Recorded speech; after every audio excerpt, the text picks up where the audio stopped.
Why isn't Nightbot working? Junesong _777 is now live. Streaming Dota 2. Why Coaching time. Why isn't Nightbot working?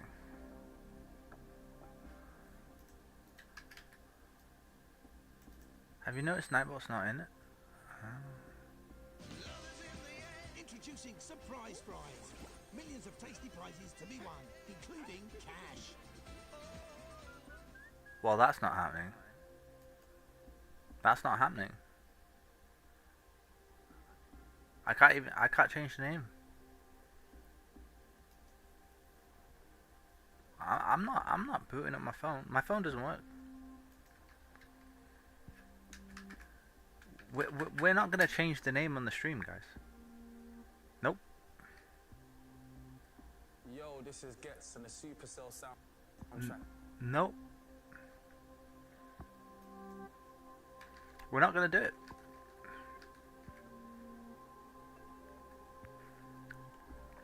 That's crazy.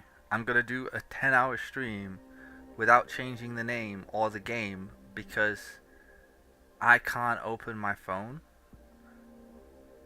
Nah, bro, that's nutty. I can't live like that. That's horrendous.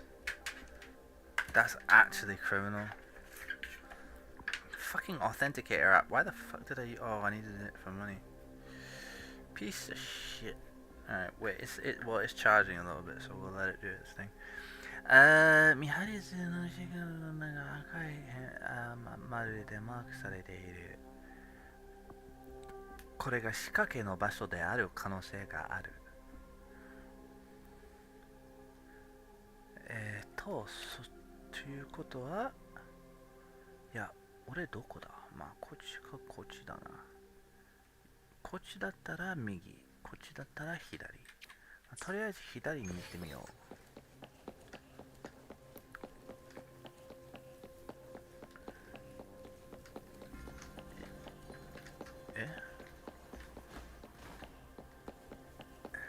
はいや、そんなことないはずだ。どういうこと？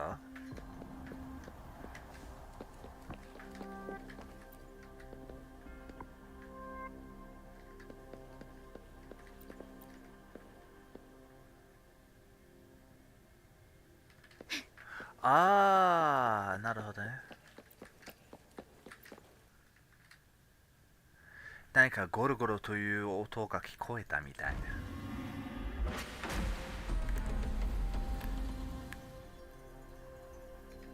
消えろ。うおー、何？はー。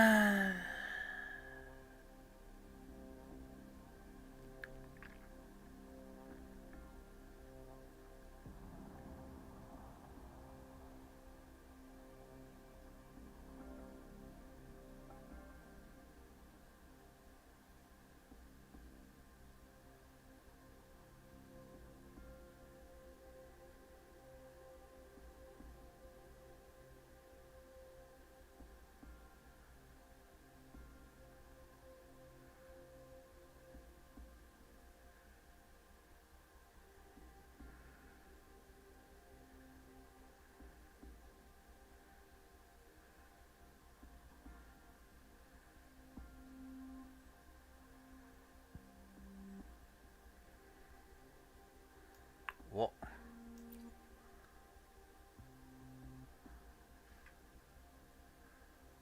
I have to be level 40. Yo. Is this gonna be a challenge?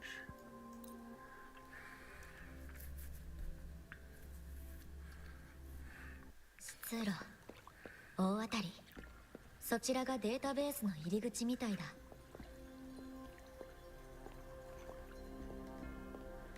扉を開ける。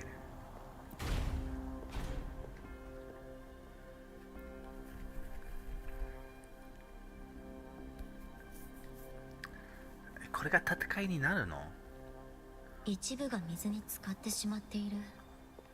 水位を下げれば先に進めそうだ。謎解きはまだまだ続くらしい。まずは中央にある施設を確認してみよう。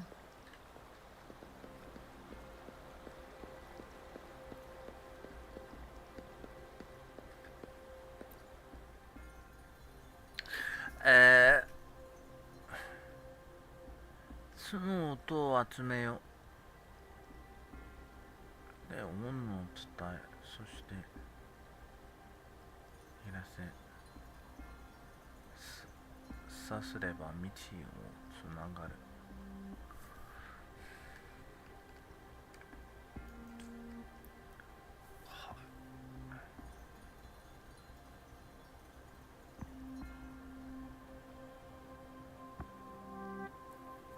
なるほど。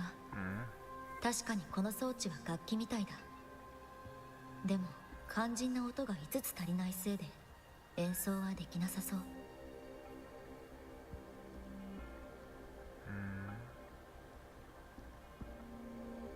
つまり音符に欠けている音を5つ全て入れて曲を演奏させればデータベースに行けるということか。吸音台の後ろから音がする。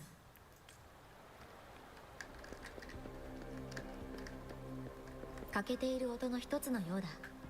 装置に入れてみよう。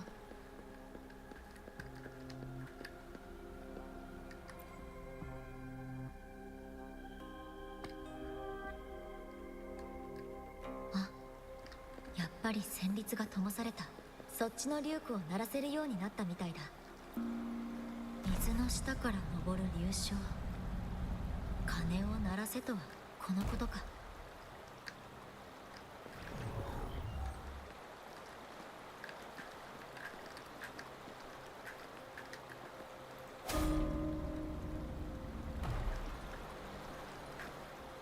は？何があった？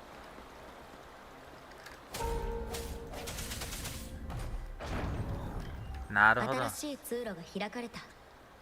一つ目の謎は解けたようだ。次はそっちか。他の音符を探そう。Oh, I'm supposed to be alone here. 扁平に残像が。いや、本物ではない。投影なのか。だが破壊されても警戒モードが起動されないようだ。やけに静かすぎる気がする。I didn't hear what she said because I was fighting.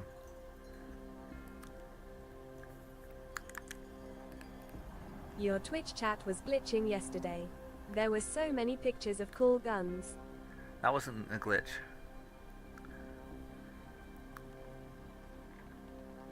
これは次の音符の情報。何やら方位が示されているようだが、最後の一文は何を意味するのだろうか。西に音があるようだ。西？よ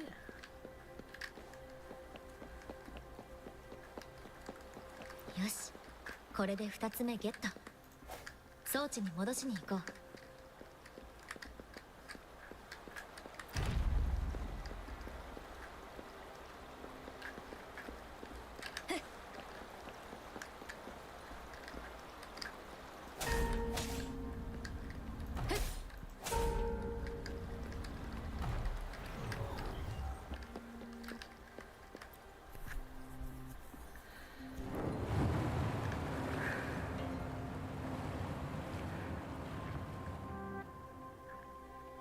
Oh shit. 水位が下がり、東と西にそれぞれ竜湖が出現したようだ。他の音符の手がかりならそっちにありそうだ。一旦降りていってみよう。どうやって降りる？こうか。歴史を感じるね。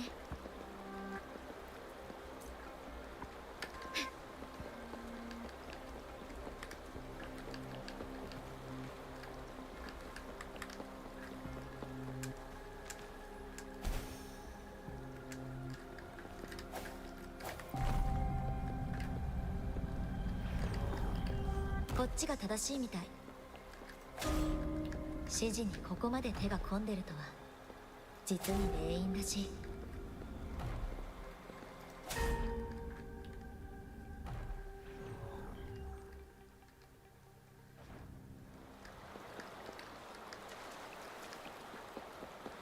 反対側の竜庫も解除したみたい。念のため離れる前に確認してみよう。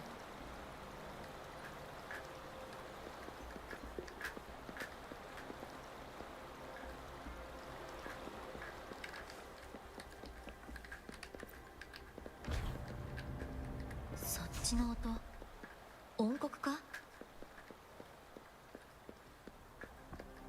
I need to buy a PS5 to play 2XKO. やっぱりここだ。でもまずは I 投 can't 影され event た play 残 the 像を何 beta. とかしないと。ここは光竜の命綱と言っても過言ではない重要な場所。投影だけで守れるとはとても考えにくい。おそらく全員の目的は今は先に進もう。3つ目の音刻も入手した。吸音台に戻ろう。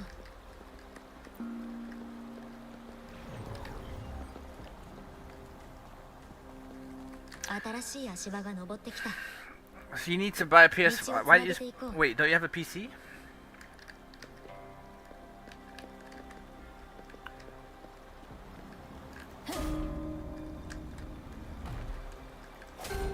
Only PS4.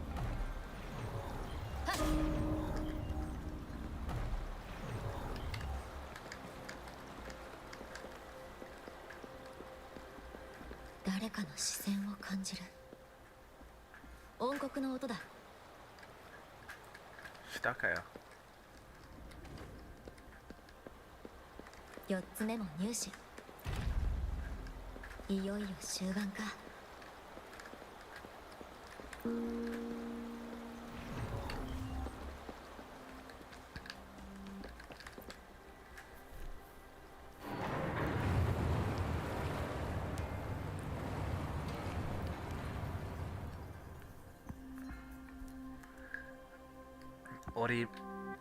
降りていこう。水位もかなり下がってきた。よし、あと一つだ。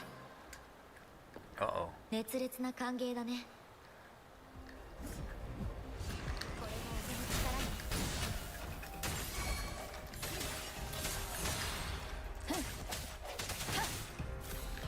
I feel bad if you don't have a good PC, actually. 行こう。 When I buy a PS5, I want to play with you guys. 響け。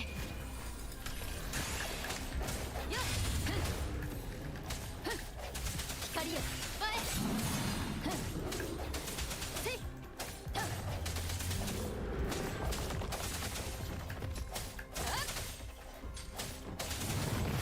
砕け。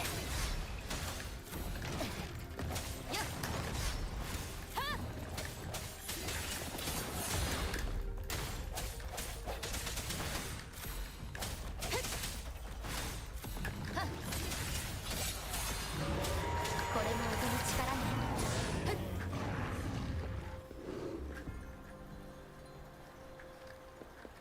すべての音を集めた。吸音台に戻ろう。 I could join teams. Wait, who is that?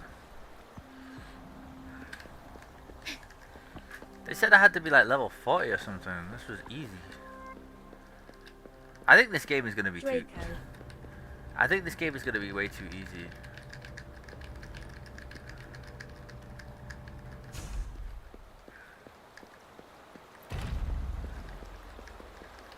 Wait, is the beta out? Did I get an email? What's that?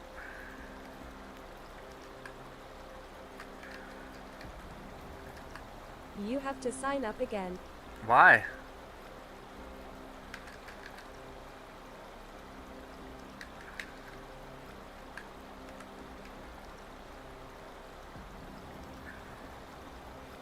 I can't be asked.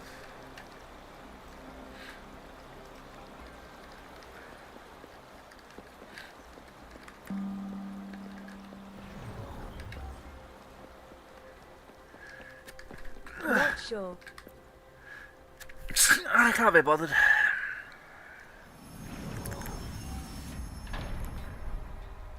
これでデータベースへの扉が開く。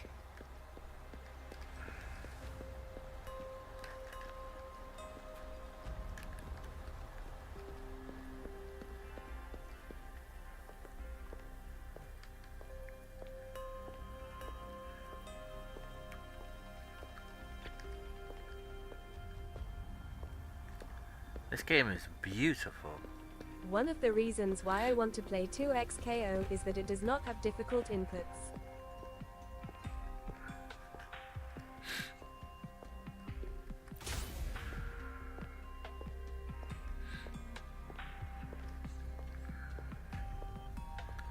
Wow, they really spared no I expense. can't do Shoryuken motion hee hee hee. これがコーラン類書。交流のすべてが記されているデータベース。コーラン類書。コーラン類書。ここには誰もいないみたいだ。とりあえずレインが到着するまで使えそうなデータを探そう。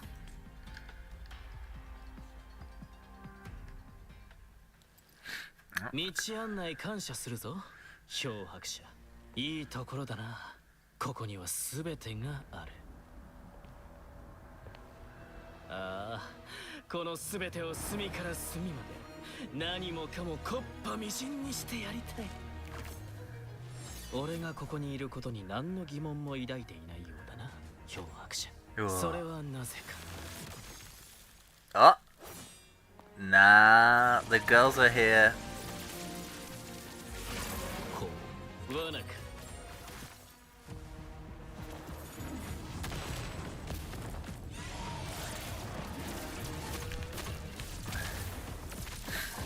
Yo, deep. 面白い。まさかこの程度で俺を捕まえられるなんて思ったのか。もう逃がさない。 Card guy お前ら reminds の me 遊 of び that に lead 付き合ってやり character. たいところではあるが、その楽しみは次に取っておくとしよう。待て、逃げるな。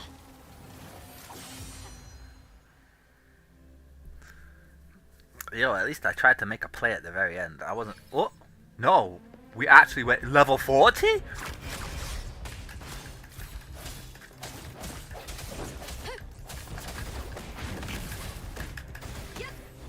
風を受け入れ。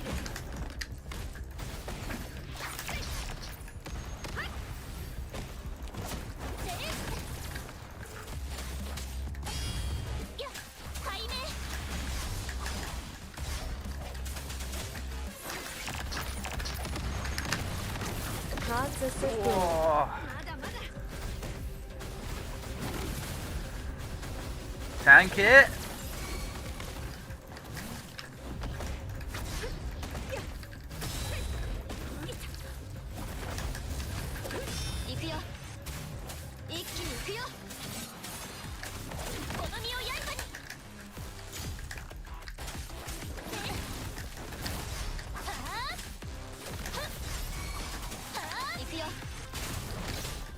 Woohoo.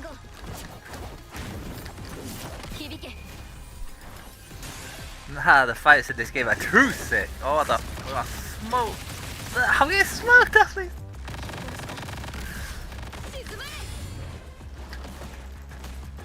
It's so cool.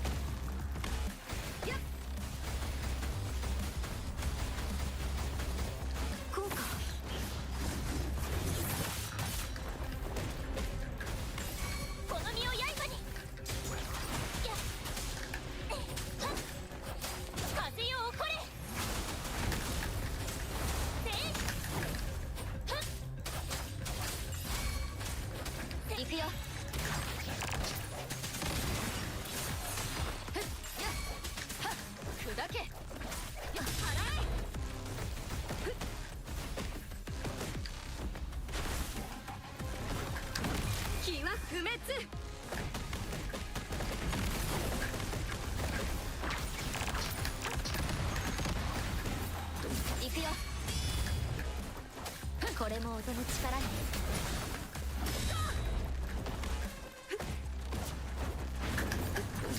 I can't see where you are. Fuck. Oh, the damage.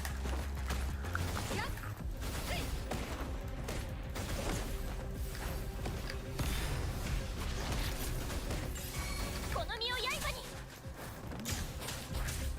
打つが同調。やっはっやっせい加速しますやっ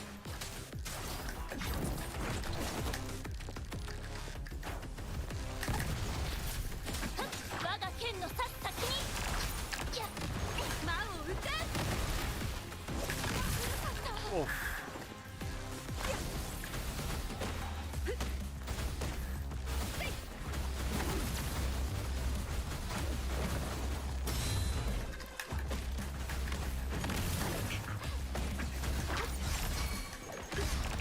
行くよ。この光で。はっ光よ前払え。やっこの手に集え。 Dump on him.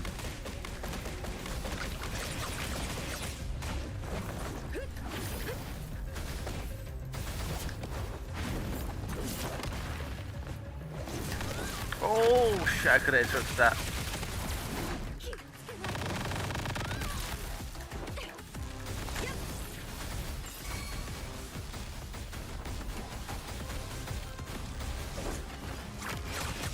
この身を刃に全吸収せいはっ高く舞い上がれ。行くよ。倒す。これからこれも音の力ね。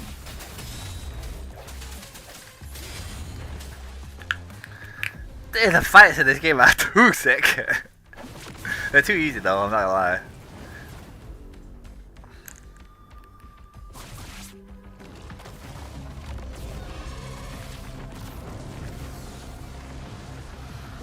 What, this guy can... 獲物が自らやってくる。 What the fuck? 今ここは二人きり。まずはその怒りを鎮めてくれ。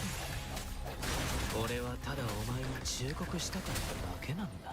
その目に映るもの全てが真実とは限らない。他人の言葉を疑え。何事もすぐに結論を出そうとするな。本当にとんでもない石山だ。なぜ俺を信じない？それとも力ずくで説得する以外に道はないのか？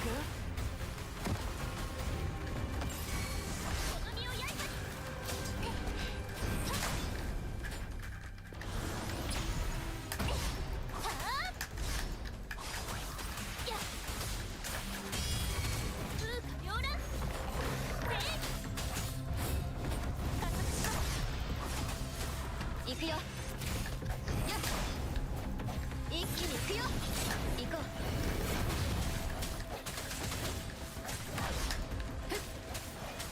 はっはっはっ。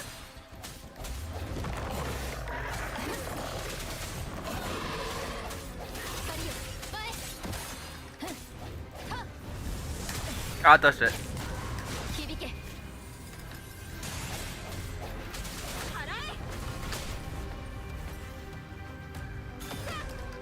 気は不滅。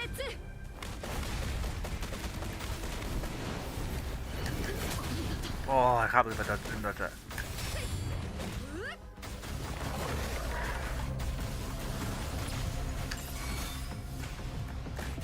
I dodged that as well. この身を刃に我が剣の刺す先に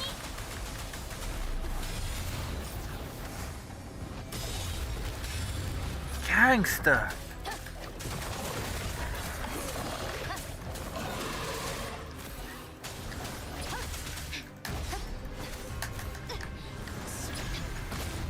God.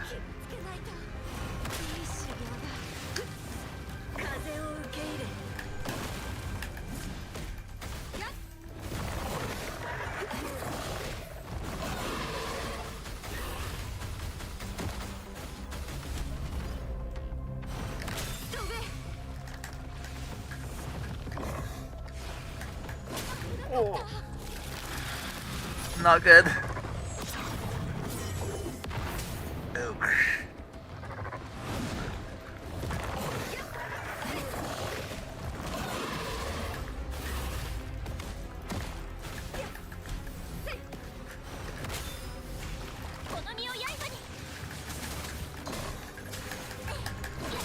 ああ、I'm not good at stopping that.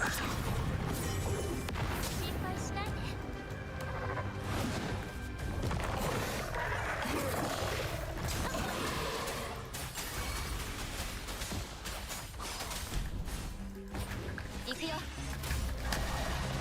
Oh, I don't have enough damage to stop it. Maybe? あるはず。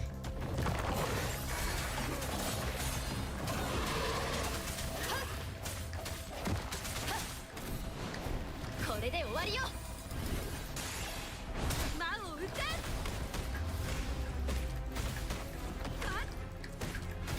天地万象のままに。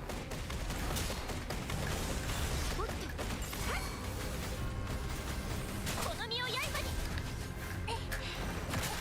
風よ起これ。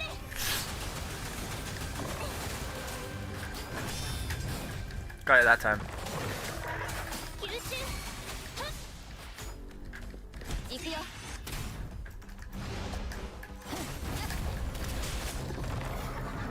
Oh, not good. これも音の力に。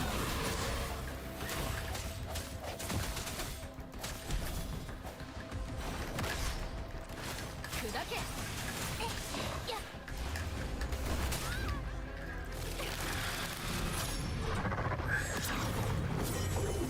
It's fast. Ah.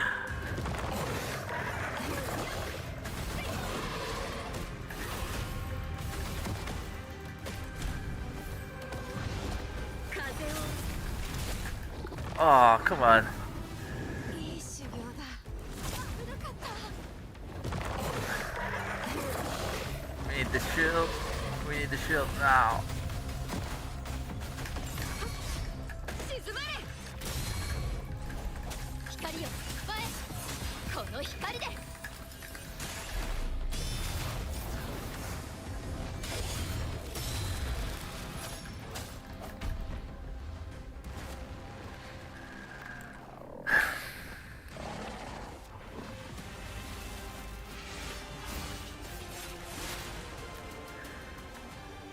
Nah, I am broken. I'm so strong. It's ridiculous. I'm level 20. I'm supposed to be level 45.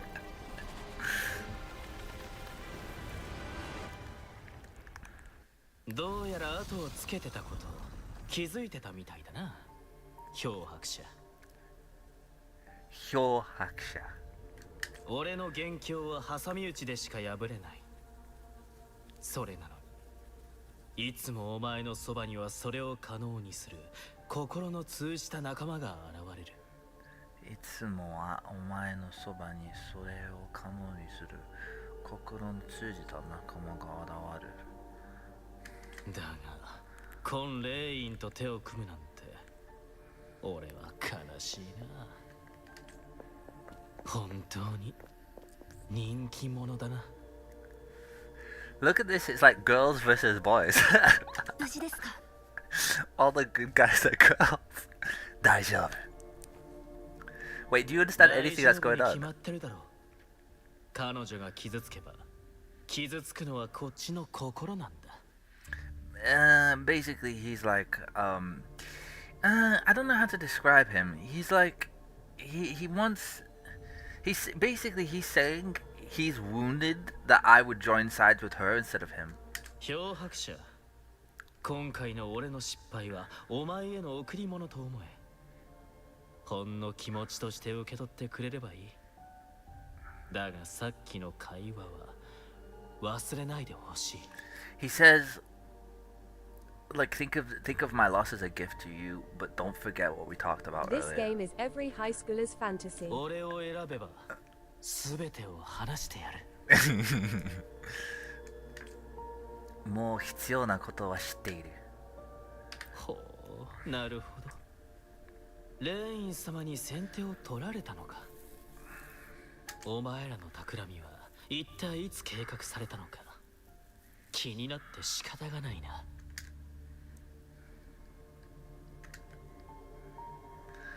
Nah, it goes so hard. But I must be honest, it's not hard enough. Like the fact that I did that first try, I'm not happy. I felt like I was sloppy. I felt like I should have had at least 3-4 tries, and it should have been way harder. It's too doable. It's too like you can do it. You just don't get hit too much, and you'll be okay.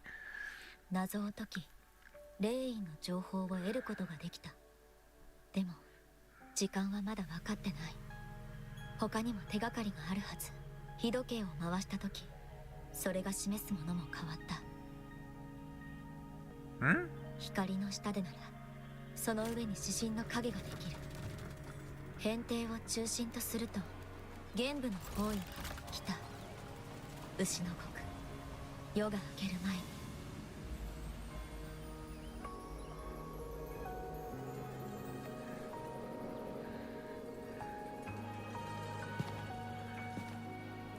Get this fucking cursor off the screen, actually. What the hell? It's just been in the middle this whole time.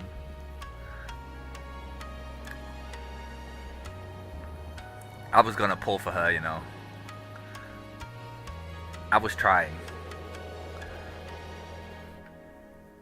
Oh, what the fuck? It comes back to the middle. 3日の約束。お互い守ることができたようですね。改めて自己紹介を。根子と申します。ようやく会えましたね、漂白者。She introduced herself.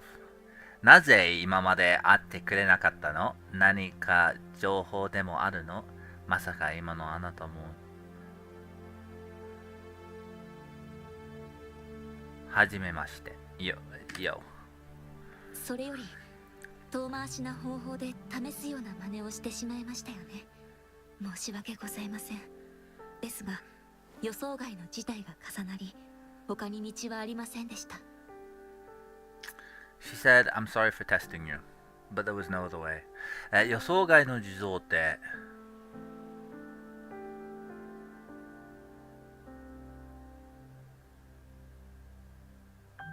What is Singe? What is the second? I don't know. 今週は現在、妻子が不在です。妻子が不在です。Someone's not here, but who is that? Is it like the king? 妻子は明るい空気から離れられないって聞いたけど。I heard he wouldn't leave. はい。Okay. 妻子は文明の案内者であり、守護者でもあり、そして文明そのものでさえあります。Okay. ですので、妻子の不在は大きな波乱を意味し、深刻な事態を招きかねません。漂白者、このことは内密にお願いします。So whoever this is not here, and because of that, this place is in grave danger. 今週の妻子である核はフラクトシデスによって拘束されました。世はこれまでこの件を全力で追いかけていた。これがあなたに会えなかった理由です。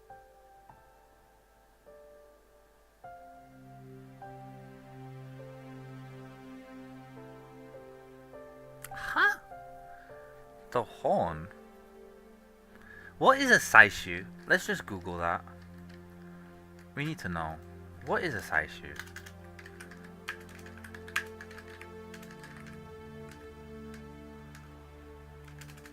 Saishu or saishu? Saishu.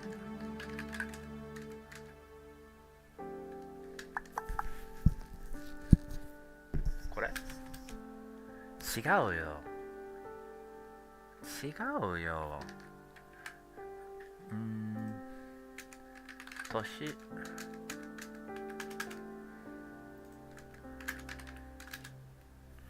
最終は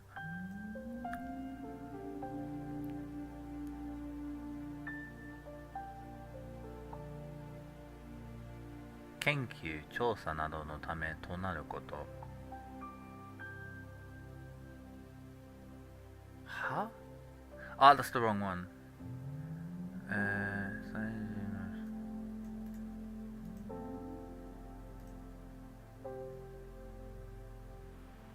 Huh? Nani sore? That's Chinese.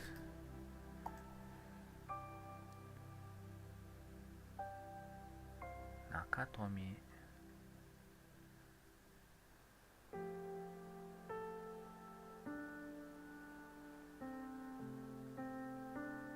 Oh, it's some kind of dragon.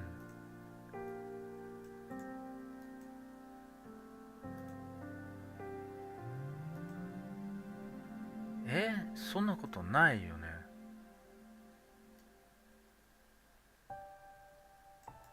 That's a dragon though. いや、そんなことない。Ah, it's fucking Chinese is in the way, man. I wish I could search only for Japanese, but it won't work that way.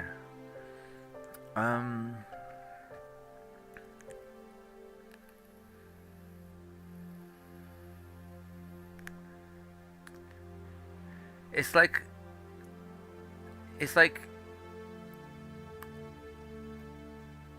it's giving me pulp vibes. Shinshoku.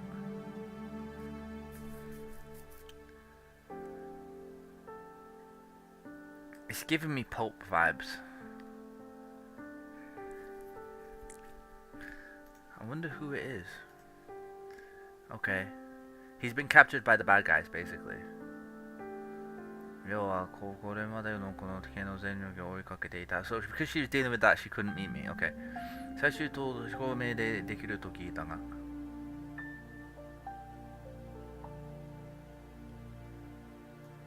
ええ。世は核とある程度の感覚を共有していて、彼の記憶、感受と所在をうっすらと感じることができます。I think it is the dragon. まだ所在までは分かりません。今も核が危険な状況にあることは感じています。しかしそれと同時に世は元凶を突き止めることができました。元空。はい。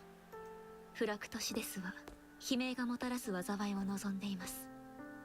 その観察であるスカーは3つの目的を持っています。1つ目は漂白者の尾行、調査および勧誘。2つ目は核を確保すること。3つ目は名式を蘇らせること。名式って何？なぜ私をどうしようとしているんだ？ So she's saying like what that guy's motivations were. It's like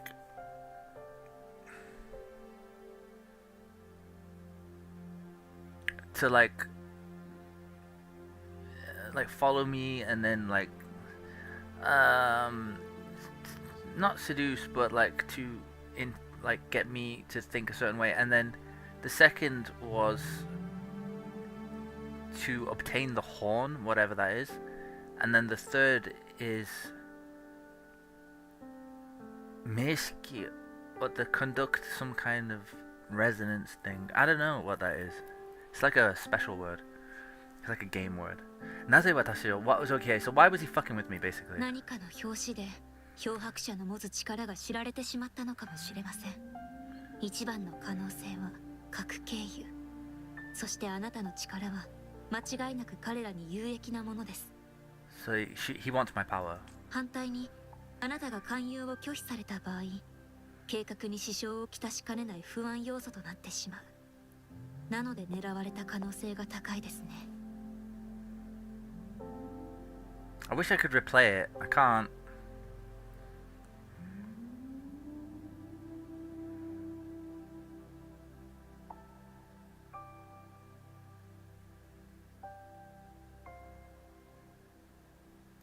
Hmm. スカーを捕まえる方法ならあります。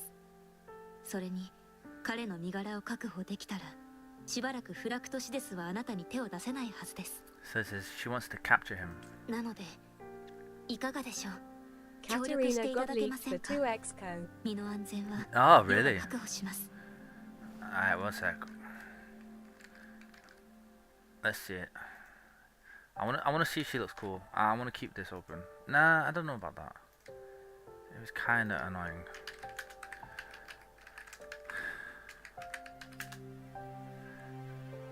I knew she'd be in it.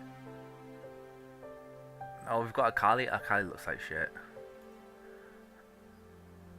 Looks like Riot sent out a lot more, or how they part of it. I'll They will send be screenshot.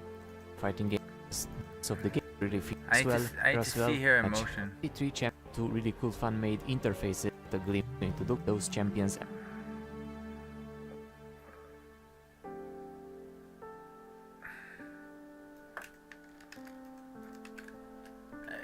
You can't see it in motion.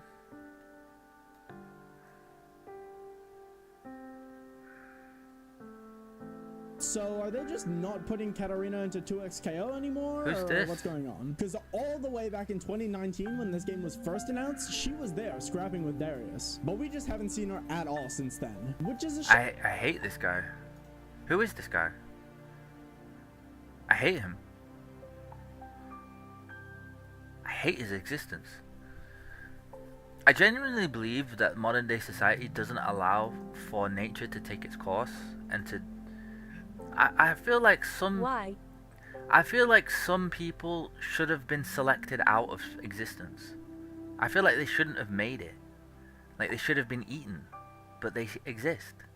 That's exactly how I feel when I look at people sometimes. I look at them, I think you should be food. That's how I feel. You should never have made it.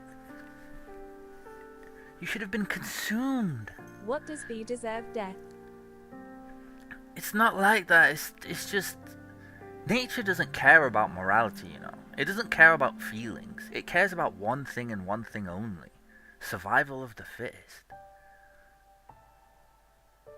And I just feel like some people have found themselves to exist in a certain way, and I feel like Why do you hate him? I don't know, there's just something about me just feels like it feels like it's something unnatural. You know, like when you see something that's surviving but it shouldn't survive. That's how I feel.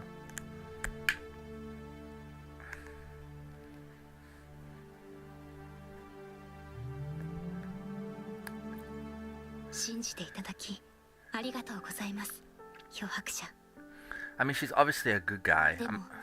ここに至るまでに印を通じて多くの情報を入手したはずです。 Whoa. マンゴスキンは今週の戦争と日々を意味する。病院と歴史に発生した災いを意味する。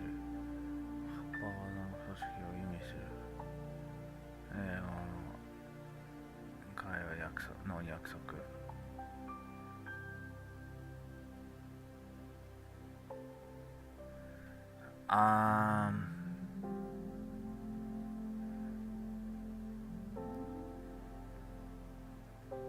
さすがは漂白者。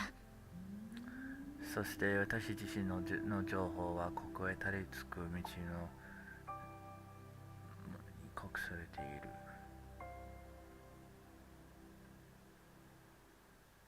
今の情勢は見た目以上にずっと深刻です。名式が再び蘇ろうとしています。名式って何？ Yeah, that's what I said. 文明の敵であり、その文明の集合的無意識に潜む憂いと心の闇。我々人類が克服すべき強大な敵です。我々もその災いを全力で防ぐ所存ですが、フラクトシデスも一刻も早く名式を蘇らせようとするでしょう。名式 so she basically said it's the ultimate big bad. We gotta stop it at all costs. 名式と関係がある。はい。前にあなたが倒して吸収した残像、無感者は戦争そのものの具現。You also said you hate the Tekken guy for 生 no き延びた者 reason. の恐怖から織りなされたものです。 Yeah, he's also kind of the same. 無感者という残像は名式の力の投影です。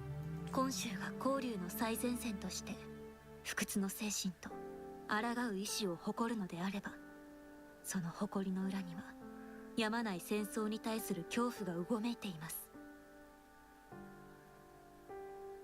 あなたは肉体で明式の残像を吸収、さらにそれと共鳴することもできる。歴史には一人の英雄がいます。肉体で残像を吸収し、明式戦争で光竜を救った英雄。今週設置の資料にもあの方に関する事象が記載されています。その英雄はあなたと尽きぬ関係を持つ可能性があります。はい、それは世一人の判断ではなく、核がそうささやいてくれました。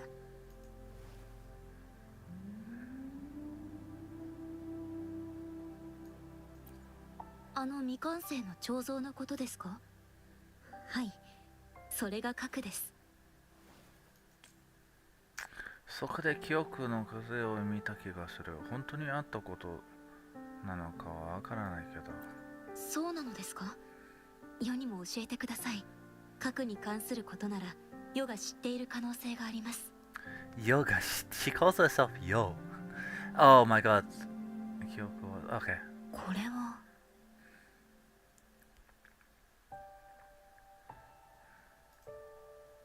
先ほども申し上げましたが、世は核と共鳴できます。その記憶はすべて核が実際に経験したものです。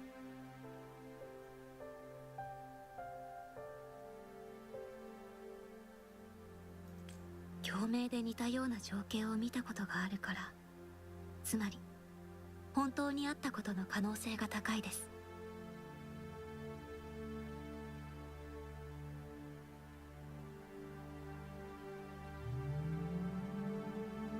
ということは、あなたが歴史に名を残す伝説のあの方。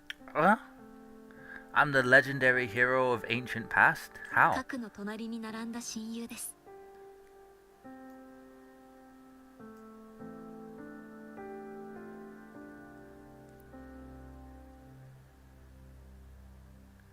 She says I can't live that long. 一般人と比べて共鳴者は長命ですが、確かに100年近く同じ要望を保ち続ける先例はありません。でも時間のことよりも他に気になることがあります。 What?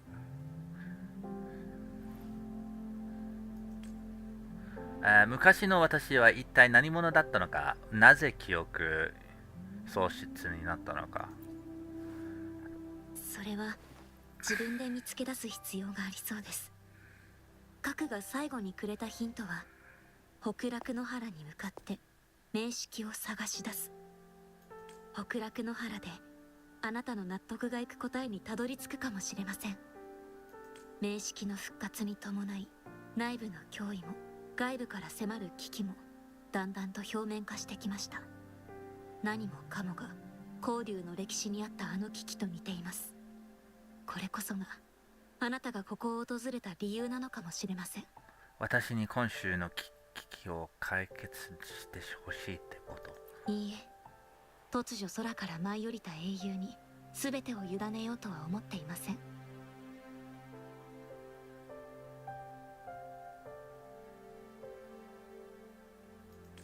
ただあなたには自分自身についてもっと知ってもらいたいだけです。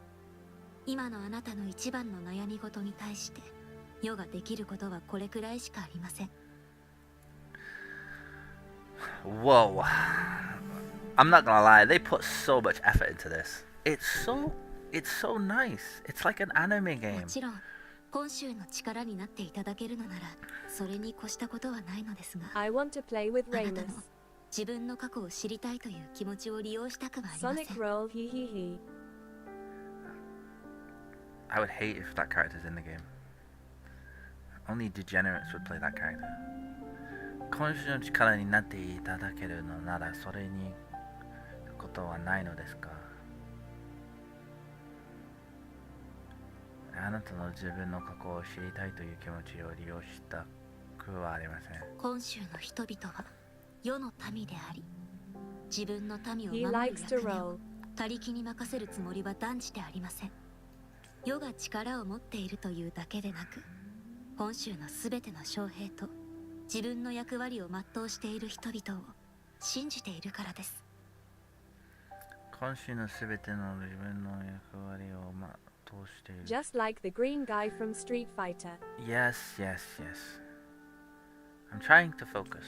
あなたも己の身分が分かれば、おのずとどう行動すべきかについて結論が出てくると思います。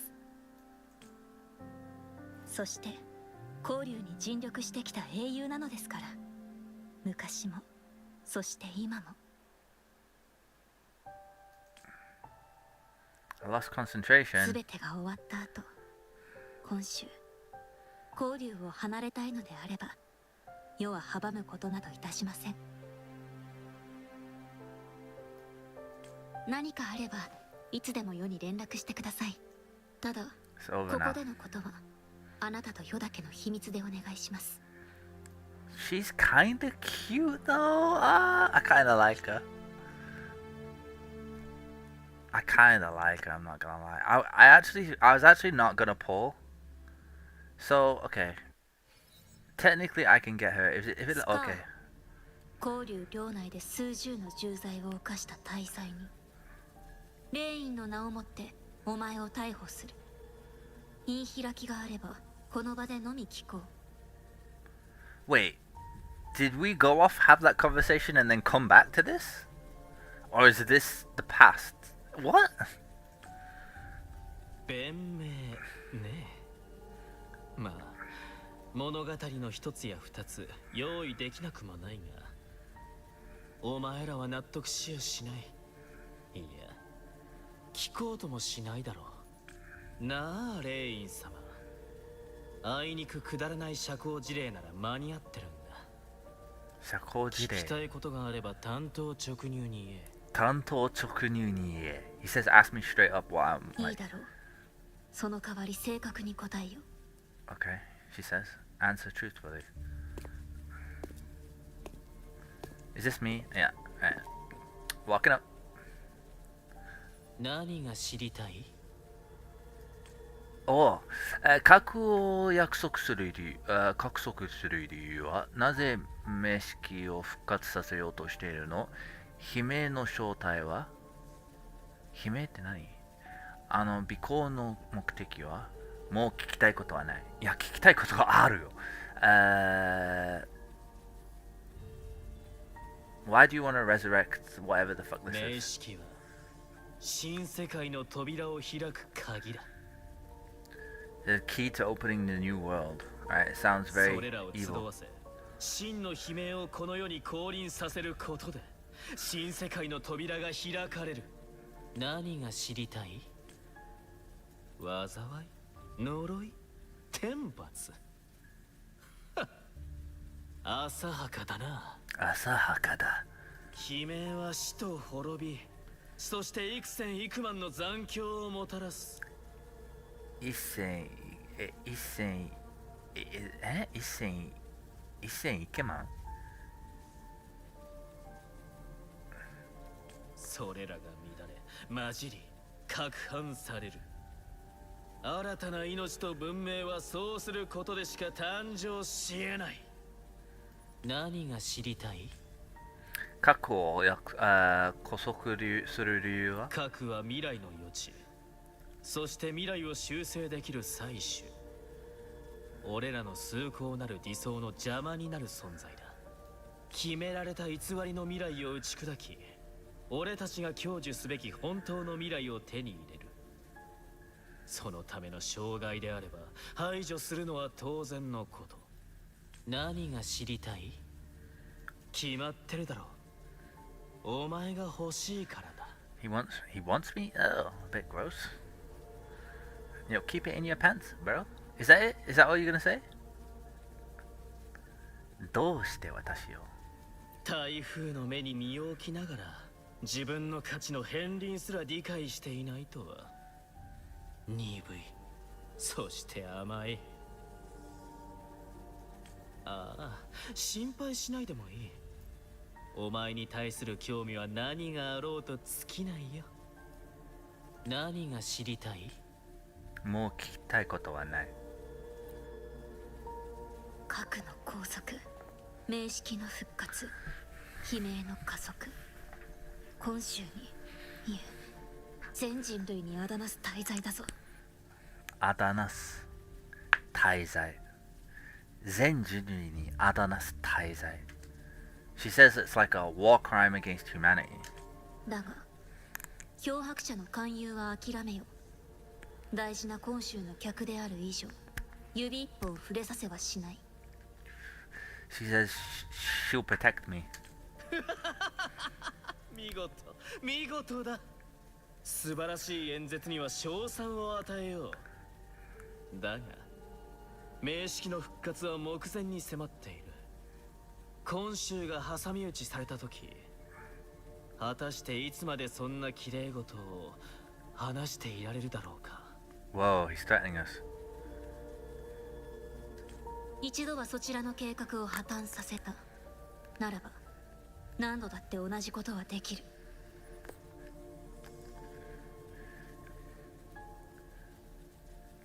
She's like, nah, we can handle you. 最後にこれだけ聞こう。核の牽制、漂白者に対する尾行、吉村の待ち伏せ。あなた一人の仕業とは到底考えにくい。まさか。ああ、そのまさかだ。今週にいるフラクトシデスの観察は俺だけじゃない。やっと気づいたのか？ He said he's not alone. 以上、俺からの誠意あふれる回答だ。まあ、とんだ茶番だったけどな。お前らに何を教えたって何も変わらない。いや、変えることなどできない。歴史はただ正しい方へと進むだけ。He says no matter what he tells us, nothing will change. そうだ。俺からも一つ質問させてくれ。核の失踪は俺たちの仕業。お前らはそう信じ込んでいる。でもよ、そんな単純な真相、物語としては二流だ。そう思わないか？ Need you? He says, you think we're responsible for taking the horn, but doesn't that seem a bit one-dimensional? 何が言いたい？聞きたいか？ならおいで、レイン様。この秘密、お前だけに教えよう。いけません、レイン様。He's like, come close and I'll tell you the secret.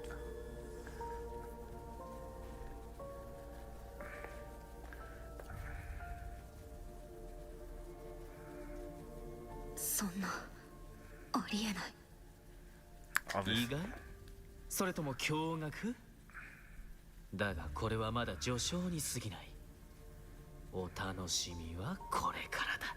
そう、これが各自らが下した予言、決められた運命だとしたら、未来を司る存在である祭司がお前らを見捨てた。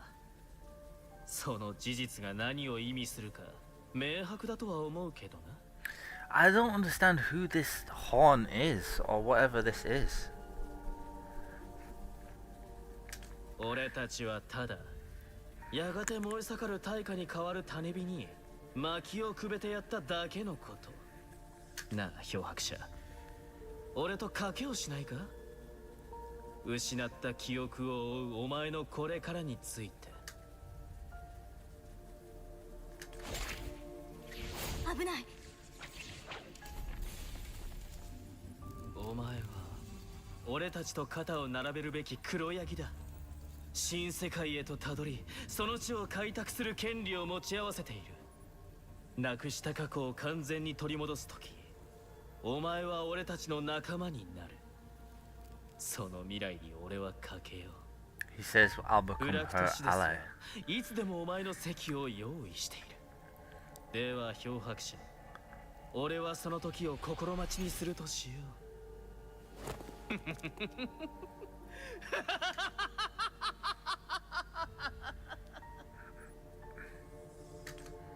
スカーは閉じ込まれた。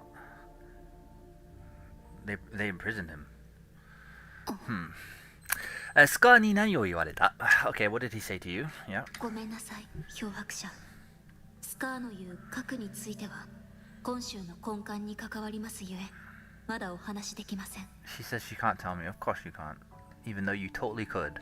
Because I'm A, a fucking hero, and B, I'm totally on your side, so I don't know what the fuck you're talking about, but alright, go on, next. 撹乱するための挑発か、それとも。とにかく、核に直接確認しないと。核は今週にとってどれくらい重要なの? Right, how important 核 is は今週の守護者たる祭主で、霊院や聖務に助言や補佐を行います。決断自体は霊院が下すのですが、核の助言のない独断専行は合理的なものになり得ないでしょう。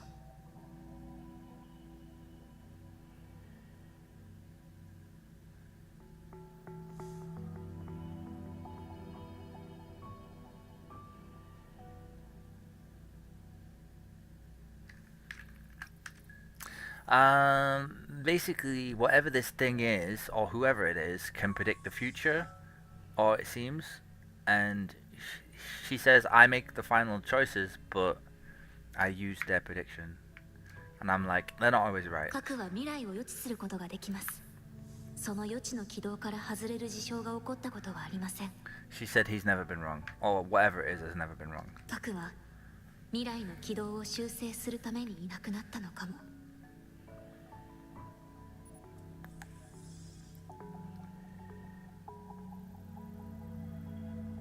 核はあなた自身の、意見を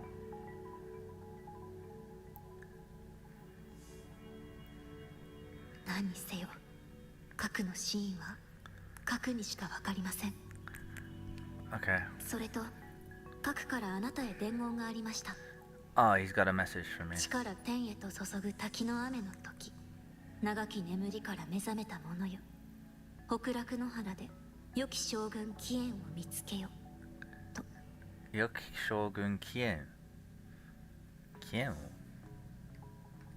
ええ、起源将軍は北楽の原で残像町を食い止めています。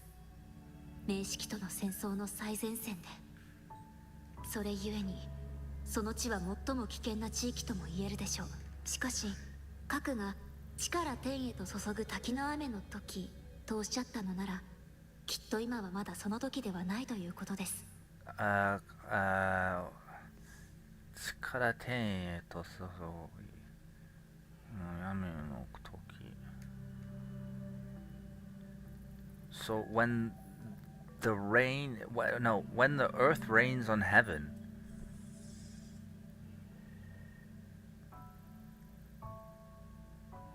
ごめん. Yeah, when the earth rains on heaven, not when the heaven rains on earth. Well, it's not actually rain, it's like when a waterfall of rain descends from earth to heaven. Well, it wouldn't be ascend, but it would be ascend, right? あなたが自身に関する情報を探していること、世も承知しております。何かお手伝いできればよいのですが。ブラックショアという組織をご存知ですか？ブラックショア？ No. 厳しい選定基準、構成員の高い秘匿性を誇る謎めいた組織です。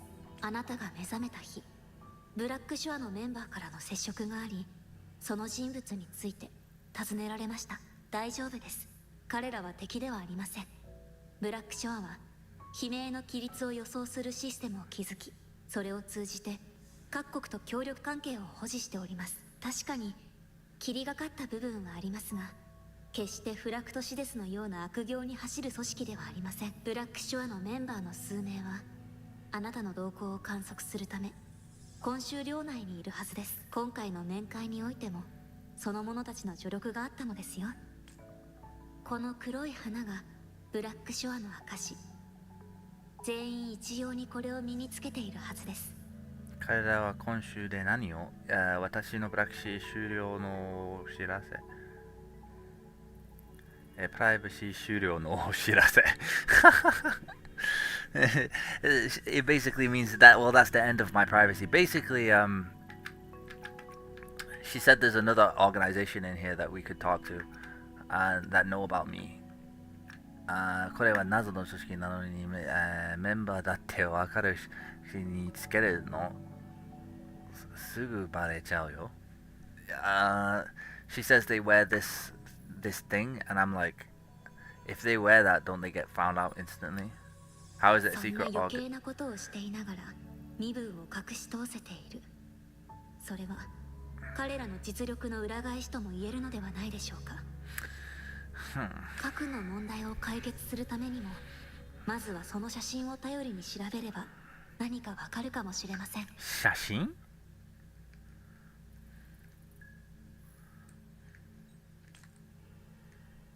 写真？これ？ Get the mouse off the screen. Well, I'm having a flashback, I think. これ何？漂白者、どうかしました？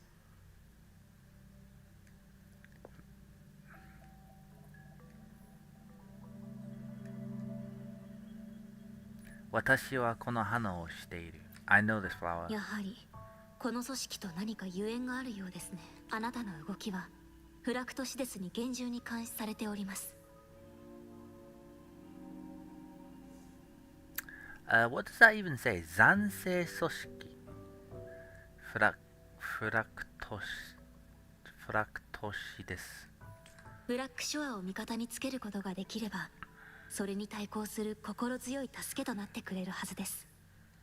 我々も必ずや核を見つけ出します。そして得た情報は包み隠さず全てお伝えします。約束ですよ。決まりだね。Alright, let's go. I think it's over now. ええ、これで決まりです。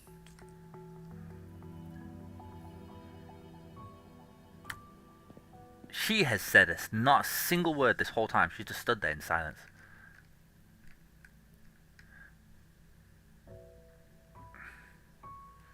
Sanka? She's called Sanka. しばらく今週を離れる。編定の事務を任せる。She says she's gonna leave, and she's entrusting her with with matters of the estate. 承知しました。では、漂白者様の護衛は？護衛はもう良い。今回は世も調理も不在となる。事務をこなせるのはそなただけだ。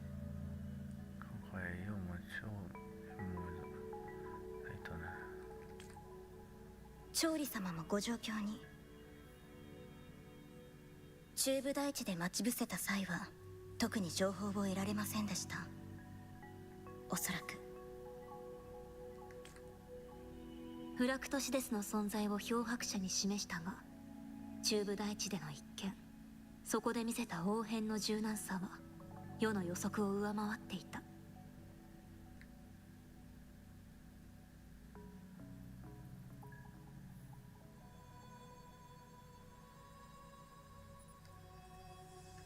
次にまたスカーのように厄介な敵と相まみえるときは、彼女は自身の力で解決しなければならない。世と漂白者を信じて。は、レイン様がいかなる指示を出そうと、私はその実現に尽力いたします。尽力いたします。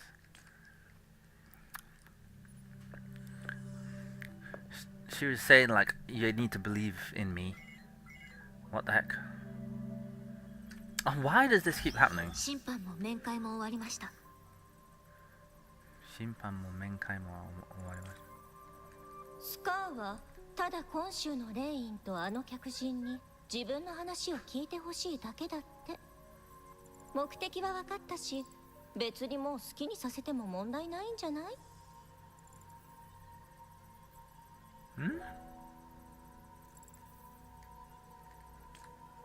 漂白者は印に託されたメッセージを全部解きました。作詞として彼女と会うのが礼儀なのでは？なかなか回りくどいメッセージでした。脅迫者以外にそれを解けるものはないと存じます。些細な行為からその人の品格がわかる。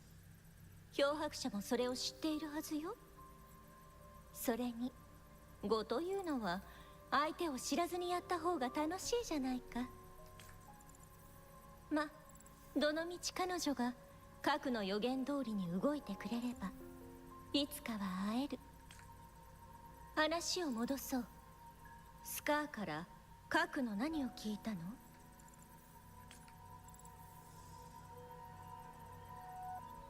核は世と戦う運命にある。今週の未来に関わる戦いを起こすと。She asked, like, what did the bad guy tell her about basically the divine oracle or whatever the fuck it is, and she just said that they're gonna fight her and whoever this is that she takes divine knowledge from. それは意外だね。でもその顔、あなたの想定内ってことかな？核との対談で感じた違和感、それと彼が残したメッセージ、うすうす気づいてはいました。疑問の息を出ることはありませんでしたが。She said she kind of had an idea this might happen. そう。最後に感じた核の居場所はどこ？上昇山です。今週と違ってあの山は今でも時が止まっております。核が最初に現れた場所で今週最古の集落か。なるほど。核は世が必ずや見つけます。一難去ってまた一難。そういう時こそ上に立つ者の決断力が問われるのよ。婚礼院核よりもっと大事なこと、まだ残ってるでしょ？重々承知しています。ただこれは今週の運命に関わることなので、失敗は絶対に許されません。もしかしてスカーの言葉に動揺しちゃった？そんなことはないです。彼の言葉は挑発や強さではなく、ただの疑問への回答です。世は各直々に選ばれた霊員です。おそらく予言が示すのは世が核と戦うということではなく、その戦いで今週の未来が決まるということ。しかし世がやるべきことは変わりません。本心に従い霊員の役目を全うするだけ。Story's getting a bit confusing. Basically, what we learned so far is I'm some kind of an ancient hero. There's some kind of like divine oracle thing. I don't know if it's a person or a dragon or whatever the fuck it is. And there's this organization that wants to like bring the end of the world, basically. There's another organization that we're going to try and get help from, and this oracle or whatever it is has been kidnapped by the evil organization, and she's like convinced that she's going to save whatever it is. And also there's some kind of weird prophecy where she and the oracle will fight. へえ。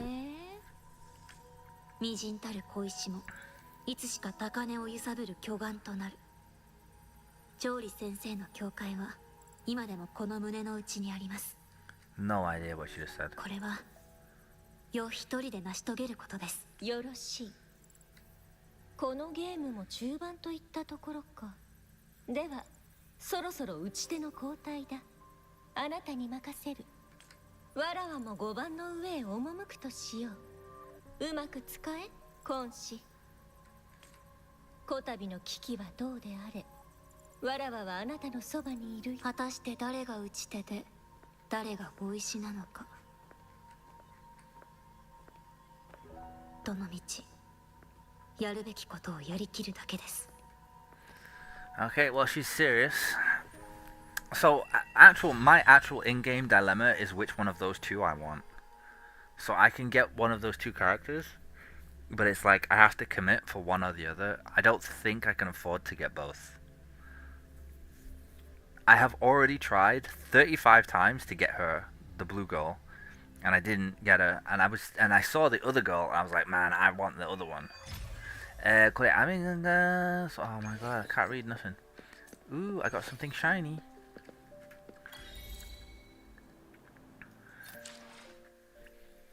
Eventa.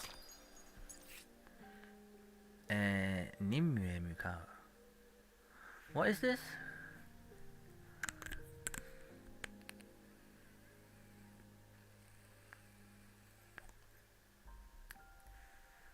Is this a permanent event? Oh, shiny. And that's a pull. We sure do love a good pull. And we got this. We get to level up here.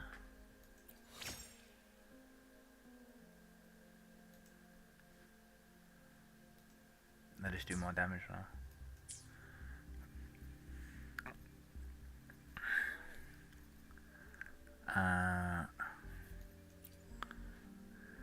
Let's go. Give me legendary. Go, go, go. Oh.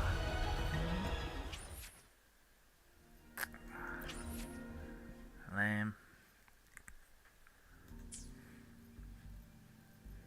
I do like that character though. Quite a lot.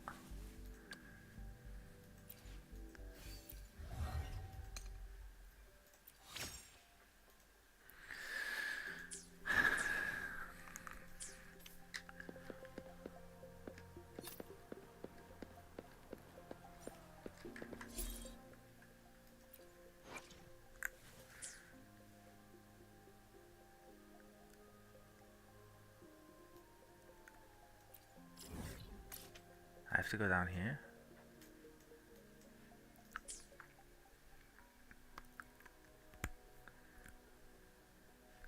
I really need a better weapon though. I've not got one of those. Oh, those are my friends.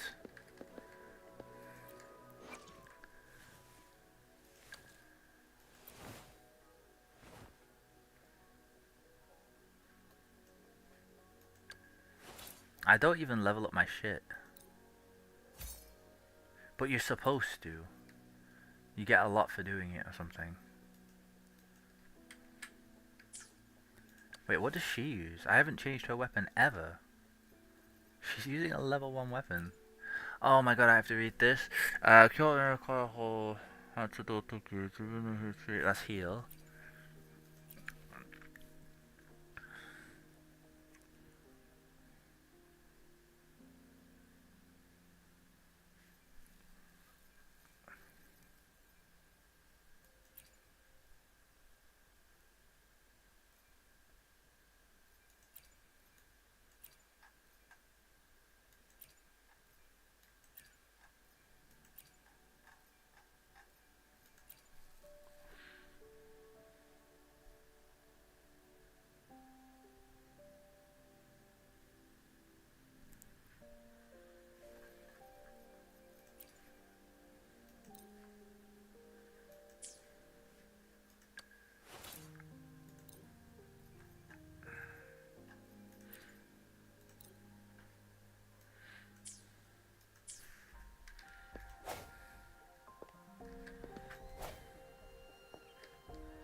Actually looks like a cool samurai sword.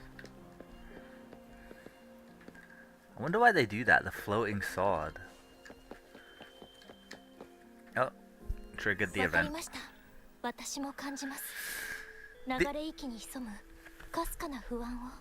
These are my friends.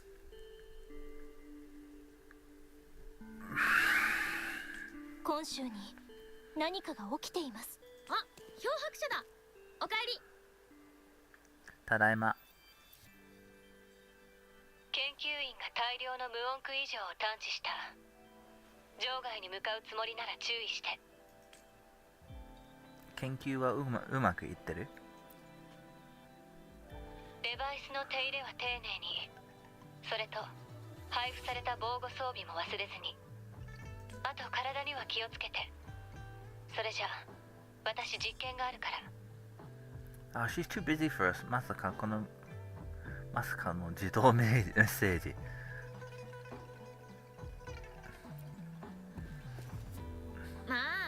私っぽいね。でも気遣いが下手な感じもなんか可愛い。まあいつものことだって。それより漂白者、何があったのか教えて。 Oh man, I've got a story to tell you. I've got a story you would not even believe. フラクトシデスの野郎、本当にムカつく。キエンとレイン、それと核はどういう関係にある？関係？私は知らないな。キエン将軍って確か軍医だったんだよね。はい。ですがお二人の関係をお話しする前に、少し今週の歴史について紹介する必要がありますね。Oh my god, she's gonna educate me. 劇場近くにいる講談師から聞いた話ですが、婚礼院は祭主の核が選んだ州の主。その歴代の霊院の中には祭主の共鳴者が存在する。しかし前任が辞任した後、霊院不在のまま長い時間が経った。そして今回の物語、ワン島の戦いが始まる。極楽の地は砂と無種の兵器が残る暗天に覆われた不毛の地。長らく今週に負けが続いていた。憎き無双選手が散らばった兵器の念を取り込み、亡者の残響を己の兵士として刺激する力を振るうその最中、現れたるは良きの元将軍カジョリン。天に並びし蒼月は災いの訪れを語る。カジョリン将軍が剣を高く掲げ、決着をつけるべく飛び出したのだ。黒い炎に染まる剣、それに焼き払われる眼前の敵ども。もはや彼を止める者は何もない。そしてその時、極楽の原に逆さまの雨が降り始めた。天に落ちる雨粒の洞窟と怪物の方向、煉獄と化した戦場の岸も音が鳴ったのだ。カジョリン将軍は最後の命令を下す。全軍に次ぐ戦線維持、最後まで戦え。漆黒の炎でその身を焼きながら、彼は無双選手と死闘を繰り広げた。だがその後の行方はようとして知れぬまま。絶望を取り巻く戦場の沈黙を切り裂くは、雷鳴のごとく炸裂した流銀。ある少年が光竜の旗を引き継ぎ、苦戦の末良きを導き、全軍が撤退を果たしたのだ。この一戦で名を挙げた風の竜を操る少年は、数々の武勲を賜り、核によって新しい鎮守将軍に選ばれたのだった。失踪したカジョリン将軍は責を問われる。そして無謀な指揮を取り、大量の兵士を殺したとして、交流史上でも有数の咎人となったのだ。この戦いでひどく消耗した今週だが、祭主がようやく重い腰を上げ、霊院を決めたこともあり、祭主と新しい霊院の下で今週は明るい未来をたどると皆そう信じている。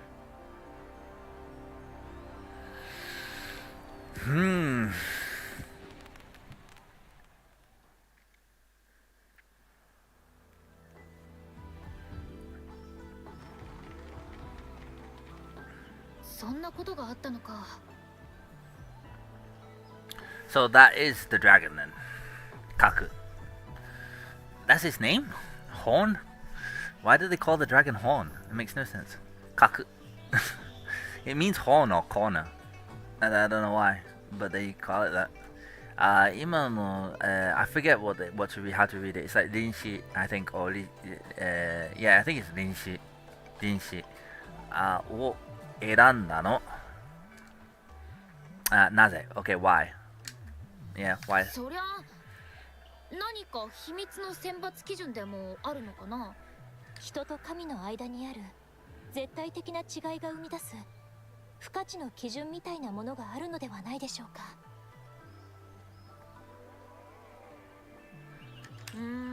確かに明日突然核が私をレインに選んだとしても別に驚かないしな。Huh? Why wouldn't you?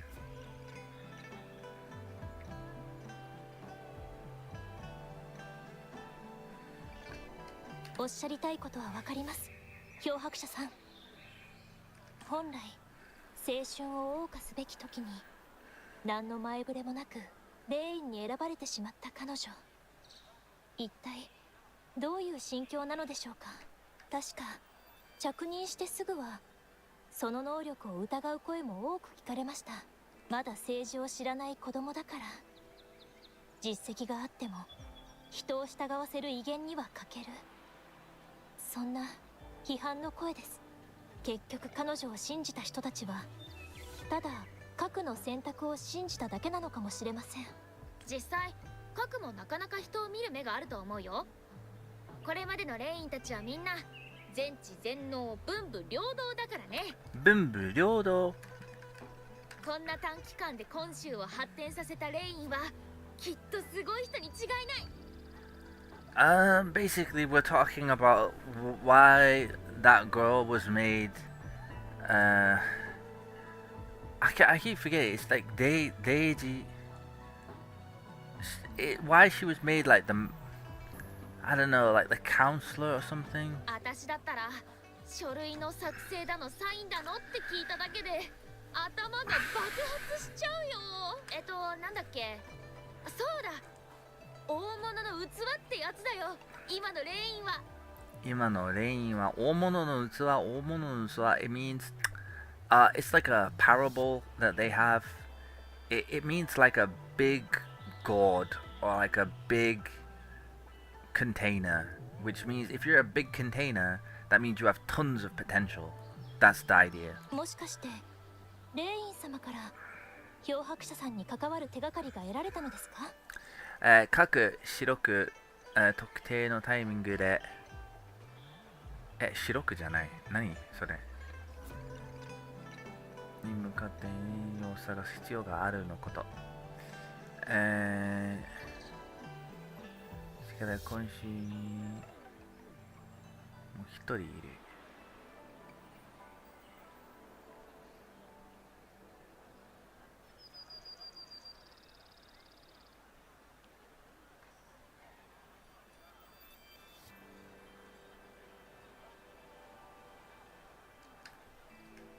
Okay, we're being followed by someone else. 観察が2人もですか。フラクトシです。私たちの想像以上に厄介ですね。確かにあの人たちはあなたに関する情報をたくさん持っていますが、あの人たちの手段と理念、やはり認められません。認められません。ですが敵は闇の中、下手に動けばその術中に陥ってしまいます。その術中に陥ってしまいます。もしかしてレイン様から漂白者さんに関わる手がかりが得られた。ブラックショア？聞いたことないな。交流の地図にもそんなとこないし。この黒い花、写真だけでは私の能力でも情報を引き出せませんね。Oh, this is a picture, not an actual flower?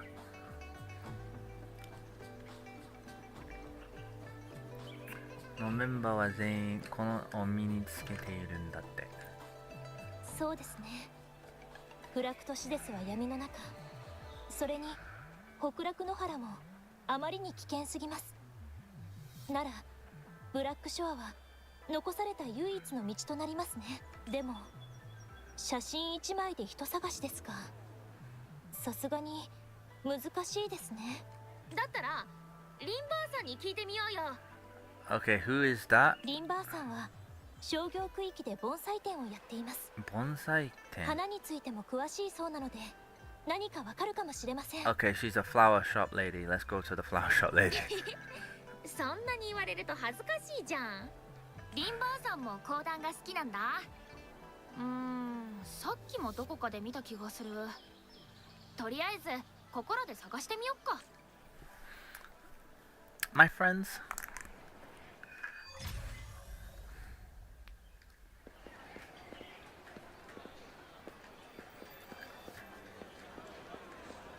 There's a quest here somewhere. Oh, it's way up there. Is there nothing I can jump to? Nah, don't make me go. Ah. Tedious.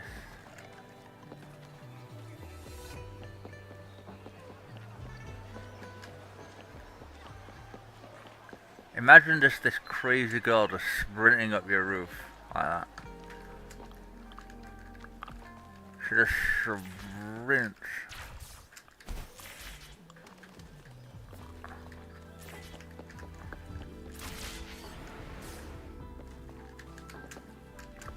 Ah.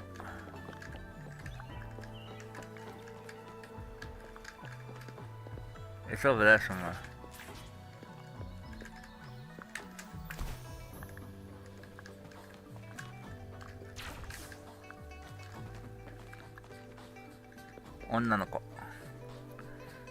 Ne, お姉ちゃん。あれだけの仕方ないのに。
This is so long, I'm reading.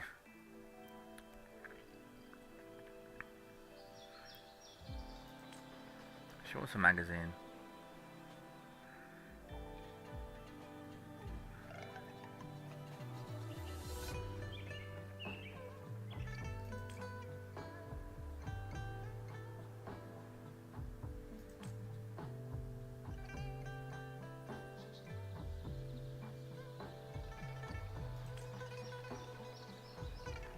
Eh? 任せて、こう見えて。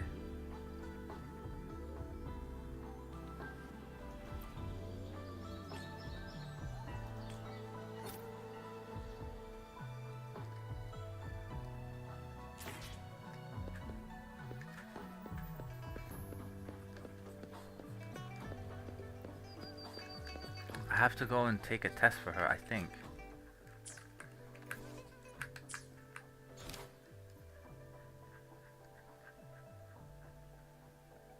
Which is weird.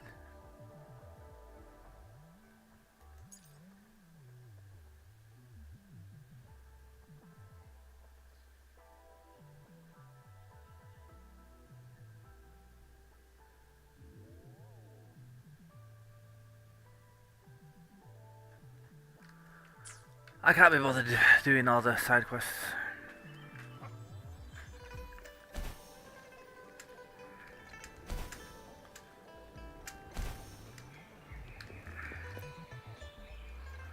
Oh yeah?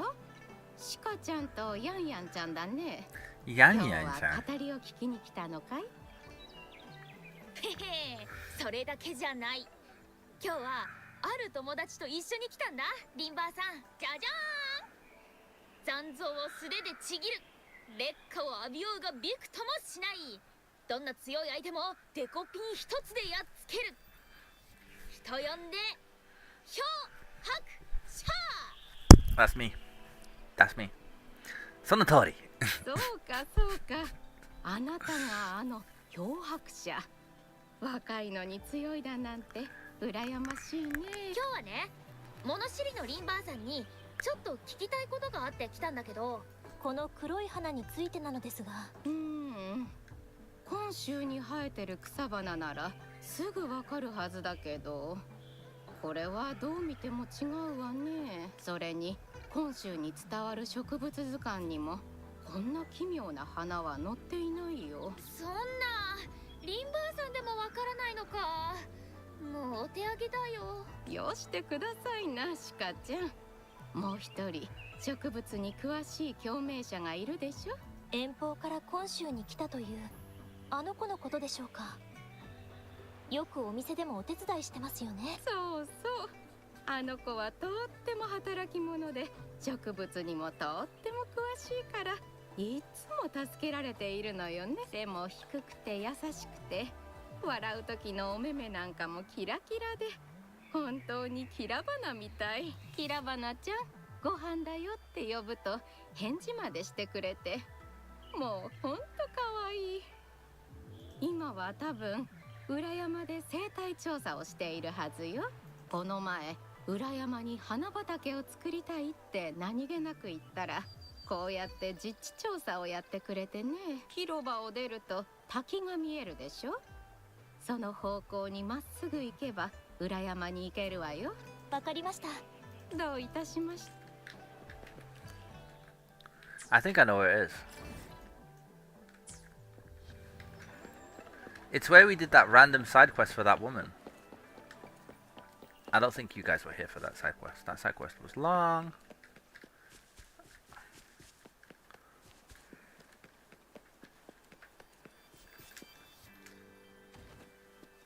この道は裏山への近道なんです。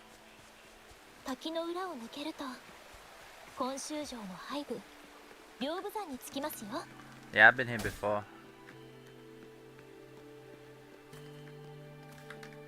この花は道案内してくれているのでしょうか。ついて行ってみましょう。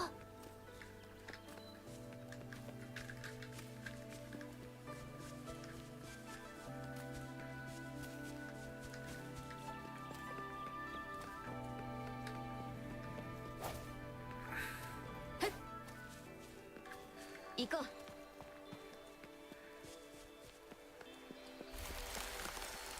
花の橋ですね。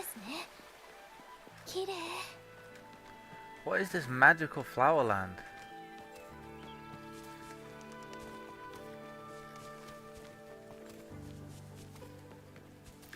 Oh, it's that girl.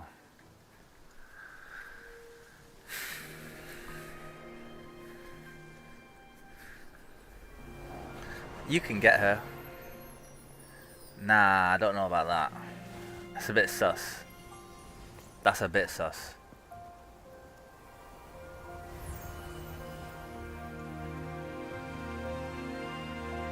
Sus. Get the mouse off the screen, for fuck's sake. Oh my god, don't just return back to the... どうかしましたか？あなたが、ヴェリーナ。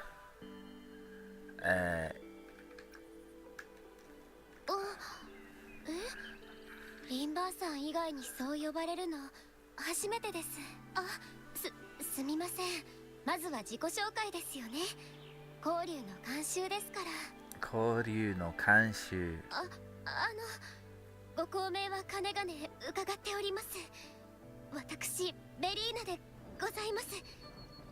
今日はこうしてお会いできて歓迎です。あれ？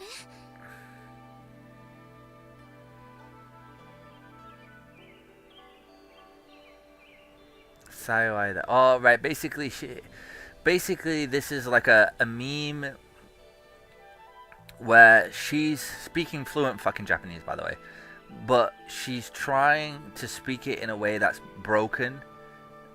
So they're trying to like make it seem like she doesn't speak this language. Like she's a foreigner and she's learnt this as a second language, and she's trying to remember it. So she says, she says, "I'm welcome to meet you," and she's like, wait, that's not right. She means to say "saiwai," not "kange," but she doesn't. You know what I mean? It's a meme. ご公明は金伺っております。そこは歓迎ではなく光栄では？いやいや。すみません。実は私ネオユニオン育ちでこちらの言葉にあまり詳しくなくて。Oh my god. The Japanese do this all the time.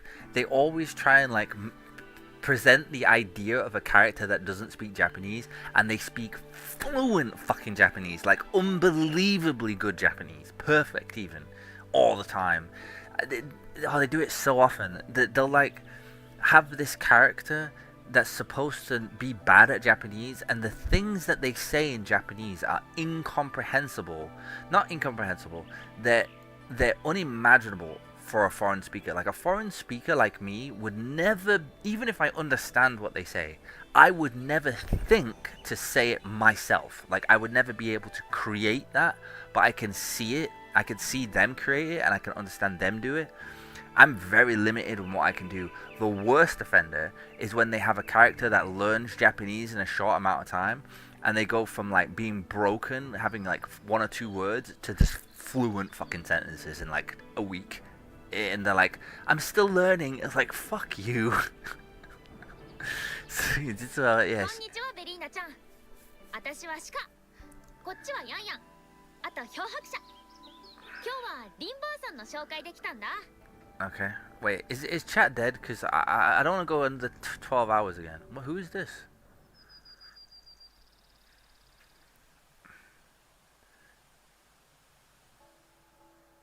What's this? People arguing about being fat?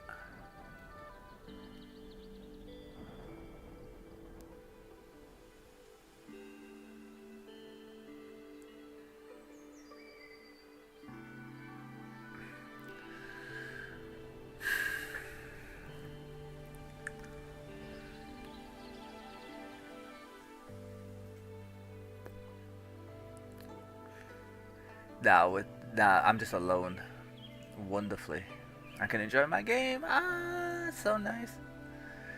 こっちはヤンヤン。あなたたちのことはリンバーさんから聞いています。この子たちも普段はばあさんの案内をお願いしてるんですよ。ところで皆さん、何かお困りですか？お手伝いしますよ。私たちある特別な花を探しているんです。ふむふむ、確かに特別な花ですね。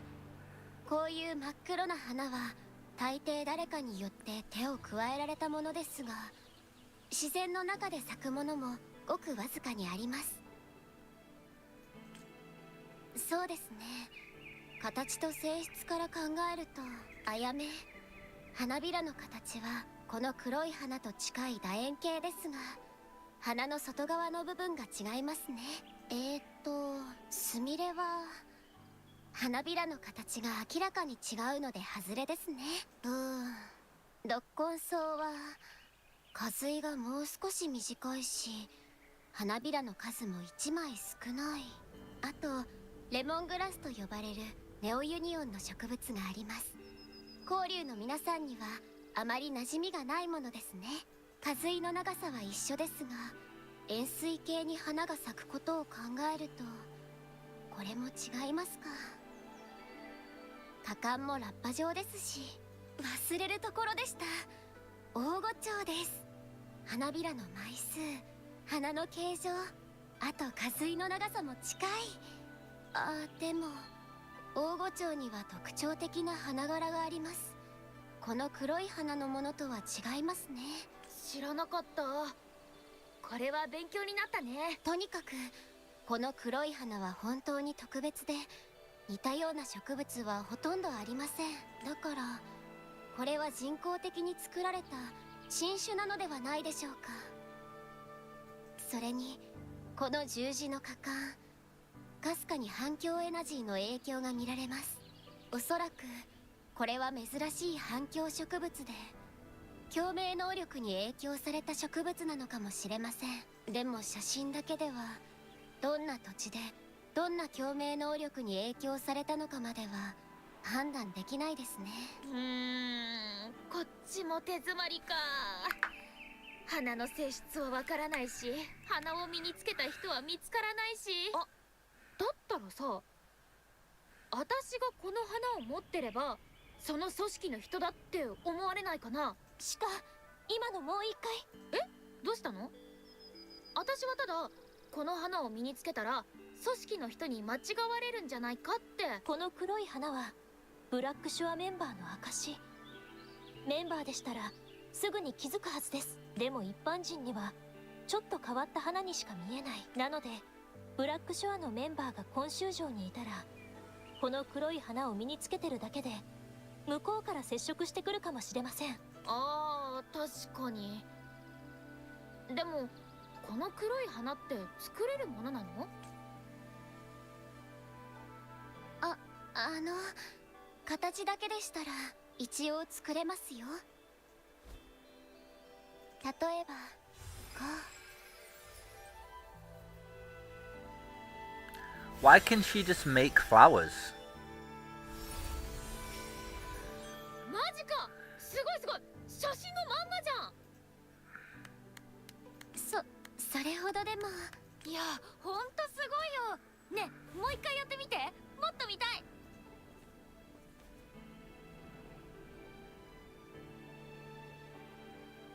ヤンヤン？どうした？ She sensed something. ねえ、漂白者も見たよね。この花、ベリーナちゃんが素手でポッて作っちゃったよ。それにほら、写真のとそっくりじゃん。それほどでも。ただちょっとだけこういうのが得意なだけで。ねえねえ、もう一個出してみてよ。私も欲しい。もう一回やってみますね。ヤンヤン？どうしたの？来る途中でも見る。漂白者さん、気づきましたか？さっきから見たことのない黒い花びらが落ちてきてます。明らかにベリーナさんが作ったものではありません。それに流れ息も乱れている。誰かいます。別行動なんてダメです。危険すぎます。わかりました。私はシカと一緒に黒い花をつけてブラックショアメンバーを探してみます。漂白者さん、くれぐれも用心してください。何かあったらすぐに連絡をお願いします。いいですか？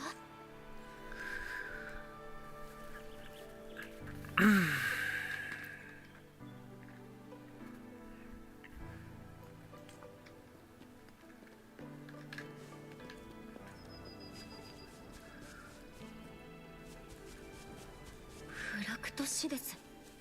なぜこんなところに？くそ、あの女、俺たちの邪魔ばかりしやがって。ああ、お前も目障りなんだよ。倒すしかないようだ。もう音の力に。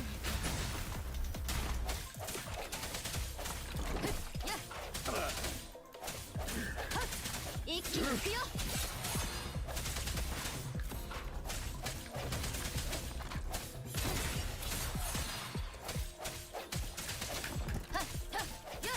ここは冷静に。隙だらけね。響け。砕け。これも音の力。変な音が断続的に聞こえる。というかこちらに向かっている。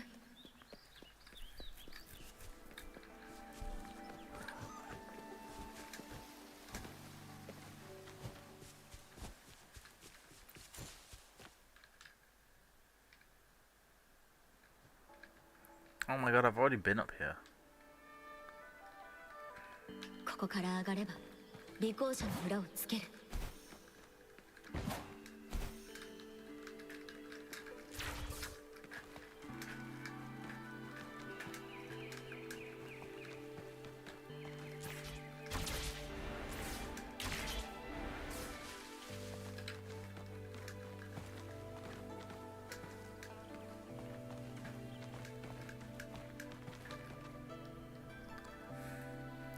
まずは隠れて。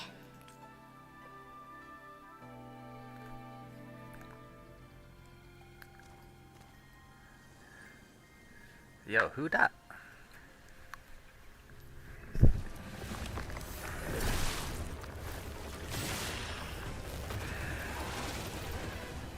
Yo, she's no joke. どこかな？私を探してる？ Yo. 見つけた。 Uh-oh. Nah, I'm no joke either. Look at me.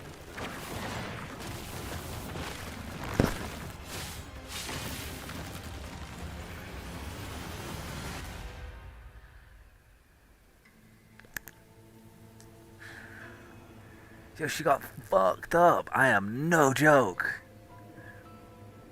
Yo, that's a bit sexy.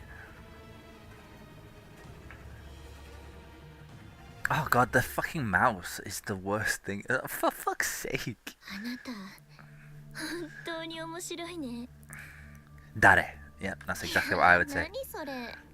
捕まったら言いなりになるゲームなのかな？ Yeah, it was a bit kinky. Okay. We like.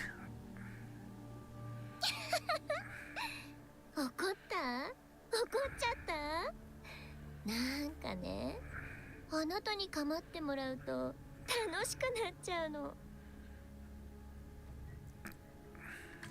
こんな気持ちになったのは初めて。あなたのこともっと知りたくなっちゃった。 Answer me. はーい。あなたはブラックショアが指名したターゲットなんだよ。そう。私はブラックショアの花持ち。この黒い花は花持ちの証。世界を救う責任と使命だったかな。そんな感じのやつ。目的ね。賢人をたくさん集めて救世を果たすだっけ。どう？興味ある？あなたはそんな風に見えない。私は興味ないよ。だってそんなの楽しくないもん。私はね、強いやつを追っかけて戦ってそれでボコボコにしたい。自由気ままに欲望に忠実に。組織をと変わらないってことか。So like you're a bad guy. 本当はやりたいけど、その前に仕事もこなさなきゃね。庭には無数の種があるの。その中でもあなたは特別。私はそんな種を守って育てるのが仕事で、実った果実が売れたらこの手でもぎ取って食べ尽くすの。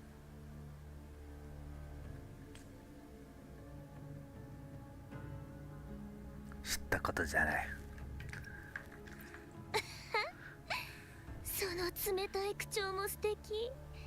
またいじめたくなっちゃう。冗談。とにかく私は特に危害を加えるつもりはない。むしろ逆。しつこい虫けらを払ってあげたのは私なんだよ。だからフラクトシデスなんかと一緒にしないで。あんな連中の立場なんてどうでもいいけど、私のお気に入りにちょっかい出すんだったら容赦しない。それに奴ら少しからかっただけであんなに逃げ惑うなんてつまんない。からかった？あれ？気づかなかった？あの竜の小娘とのデートで何も起こらなかったのは私がフラクトシデスの奴らと遊んでたからなんだよ。ねえ、こんなに答えてあげたんだからそろそろ私の番じゃない？何を知りたい？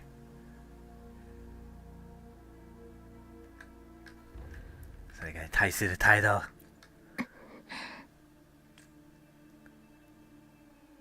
この体、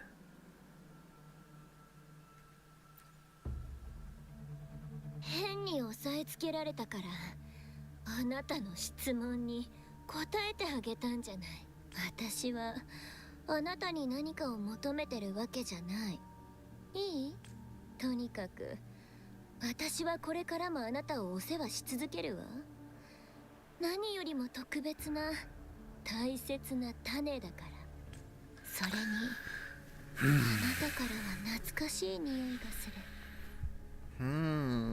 She says she's gonna protect me, and she has been this entire time, secretly from the shadows. And she says I'm a special seed of some kind, and also I'm familiar to her.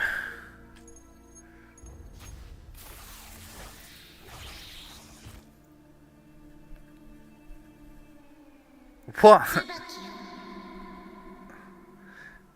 ツバキよ。次はもっとしっかり逃げてよね。早い。早いも何も。それ電光石火のレベルだよ。漂白者さん、遅かったですね。何か問題でもありましたか？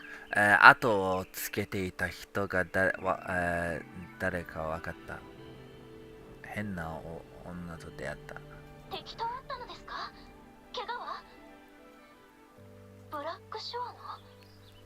それで何か情報はつかめたのですか？逃げられた。そうですか。ですが無事で何よりです。シカが不審者を見つけました。今追跡中で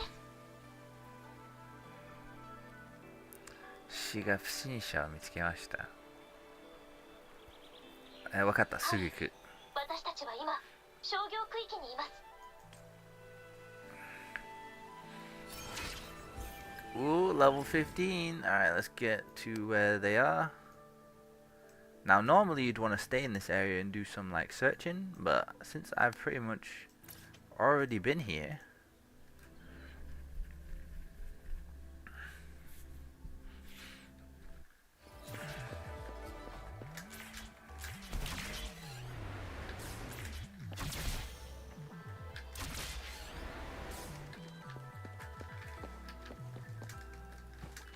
what the hell?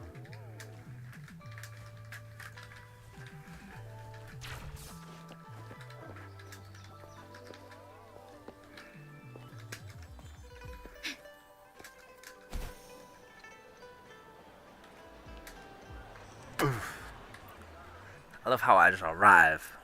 Imagine if she actually arrived at just drop down from the sky. 状況は？さっきまでシカと一緒に黒い花をつけて街中を歩いていたのですが、特に有益な情報は得られませんでした。挨拶みたいなのは多少。お？さっきの美人さんじゃない？あれ。あ、本当だ。君可愛いね。もう一回写真撮っていい？別にさっきはちょっと角度がうまくいかなくってさ。もうからかわないでください。あ、シカが不審者を見つけたみたいですよ。ほら、あの人。It better not be a guy in black robes. It is. 漂白者か。いいところに。こいつ商業区域でこそこそ嗅ぎ回ってて、なんか怪しいから見張ってたんだ。Yeah, bro. I don't even need a flower to know this guy's weird. Look at him. で、さっきまで探し物をしてるちっちゃい女の子と一緒にいたんだけど、その子急にいなくなっちゃったんだ。これってやっぱおかしいよね。根順位シカだ。そこのお前、路上活動の許可証を見せてもらおうか。許可証？私、しがない情報屋で名をアールトと申します。今は気ままに旅をし、皆さんにお力添えを。はい、無許可ね。となると、店舗も持ってないってことかな。店舗？店舗？情報商売に店舗って必要なの？なんですか？はあ。待て。うちは信用第一、明朗会計。どんな情報でも取り扱っている有料店。なんだろう。有料店。大陸名情報屋賞受賞賞だって。明確な業務実態がない。つまり違法営業だね。違法営業。お宅責任者は？ちょっと呼んできてよ。身分証ぐらいは出してもらうよ。責任者？あのお方はとっても立派なお方なんだぞ。それはこの星と共に誕生した古き存在、いわば星そのものの意志、世間万象を映す鏡。信用できないね。だから責任者を呼べ、責任者を。ああ、もうここまで言ったのにまだ信じないの？おかしい、ありえない。はいはい、信じる信じる。状況はよーくわかった。じゃあとりあえず署まで来てくれ。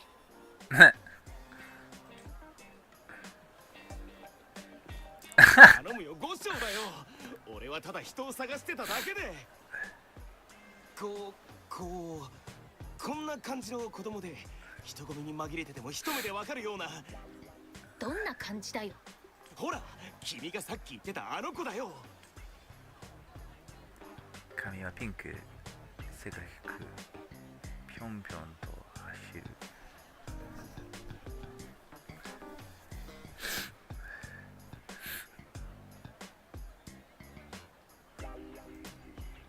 ああ、そう、まさにそう。ってあれ、なんで君が知ってるんだ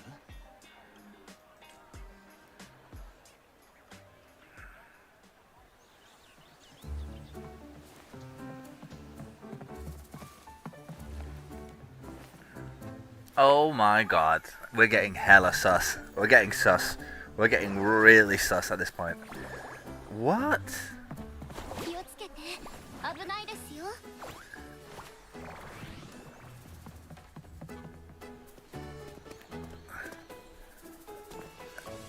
Look at her! Oh man, that is. Yep, it's all about me, as always. I kind of wish I made a male. あんこ大明神様がよ、心配かけさせやがって。おい、何するつもりだ。ジュンさん、俺が探してたのはこの子だよ。あんた、あんこちゃんだね。この人知ってる？知らない？うん、あんこ知ってる。免許営業で、金の亡者で、盗み聞き大好きで、子供をいじめるのも大好きなアールトおじさん。あ、でも悪い人じゃないよ。あんこちゃん、俺言わなかったっけ？おじさんはやめて。俺まだピチピチなんだけど。説明と全然違う気が。問題はそこ？いや、you gotta say that. ベリーナさん、これはどういうことですか？Basically, she was like, oh, he likes bullying children and stealing and eavesdropping, and like, he's super stingy. And then he was like, don't call me old. これはどういうこと？ Oh yeah, why the hell are you here? 崖のそばで偶然出会ったんです。それも毒キノコを食べてる真っ最中に。She was about to eat a poison mushroom. なんとか薬の調合が間に合ってよかったですよ。でないと恐ろしいことになってました。Jesus. あんたの心配してくれてありがとう。でもこういうのは慣れっこだからね。あんこちゃん、どうして一人でそんな危ない場所に行ったのですか？ Who are these people? 大丈夫、全部言ってみよう。それはこのお姉ちゃんを見張るためさ。変なアニメでも見たのかな、あんこちゃん。皆様からどうかお気になさらず。皆様どうかお気になさらず。ねえアールト、あんこに行けって言ったのアールトだよね。なのになんかみんなの目やばいよ。だからあんこちゃん、そういうこと言っちゃダメなんだって。はあ、しょうがない。こうなったらもう素直に打ち明けるしかないか。 Oh my god. Are these supposed to be a super ultra secret organization that no one knows about? It's some random dude and some dumbass kid. ここへ来たのは仕事のためだ。それも非常に重要なね。なんせ。Huh? アンコ。Huh?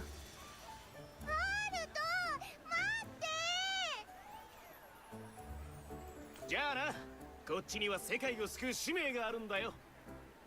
待て。は？逃がすわけには。私は居住区域に行ってみます。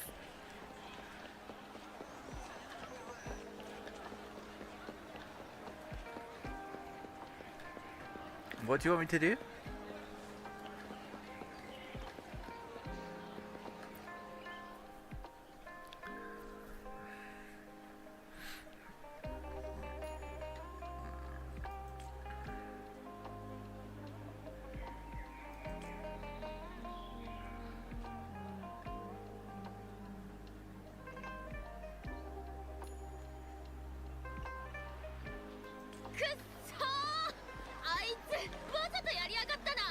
私は巡礼所に行ってくる。地の利ならこっちのもん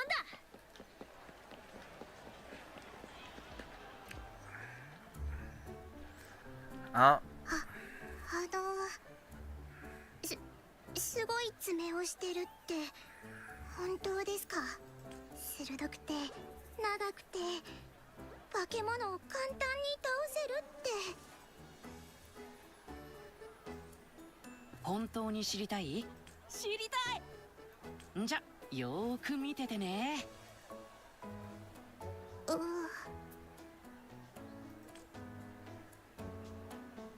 メちゃんだ。これあげるよ。君たちの思うようなすごい爪はないけど、飴ならたくさんあるからね。どう？全然怖くないって言ったでしょ。ありがとう、お兄ちゃん。どういたしまして。明日の獅子舞見に来てね。絶対行く。 Who the f is this beast boy? Why does he have a tail? バイバイ、お兄ちゃん。Alright, get out of here. くんくん、君の匂いは強者の匂い。けど不思議な感じ。悪人ではなさそう。匂い？どうやら君が例の漂白者だね。Oh my god, am I really that special? すごいお客さんが来たって聞いてたんだけど、やっとこうして会えたね。僕は林陽。会えて嬉しいよ。林陽。この先も輝かしい未来がありますように。ジュンソンが手を伸ばさない。手を伸ばす。Shake his hand. 君、やっぱり特別だね。Why does everyone say that? 拍手したらもう友達だよ。あなたはここで何をしている？随師団は大規模な獅子舞をやるんだ。だから僕はこうして宣伝をしてる。随師団は獅子舞を披露する劇団の名前さ。そして獅子舞は今週の伝統儀式の一つ。今週の伝統儀式はよりどりみどり。例えば、ごめん、一日中稽古してたからかな。ちょっとお腹が空いちゃって。そうだ、一緒にご飯を食べよう。もちろん僕のおごりで。食事しながらいろいろ紹介するのも悪くないね。やけに更新的だね。うまい話だな。今じゃないけど。美食でおもてなしするのは今週の礼儀の基本中の基本。君もでも今はちょっとやることがあって、獅子舞の依頼がいろんな人から殺到しちゃって、明日の儀式と一部かぶっちゃったんだ。獅子舞は今週の人にとって特別な意味のある儀式。後先考えずに断るだけじゃきっと誰かを傷つけてしまう。そこで僕は考えたんだ。もし注文の一部を何らかの形で明日の獅子舞で実現できれば一石二鳥なんじゃないかって。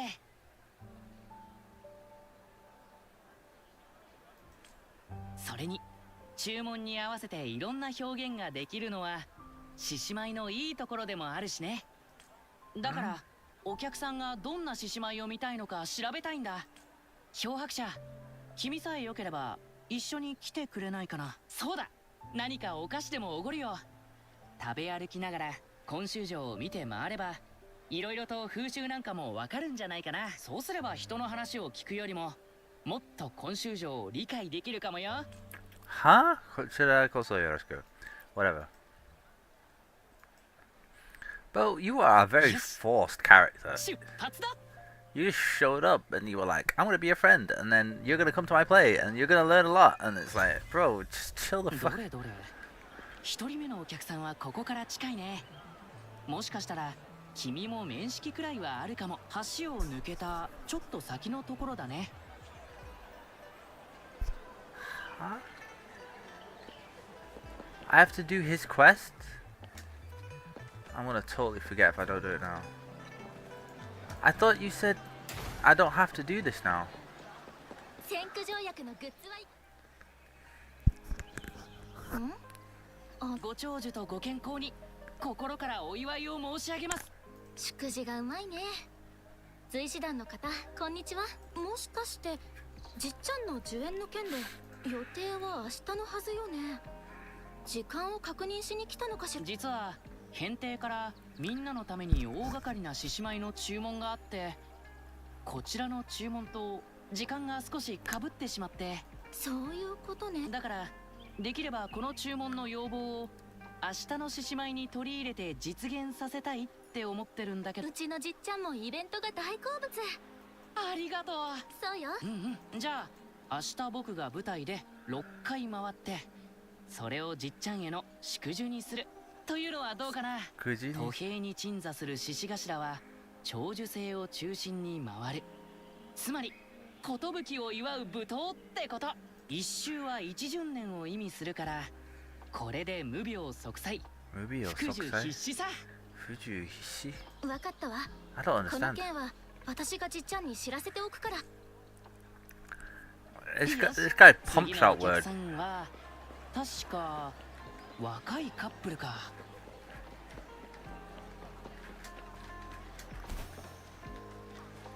Ah, right here. おめでとうございます。あ、リンヨウちゃん。私たち式で配る飴を用意してるの。はい、二人ともありがとう。で、今日は前に注文した獅子舞の件について少し説明しておきたいことがあるんだ What けど。 is 獅子舞の剣？獅子舞？検定から獅子舞の注文があったんだ。じゃあ私たちの注文は取り消しってこと。私たちは交流生まれだから伝統的な獅子交換を一度試してみたかったんです。面白い手順がある儀式だよ。まず2人が獅子頭の両側に立って、獅子が口を開けたらこう、2人は手をつないでその口に手を入れる。そしたら獅子がすぐ口を閉ざす。これがこう。つまり2人の手は二度と離れないという意味だよ。お二人の望みはよく理解できたよ。生涯に一度だけのせっかくの儀式に後悔を残したくないもんね。でも強い絆で結ばれた2人なら獅子交換にこだわらなくてもこの先もうまくやっていけると思うよ。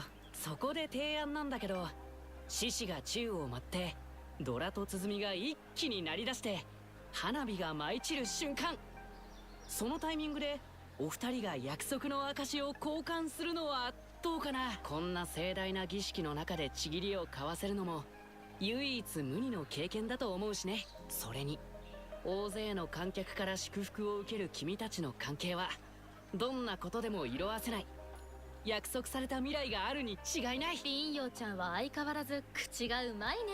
本当は彼はもうすぐ辺境に向かいます。この儀式も兵士になりたての彼にとって特別な催し物になるはずです。翔くん、あなたはどう思う？君さえ良ければ俺は文句など一切ない。そうね。もちろんよ。よし、最後の一人はこの近くだね。僕のおすすめの食堂もその辺りにあるんだ。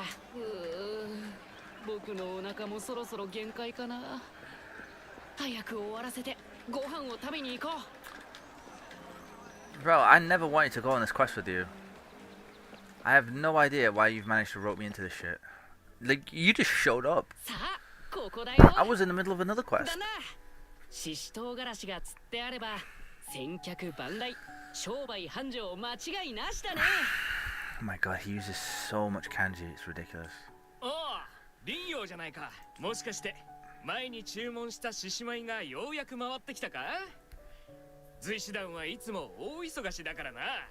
もう来てくれないんじゃないかって少し心配しちまったぜ。ししとうがらしも買ったんだ。開業の日で獅子に食われる瞬間を待ちわびてるぞ。だな、実は話ならもう聞いた。あっちで手一杯だからうちの依頼は無理ってか？そうだけど、せめてこの儀式でできる限りししとうがらしの要素も取り入れて旦那の商売に。なあ、心配しなくて大丈夫だ。あんたたちは自分の仕事に集中すればいいって。店のことは気にすんな。ところでこの人は？ Yeah, I don't know why I'm here. 漂白者でいい。また友達ができたのか、林陽は。ほれ、これを食ってみな。うち食べてみようよ、漂白者。僕のおごりでいいからさ。旦那の腕は一流だからね。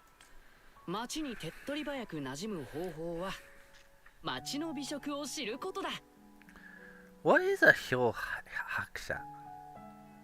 漂白者。う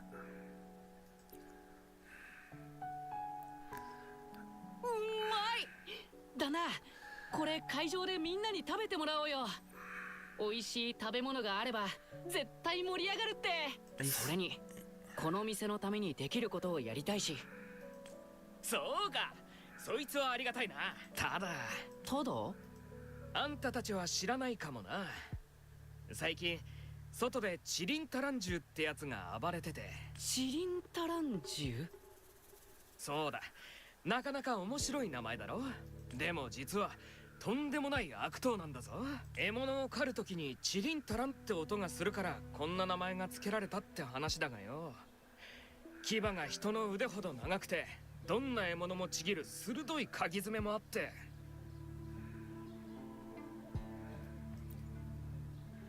大したことない、ね。違う、チリンタランジュはこんなんじゃないよ。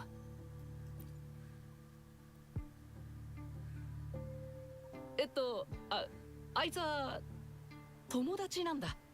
しかし参ったな。俺の新作には特別な食材が必要なのに、今じゃあのチリンタランジュのせいでどんな肉も満足に仕入れられねえ。他に方法はないのか？最後の仕入れ先は野獣団って追放者グループが掌握している。あの連中はチリンタランジュと意思の疎通ができるからいくらか食材をもらえるって話だ。でも相場の5倍以上の価格なんだよ。とんだ詐欺野郎だぜ。開業前のうちにあんな大金一体どこで用意しろってんだ。だから新作といってもしばらくは提供できないってわけよ。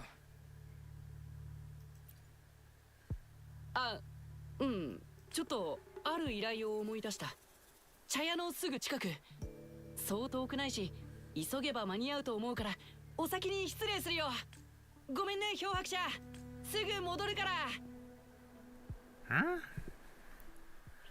相変わらずだな。そのうちあんたも慣れるさ。あいつはこういう性格なんだ。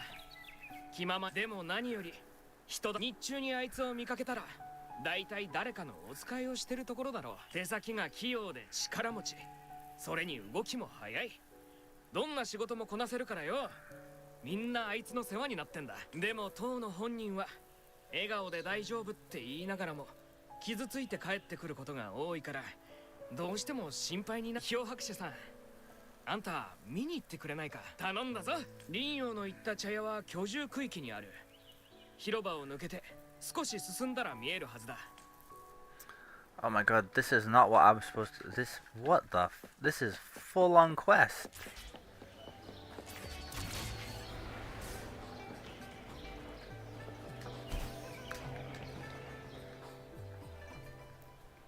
人違いですよ。私は獅子舞の注文なんてしたことないし。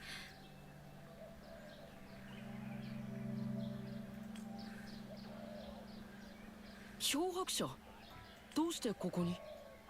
大したことじゃないけど、ありがとね。前は変わった注文があってね。獅子舞の依頼にしては何の要望もなくて、依頼者の名前もカイさんだけ。ご両親が注文したっていう可能性はないの？それこそありえませんわ。用がなければ私はこれで。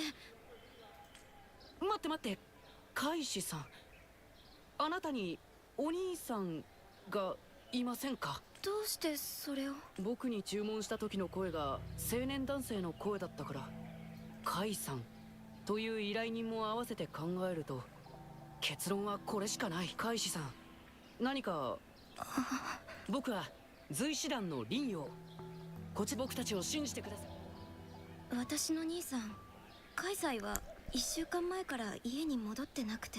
1週間前、ちょうどこの注文を受けたタイミングだね。最後に会った時に何か変わったことはなかったかな？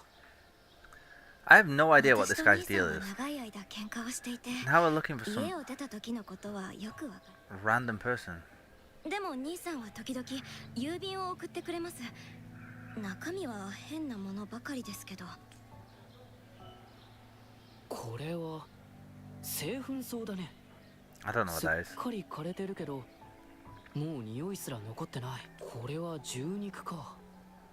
入念に冷蔵はしてあるみたいだけど、この腐りかけた匂いは嘘をつかないね。前の手紙は野獣団という人たちと絡んでいるといった話が書かれていて、それは兄さんがもし本当に悪事に手を染めてたら、私の通報で本当に逮捕されてしまったら。この野獣団、確かに変だね。チリンタランジュの噂も奴らと関係ありそうだし。しかしどれも発送先が違うから全部調べるのは大変だな。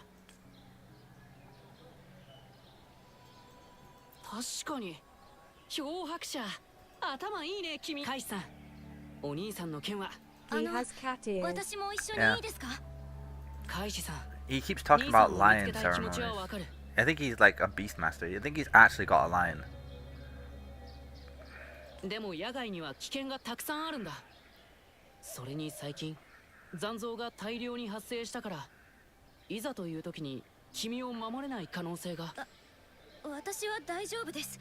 これでも先駆条約のメンバーですし、先駆条約のものはこんな危険なんて。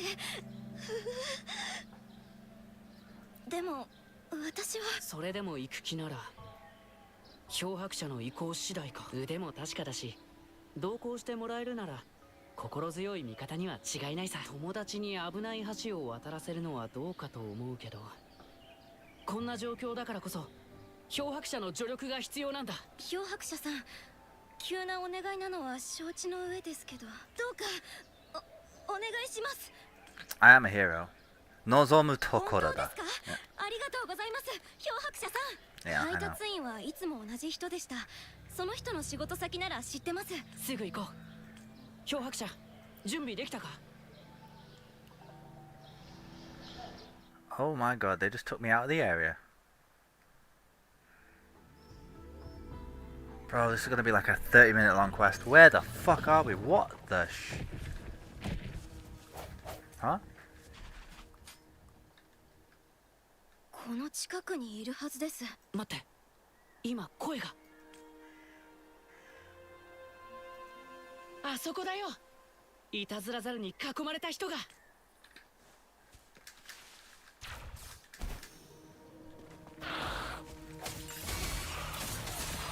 満を打て。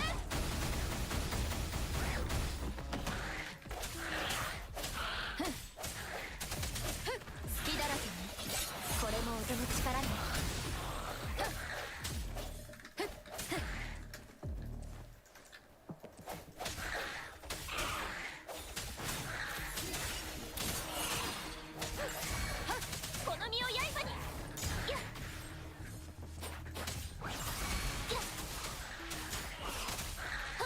I hope they put Garen in the game.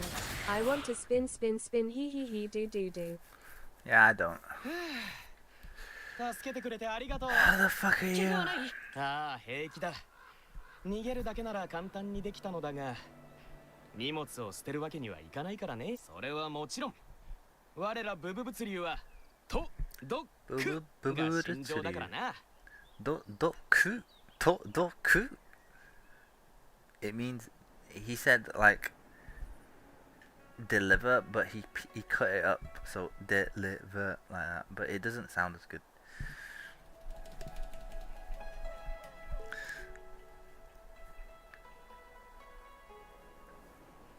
It's more, I would translate it to something more like get it delivered rather than cut up an actual word. 僕たちは失踪した差出人を探している。知っていることがあれば教えてほしいんだけど。君たちは命の恩人だ。何でも答えるよ。ああ、これは知らないね。そう？でもルートを考えると君のところから直接届いたはずなんだけどね。それは何かの間違いでは？うん、そうだね。じゃあ質問を変えてみよう。野獣団か。例のチリンカタン獣って知ってるか？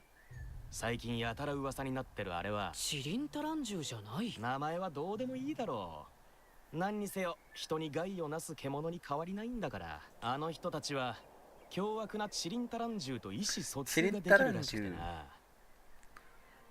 だから近所の人たちはチリンタラン獣が自分らを襲わないようにしてくれってあの人たちに金を払ってるって話だよ。金を払ってるって話だよ。恩人さん、俺が知ってるのはこれくらいだよ。ありがとう。でも最後にもう一つだけ、あの野獣団もしくはチリンタラン獣はどこで活動しているのか。俺たちにも掟があるんだ。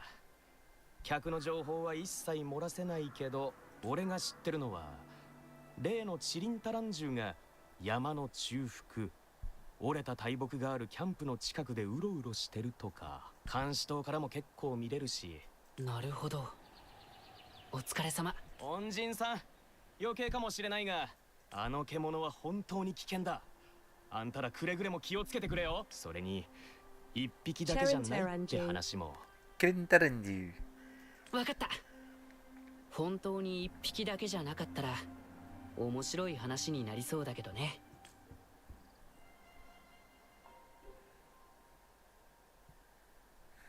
何もわからなかったですね。ああ、少なくとも野獣団とチリンタラン獣は何かしらの関係を持ってるってことはそれにあの配達員の表情、情報を伏せたのは何かに対する恐怖があるからに違いない。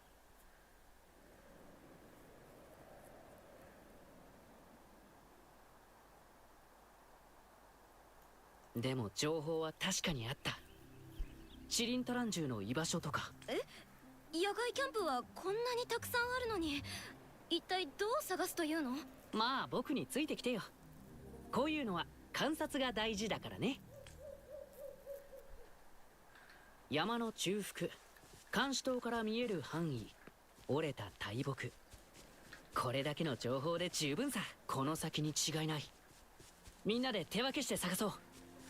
でも見つからないようにね。Huh? Well, I found it, wherever it is. 捨てられたキャンプか。ここで止まったのは野党やギャングの類ではないようだね。折れた大木。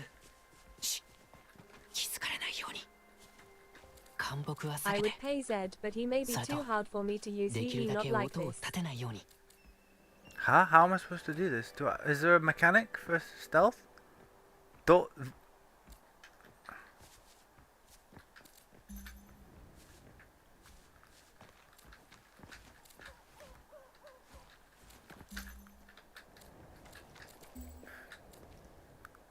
Oh my god.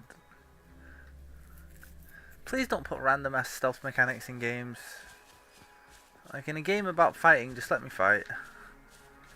A random ass stealth mechanic without actual stealth mechanics.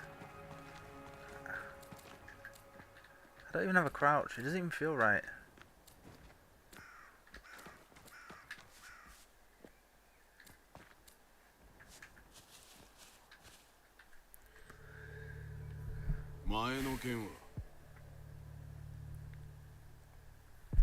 Yeah, go and play it. This is just... さすがはボス。チリンタランジュの噂かなり聞いてるぜ。本当に見つけました。静かに。前の干木見えたか。僕の知ってるあの干木はこんな開けた地面では生えない。明らかに人の手によるものだ。ひょっとしたら罠が仕掛けられてる可能性もある。まずはここで奴らの話を聞いてみよう。それにあの新入り。癖はともかく仕事には熱心なこった。来るなりチリンタランジュの件を聞き回ったのだけは気に食わねえがな。そんなに知りたければ勝手にしろってんだよ。それに何かあれば片付ければいいだけの話だ。ボス、今度の相手は手強いぜ。 Evil guys。チリンタランジュの話はさすがに信じないだろうから。信じないとな。だったら野郎どもの出番だ。信じさせるんだ。さすが、やっぱりボスは大人げねえ。お前はまだ分かってないようだな。本当に怖いのはチリンタラなんちゃらなんかじゃねえ。まあいい。今回は俺も顔出してやろう。行くぜ野郎ども、ついてこい。 Well, can't I just fuck him up, please? もう行きましたか。いや、まだ近い。奴らの呼吸音もまだ聞こえてくる。警戒心は強い方みたいだね。 Wow, the boss is not afraid. 野獣と名乗れるほどのやつじゃない。よし、完全に離れた。中に入ってみよう。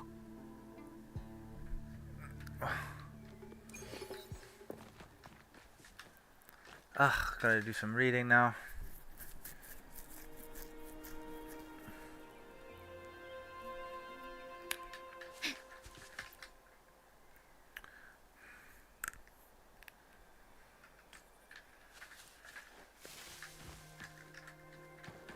This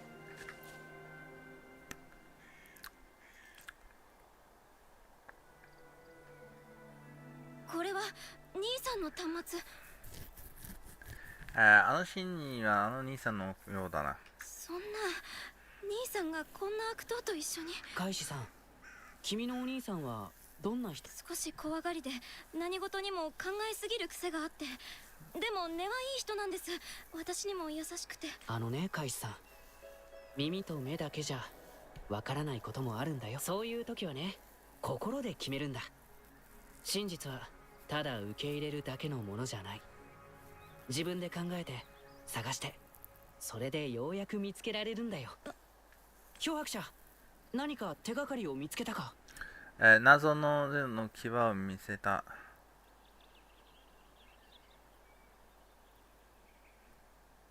災害の獅子の少し大きい牙だね。確かに大きい方だけど、これでチリンタランジュの実在を裏付けるつもりかな。噂を広めてみんなの生活を脅かすだけじゃなく、こんな質の低い食材で大金をせびるなんて。うん、僕も同じ気持ちだよ。それでも今はカイサイさんを探すのが先だけどね。それに野獣団の動向をつかまないと。奴らは一体何を企んでいるのか。さっき聞いた話によると、また次の被害者が出るかもしれないし。次の被害者が出るかもしれない。次の被害者が出る。私が賞賛を探そう。OK、私がの後。漂白者、君の野獣団への怒りも十分理解できるけど、野獣団の連中は思ったよりも警戒心が強い。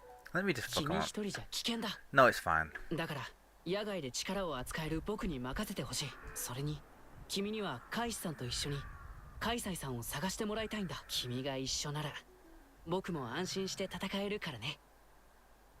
何かあったらすぐに呼ぶからね。うん。Oh my god, just let me こ fuck の him up. 端末はまだ使えますね。兄さんが残した情報があるかもしれません。やってみます。すまない。開始。俺がお前の夢を壊してしまった。I don't understand half お of the 前の story. 言う通りかもな。俺はただの自分かつそれでもお前のために。じゃあな、開始。お前のために俺はチリンタランジュを殺すんだ。兄さん、私が先駆条約に入ったからです。兄さんはそれに強く反対していて、それでも私の夢だったんです。だから喧嘩になりました。私にも分かりません。そんなこと。チリンチャランジュ。これはこの鈴の音聞いたことあり。少し前任務に向かう途中で残像に襲われました。逃げる気力すらも尽きかけた時にこの鈴の音が聞こえて、その後のことは覚えていません。そこで記憶が途絶えました。ただ覚えてるのはその鈴の音が聞こえたこと。鈴の音。逃げても逃げてもその音は追いかけてきて、私が森を出るまでずっと聞こえていた。もし逃げきれなかったらあの獣に食われていたかもしれない。だからそうです、チリンタランジュに決まってます。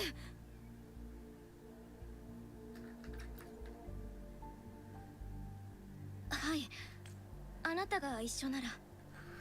Huh? I thought it was fake.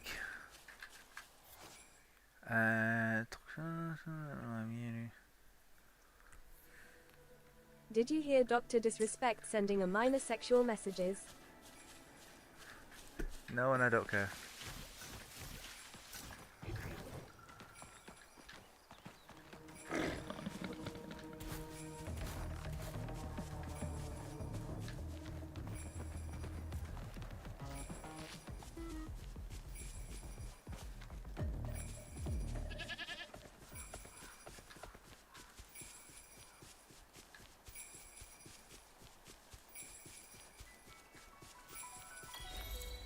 It's him. That can't be. 漂白者、合図したばかりなのにもう着いたんだね。野獣団を尾行していたらカイサイさんの行方が分かったんだ。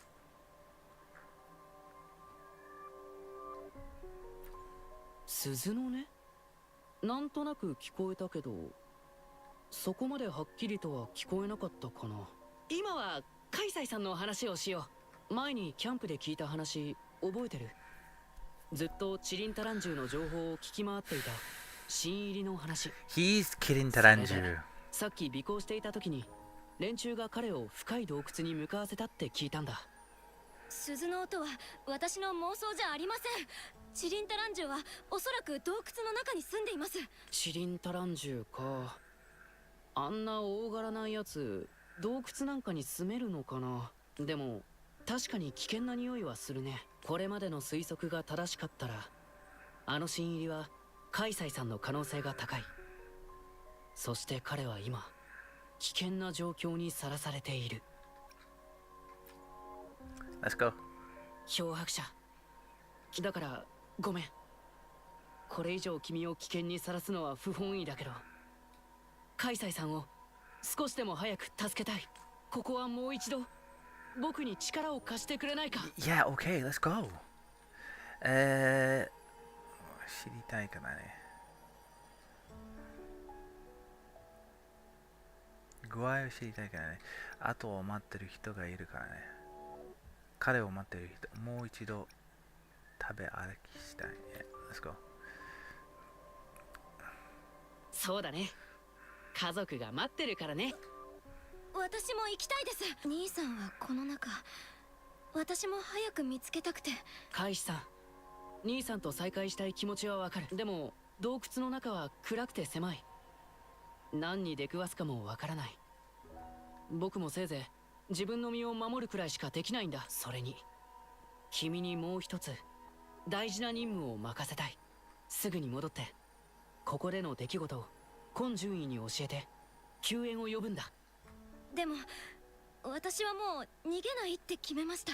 カイシさん、先駆条約のメンバーである君なら本当は分かってるんでしょ。自分が置かれている状況に基づいて正確な判断を下す必要があるということ。逃げるのは必ずしも臆病なことじゃない。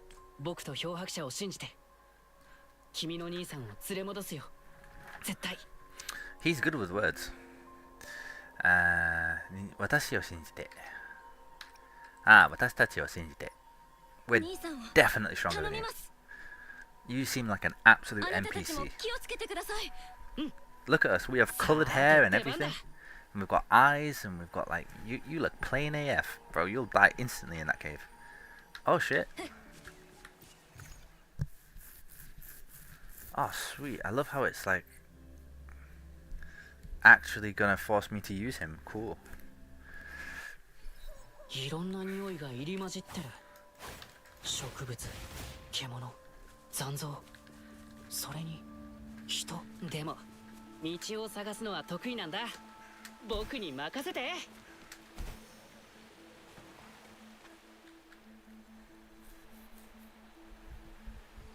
見て、これはカイサイさんのものかな。カイシさんの話じゃこんなところに一人で入るような性格じゃないはず。チリンタランジュを探しに。でもチリンタランジュのどこが気に入らないんだろう。ここは一本道。This story is not very fleshed out very well. It's just so random and so forced. ここの通路は狭くて入り組んでる。暗いところに隠れてる残像もいるから気をつけて。I almost missed this. 一度運が舞い込めばきっとすごいことになるよ。I wonder if there's other stuff that I missed. Why do VC friends not come on anymore? I miss them. Because I'm not in voice They are chat. the highlight of your stream. I'm not in voice chat. There's no highlight to my stream. My stream is super dead. I just like to play video games. It's not supposed to be I decided a long time ago I'm not going to do it as a job. I already decided that. It's not the job for me. VC friends are definitely the highlight.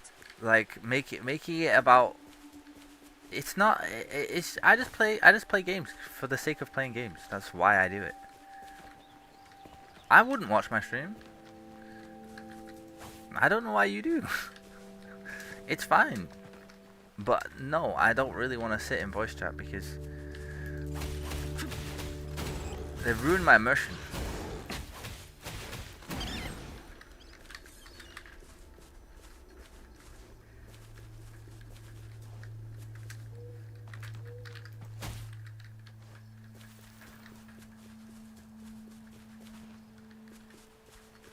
I got a save point? Why do I need a save point? I'm tempted to drop down there, but I kinda...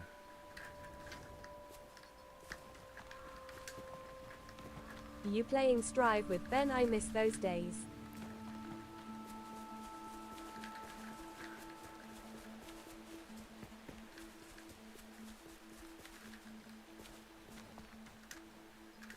Oh, really? You can't free run here. That's why I dropped down. I was like, oh, I can jump back up anyway.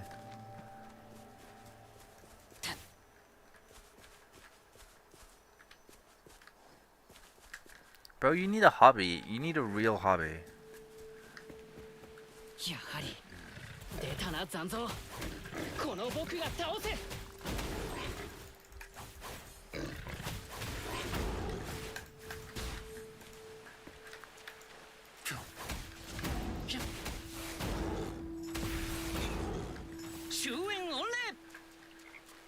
Nah, that is so lame. He's such a lame character. I know you don't like to talk to viewers, so that's why I want to talk to VC people. Oh, I keep doing the wrong thing. It's not like I don't like to talk to viewers. 一度運が舞い込めばきっとすごいことになるよ。落石で先に進めなくなっちゃった。しまったな。カイサイさんはもっと奥に行ったかもしれないのに、ここか。だから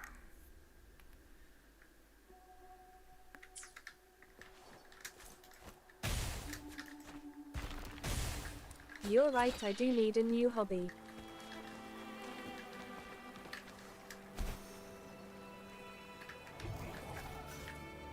地面に茨が生えている。ここは気をつけて進もう。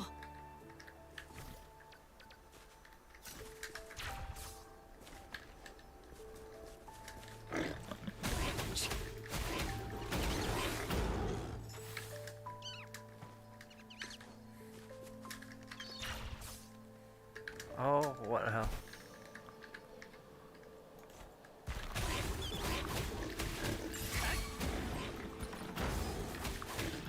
行くよ。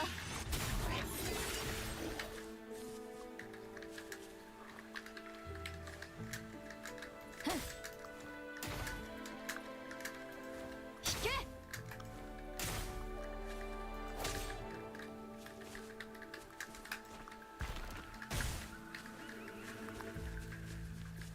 これは予想外ね。 Raven, thank you for being a good mod.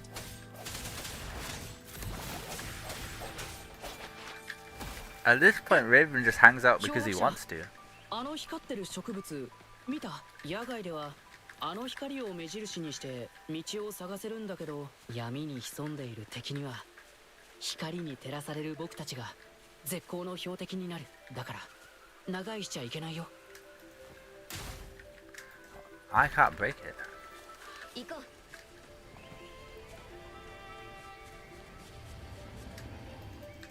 うわっ、なんだこのでかいの。完全に道を塞がれた。戦闘力は普通だけど破壊力はすごい。こいつとまともに戦ったら洞窟全体が崩落する可能性があるね。思いついた。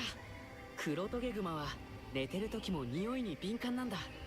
近くで嫌な匂いがすれば簡単に引いてくれるかも。ちょっと待ってね。あった、ミントの匂いだ。あれを使ってみよう。匂いは下から伝わってきた。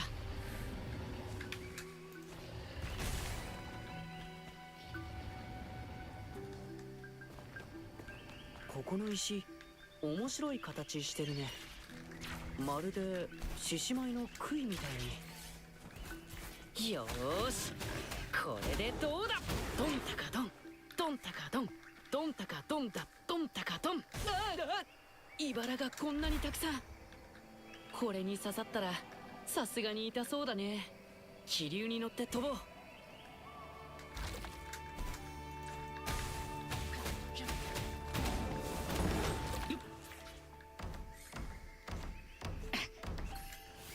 What the hell?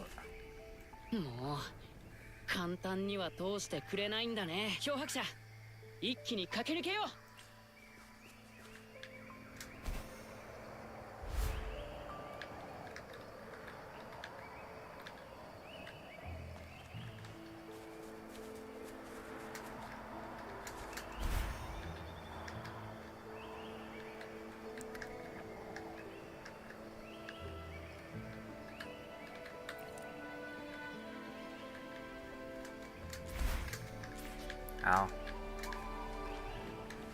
ミントの匂いが強くなった。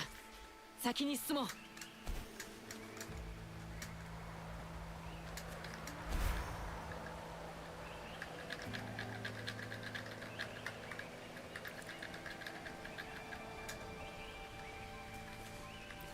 匂いはこのミントからだね。これで黒トゲグマを引きつけられる。 You could ま smell た残像 this? か。気をつけて。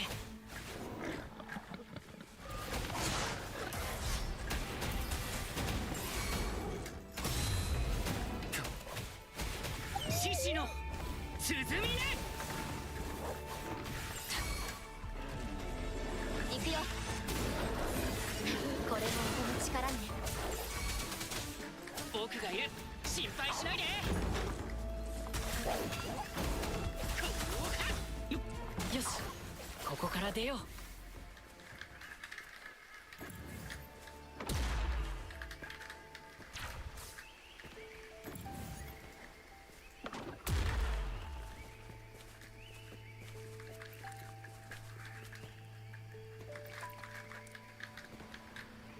近道があるね。こっちに進もう。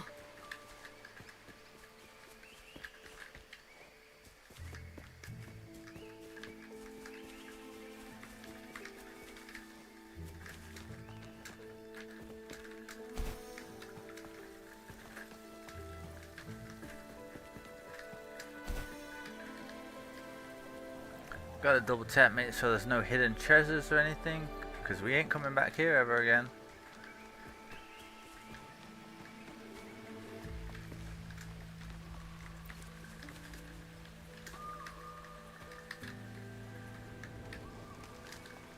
Oh, we've already been here.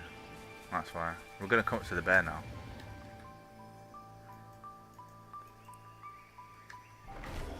Jesus.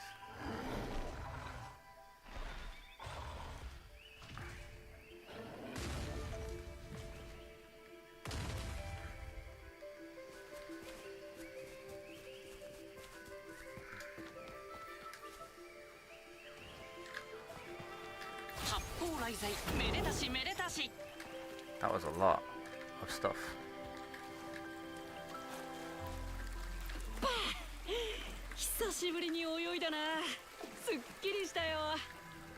That is not what I would say if I had to swim in my clothes. I would be like, shit. ここ暗いところでしか生えない植物だね。これなんか懐かしい。何年ぶりかな。 Why is this place so beautiful? もう最深部に着いたか。もうちょっとだ。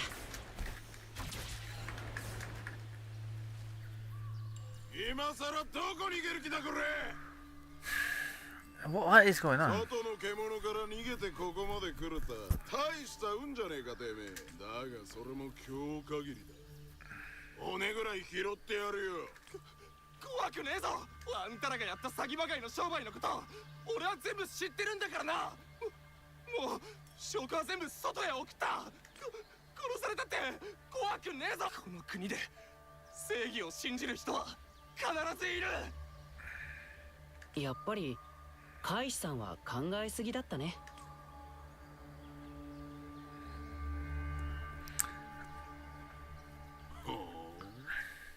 本命のご到着だな。あんたたちは早く逃げるんだ。こいつらは俺目当てに。逃げる。そんなことできるわけねえだろ。I wouldn't. 騙せるとでも思ったのか。 What? 盗み聞きだの尾行だのお前らを泳がせたのはな。ここでまとめて片付けるためだこれ。 Brother, you've got some さす misconceptions. がボス。お前らおとなしくしてら。 What? やれやれ。獣のどこがいいのかな。人間をやめてまでそんなものに。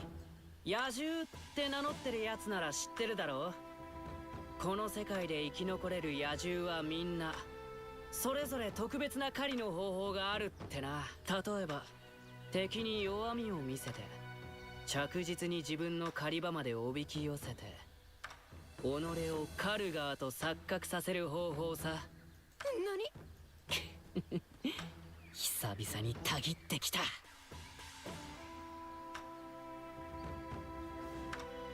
脅迫者手加減なしで行こう。野獣相手なら This is just to show him off 獣の流儀でしつけてやれ。 as like a legendary character. I think it's so forced. They're level fucking 12. This is a...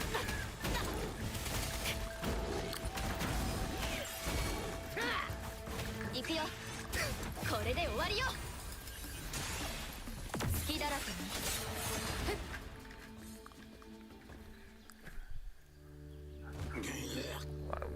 雑魚だよ。やばいぞボス。こいつ聞いたことがある。Yep. なんでも尻尾が揺れ始めたらめちゃくちゃ強くなるって。 Oh, you're talking about him? I thought you were talking about me, the hero of the fucking city. あいつの尻尾もはや回っているぞ。 Oh my god, they're like fucking cartoon villains. Oh my god. まだまだが必要だね。すげえ。野外は僕の狩り場だ。おとなしく投稿する方が身のためだよ。バラバラにされたくないならな。Uh-oh. あいつらが目を覚ましたみてえだ。ボス、ここはもちろん。最後まで戦う？逃げるんだよ。はい。待ってくれ、ボス。どういうこと？逃げるつもりか? Don't let him run away. 脅迫者、危ない。 Then what are we afraid of? Why don't we just run after them? Why are we standing here? Waiting for it to slowly arrive. Yeah, it's just a bear that we went past earlier. Obviously this was going to be the thing. Wait, what? させるものか。 It's not even that big. What? I thought it was huge. Alright. Aren't you gonna attack? I was gonna like dodge.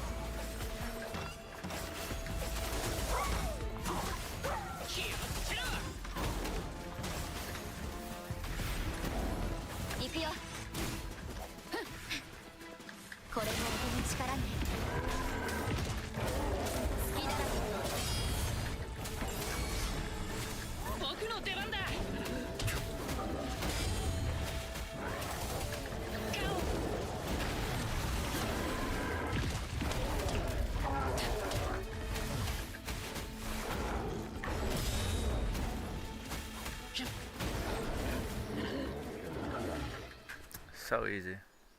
仲間に牙を剥いたやつは Disappointing. 一匹たりとも許せねえ。 Disappointing.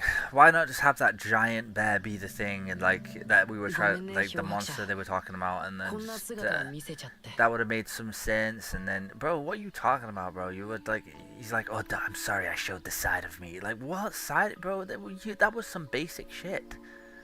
That was some basic ass shit.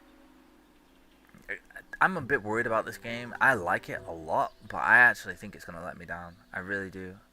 Like every single second I play it, I get more and more afraid, more and more afraid.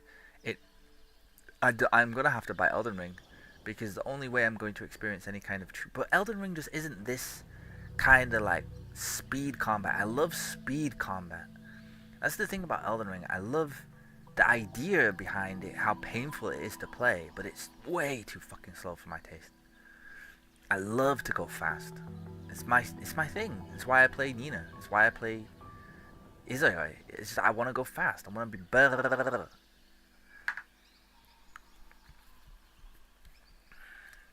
秘密にしとくよ。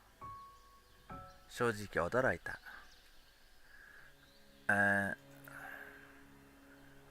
ありがとう。そうしてもらえると嬉しい。助かった。ありがとう。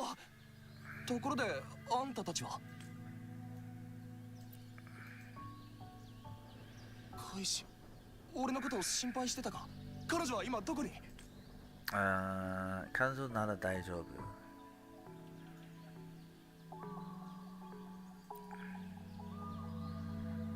よかった。多分。あんたたちにも迷惑かけた。本当にすまねえ。Also, why is this guy wearing like the most basic ass tourist outfit of all time? 妹のことはあんたらも大体知ってると思うけどな。No, I'm not gonna lie, I don't care. 選挙条約のメンバーだったけど、ある事件で2人とも死んだ。Oh my god. それからは食いぶちを稼ぐためにいろんな仕事をやってきた。全ては妹をちゃんと育てるためにな。でも彼女は何としても選挙条約に入りたかった。両親の意思を継ぐとかなんとか。けど俺に家族と呼べる人はもう一人しかいないんだ。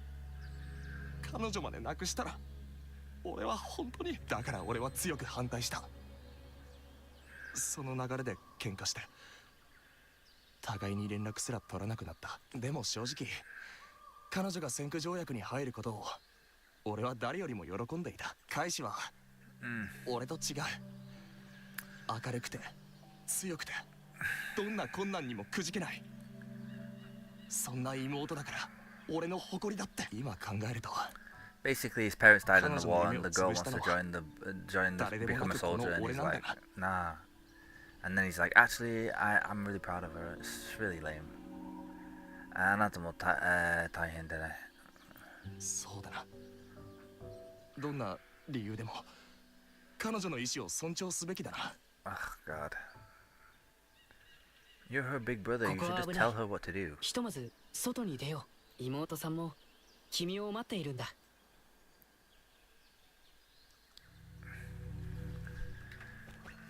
Ah, thank God that's over. This guy just wrote me into his quest line against my will.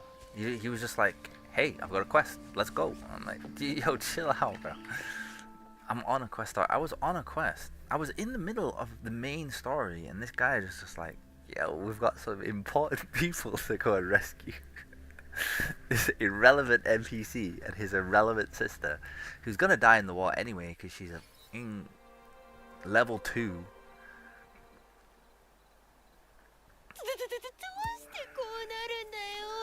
Oh my God, it's like Jesse and James.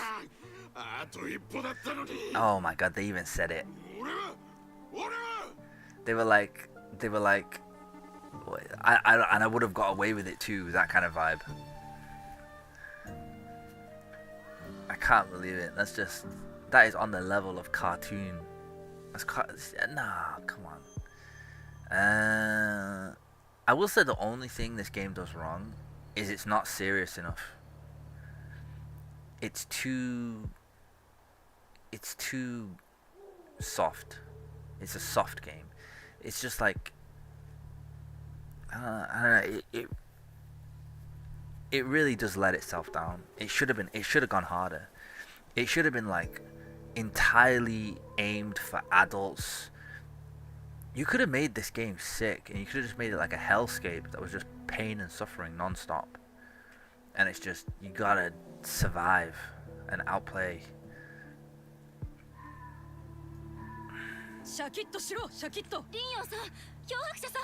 この子のおかげで私たちは無事犯罪者を捕獲できました。怪我はありませんか？無事だ。開始。すまねえ、開始。辛い思いをさせて。感動の再会の最中悪いんだけど、ここは犯罪現場だし、話は城内に戻ってからにしよう。Oh my God, do I have to run there myself? Oh, you've actually teleported me into the middle of bumfuck nowhere. What? Huh? It must be underneath me. That's really weird. Where am I? Whoa, I'm in pitch black. Where the fuck have you taken me, bro? Right, we'll go in there. What's this?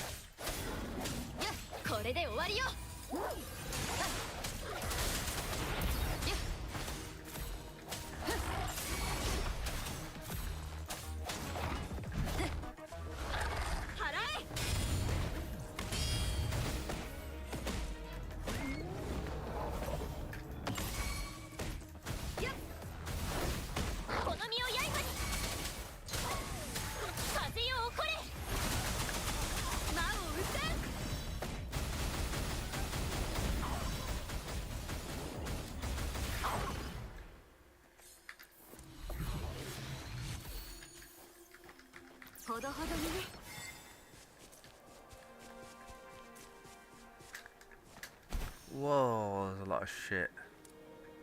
Of course there is. Wait, haven't I been here before? Hell no, I haven't.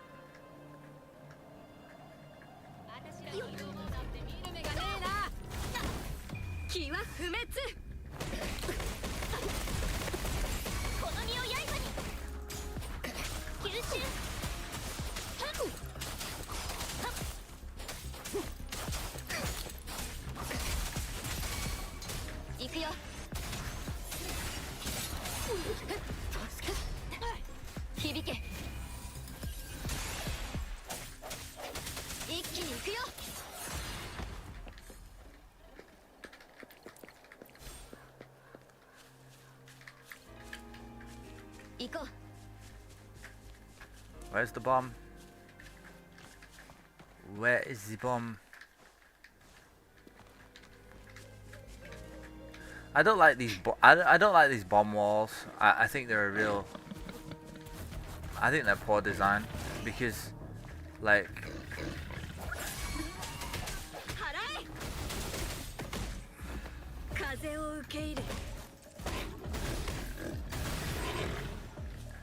There's nothing like. There's nothing interesting about bomb walls, right? They're just walls that are. You know, the mechanic is I've got to just find wherever the bomb is and then use it. And 90% of the time the bomb is just right there, and this time I don't see it, so maybe it's not a bomb wall. Oh.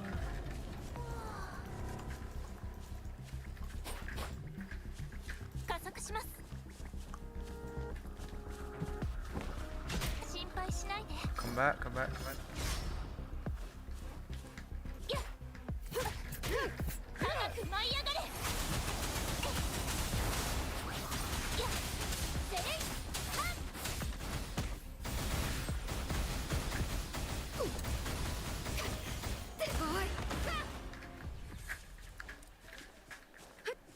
So if there's a bomb here, I don't know where it is. Maybe it's like if you get a character that can do it. Maybe there's a character that could just blow up walls.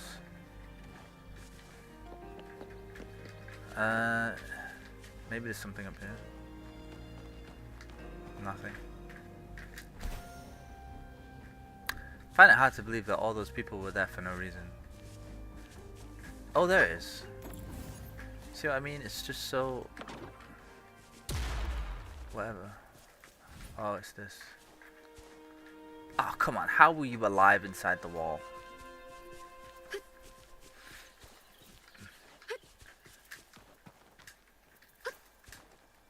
You're taking me further away from where I want to go.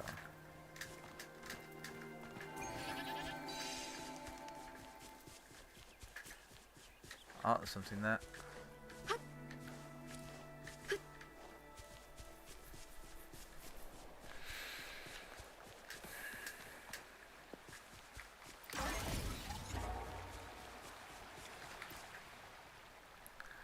Oh no.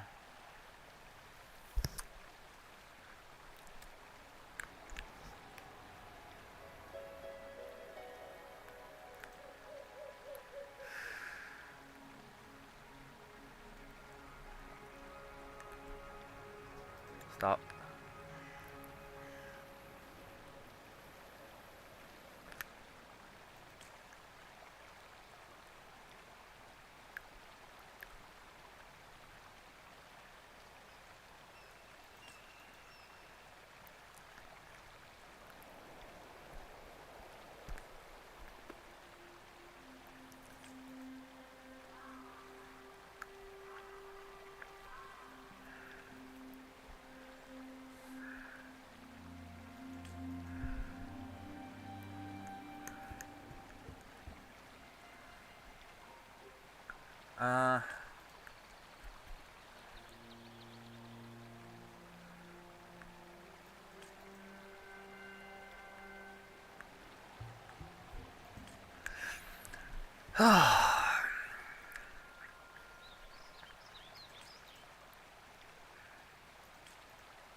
Okay, all of that just to tell me to go look at this.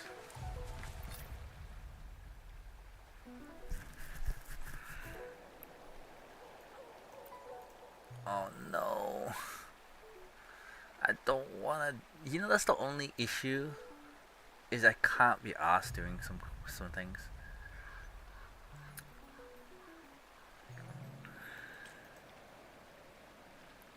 I might burn out on this game if I'm not careful.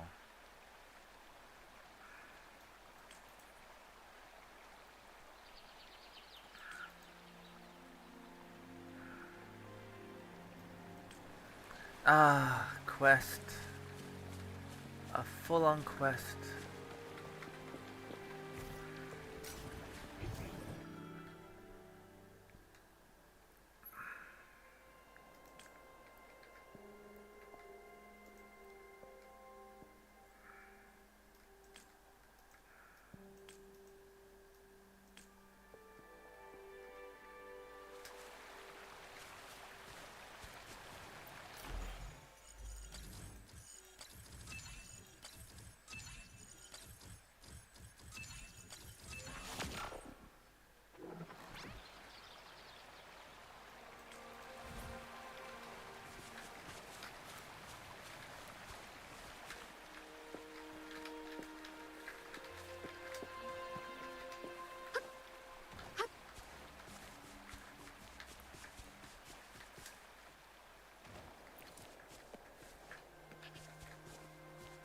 That's so far away, what the fuck?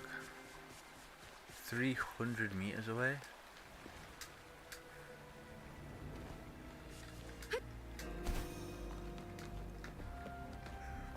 And some random shit there? What's that?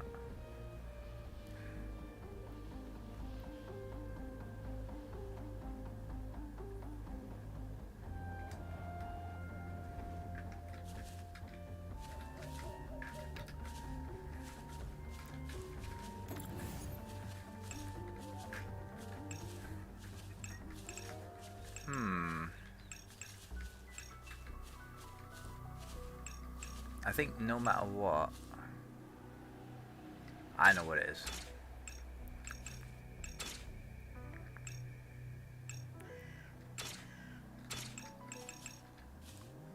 I can already see it. It's this. Yeah. That goes there. That goes there. That goes there.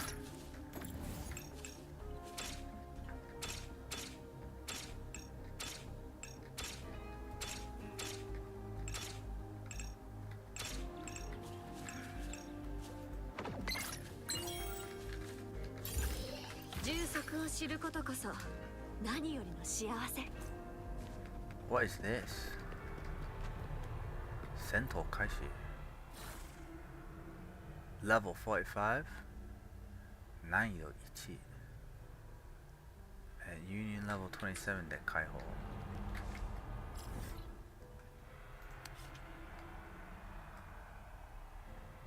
Can I put a name on it?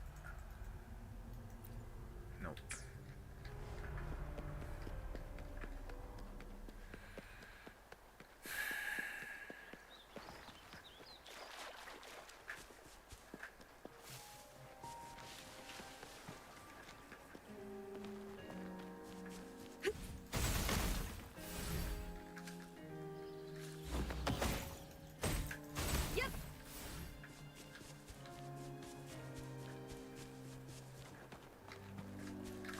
I love how like you can burn these, but like who gives a shit about burning them? Fine, I'll burn it.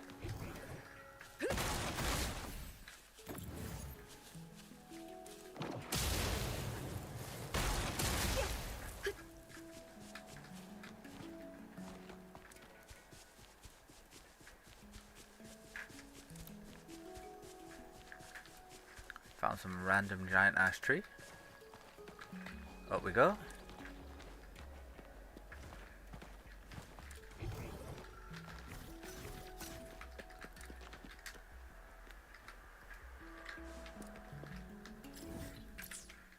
No.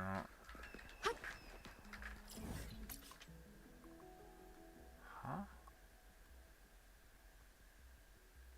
What have I managed to do here?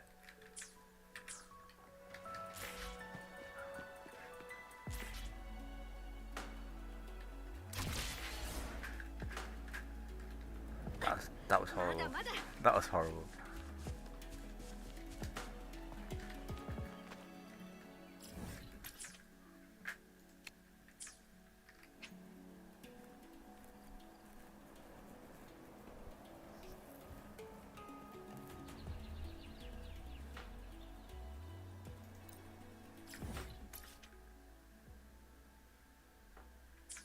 There's just basically a bunch of treasure chests around.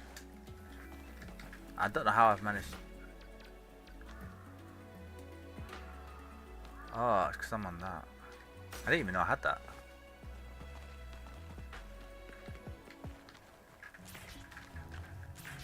The issue is if I go there, where's the next place? It's up.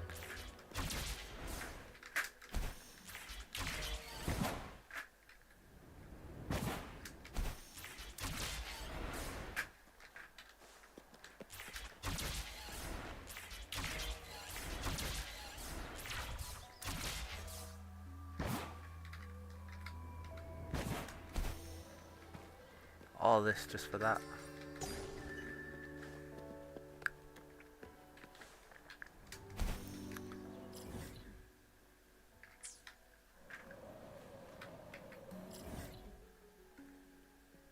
I've already unlocked that, and that's one of them.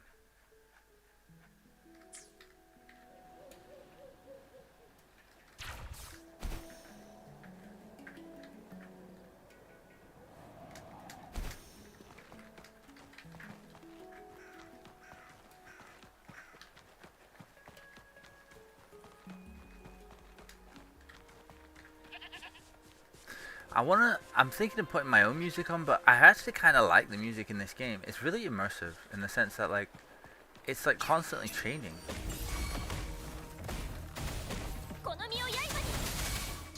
行くよ。これも音の力ね。響け。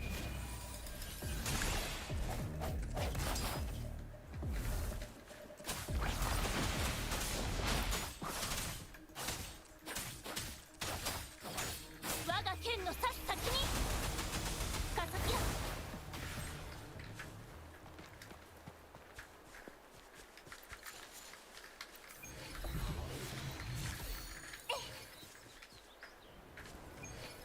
These are kind of fun, but this one's easier. That definitely goes better.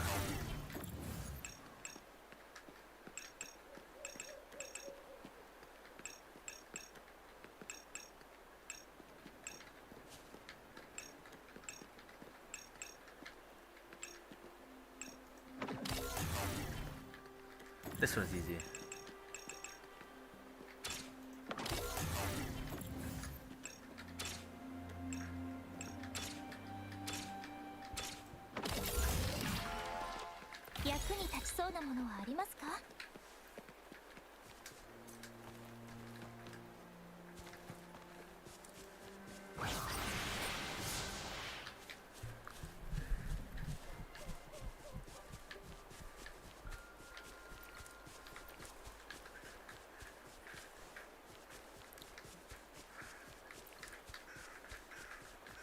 What the fuck is this?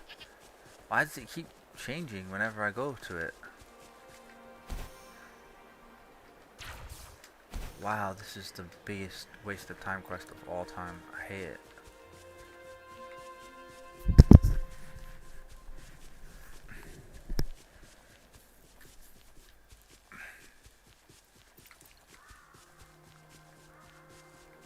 Am I actually collecting something? What is going on?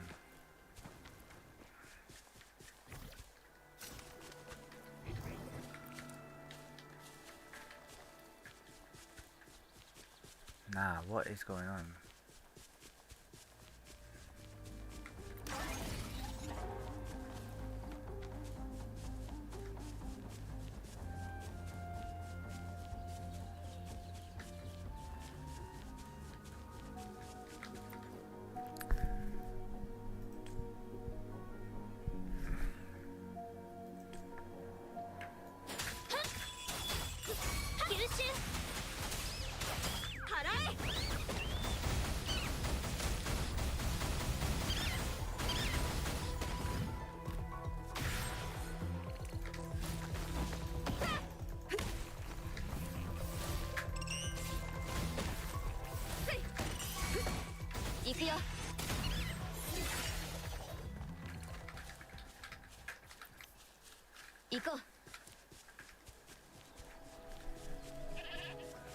Alright, let's get this.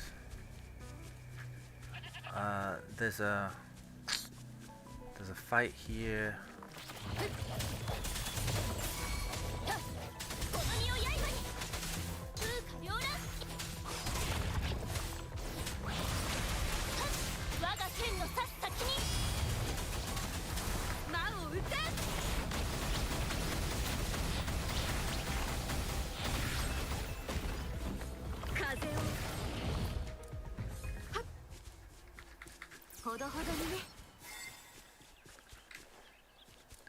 What are we looking for? Where is it even? Oh, it's all the way over there.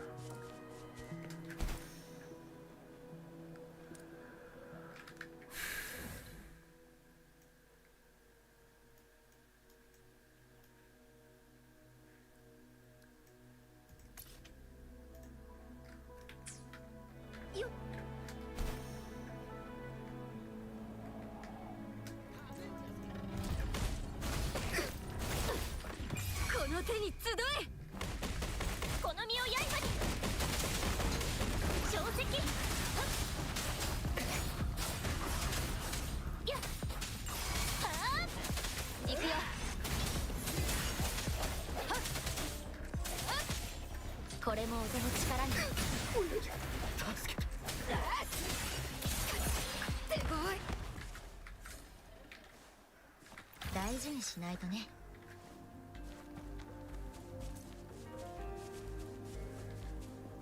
I just smoke everything. You know I'm super underleveled, by the way. この手に集え。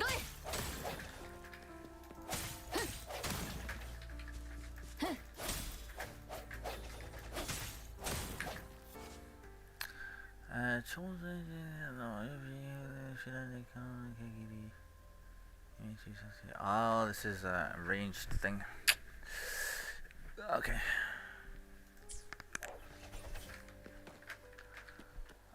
There is something I think I should do.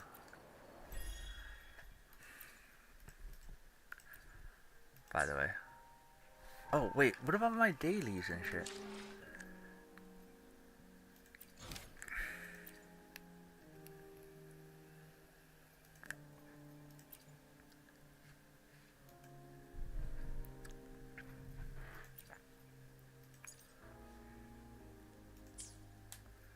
Where are my dailies at?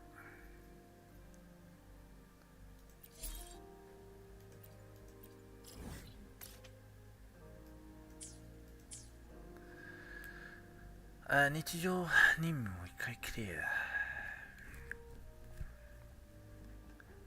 only done one daily. 合成を1回はかな。Okay, I have to do that once.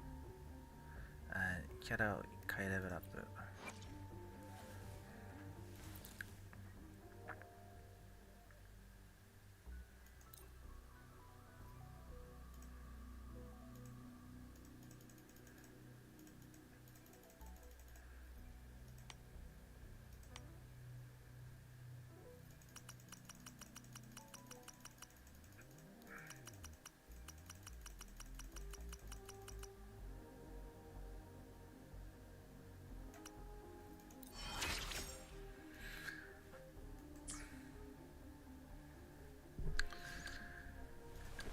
I don't have a good weapon.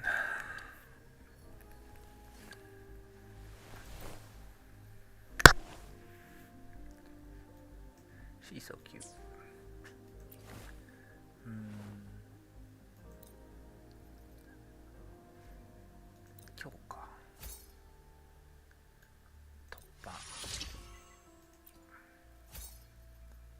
I want to just level it up to like.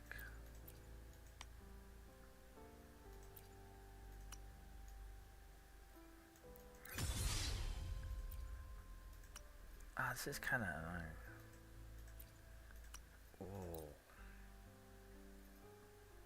Oh, okay.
No, that's not what I want.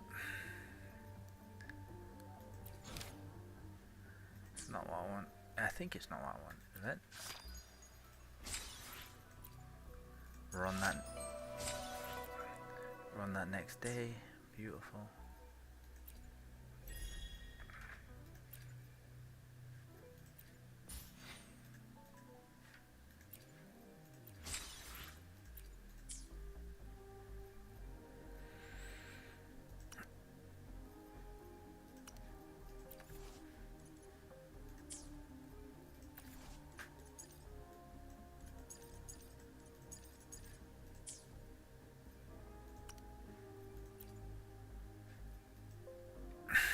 What's this?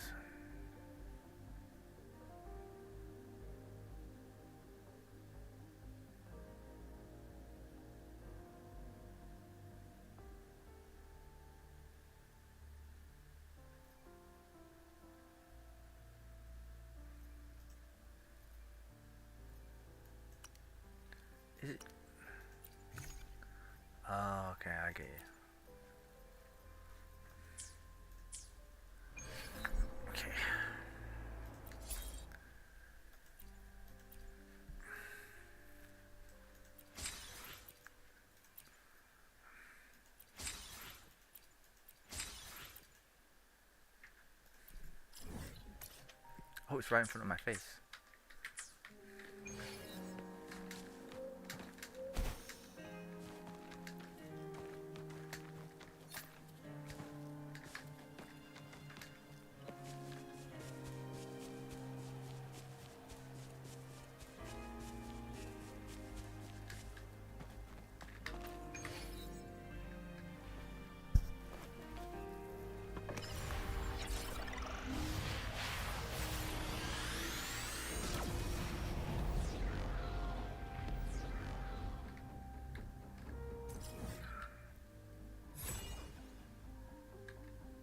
Lovely.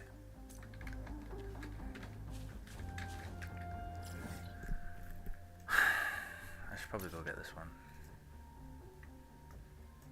Well, where I was, I'm super confused because I was running around doing all kinds of shit. Wait. Map pin. Ah.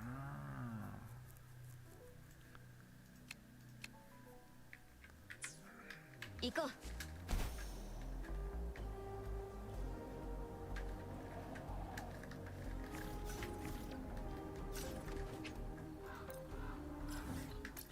Morning, June.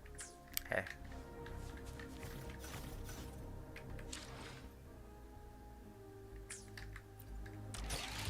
Have you had your tea?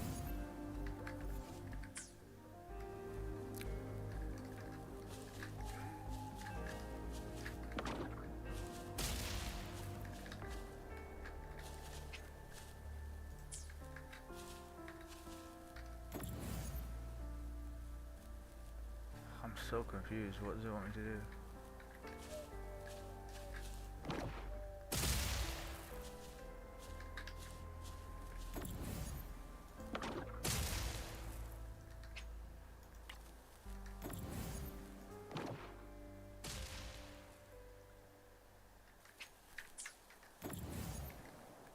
Tea.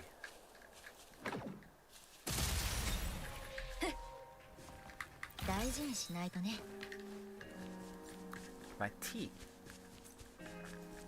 この手に集え。響け。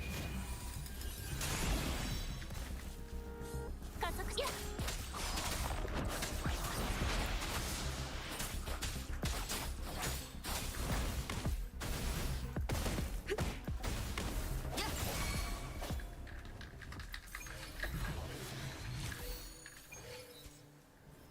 My tea.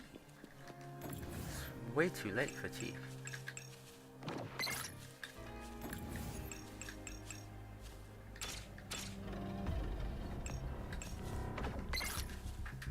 What's trying to attack me? よっ、魔を撃て。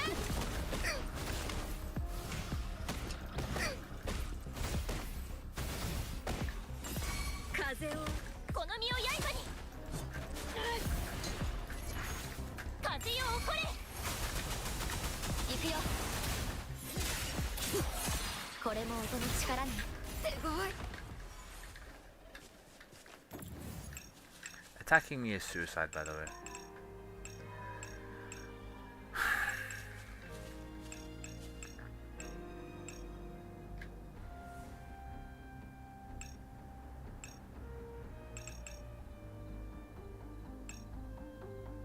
Go.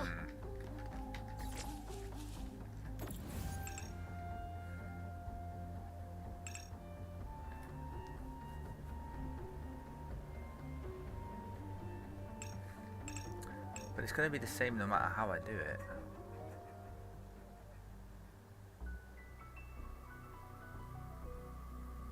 That would be a bad idea. 旅を共にしてきたこれが That might work.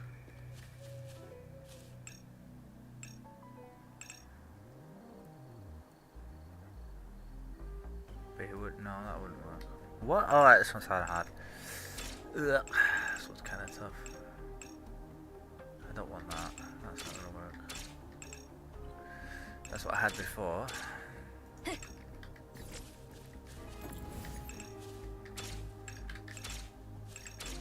This one's kind of difficult. See, I don't want that because I've got 2 1s there if I do that. That's definitely not going to work. And there's nowhere else it can really go.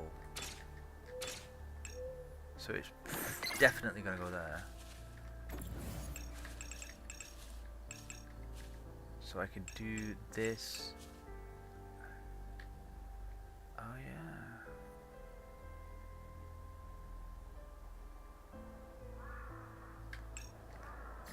There's only one other place it could go, and that's like that.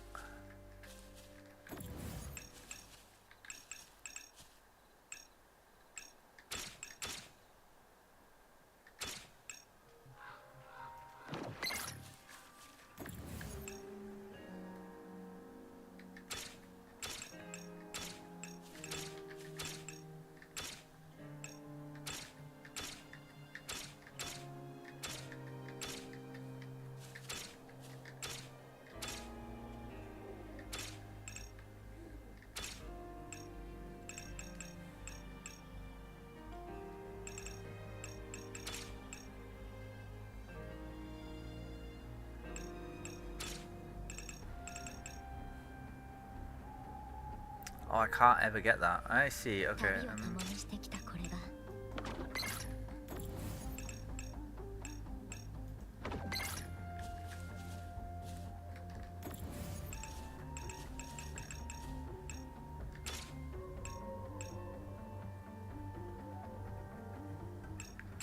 Huh, that's actually really quite difficult.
Nah, this is legitimately kind of hard.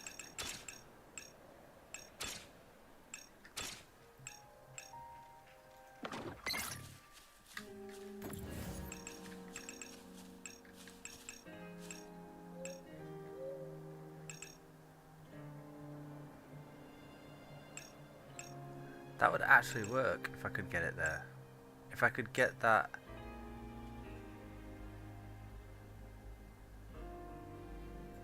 That would actually work. That would work. Sorry, I didn't mean to do that.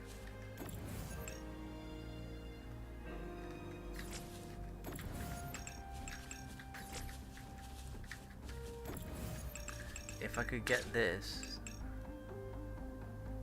like that.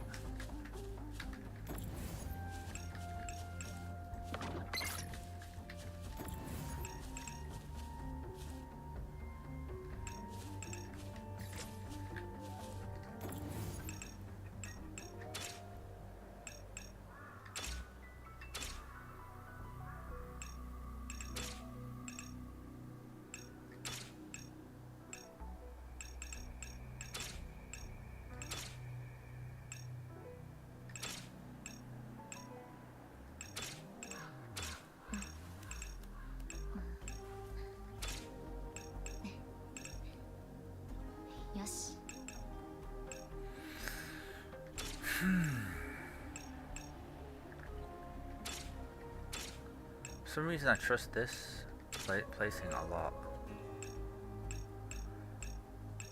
I feel very good about this placing.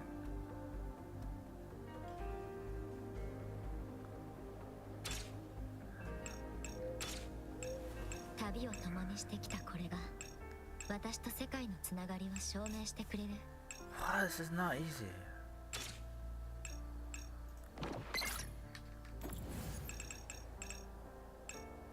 There's not a lot of places this can go.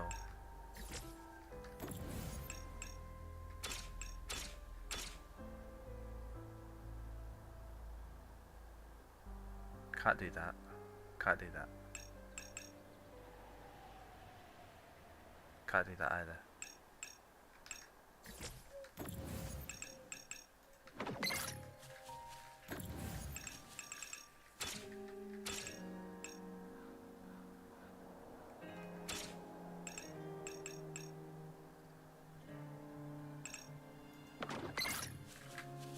I did it. Oops.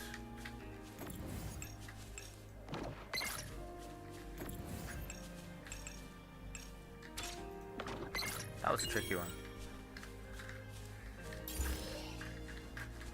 Oh, it appears next to it. Yeah, yeah. Huh. これは予想外ね。 What am I looking at over there? What is all this? Damn. There's the post-apocalypse for you.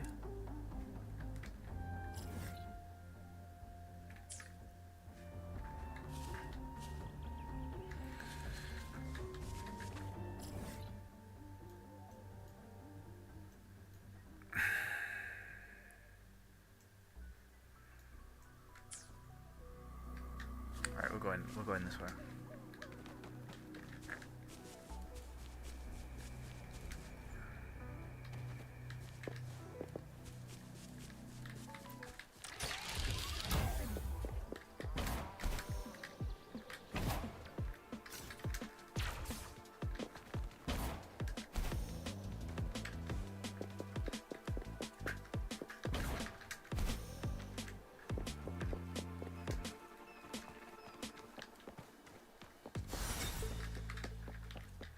歴史を感じるね」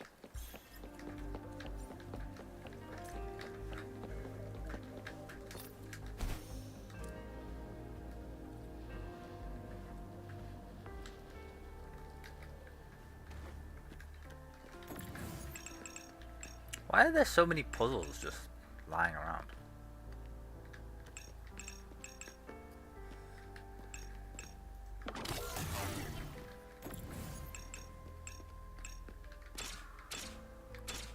Ooh. Ah, it works. I did it. 大事にしないとね。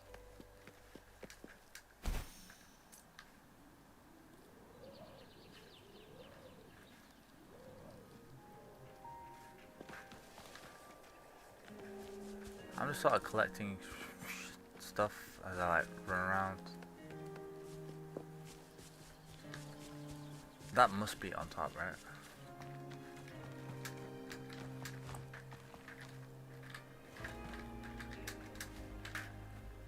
Ugh. I don't like how clingy she is to the walls. Like she won't just come off easily. 歴史を感じるね。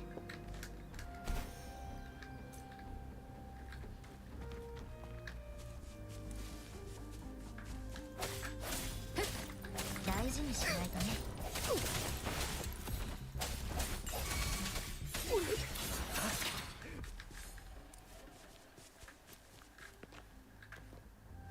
What's that?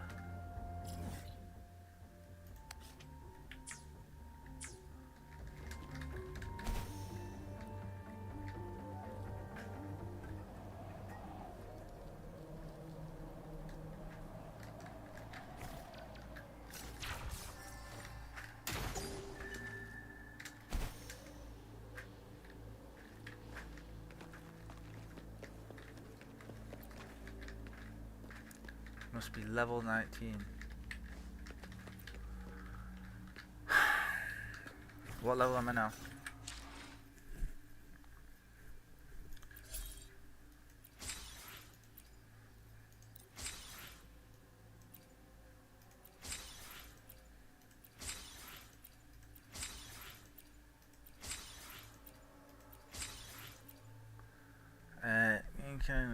I gotta get 3 characters level 30. I gotta get something to level 10.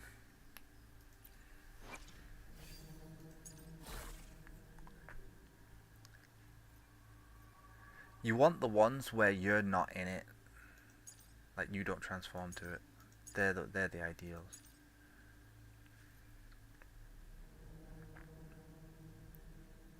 Ah, we got loads of new ones, huh?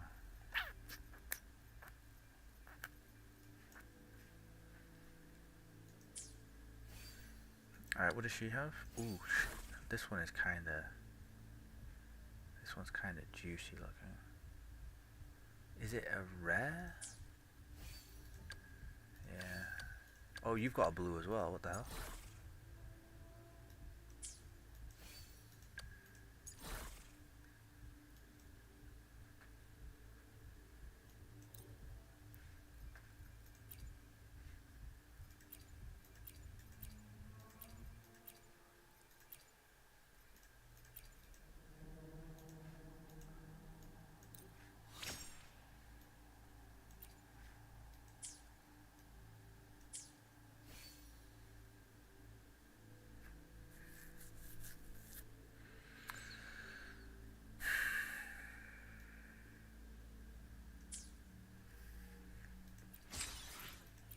I probably shouldn't have leveled that one up, it's not that good. I just saw it.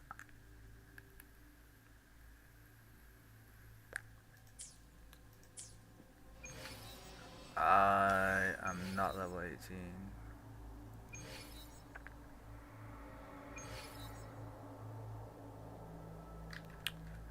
I mean 19. Fuck. I'm so close.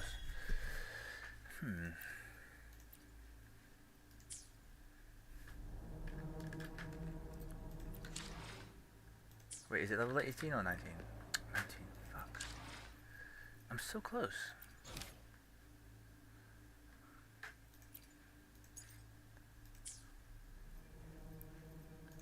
What's this?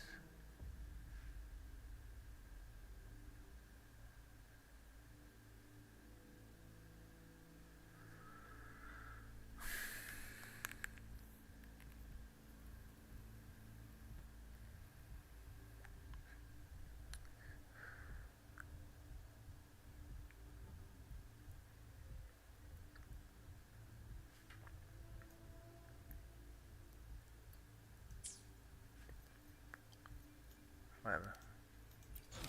Hard to read.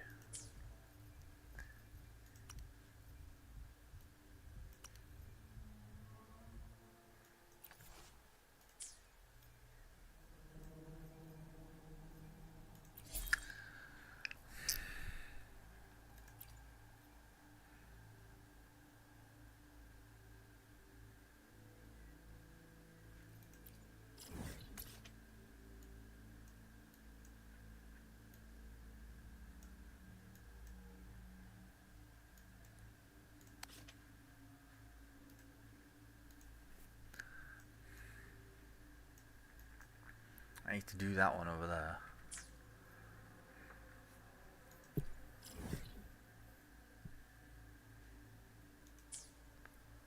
And then I actually need to beat the area I'm in. I need to get my characters up to level 30.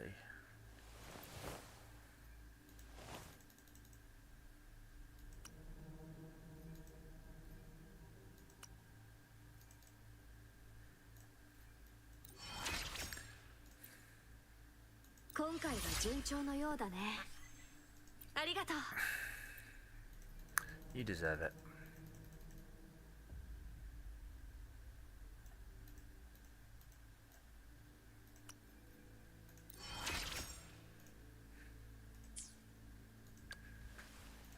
I don't even want to level them up. I'm only doing it because I'm literally forced to.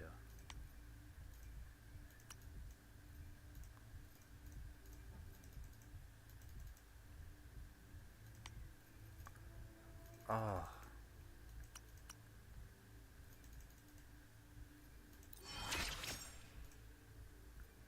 今までこのような体を満たす力を体感したことがありません。漂白者さんのおかげなのでしょうか。今まで私のために尽くしてくれたこと、お礼申し上げます。漂白者さん。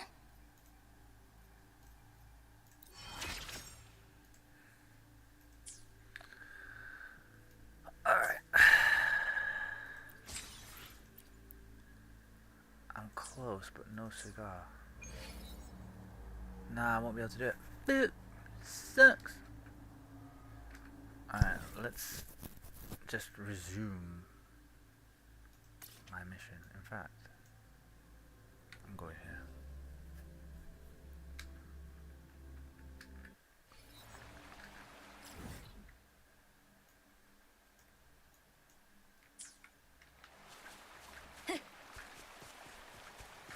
Oh, there's something there? Oh yeah, it's under me, I forgot. Let's go get this one.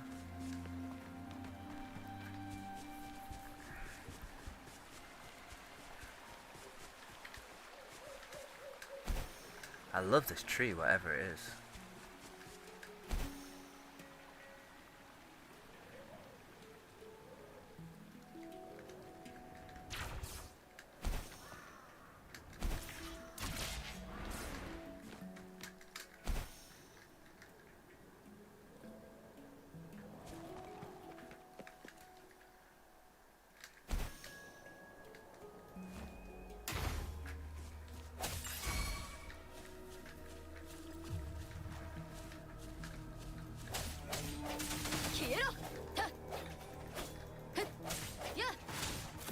Can I kill this?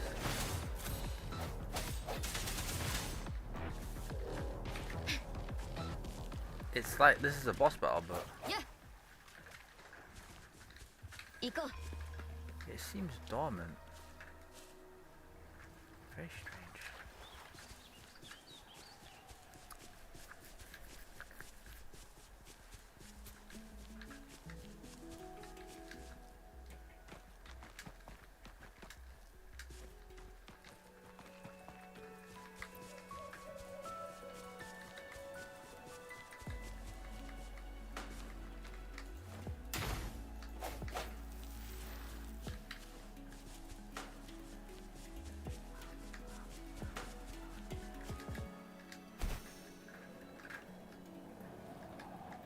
What are the point of these, like, what?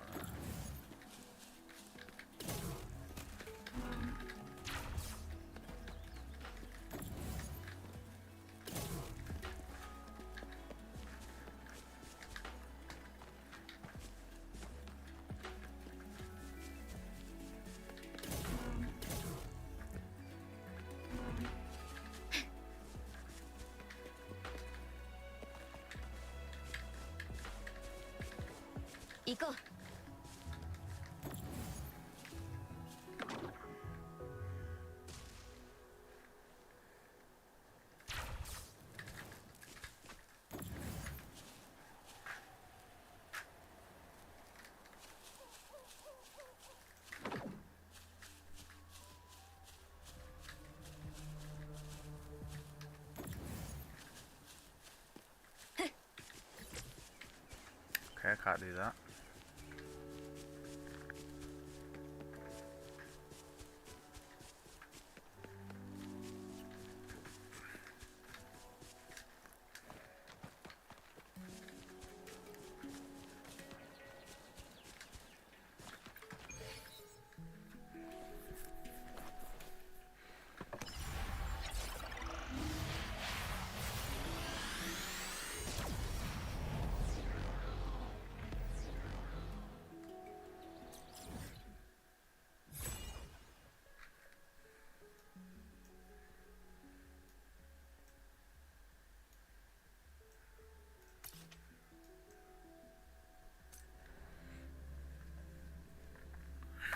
Nah, this is getting smooth.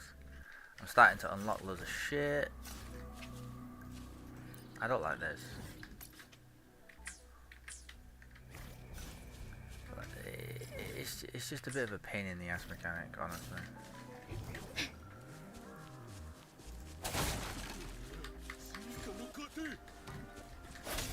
これも音の力ね。これで終わりよ。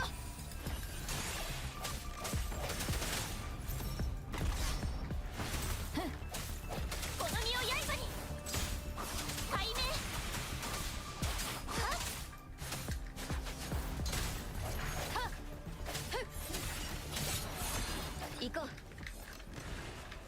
歴史を感じるね。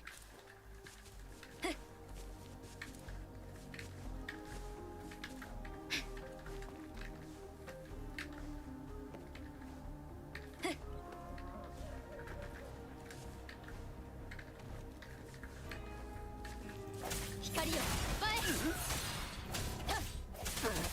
これも音の力ね。行こう。消えろ。なんだ。魔を撃て。まだ回復。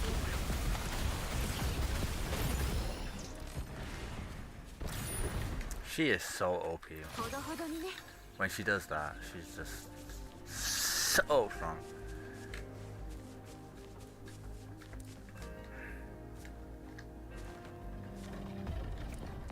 この手に集え。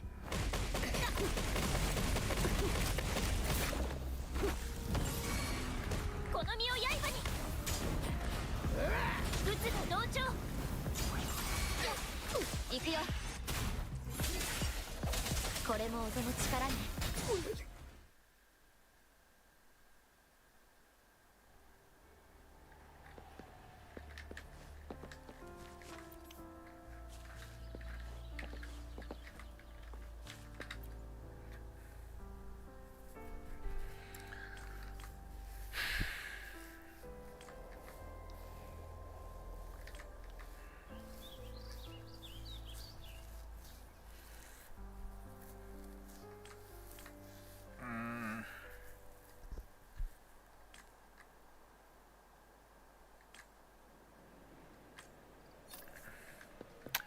Oh, looks like that's a brand new. 行こう。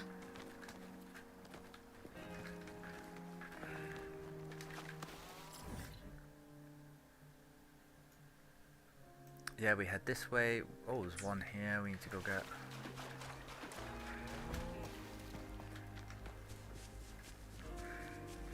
この光で。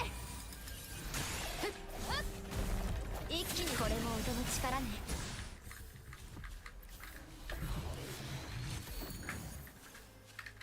What do you want to do with this?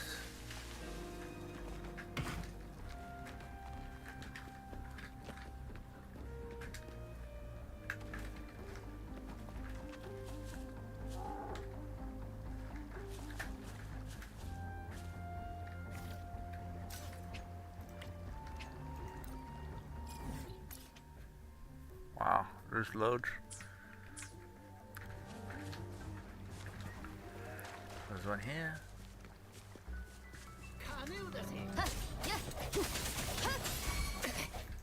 魔を撃て。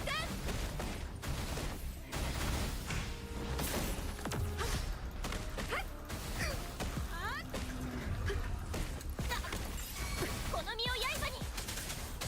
よら風よ起これ。しばらくはしのげるでしょう。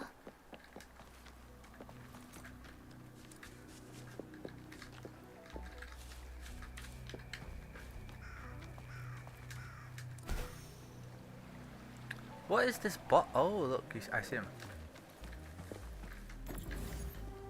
Don't know how I didn't see them before.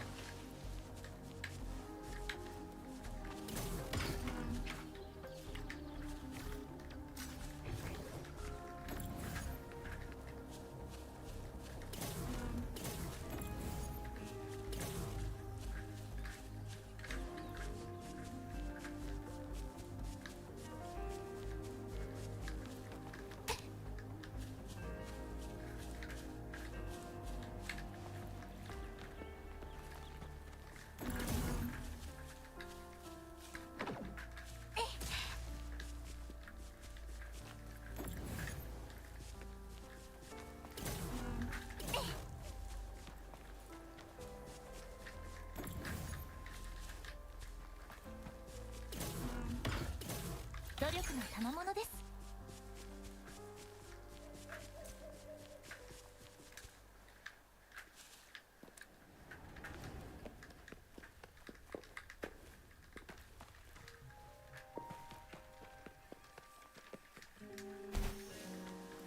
That was a bit laggy.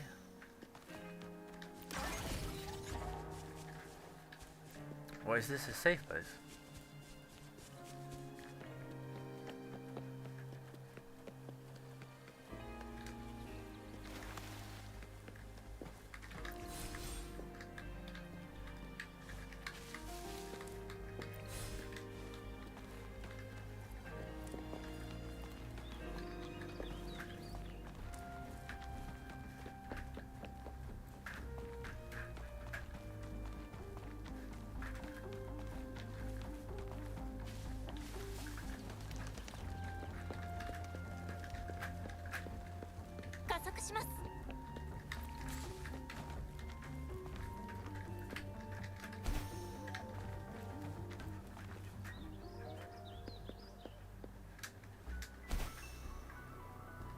I see it. It's right underneath me.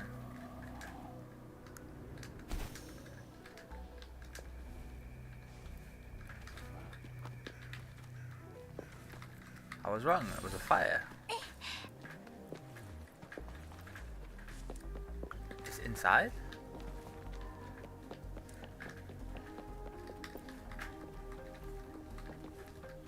Oh look, I need a battery.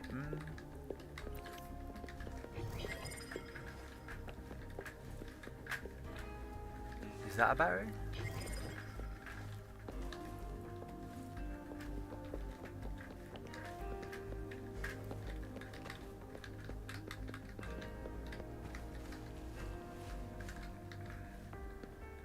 Weird.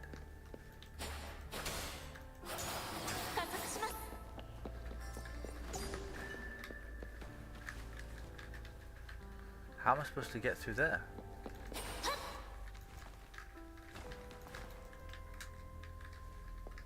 Maybe there's a window.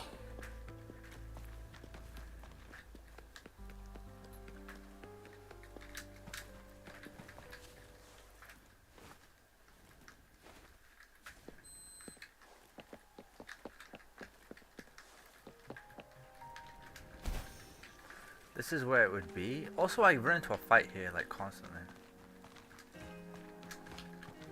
Maybe there's a way up, like...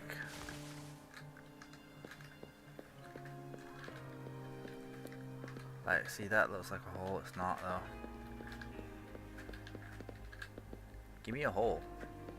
Not like that. Don't... Not like that. Just... An entry point.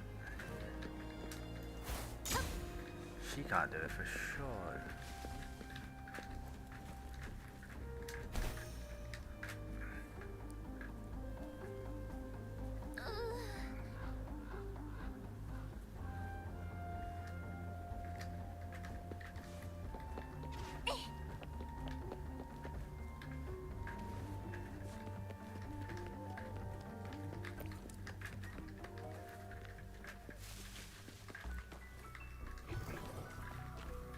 What are we engaged by?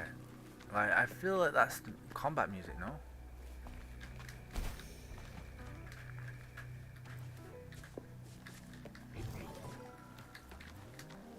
So what I'm doing now is I'm looking for one of the... If I can put something in there, it'll probably open the door.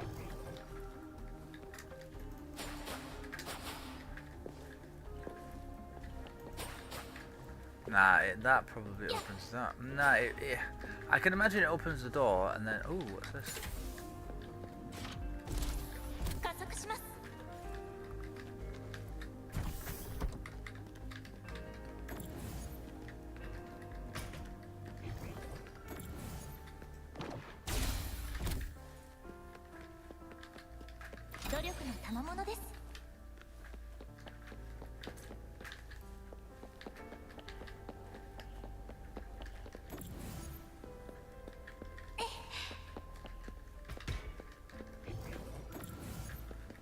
You know what? I bet I've got to somehow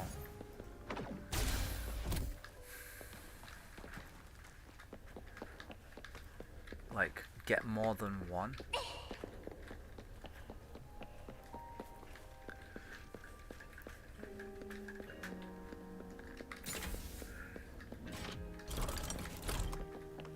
Yeah, see,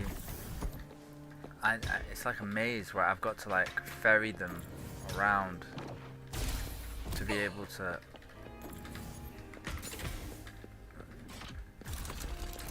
I'm pretty sure that does the job.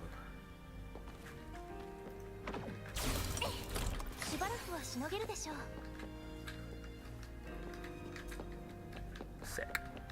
Run.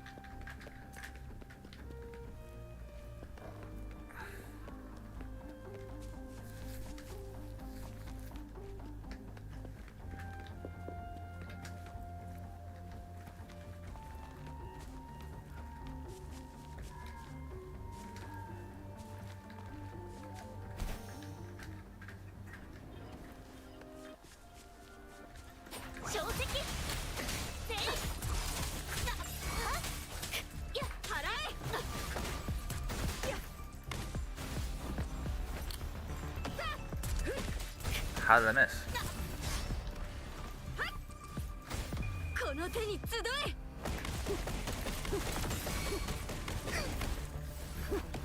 行くよ。これも音の力ね。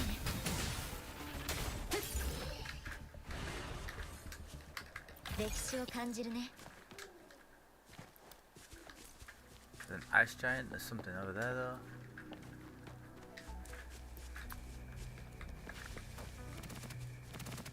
Huh!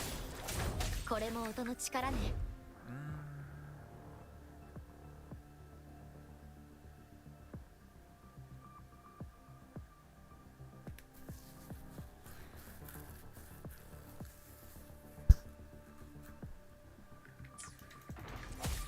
これで終わりよ。隙だらず。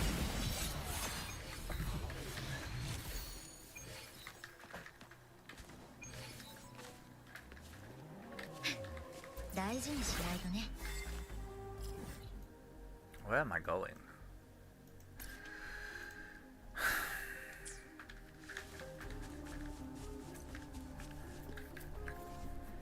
I kind of want to see what that was that I just got. Because although I did just level up hers, which I'm going to be very unhappy about, because I'm going to want this. Oh, it's light damage? Yeah, I mean, oh yeah, it's just light damage. What does it do?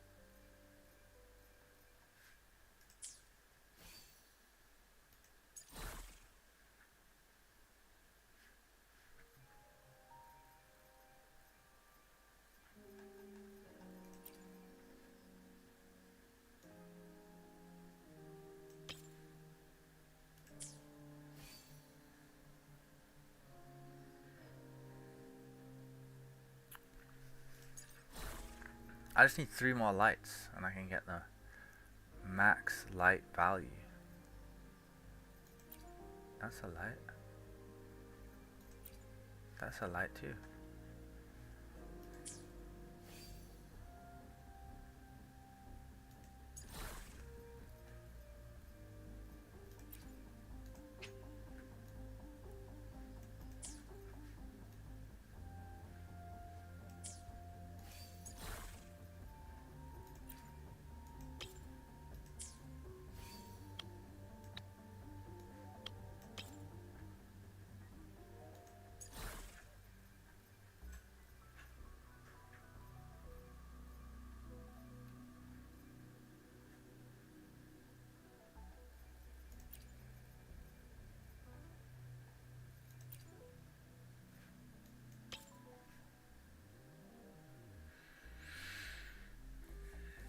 Sweet.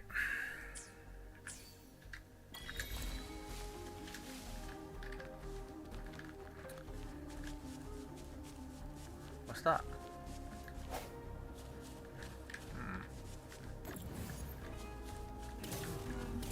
It looks like it's a double quest. So I need to put stuff. I'm getting the feeling that this needs to burn something.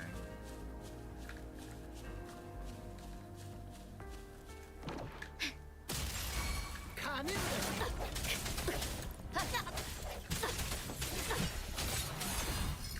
身を刃に。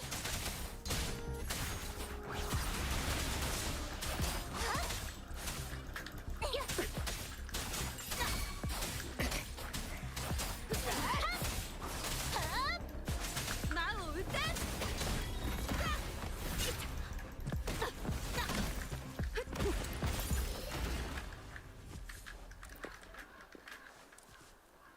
ほどほどにね。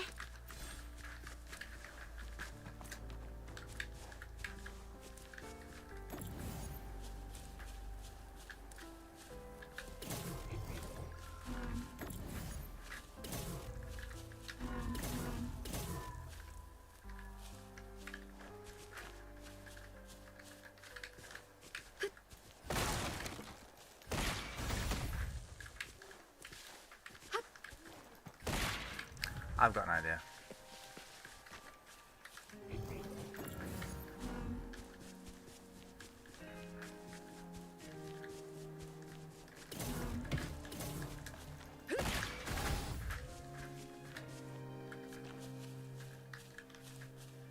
There's one more.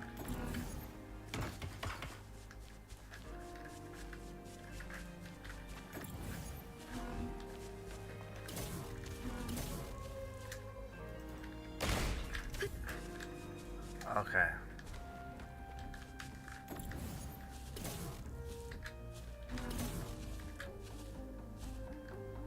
I've got an idea. I know how to do it. You stand on it.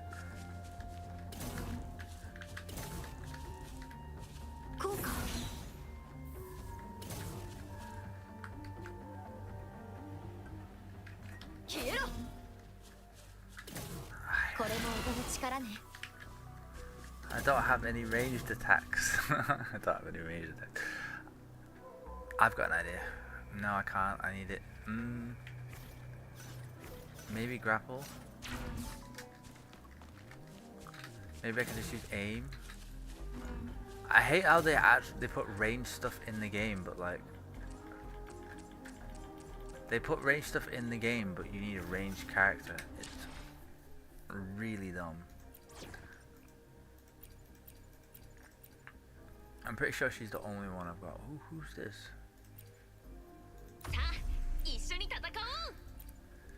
I'm pretty sure she's kind of mid.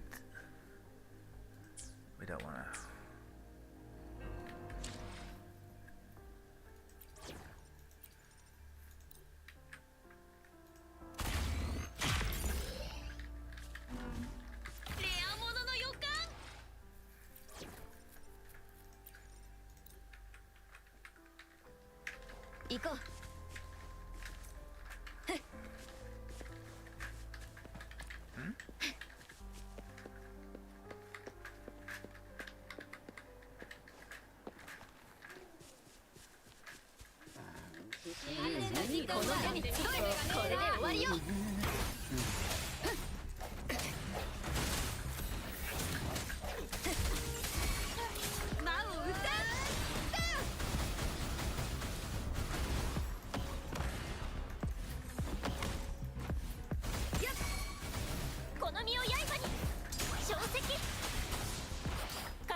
Oh, what's that? Oh, is that just a battle one? I love these. Come on, just drop a big monster on me. Drop a big fat one on me.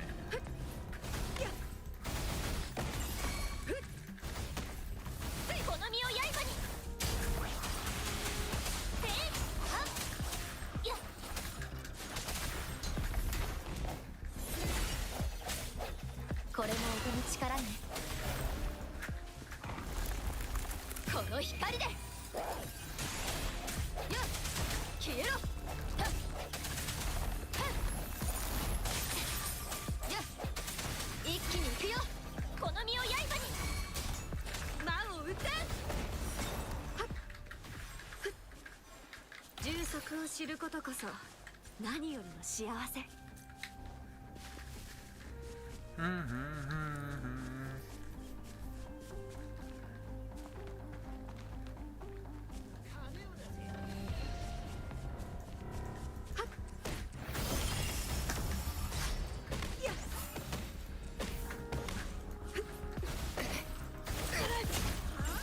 風を受け入れ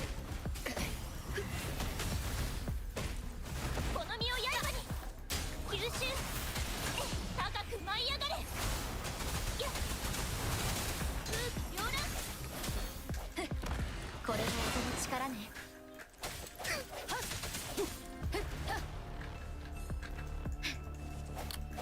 はっはっはっ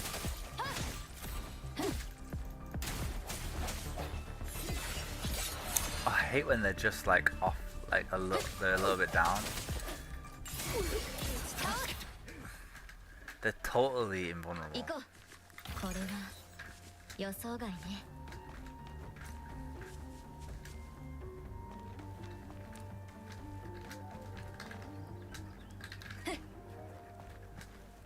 This woman defies fucking physics. Like on another level.「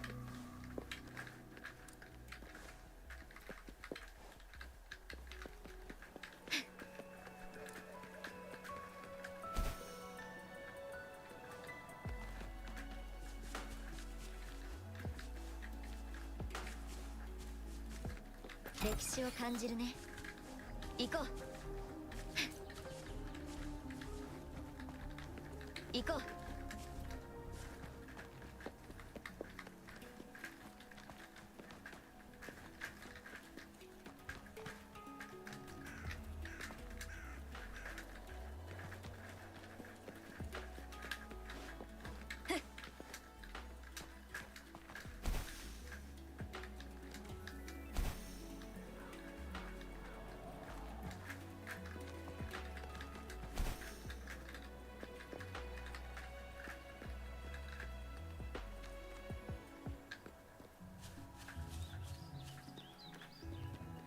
There's something I'm supposed to do here, I just don't know what. Ah, wait.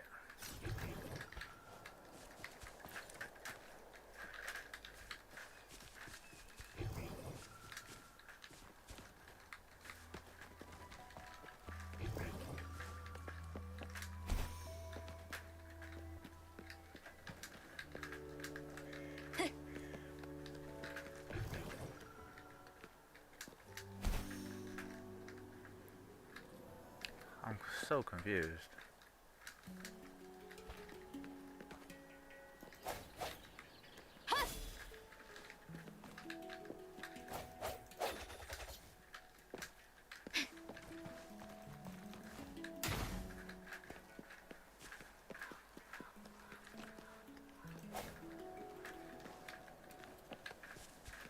It's right in front of my face, I know it. It's either right in front of my face or there's something that I'm just not understanding.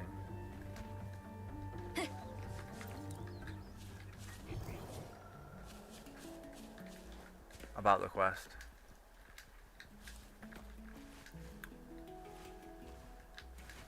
Shageki Party.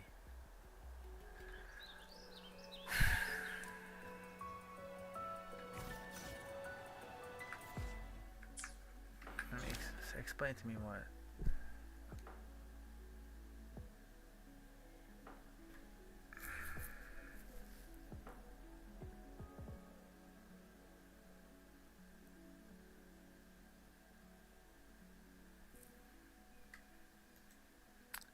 Oh, that's something else I have to do. What's this?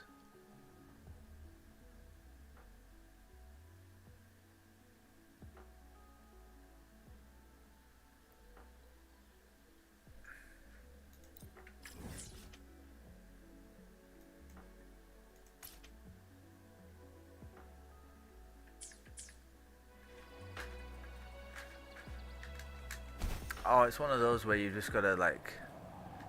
I've gotta sit in this chair for some reason. For some fucking reason.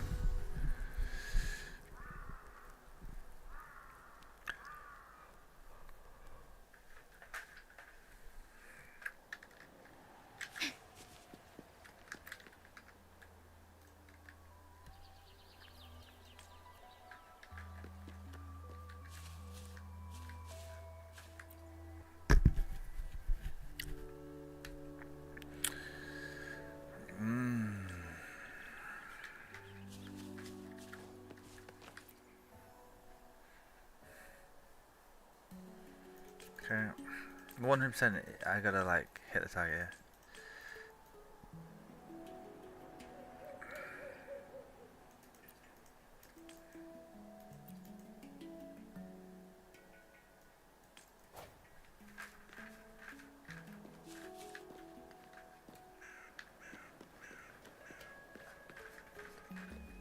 Okay.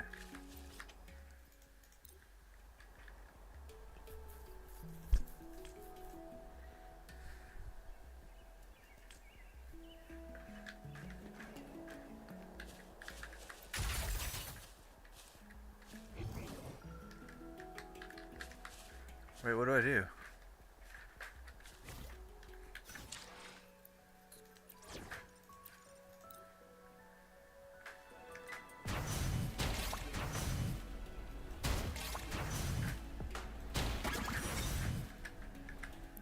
Fuck's sake, that was close.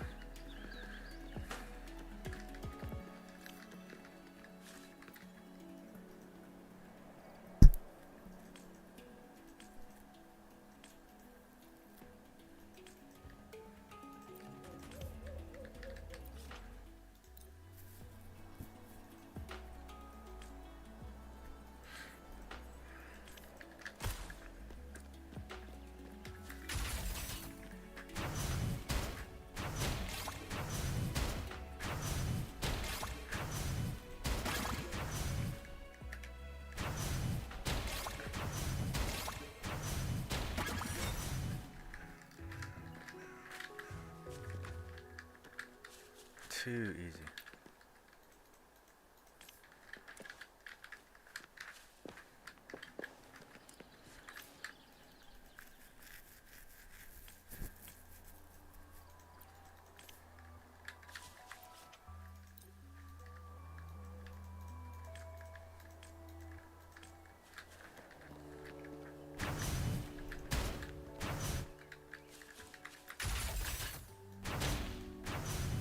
What the fuck?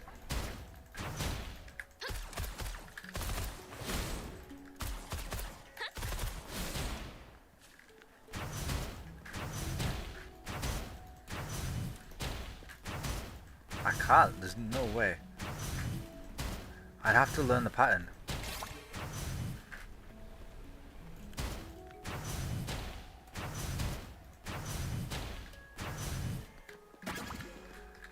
Nah, you're a fucking joke, bro.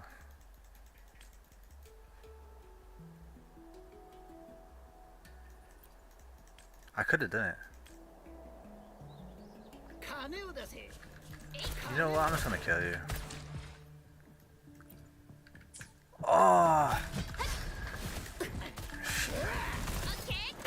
She has to do it solo? She doesn't do any damage. She's level 1, she's got no gear. Help! Fuck you, game. Run. Oh, run.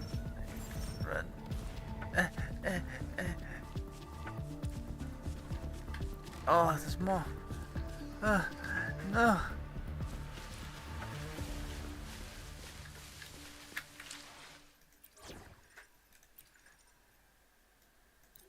I could have done it if I just like stopped and just was like, alright, I'm gonna try and just learn the pattern.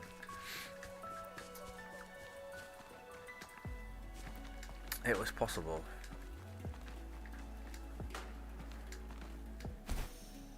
Alright, you're gonna get fucked up.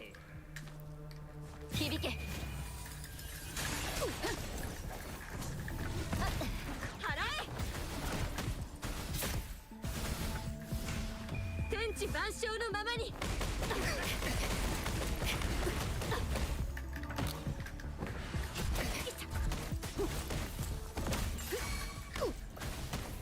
この身を刃に。いや、ブツが同調。これも音の力ね。これは予想外ね。Alright, go fuck yourself. 行こう。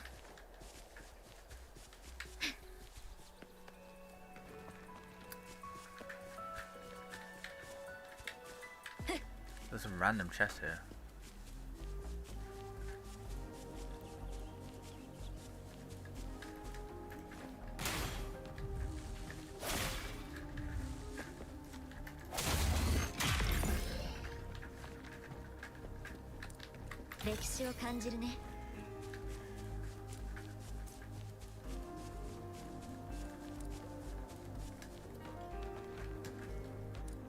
I couldn't imagine playing this on mobile. It's just, I mean, I suppose you could have a controller, but like, are you really gonna carry a controller? What the?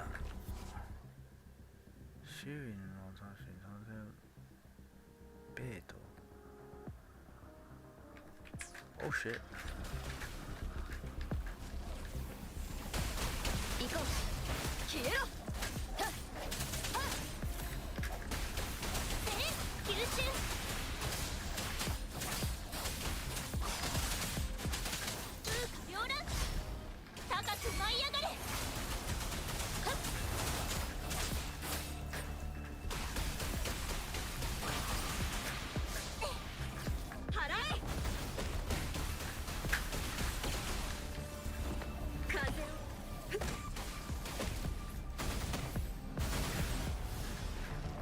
Right, I hate that mission. I hate this mission with a passion. Oh, yeah, I forgot.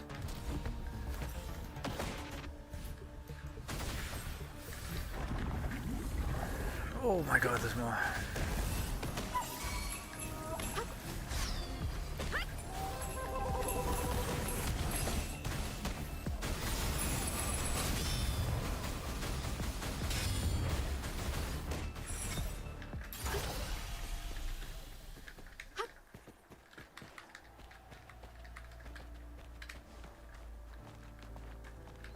充足を知ることこそ何よりの幸せ。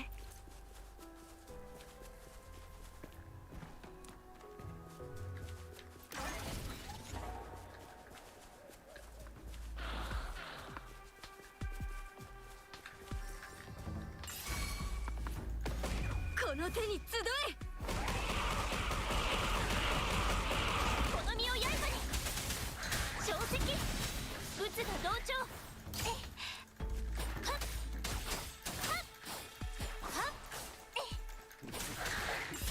これも音の力ね。魔を撃た。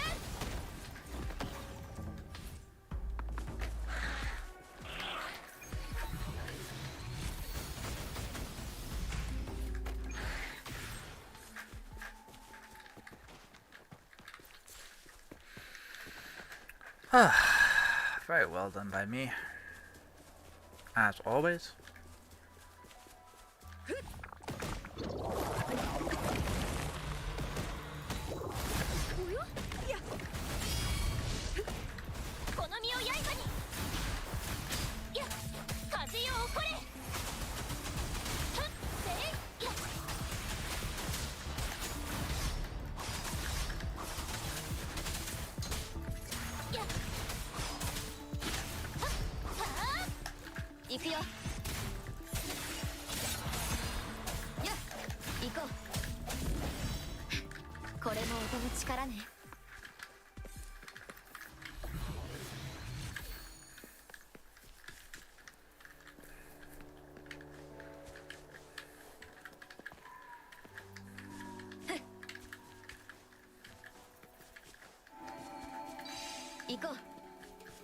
There's more than one.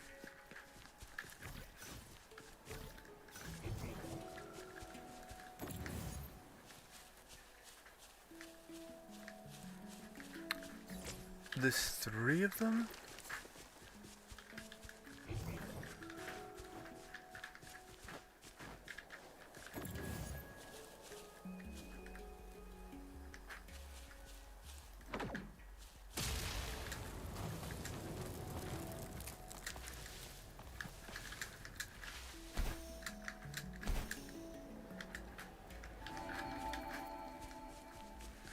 I think one of the reasons why it's so similar to Genshin is I think they use an engine to create this. I don't think these are man-made. I mean, I've got no reason to think that it's not man-made. It's perfectly fine. It's just there's so much all the time. Could you imagine if someone's gone to the painstaking effort of putting all this, building this world? I guess. I mean, that would be your job as a game developer.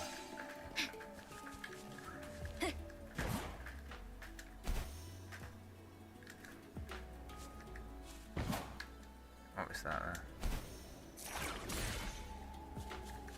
歴史を感じるね。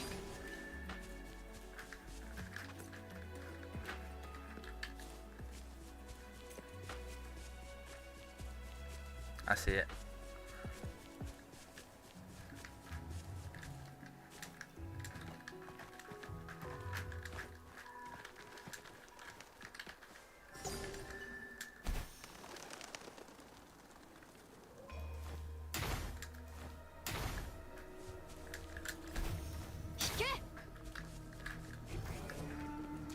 What the fuck is it? Very curious. 行こう。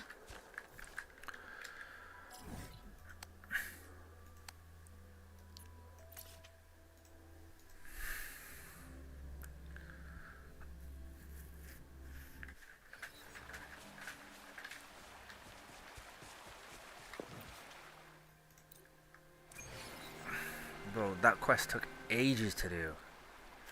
That quest took forever. 起動中。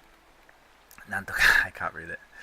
軍用1人残りロボット GXXB 型0いや0とか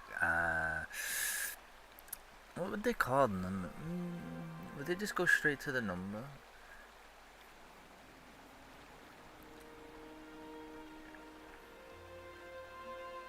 Maybe they would say number.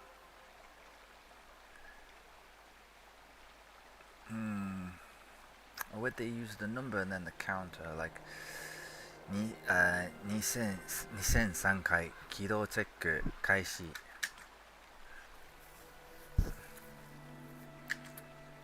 It's been trying for thousands of times to repair itself. 自動食堂ができる。ここ何があった？私、これロボットお呼ぶ。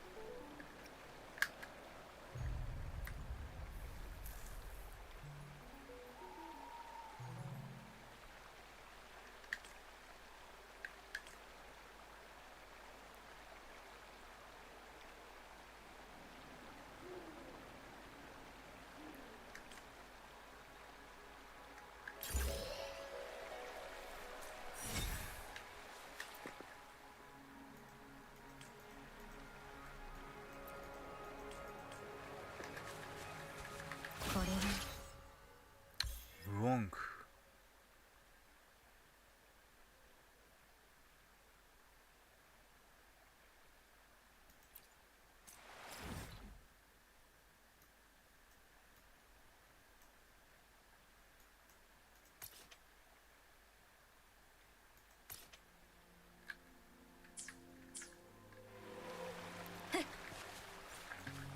Is that because I hit like level 19? I don't know what level I am. I must have done because it was like trying to tell me about some shit. I mean, since it's like right there. Let's go do it. Wait, doesn't it want to tell me where the bosses are? What was I just looking at then? That was a different map. Mendokse.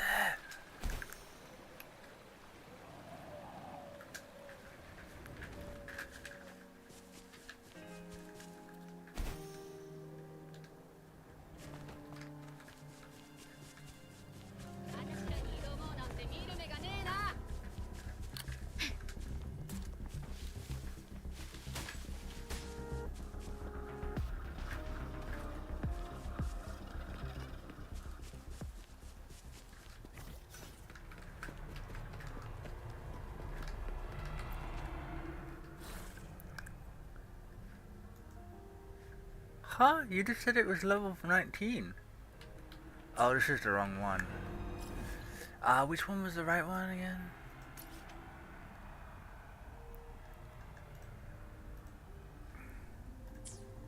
It might have been that one, actually.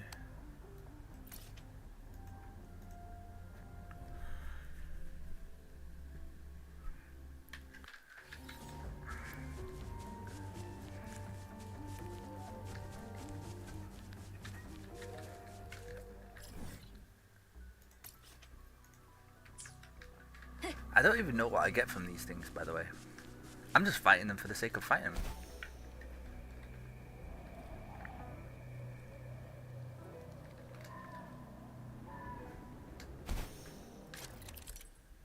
What's this?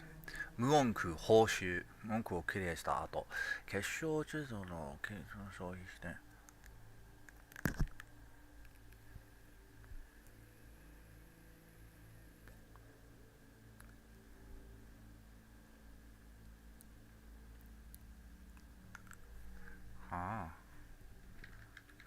I don't really. What's this?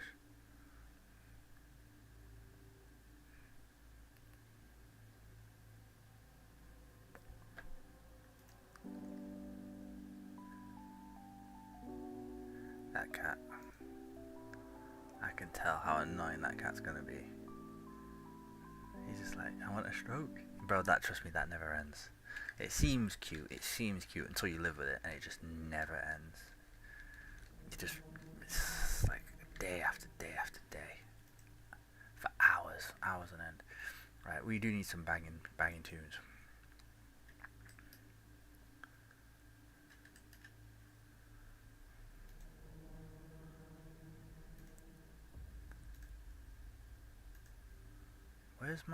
Where are my banging tunes? This one's pretty good.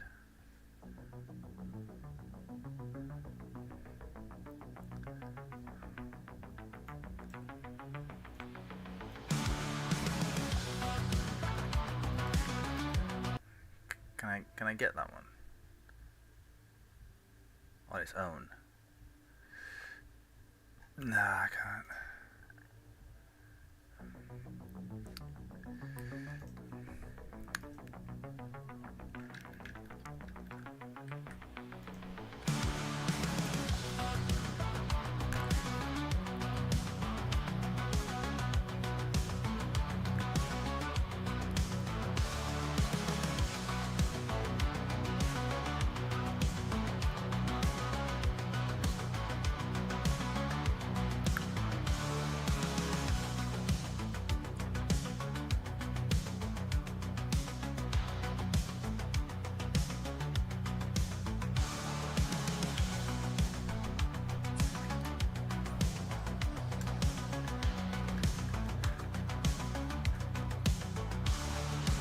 Those are the crystals, huh?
How did I get hit?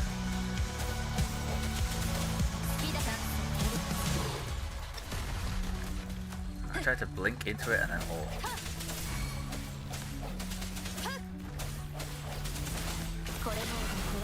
これで終わりよ。払え。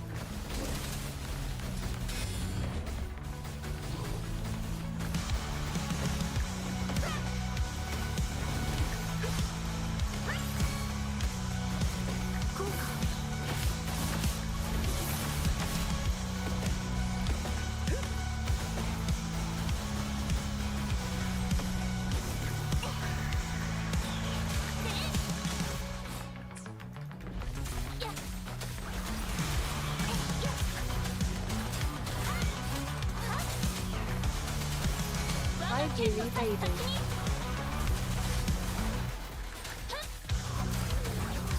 One sec. I just edged an in cleaning up. I didn't need to know that.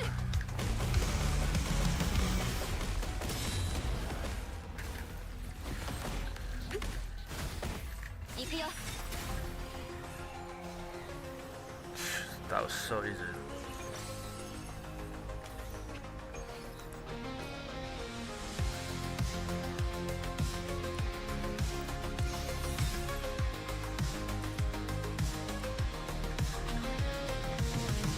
I missed you.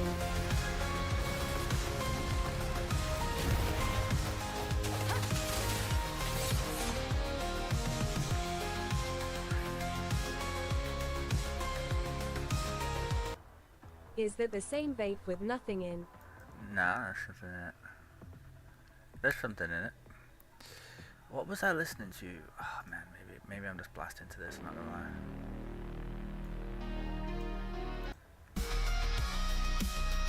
No, I'm not.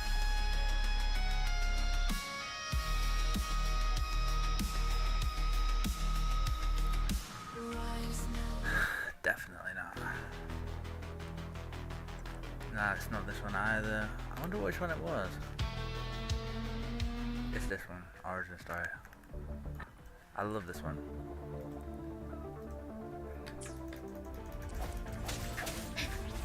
これも音の力ね。この光で。よっ、一気に行くよ。行こう。この身を刃に。 Captain JS dying.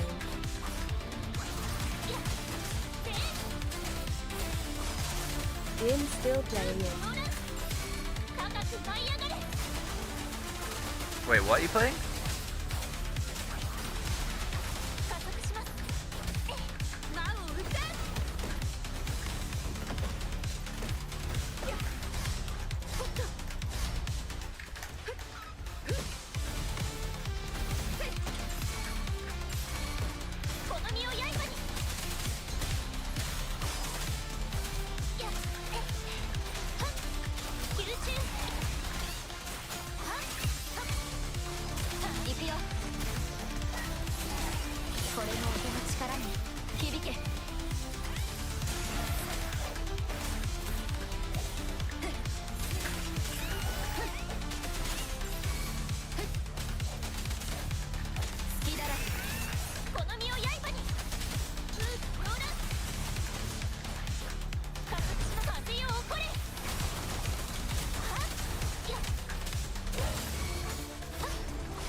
I love this game. This game is so fucking sick.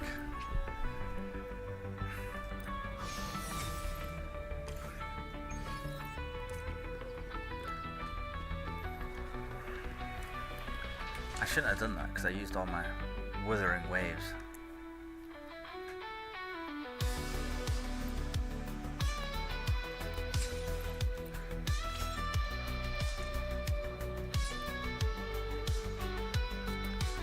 No, this song sucks. This song blows chunks.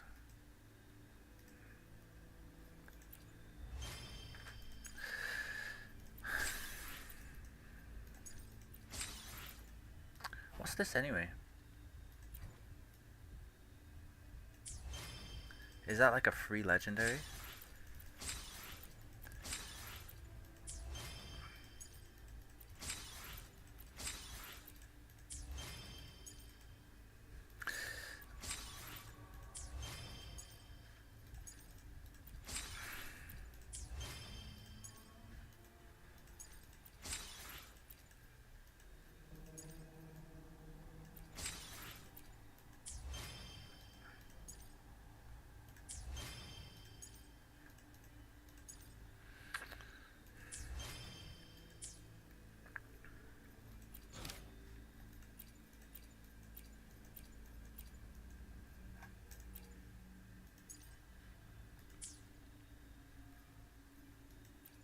No, that's the wrong thing.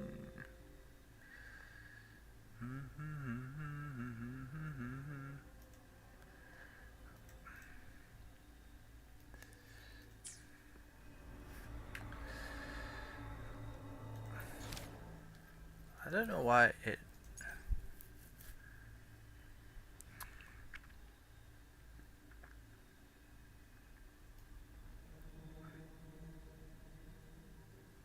Huh?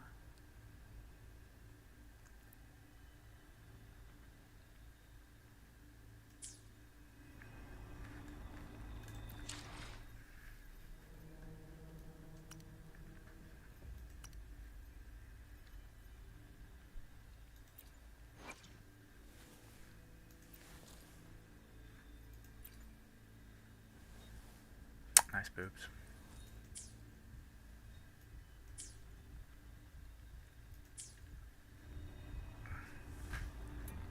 Okay.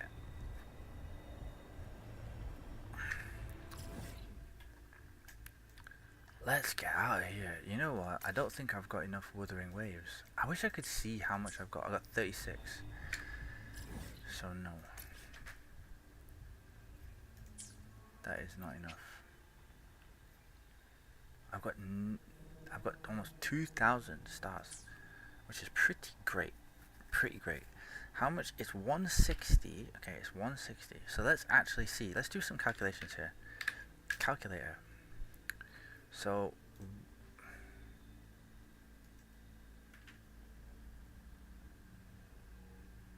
I'm gonna do 160 times 80. It takes 12,800 stars to be able to guarantee one pull from the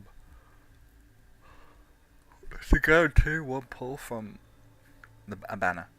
12,800. Okay, BRB. I need the bathroom. Also, let me check chat real quick because you said something and I don't think I really responded to it because I was fighting. Tekken is dying. I'm still playing it.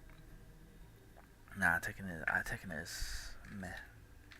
Tekken will always die though. It depends on what you mean by dying. Like if you mean dying as in like compared to like modern games, like the other games, there was no chance for Tekken because it's a fighting game.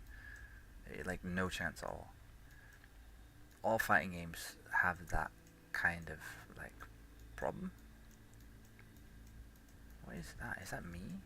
What is going on? Oh, that is me. Why am I golden? Weird.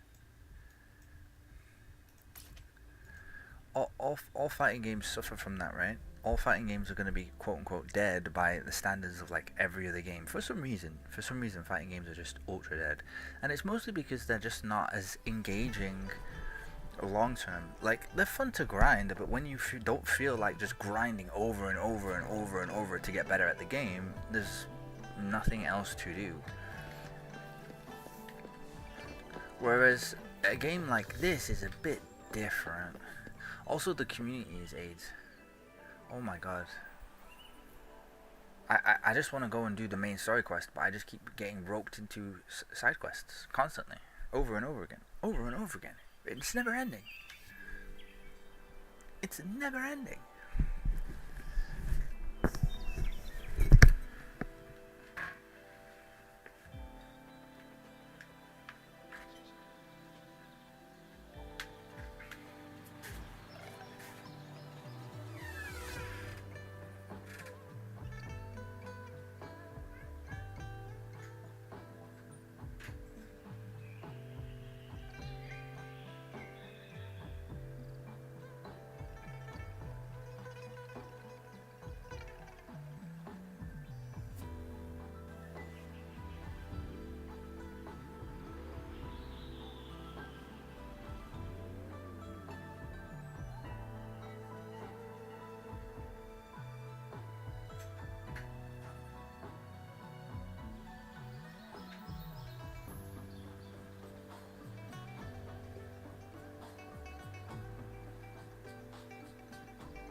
I'm eating like the driest chicken ever. Also, it's freezing cold. Oh, Ji-sen to hanashiteiru. I forget her name, I swear to god. It's like Chaksha or something, or Chiksha, or Chikcha. It's something. I can't read it. 邪魔しないのが良さそうだ。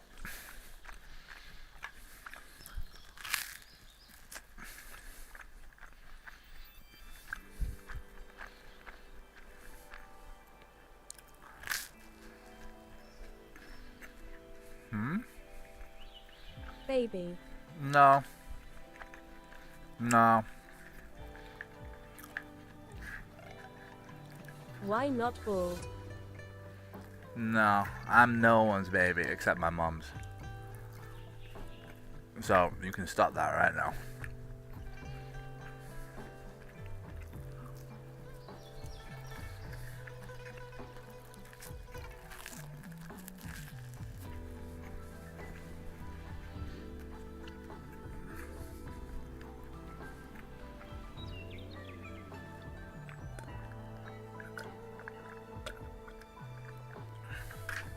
Hmm?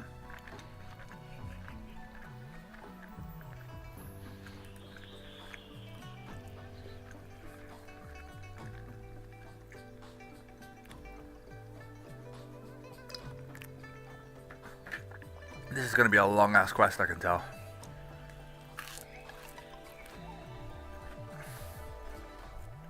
Oh, it's Scott.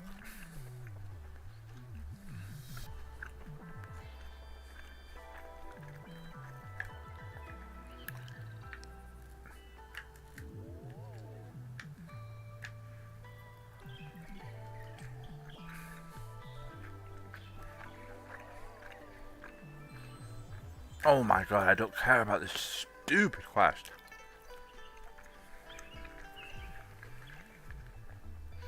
You know what?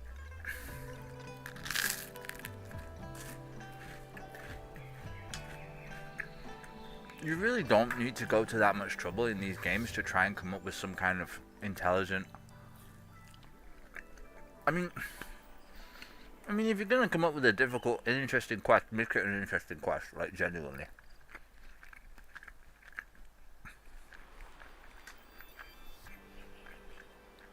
Make it like a multi-part side quest.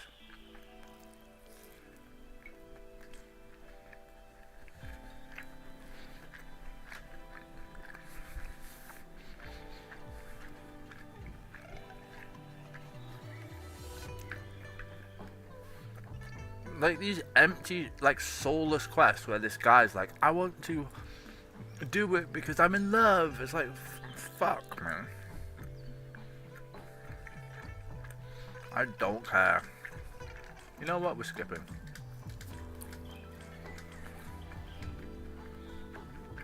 Are we just skipping all of it? Hell yeah.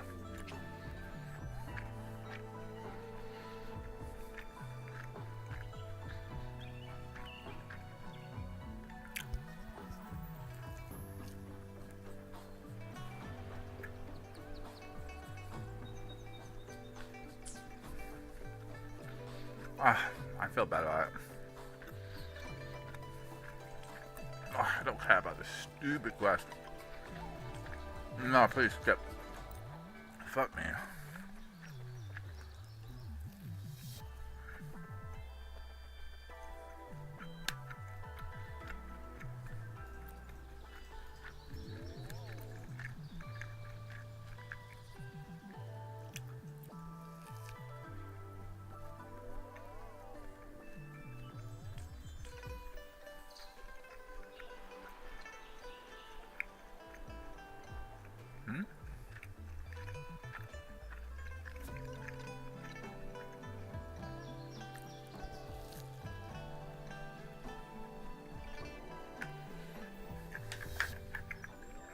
DBD toilet.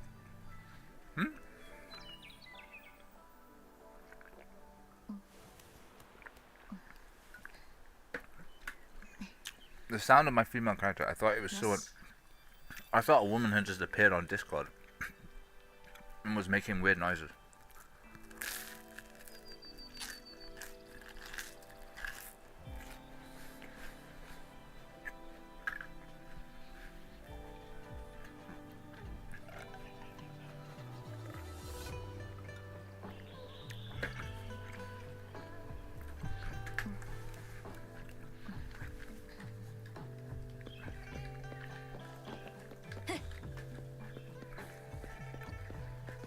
What's that? Oh, that's what I was tracking, yeah. I thought this had difficult. Oh, this didn't.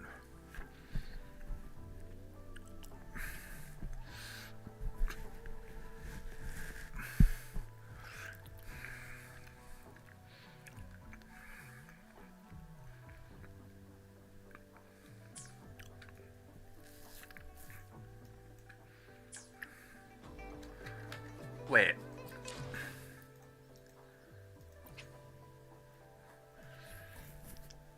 Why can't I see? Oh, there it is. Union level 19. There it is. It's totally there. Huh. Alright.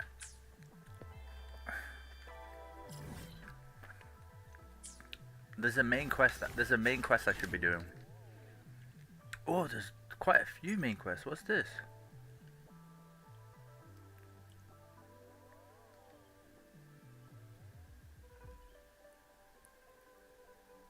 Huh?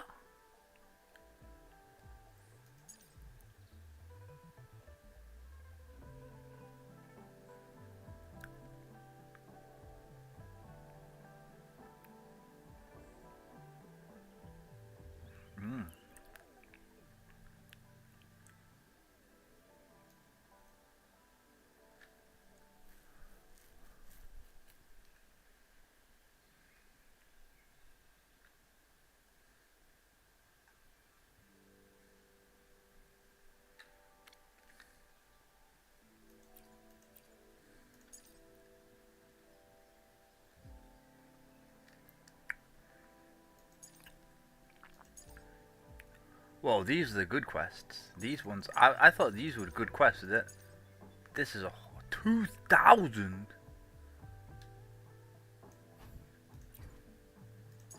2,000.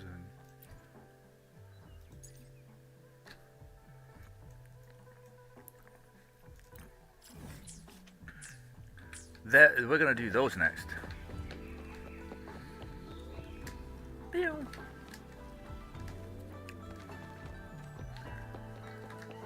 Oh, finally. Do you know what, right? I was having a perfectly fine time doing the main quest, loving it, and then this guy shows up out of nowhere. Who's he? And... what? Finally.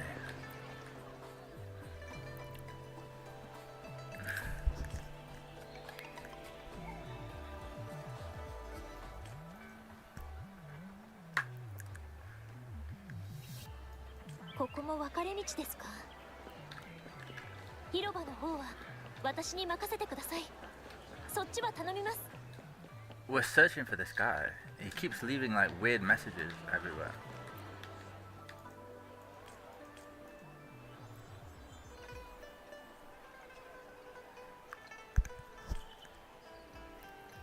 「分身の間隔が狭くなってきた。どうやらこの通りの一番奥にいるようだ。Bro, if you can teleport like this, why the fuck are you ever getting caught? 待ってたよ。Oh, you were waiting.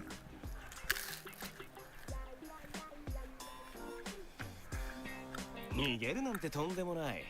最初から本命は君だよ。Of course it is. Everybody wants me. What? あんことアールとおじさんは悪いようにしないからね。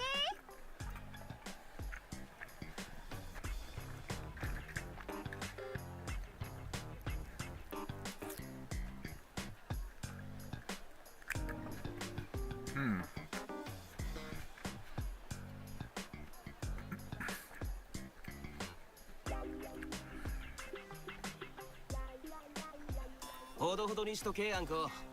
お客さんを脅かしすぎだ。アールトには言われたくない。あんこだって普段こんなことしないからね。ま、そう警戒するな漂白者さん。ちと聞きたいことがあってね。あの二人に花を身につけて街を歩いてもらうってのは君のアイデアかい？あの花自体は素人を騙し通せる素晴らしい出来だ。この俺も素直に拍手を送ろう。植物系共鳴者ね。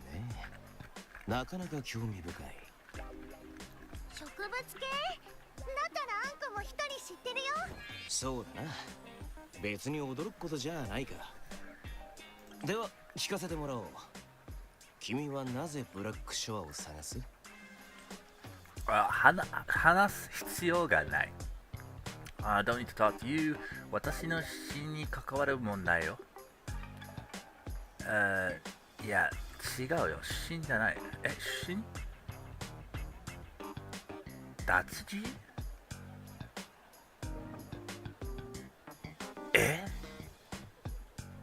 つられに来た。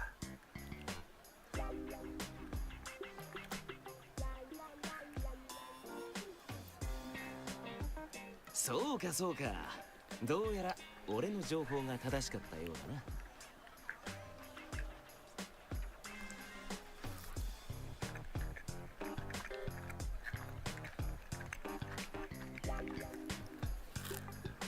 交流にこんなことわざがある。釣られるものは釣られに来たものだけ。つまり君は合格だ。君が探してた人はなんと目の前にいる俺たちでした。 Oh my god, look at どうだい？なかなか有益な情報だったろ？ There's no way you're what?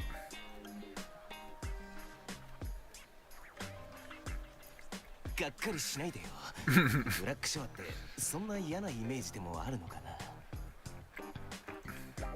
何やらブラックショアに聞きたいことが山ほどあるようだが、まずは俺の話を聞いてくれ。前にも紹介した通り、俺は情報屋をなりわいにしている。だから俺も商売人の端くれ。俺の情報には対価が必要だ。つまりだな、漂白者さん。俺たちはただ君と取引がしたいんだよ。君には一緒にある特定の遺跡に潜り、ある信号塔のデータ回収に協力してもらいたい。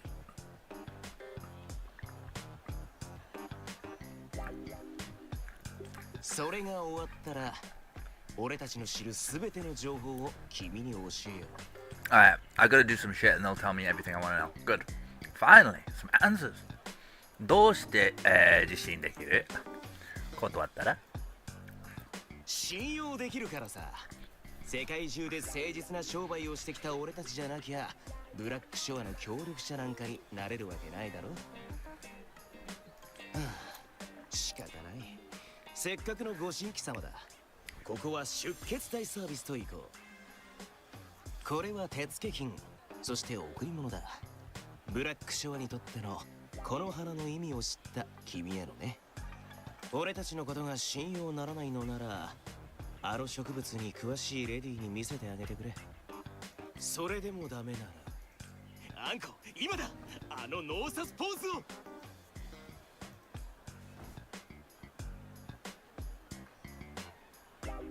使用することでも思ったら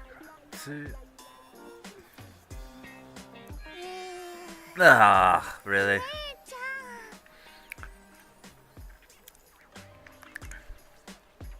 こんな可憐なあんこちゃんを断るなど誰にもできまい。そうだろう。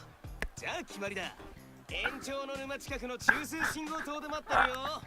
あ、一応一人で来てね。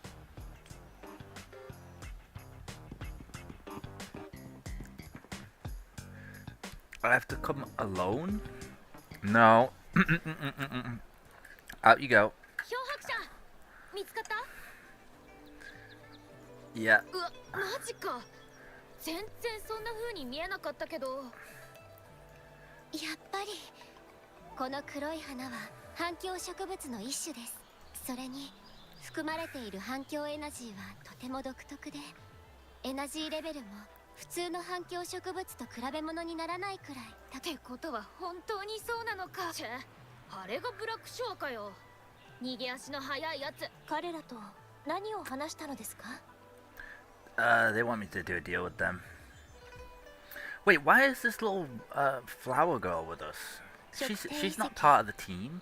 長年放置された科学研究機関で、錆びれてるということ以外特筆すべきことはない場所ですね。しかし現在延長の沼で気象異常が頻発していて、その一帯が危険な状態にあります。もうやんやん、そう心配するなって。漂白者の実力は私たちが一番よく知ってるだろ。Yeah, that's right. I am super strong. 私は研究員に連絡して、あなたのデータを中枢信号塔経由で延長の沼近くの信号塔に転送し、解放させるよう手配してみますね。Say that again. あなたのデータを I really wish I could read that again because I can't read that. 信号塔経由で近くの信号塔に解放させるよう手配してみます。ここ最近無音区の動きが活発になっています。一人で向かうつもりでしたらくれぐれも注意してくださいね。必要ならいつでも呼んでくれよ。速攻で駆けつけるからさ。Gotcha. Whoa. I got some nice shit.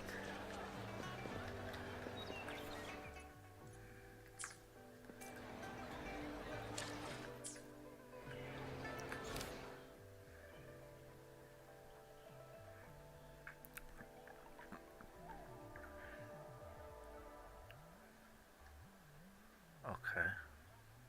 It's 2,000 meters away? Where the fuck is it? Oh my god, it's far. That's so far. Ah. You know what? We might as well. But it wants me to go alone. Obviously I can't go alone. I mean, technically I don't, let's be honest. So what I'm going to do is I'm going to go here, then I'm going to walk here, and then I'm just going to walk to each of these, do like that, and then I'll get it.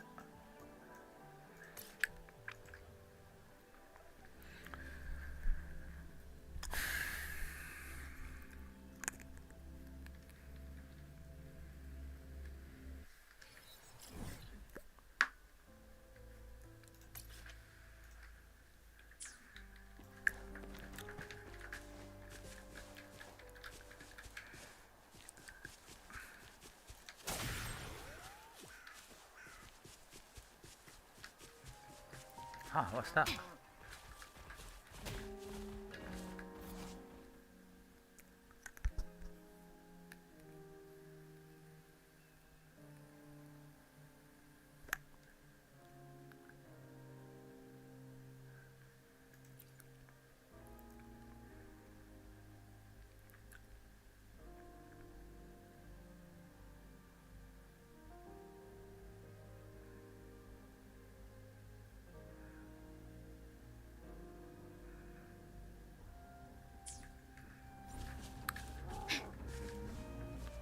So I need to find some shiny thing? Oh, it's there.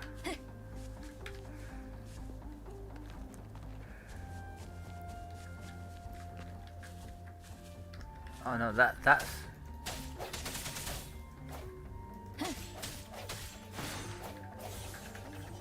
That means I need fire to break this, and then I can get into... Oh, there it is.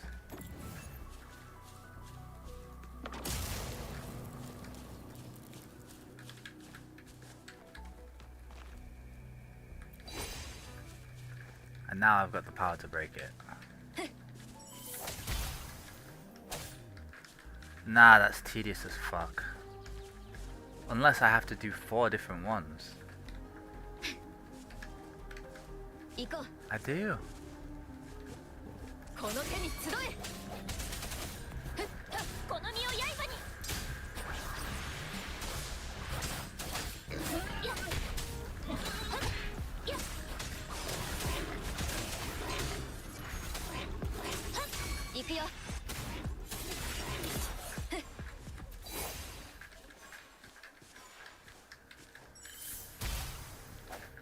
Oh, you just go near it and it breaks. Where's the last one?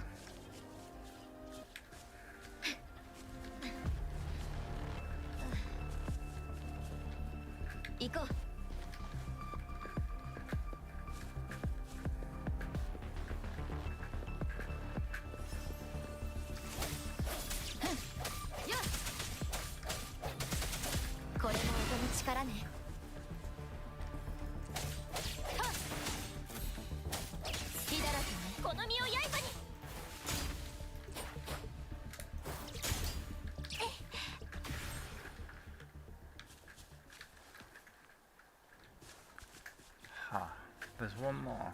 Somewhere.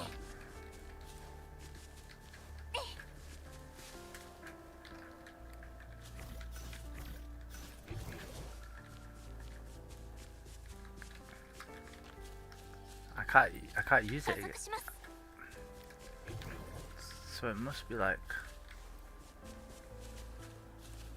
What's that? How long have you been gaming for Gamer? I hardly slept tonight. Quite a while, honestly.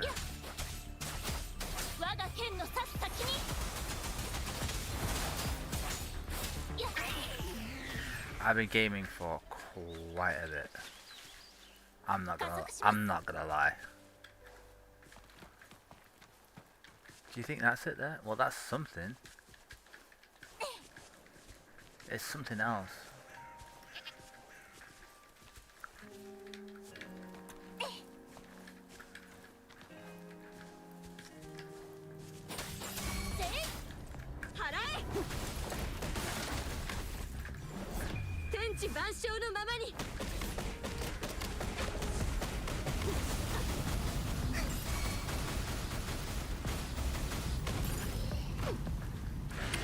Bro, when she does that, everything dies. Everything fucking dies. Oh, yeah. Can you earn money by playing this? No. Become an influencer for the Japanese gaming government. No.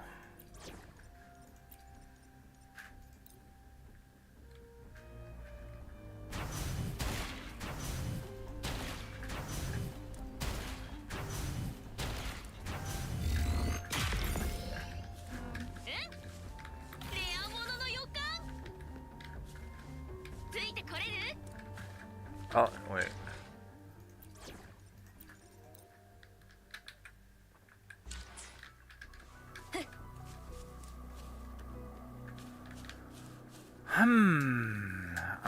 I'm trying to think.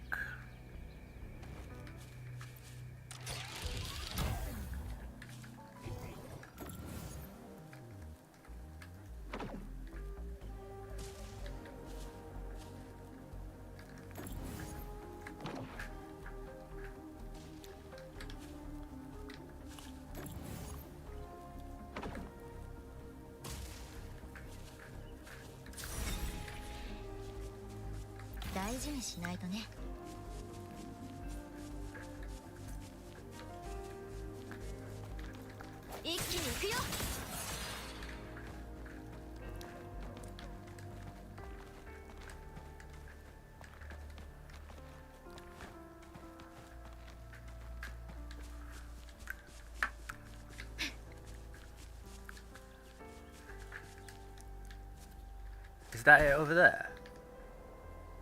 That's it. Hidden away.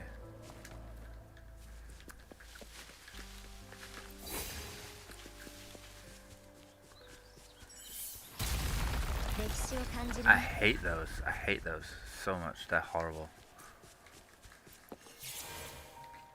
Ah, it's the bird one.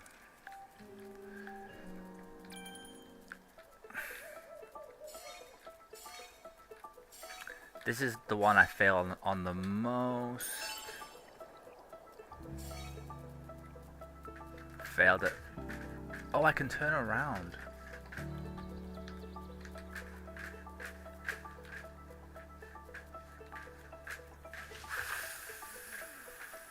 Fucking crap. I thought you couldn't turn around. This whole time, I've just been restarting over and over if I missed one. What the fuck?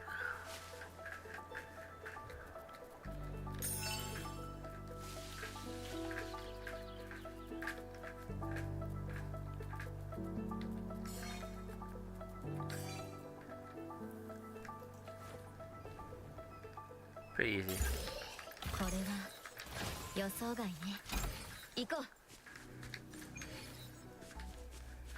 Where am I? Okay, I'm going back that way.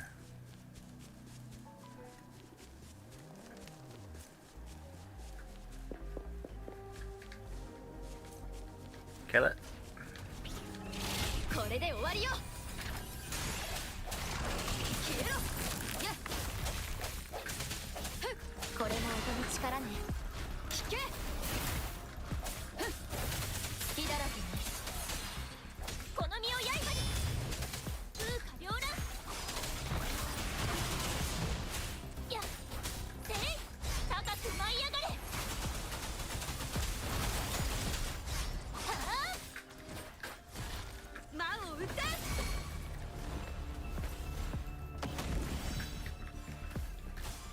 行くよ。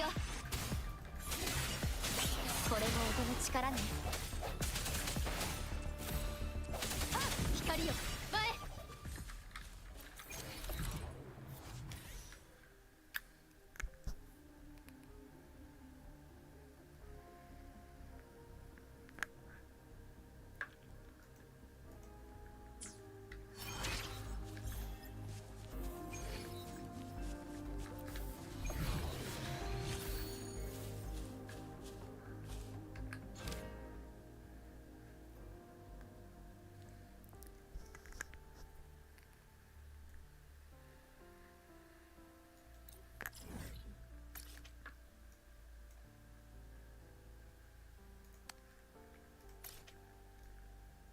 Right, I have to go all the way back now to do this thing.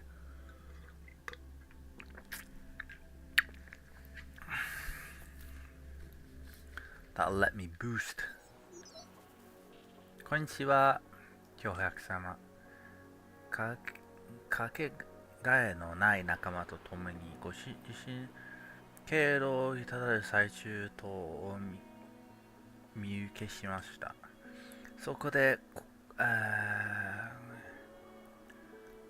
指令により野外で How are you?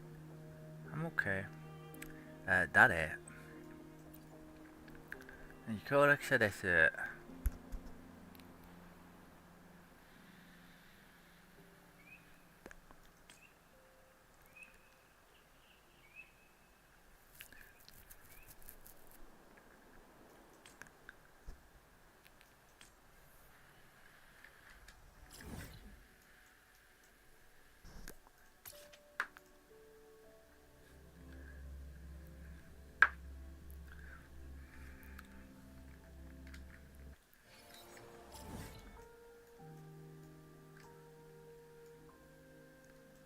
Oh man, there's loads Before Pride Month ends, wish all the gay people happy gay month because they gay and stuff.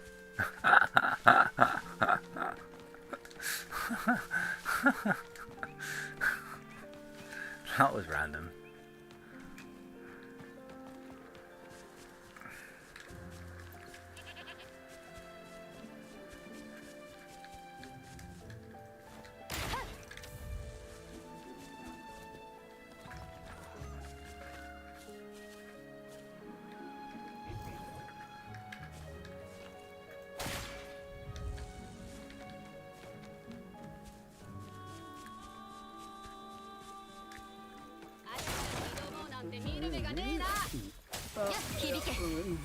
Is this Genshin Impact 2? This is Genshin Impact 2, yeah.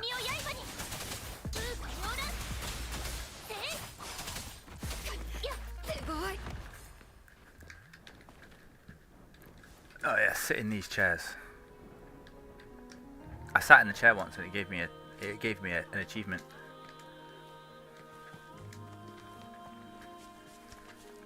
Where are the floaty flowers?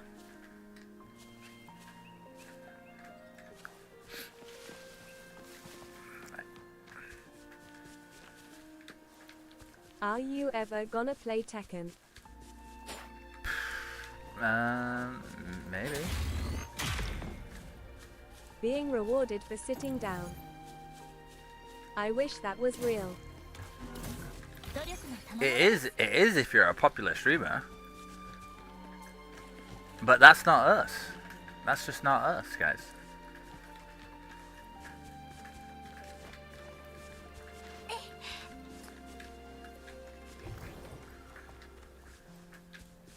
Where are my flowers?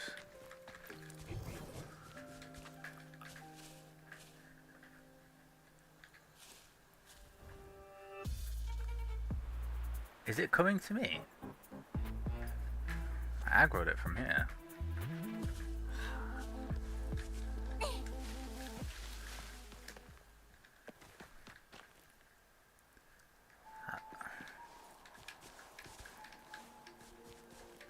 I don't like that I can't find the flowers. They're not flowers actually, they're butterflies. It's supposed to lead you in the direction of them, and it doesn't. I'm just gonna mark it on the map.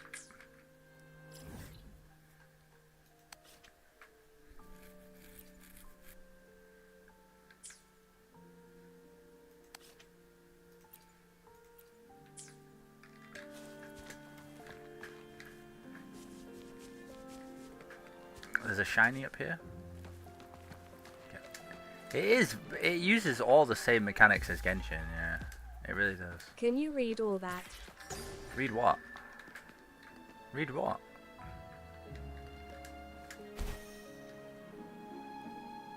What is there to read?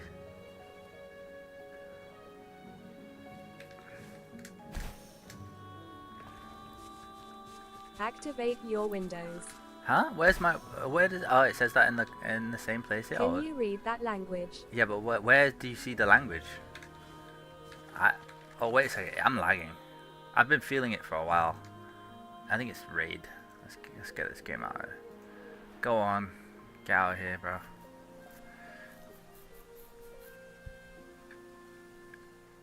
Ah, that feels better. Whoa.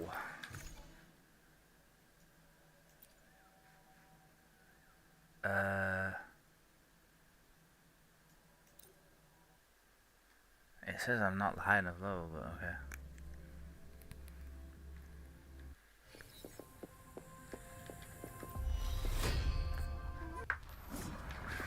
Yo, let's go.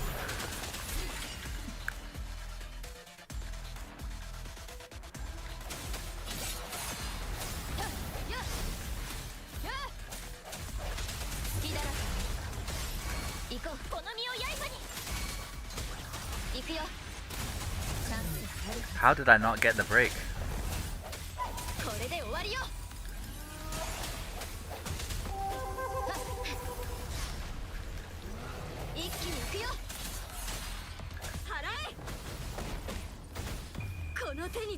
Break it.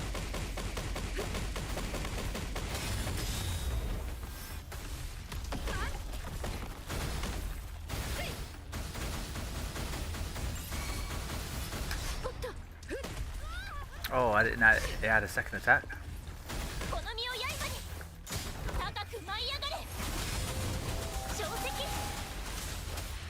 Is this game free? Yeah.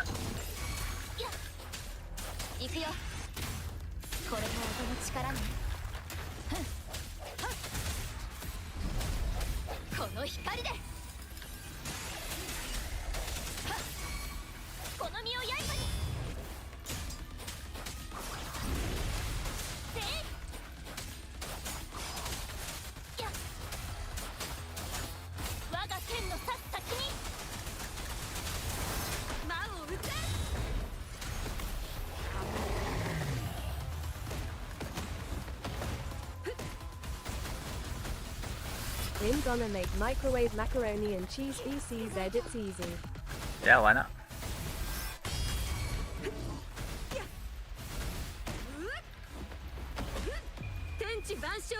Can I do it in time, or do I just not have enough damage?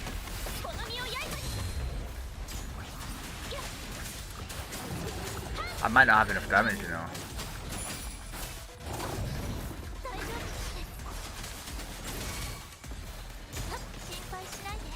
After that many hits, it assumed the monster would be dead.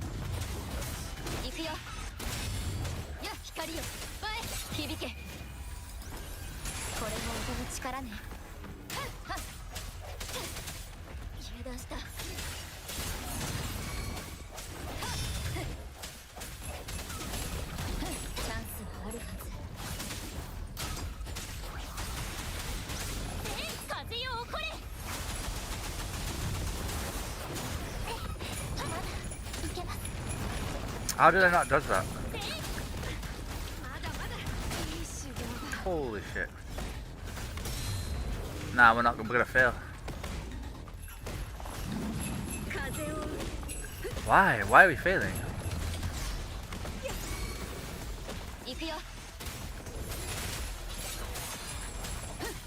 What's the goal here? Kill them in time.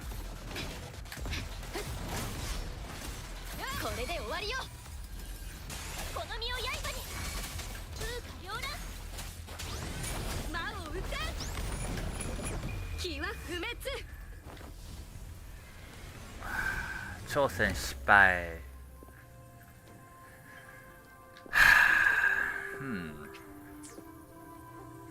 I don't do enough damage. Right. We need more damage. How get damage?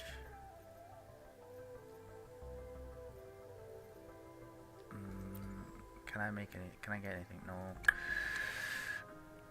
No, we don't pull for that. Jiggly titties.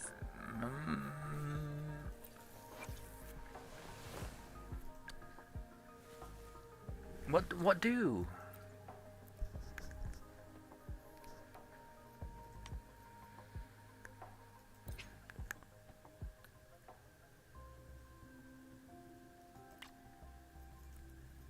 Exams coming soon. I need to practice my mathematics. Oh, really?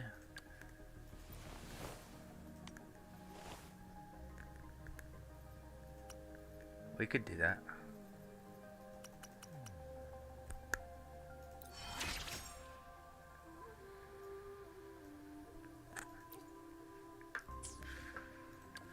I don't get that much. I don't get as much attack as I thought I would.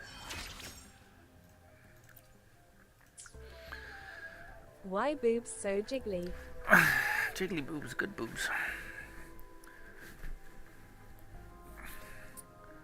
What do? Is it because they don't have? Is it because we don't have good weapons? You have a level 30 weapon.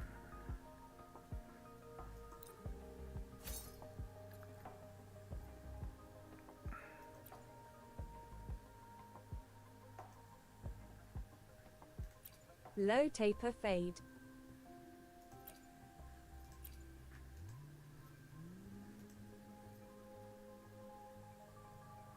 I can't read this language.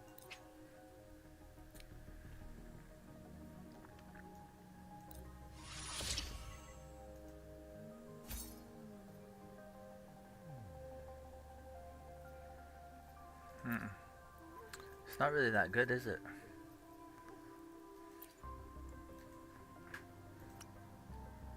Huh.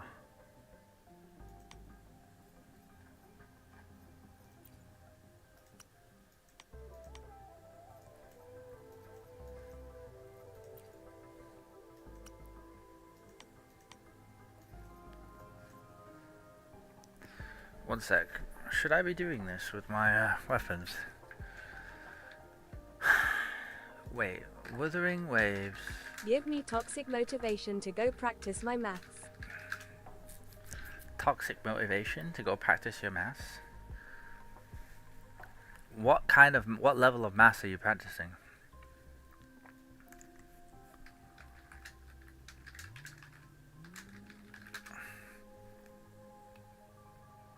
Bonjour, Carver.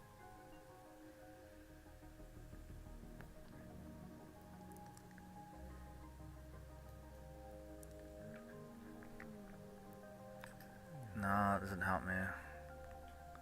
Grade 10 maths. Let's see, we've got some mistakes not to make. Yo, so Wuthering Waves has been out for roughly a week now, so I thought it would be a good idea to go over some different strategies that have been proven to work in this Cause game. my mid-year Obviously, any exams are player can coming up. utilize what we'll be going over in this video, especially newer players or players that have been doing an entire full week of re-rolls and are only just starting the game, or players that are on the fence and haven't even started their journey yet because they were skeptical about whether this game would be worth their time invested. So let's go ahead and go over this. So firstly, I wanted to go over the character system as a whole. This includes echoes, this includes abilities, this includes weapons, what weapons to invest into, etc., etc. The character, leveling them up, ascending them, you get the picture, yada yada yada. This is where the game lives and breathes. This is where all of our time and efforts will be invested into, pretty much. The combat of the game, aka what the characters are doing, that is the bread and butter here. That is what we are going into. The meat and potatoes of this game is right here. So let's go ahead and talk about the ecosystem. As you can see here, the ecosystem, these echoes here are total ass. These are all really, really bad, and they're all purples. You can get gold drops in this game, and that's, in my opinion, when you want to start investing into the ecosystem. None of these echoes are the ideal echoes for this character, as you might be able to tell if you've been playing this game for a little while. That's on purpose. I wanted to show you guys this because I am able to beat like every content that I've ever run into. I'm able to clear it even with the non-ideal echoes that you see here. So don't feel pressured into investing into this ecosystem in the early stages until you get high enough rank to be able to start getting 5-star echoes, until you get those 5-star echo drops. And also not just getting those 5-star echoes, but wait, what? Give me toxic motivation to go practice my maths. Bonjour, ça va? Grade 10? What's grade 10? Sounds like it would be easy, though.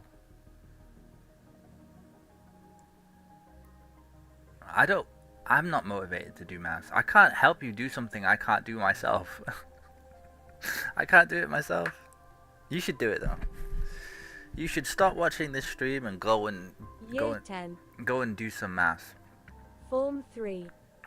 Well, what is Form 3? getting the ideal echoes for your characters with the ideal stats, because the substats are like the most important things about these games. That's where a lot of your power level is going to come from. Only so much can come from your weapons, and the weapons are more limited in what we have access to. There's a lot of variety and a lot of different stats that will be coming from the ecosystem. It's the most important. Okay, good. Go do your math. The ecosystem is the most important part. Stop wasting your time here. This is a place where dreams come to die.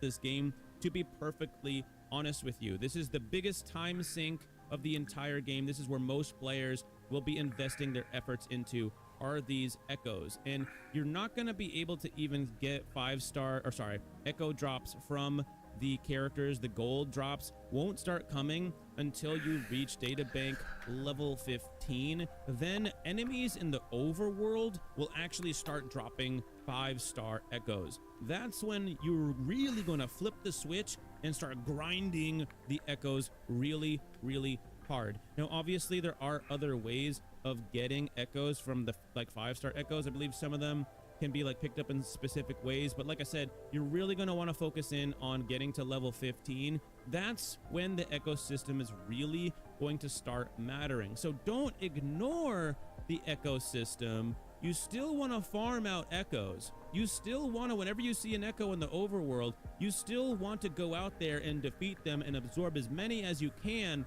so that you can rank up your databank level. That's really important to do. I know that. Right? The only thing you can goof up when leveling or ascending your characters is, you see here, I'm time gated, not time gated, but I'm paywalled, I guess you could say. Not literally. I need to reach soul level phase 4 in order to be able to ascend Gion here. But you can see I'm still a little bit short on some of the material I would need to ascend him.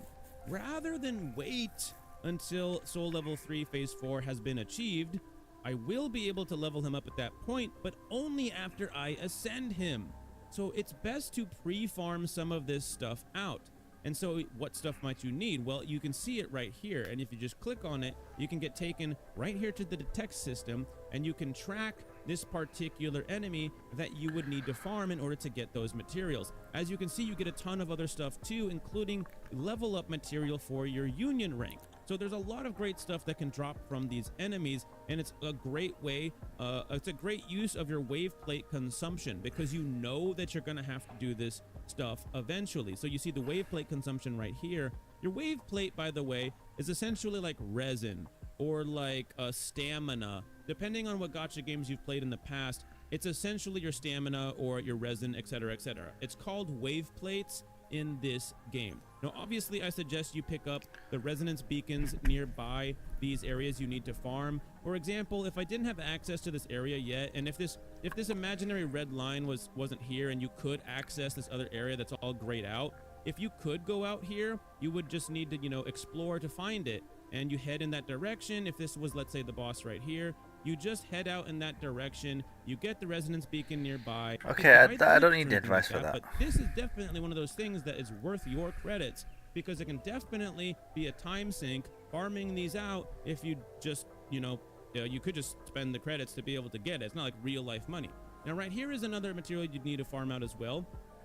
You can go, like, obviously farm these out. This enemy right here, you can use the detect system, and it will take you all around the map. And if you keep the detect system on, you go defeat the mobs right here. Once you defeat them, it'll keep moving along. This entire area right here, this little lake right here, these dudes are all over it. Once you defeat these mobs here, you'll notice that you could go use the synthesis system, and you can pump up those blues all together and make the purple item that you need.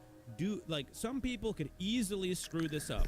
You might have 0 of a purple item in your inventory, but you might not realize that you have a ton of the blue material, and you can just go use the synthesizer system, these purples. But I have a ton of the blue material, so I could just go to the synthesizer. And so that's my advice for the weapons for ascending them.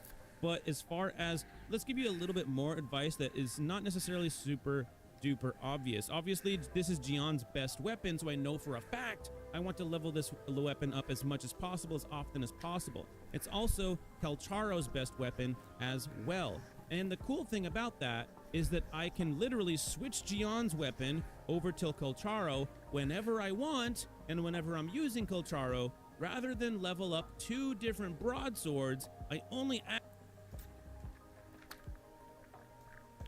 I see.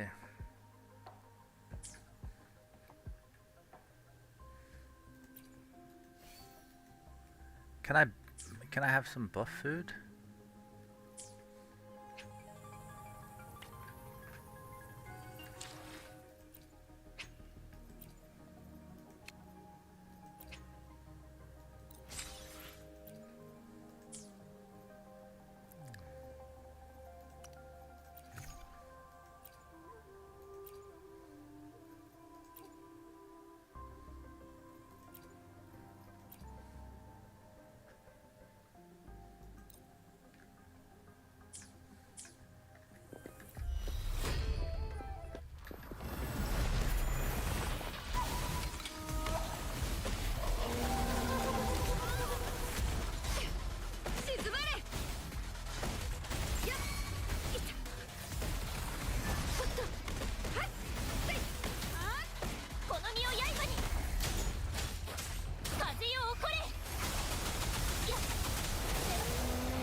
行くよ。隙だらけね。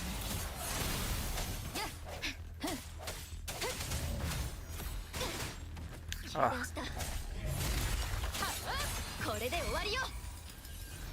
これも音の力ね。この身を刃に。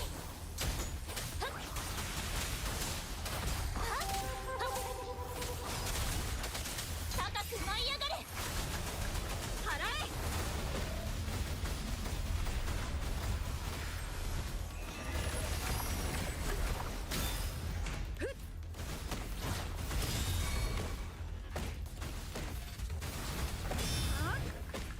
行くよ。これも音の力ね。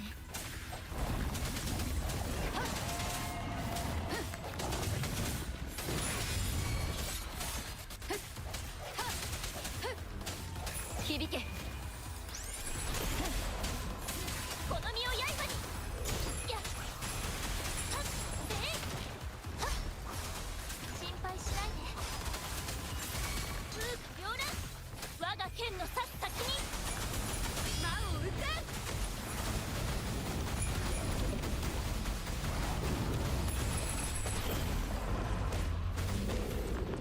この手に集え。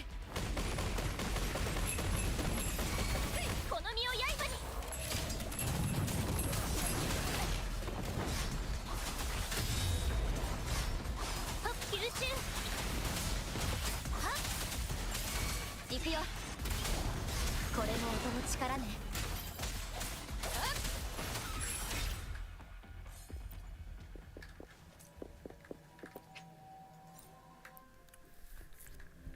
That was a lot easier.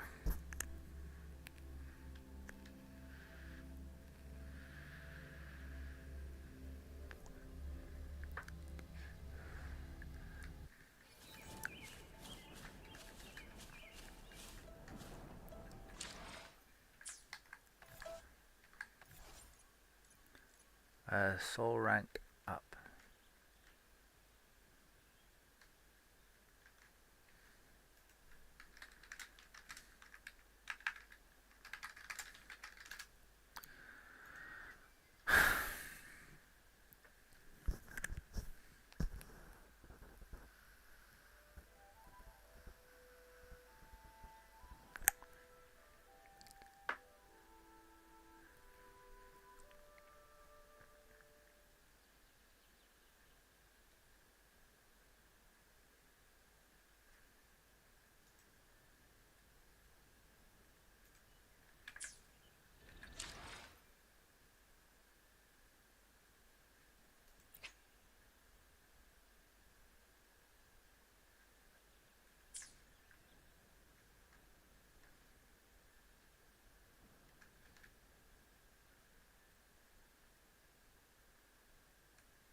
Sweet. I hope it gets really hard. I don't think it will.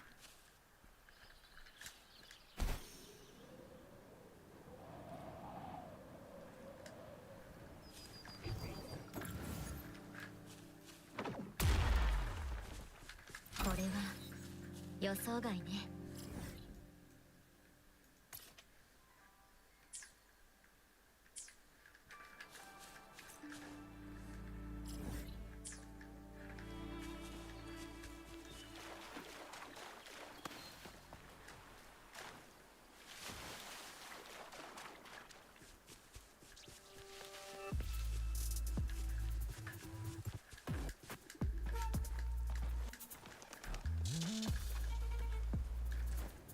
この手に集え。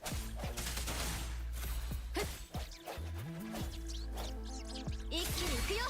この身を刃に。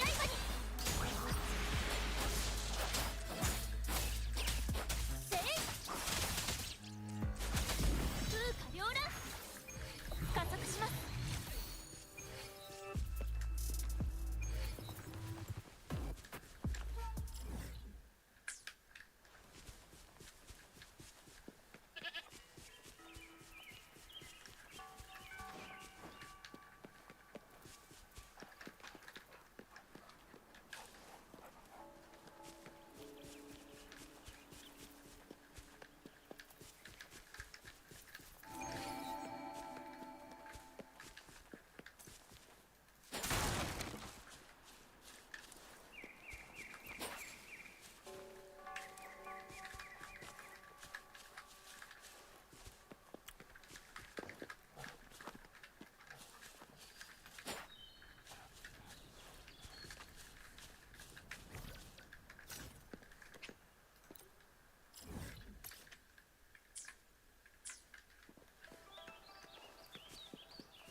この手に集え。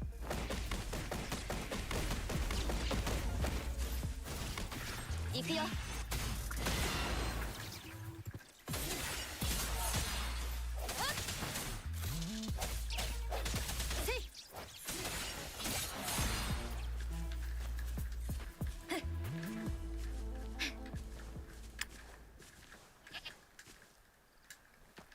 行こう。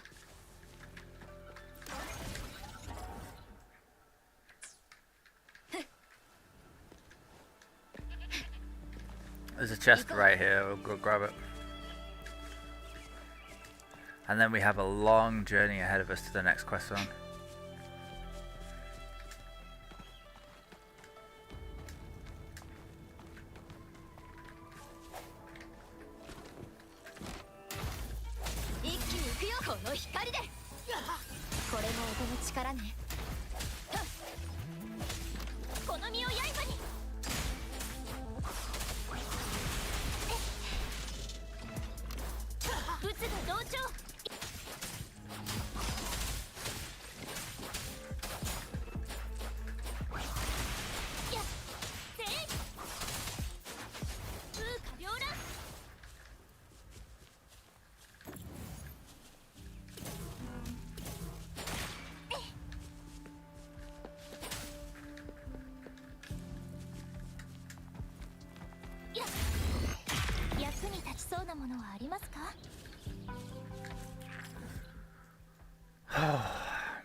There's a quest there as well.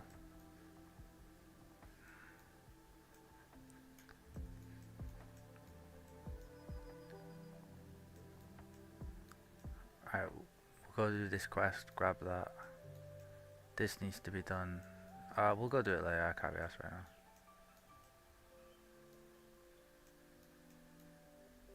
Where are we supposed to be? Well, we're supposed to go for this anyway.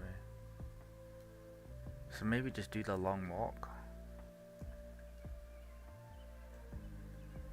Yeah, alright, I guess.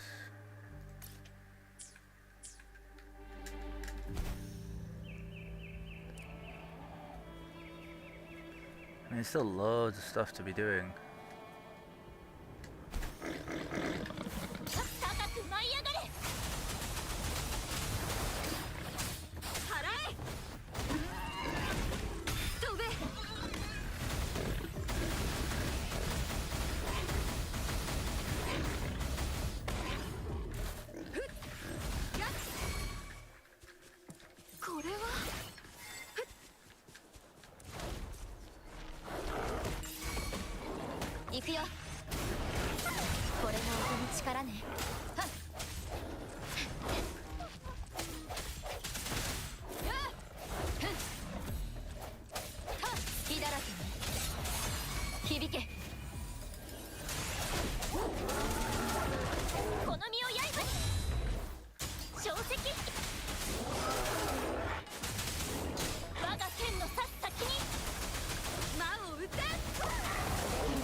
Where am I going?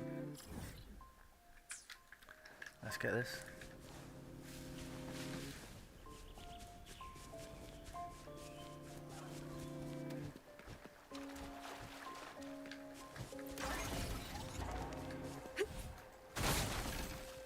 The exploration is just wonderful.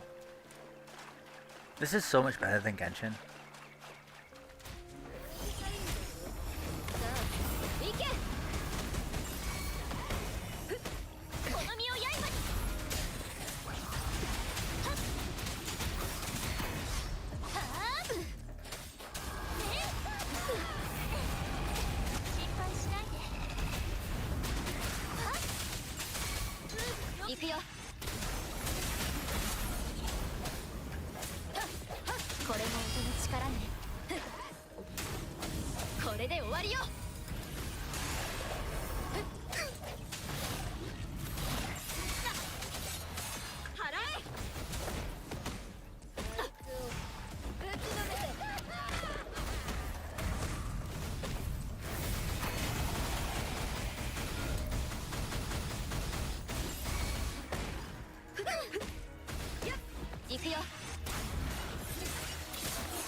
予想外ね。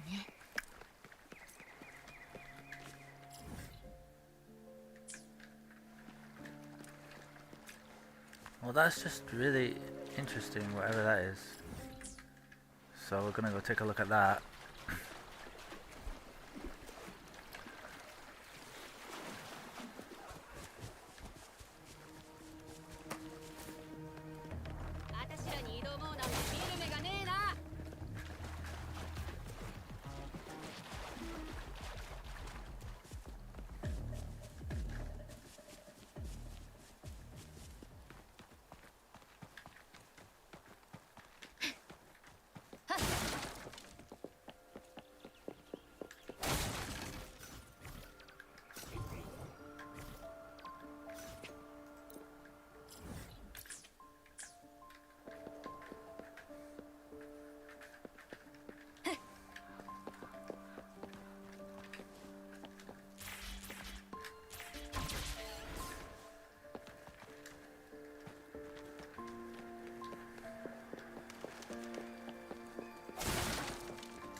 行こう。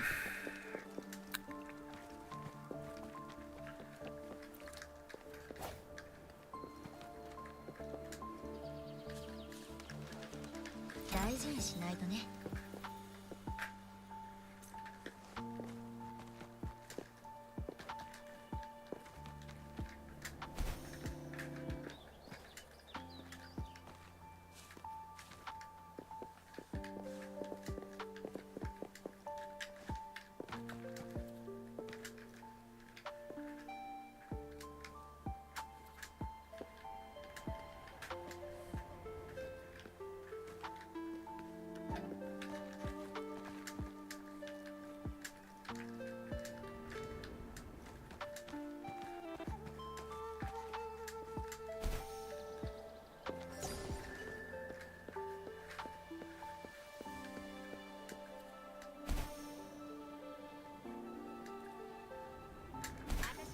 これで終わりよ。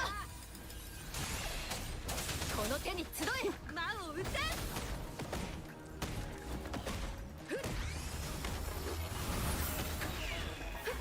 天地万象のままに。この身を刃に急高く舞い上がれ。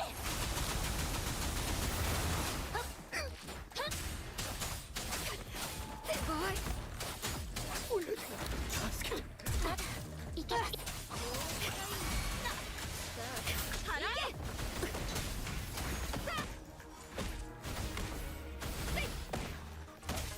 これも音の力ね。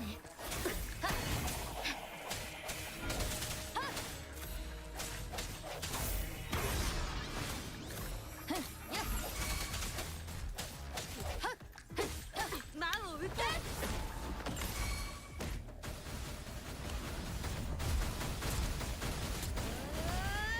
行くよ。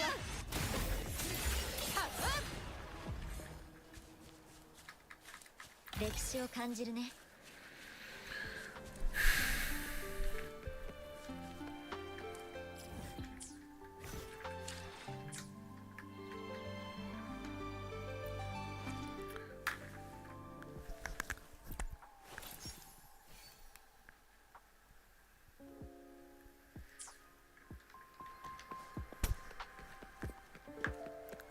私らに挑もうなんて見る目がねえな。 I just realized that gear is the artifact system. It's the complete opposite way. So it's all the way that way. 行こう。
ほどほどにね。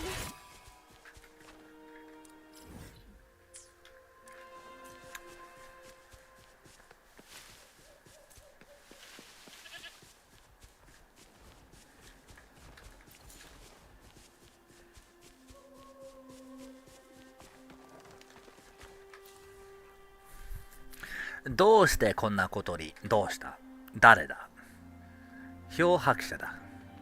ちょうどいいところに、お前、なかなかの腕の持ち主だろ。よかったら、助けてくれないか。何かあった？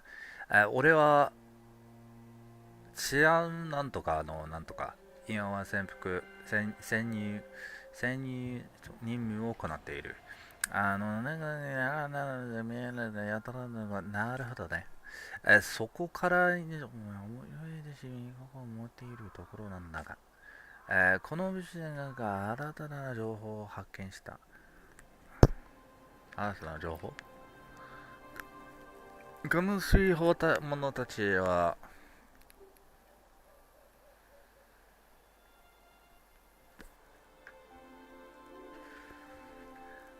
はい。手に入れようとしているのだが、見ての通り、今、入手不足なんだ。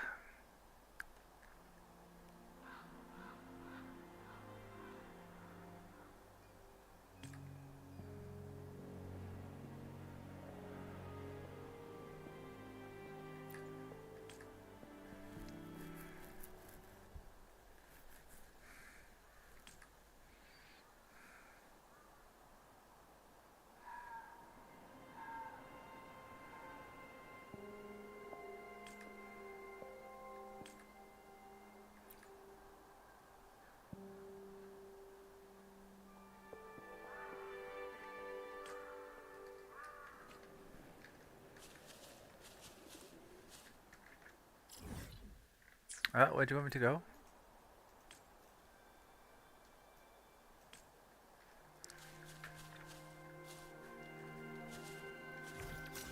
No. Tell me where you want me to go.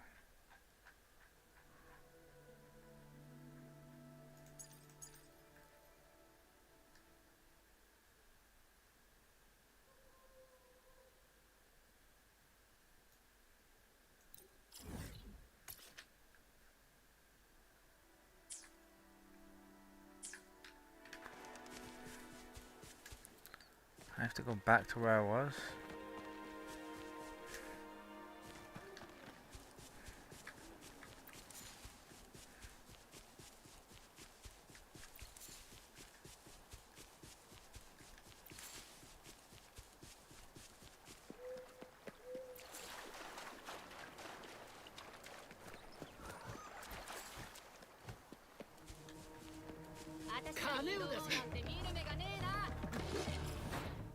Alright, it's here.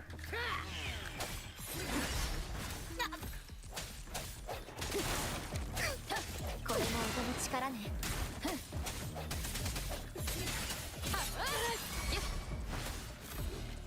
この身を刃に。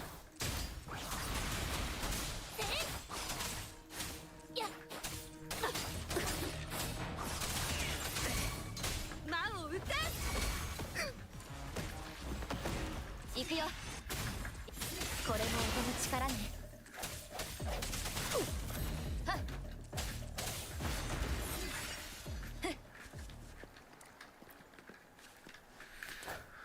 行こう。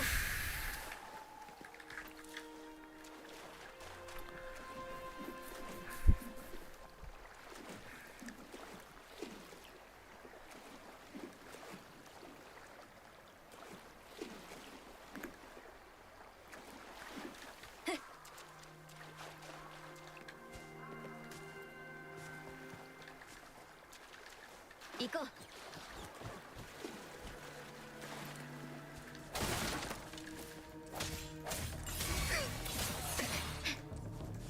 これも音の力ね。この身を刃に。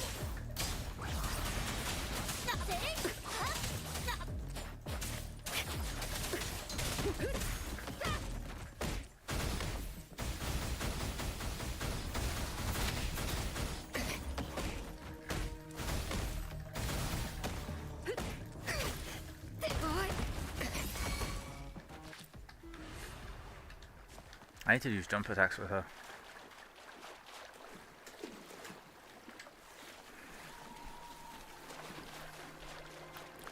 I can't wait until I get Chani. Well, she's not Chani. She's called Changli or something. I mean, I have to pull for her, but I'm gonna save everything I'm getting. Everything I get right now, I'm saving specifically for her.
はあ、あともうテストしてくるのやだ、めんどくせえ。読めねえ。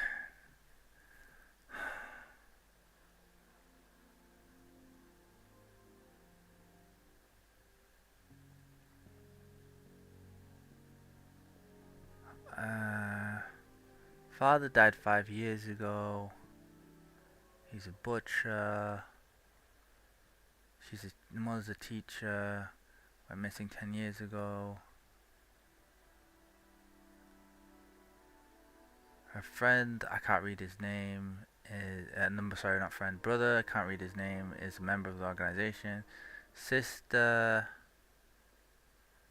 is a student.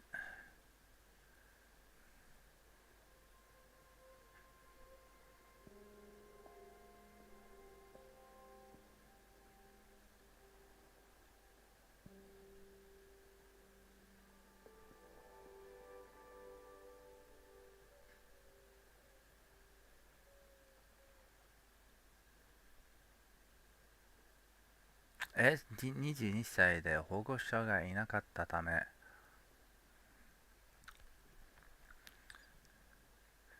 8 went to school, 10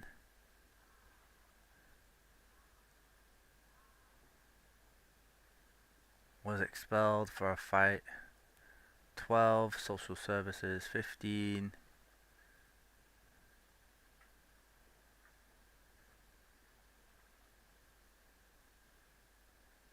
oh no, I was suspended. Actually,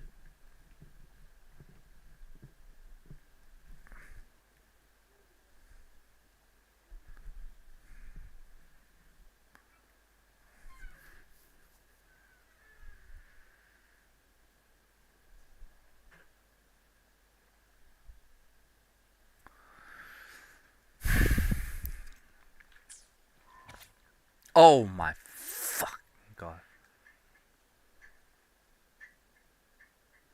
Screenshot. Just screenshot. Oh, come on. I wish I could just, like, have it all. What if he wants me to remember my fucking name and shit? My life. I'm not gonna.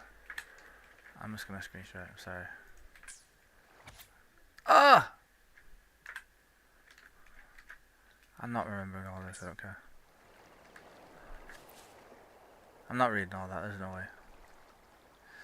どう全部記録できたらいつか問題を出すぞ。もう少し待たない。覚えた。かかってこい。じゃあ、一つの質問。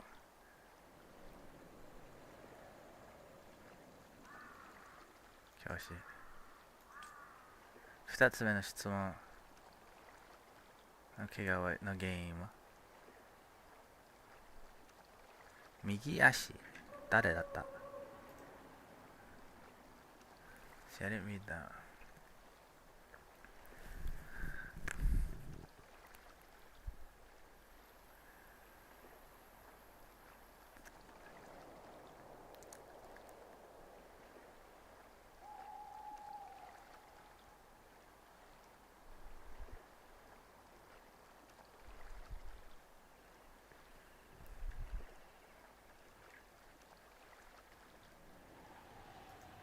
running away.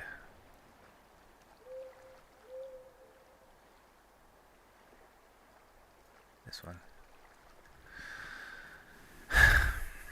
3つ目の質問。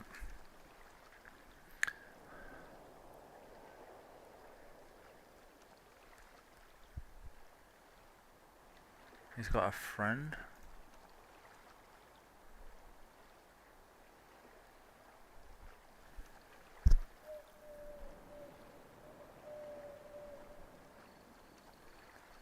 He likes to技術研究。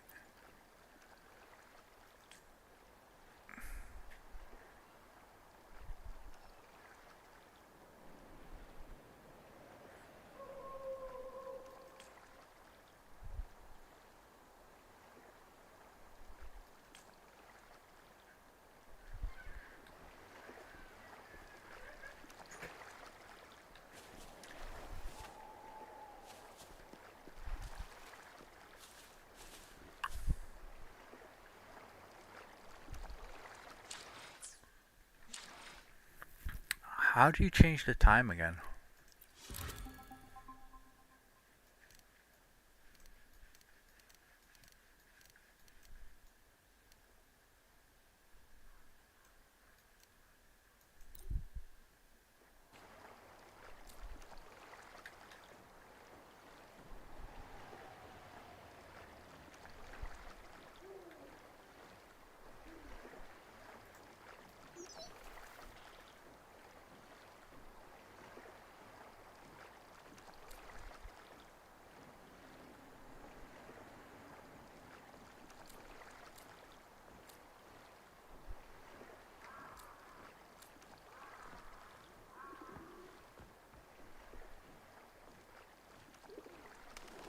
The dogs can see me, basically, he said. Well, they can't see me, but they can smell me. But obviously, like, where the fucking dogs. I swear to God, this is the worst quest of all time.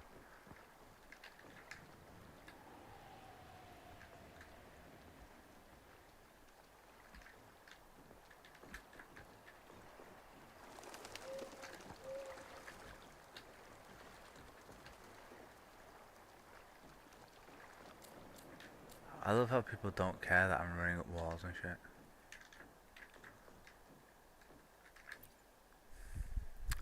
Mate, 何者だ。知らないやつだな。バカか。さんの妹だよ。でも来るのはさあ言ってたよ。来週兄に会いたい。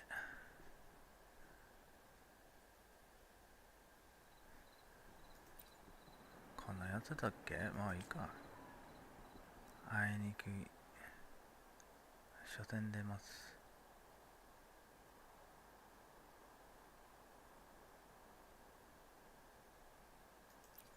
あれ間違えて覚えてたみたいだな。だが頭が新しい命令を出した。通行証がなければ誰も通すなってな。それは頭の本人であっても例外ではない。でもあの日頭を通してあげたじゃん。お前は何とか最近ここでいろいろあってな。悪いけど外で待っててくれ。は？ダメだ、時間は待ってくれ。別の方法を探す。に関する情報をおそらくにこうに。その情報はもう一度頭の上のところ。まずは手に入れる情報があるかもしれない。Where's the dog? The fucking dog. Oh, I miss it so bad. Oh, please don't fucking find me, thank God. Okay. I miss jumping and running and climbing. Oh shit, what was that noise? Oh, motherfucking dog! 任務失敗かよ。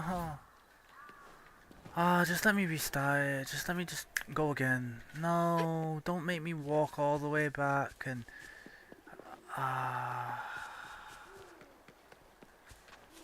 Don't make me do that. There's no need. Fucking dog.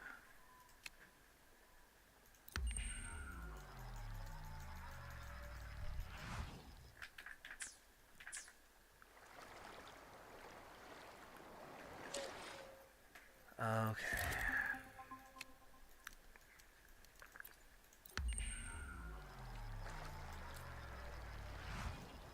I hate this. I hate this quest with a fucking passion. This quest is fucking evil. I have to do the same thing again. I have to go and try and talk to him.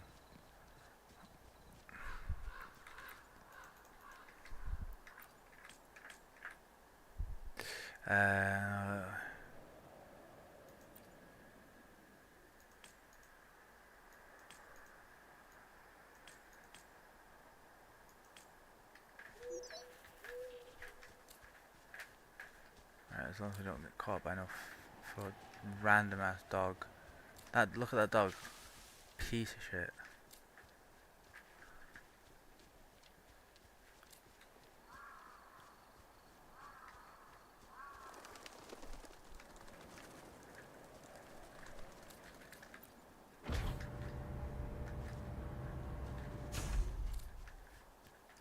Why am I doing this? Like, do you have any idea? This just feels terrible to do because I kill these people on a regular.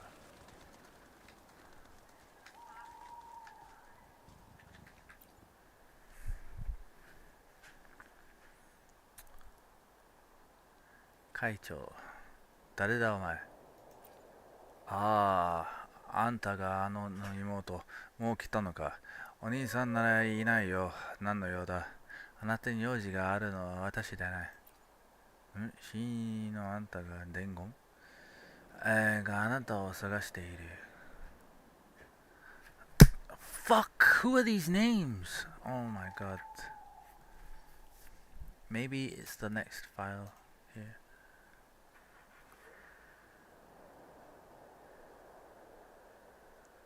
What is this?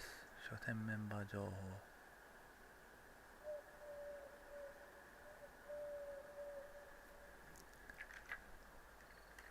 That one. またあいつか、まさか。また仕事を押し付けられるんじゃないだろうな。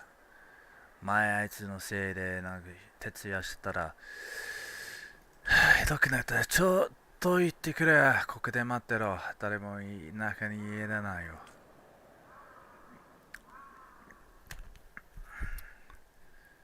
しているだからだよ。だろう。だから。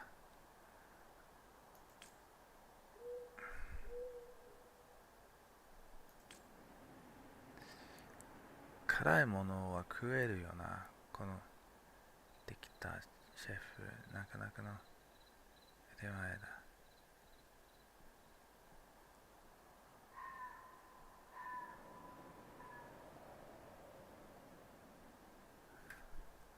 わかんねえ。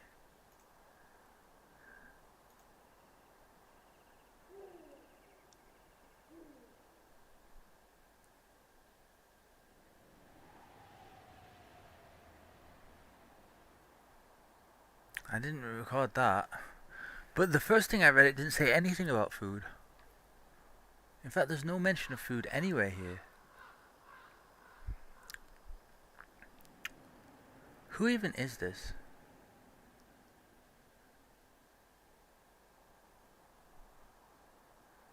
This seems like the sister. Wait.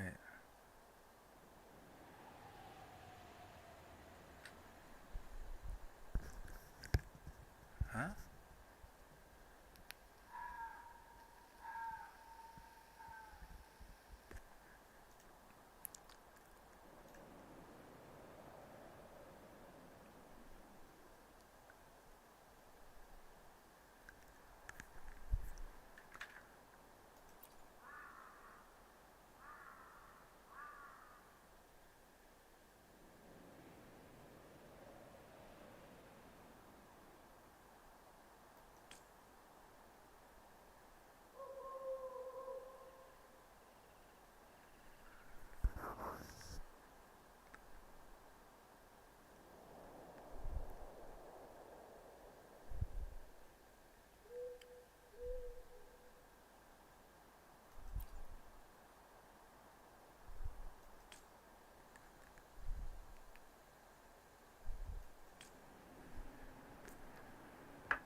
I couldn't remember.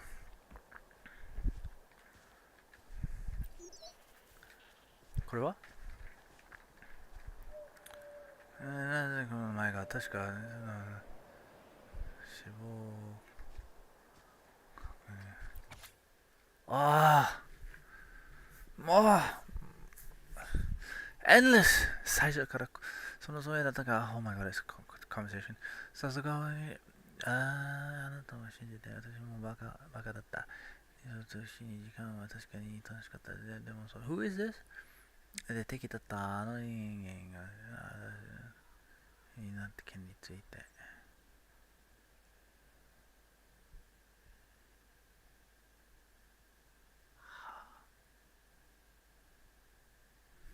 Has this got something to do with the quest that I'm on?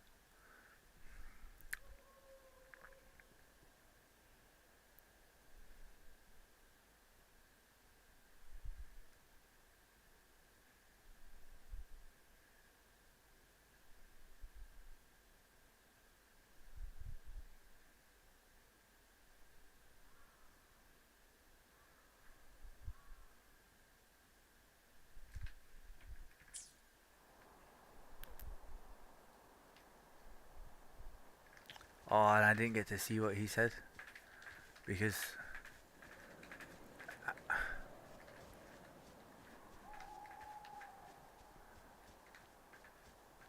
下に向かう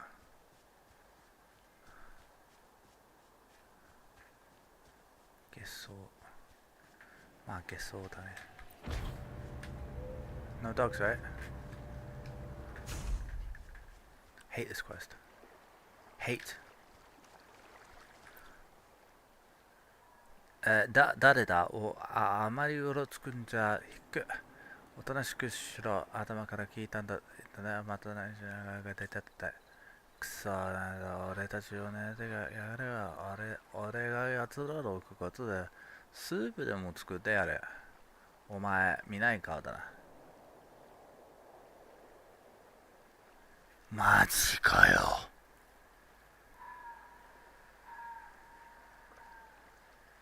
漂白者って言ったじゃダメどっかで聞いたことある名前だ俺の子分か名前は一時覚えてないけどな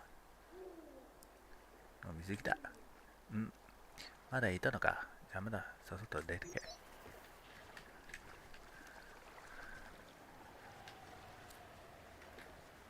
Oh, there's dogs everywhere. Oh no, I'm still doing the quest. No way.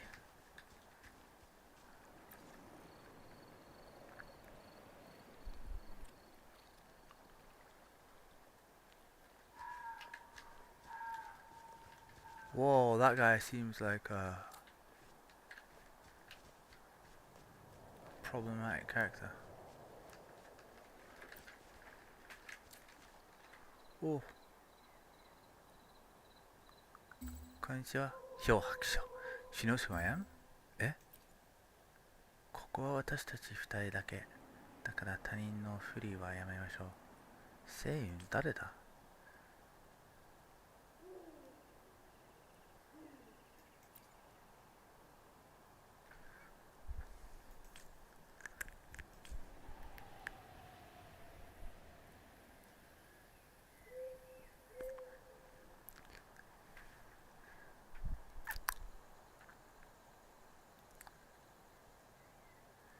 治安省何のこと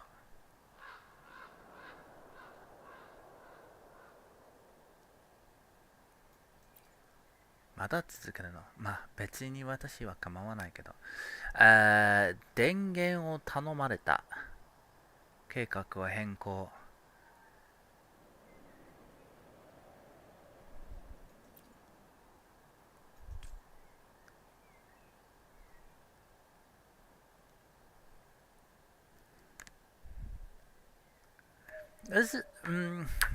Who is this character? She's got a nice outfit. She seems like an actual character. Also, she knew who I was straight away.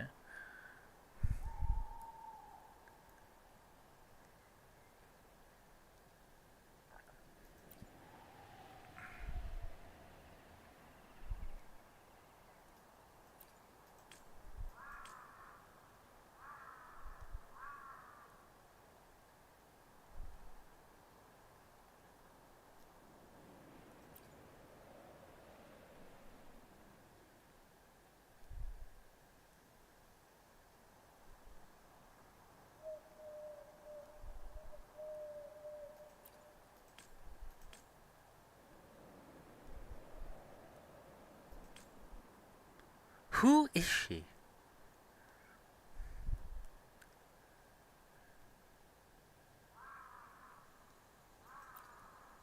Dareka. Is this relevant to the story, or is this just some random ass shit that I'll never care about ever again? That's what I think it is.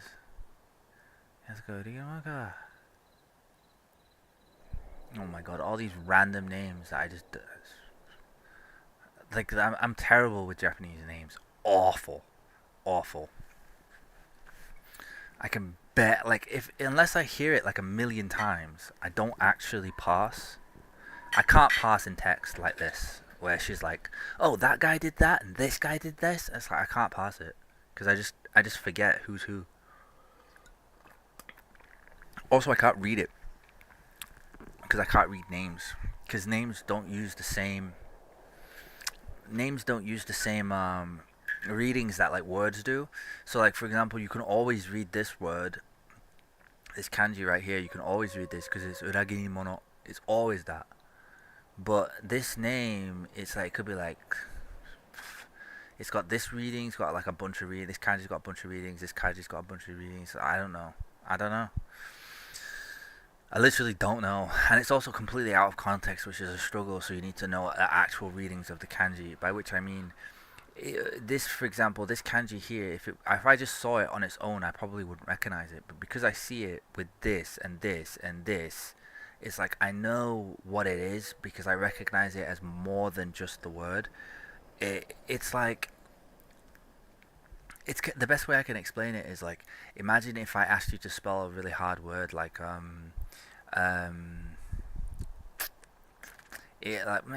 don't really think many English words are that hard to spell. There are a few weird ones. But like, if you ask someone who wasn't good at spelling to spell like delirium or athenema, that's a particularly hard word. Like, how do you spell athenema? They'll be like, but they could read it if they saw it, even though they don't know how to spell it. It's kinda like that, where I can read the word because it comes with other letters. It comes like uragiri mono comes with a bunch of stuff. It's uragiri mono. It's always like that. But if you take it out of context, all of a sudden I'm not entirely sure what I'm looking at. And then that is like how names are. That's just out of context kanji mixed with out of context kanji. So I have to know exactly what kanji it is. And even then I have to guess the reading. So some readings are very common though. Like but it could be anything. Honestly, Japanese names, their naming convention to me is just like, I'll never get it. Never in a million years. I've accepted that. I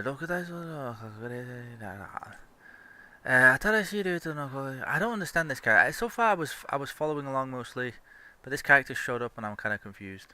I don't know who she is. She hasn't introduced herself. She just showed up, knew who I was, started talking about changing the routes and like the gang and whatnot, and like, what, like, are you a betrayer? Are you in on this? どうすればいい？結構書いてくれない。教えていいけど今はダメ。どうして？タイムオーバーだから。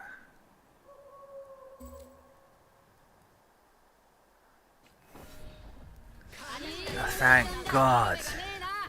Thank fuck.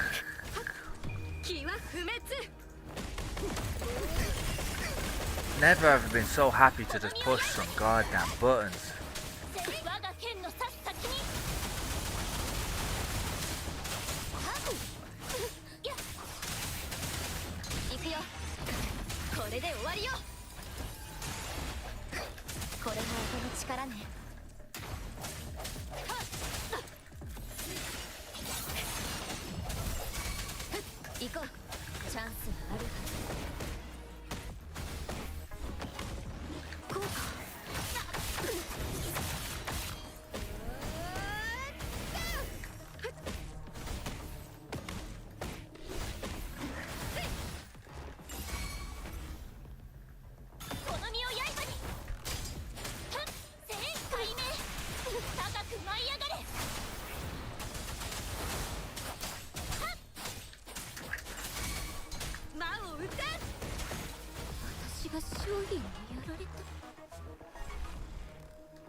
これも音の力ね。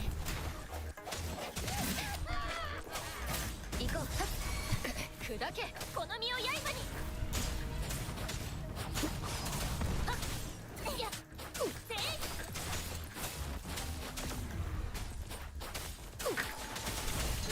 全力を尽くします。この手に集え。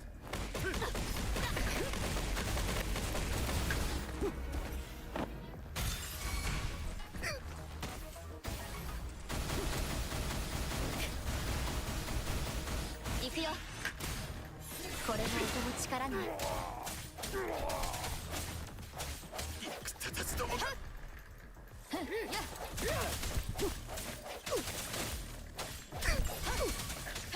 この身を刃に。せい風よ起これ。やっ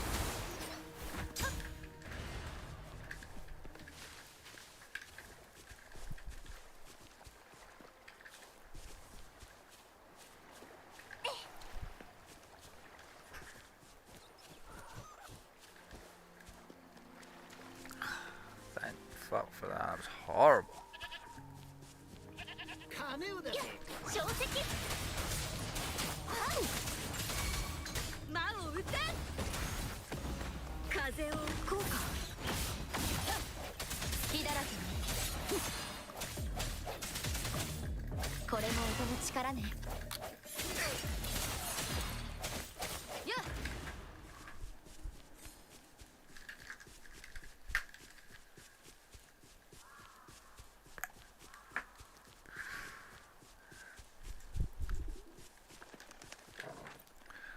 Oh, thank God. 怪我はない No, I'm fine, but your quest was AIDS.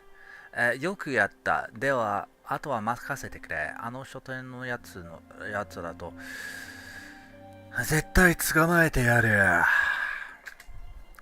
手伝ってくれてありがとうな。保証を受けて取ってくれ。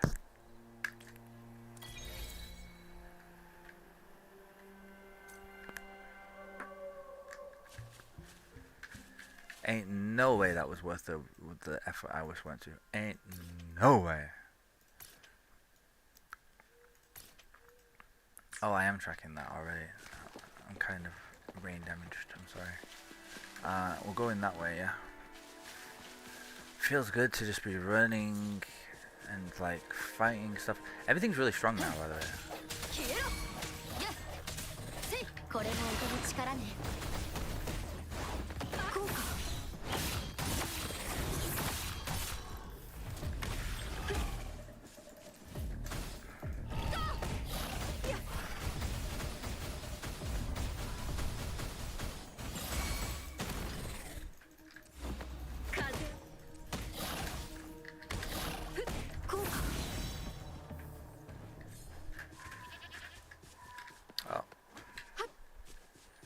Gotta be getting those.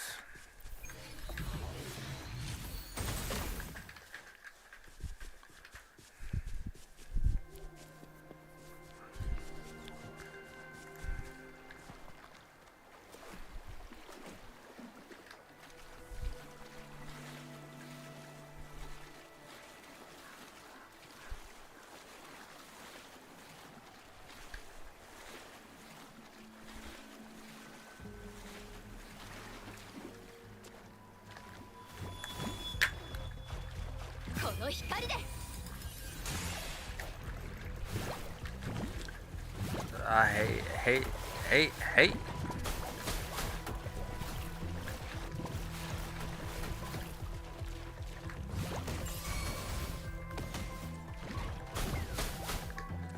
この手に集え。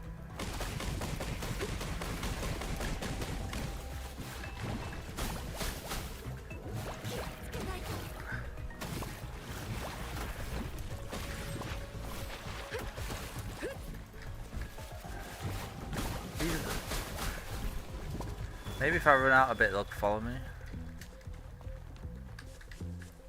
Nah.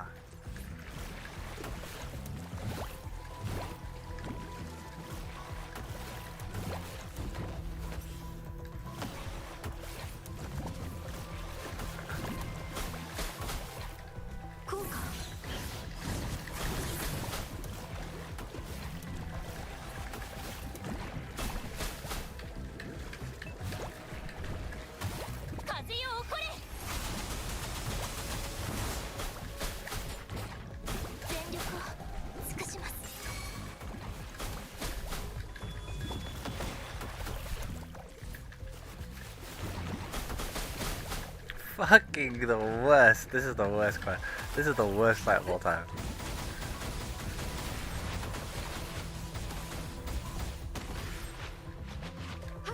Alright, you get to survive.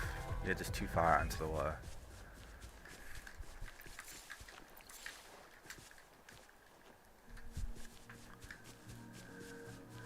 You live to see another day.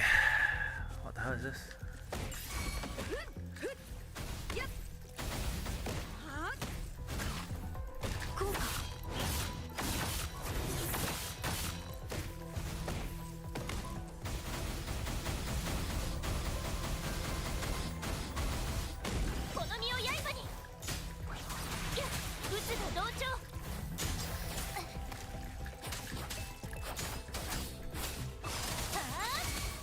行くよ。これも音の力ね。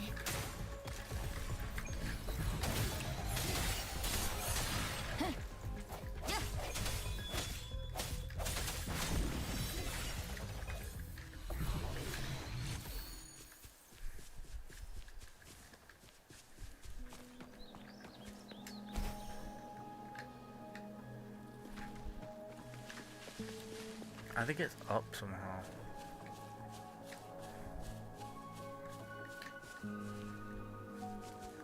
Is this place safe? No, it's right there.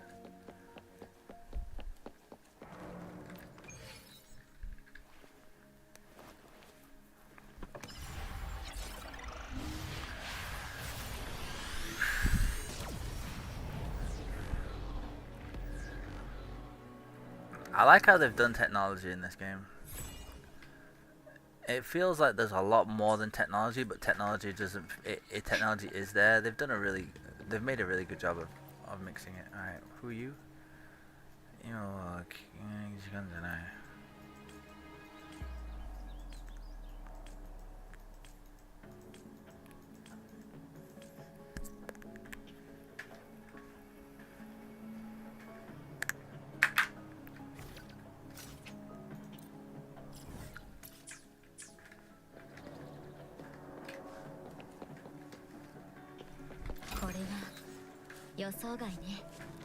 I almost missed that freebie. I really want to drop down, but the reason why I don't is because it says there's actually nothing down there. But there might be some other shit. You'd think there's... Oh, this seems like some kind of safe zone.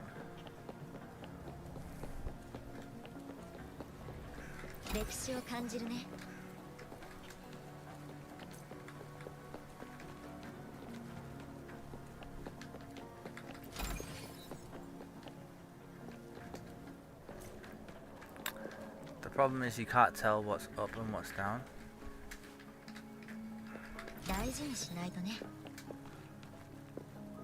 I think there's some stuff on the bottom floor.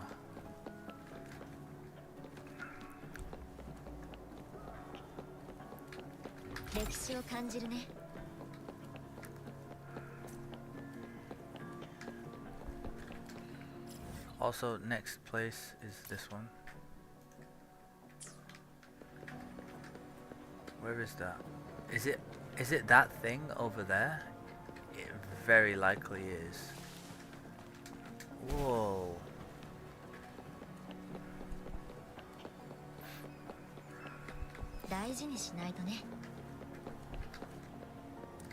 There it is. We're gonna get that. Yoink. Nah, I'm burning out on this game. Because it's just addictive.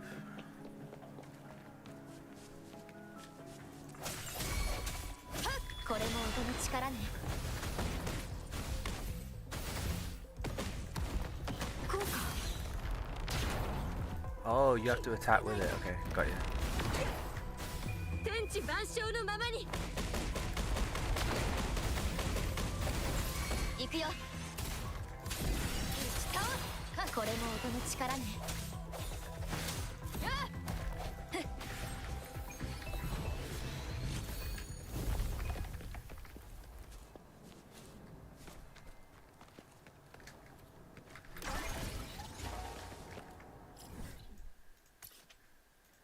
We go for this one. There's some other fucking quest here. Where are we supposed to be going, by the way? Oh, I don't know. I actually don't know. I'm not gonna lie, I don't know.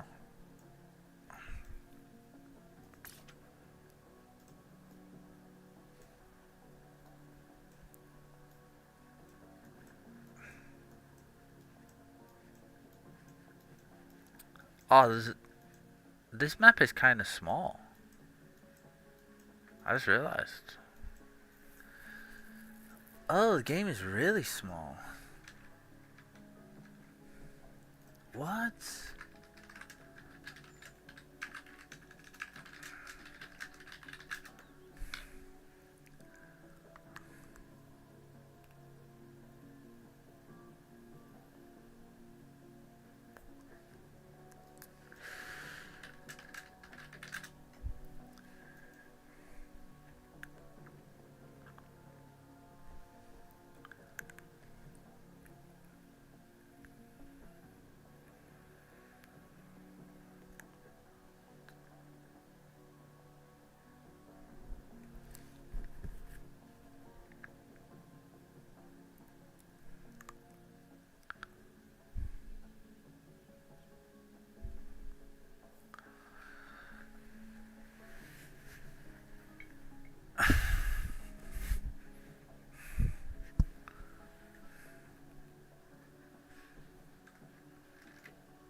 I was a little disappointed by the hook thing.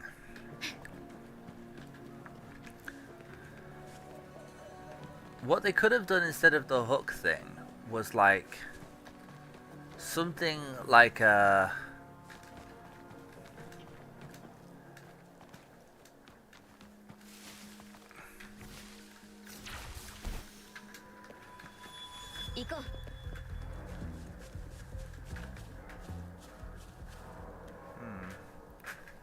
It might be up or it might be down.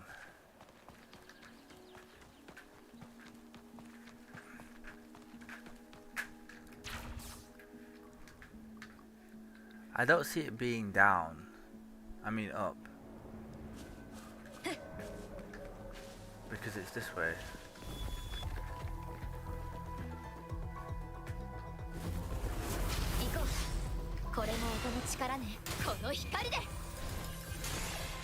Oh, I just wasted my ult on something it's invulnerable to.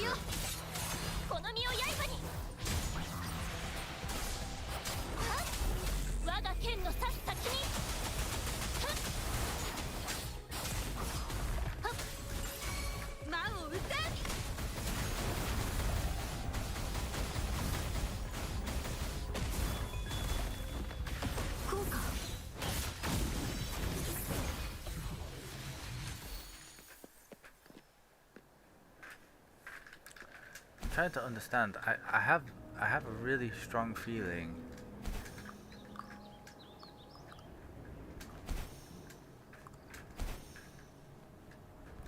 Yeah, there's some kind of cave here.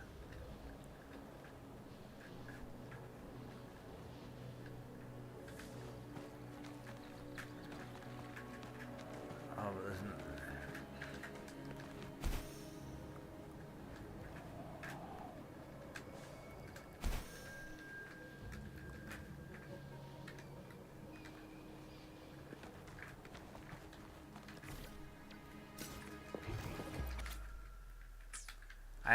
I ain't reading that. You're out of your mind.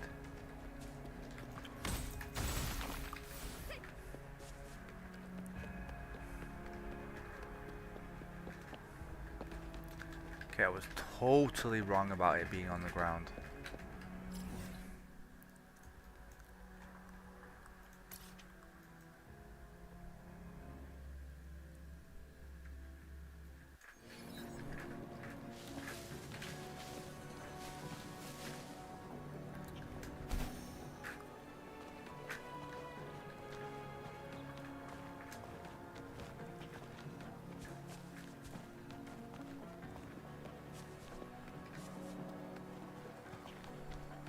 You'd think it was right here.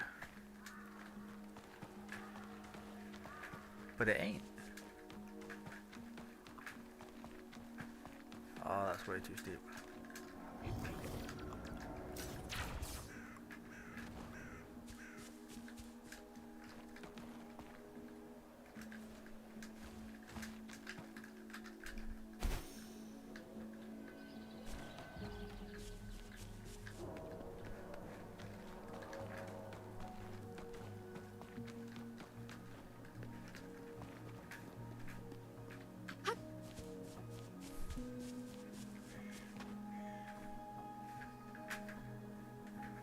It must be at the top. It must be at the top.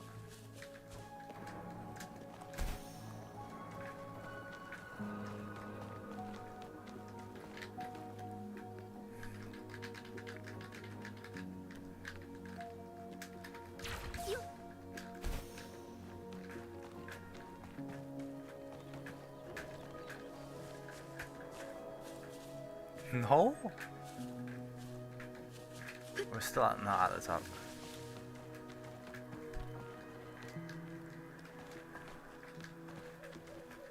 It's not. It's not here. That's weird. Where the fuck is it?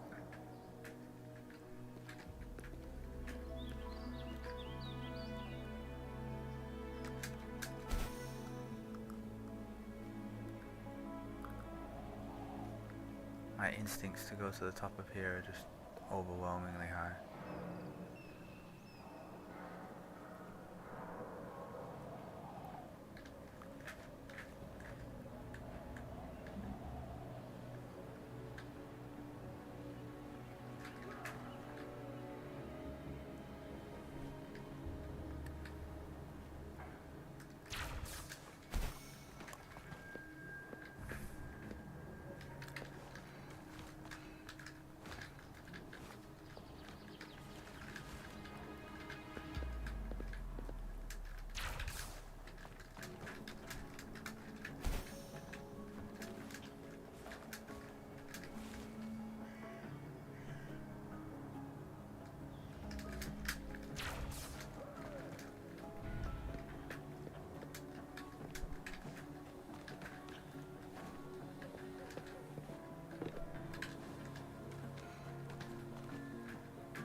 Can't believe there's nothing up there.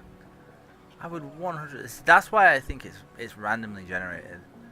Because if you actually made this game, oh my god, let's go to the top of there.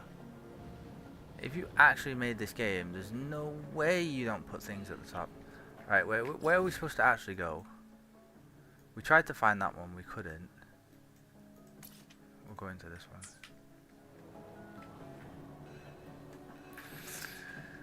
There's no way you don't randomly put things at the top of that massive mountain, you know? It's just too big. It's not a mountain, is it? Whoa.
で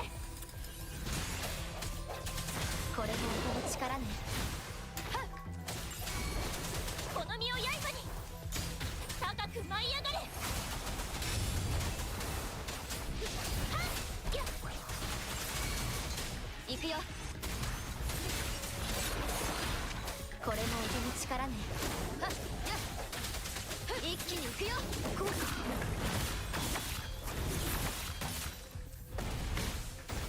おっと天地万象のままに。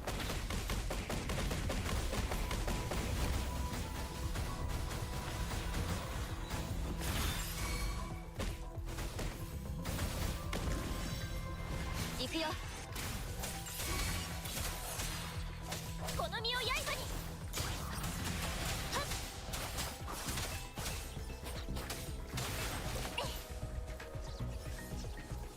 っ風よ起これ。払え。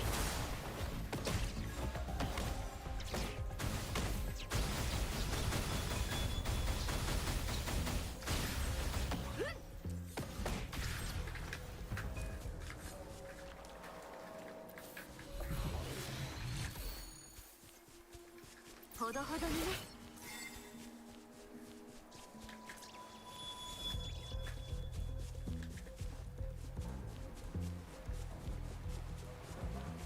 Ah, not more water frogs. Alright, at least we're on land now. 行くよ。これも音の力ね。これで終わりよ。はっ隙だらけね。この身を刃に解明。はっはっはっ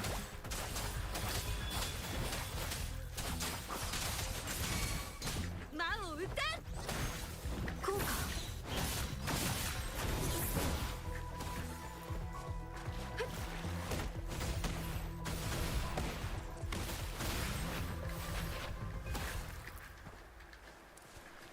充足を知ることこそ何よりの幸せ。Ah, I have such a wonderful time playing this game. It's criminal.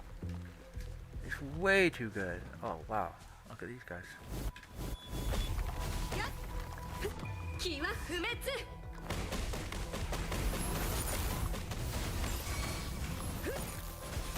行くよ。これも音の力ね。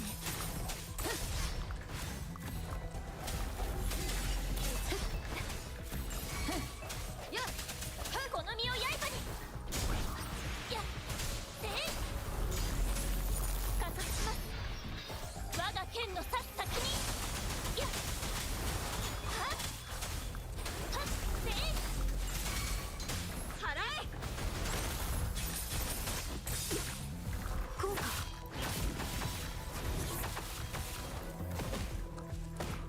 やっふっ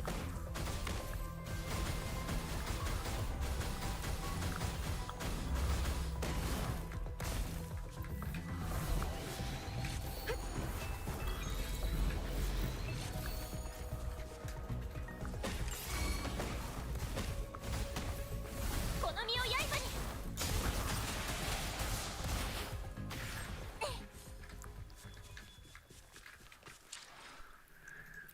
Data banker.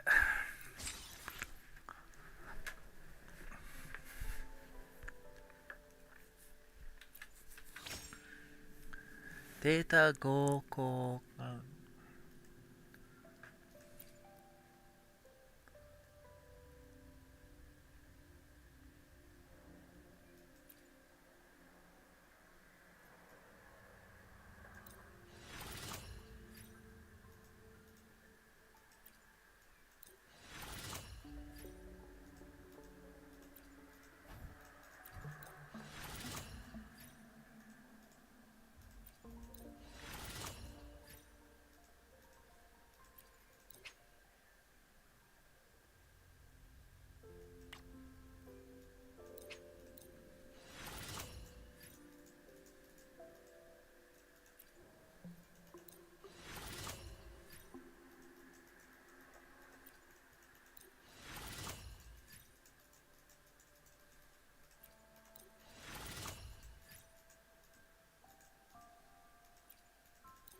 Oh shit, I didn't mean to do that.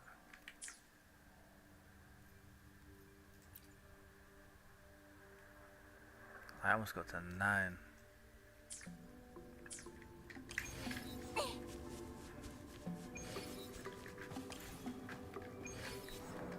What's this?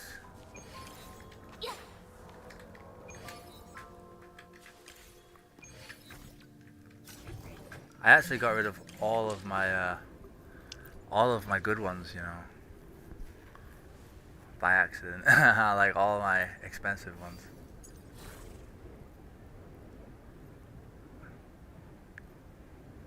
Yeah, and that was a big mistake.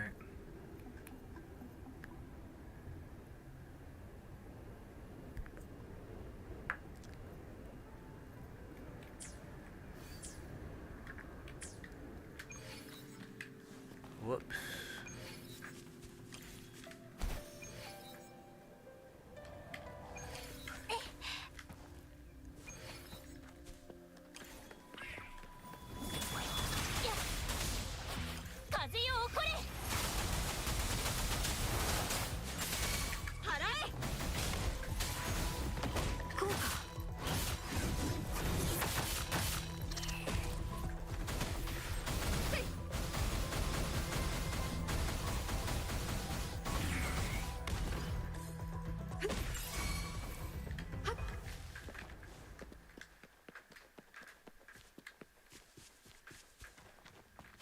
Where am I?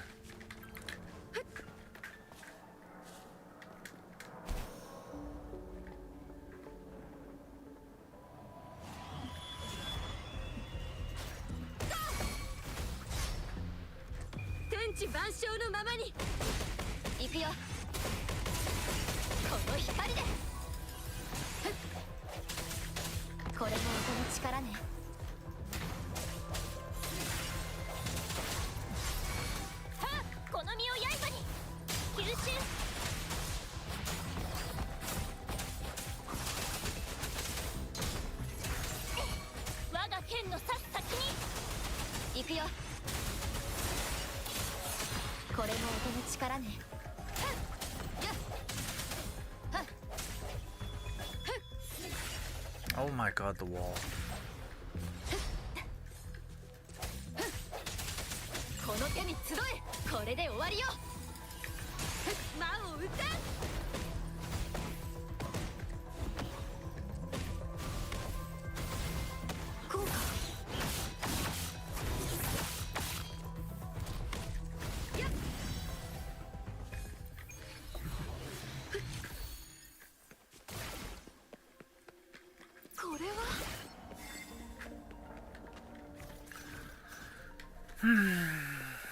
The only thing is, she really doesn't have anything to press.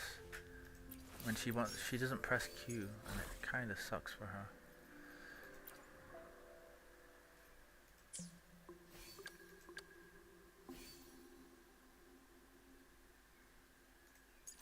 I really like this one, it's really strong.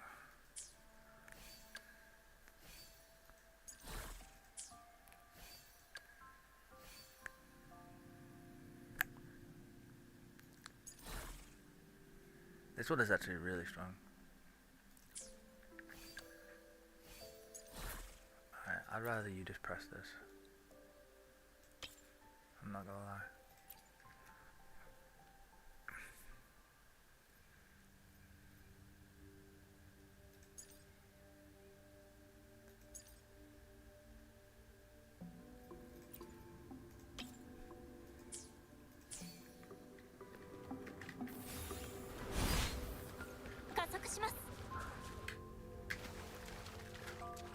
Honestly, where am I?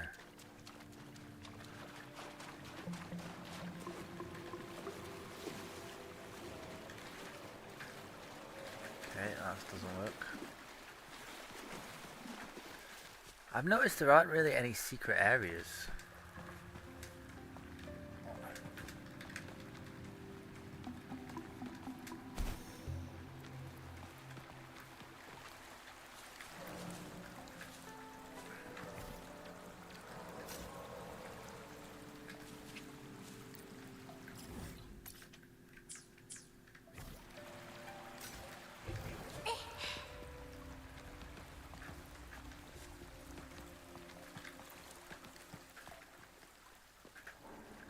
Like seriously, where the fuck? How the fuck did I end up in here?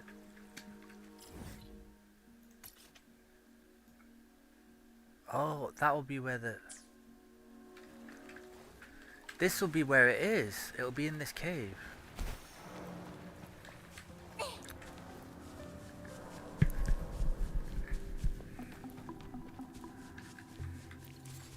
I feel like this is where I came in from.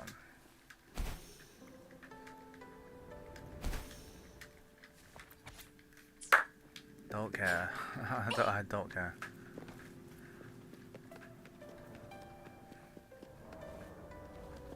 There it is.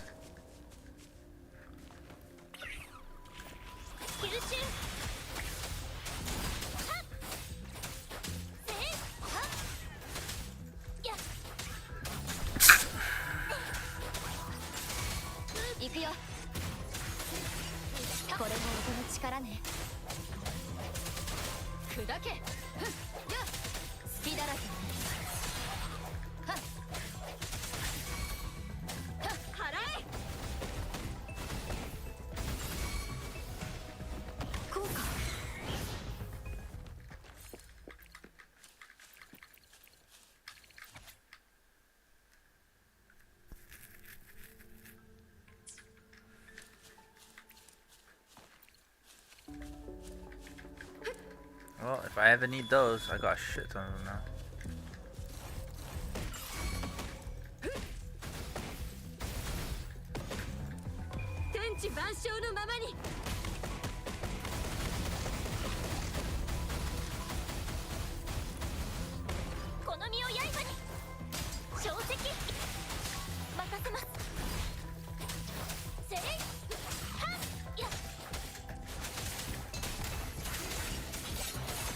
これも音の力ね。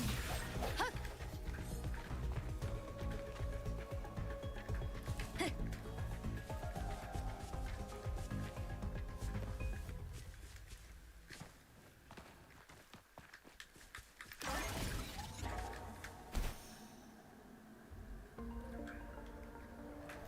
I found something devious. Oh, I bet it's up there. The cube? For sure it's up there.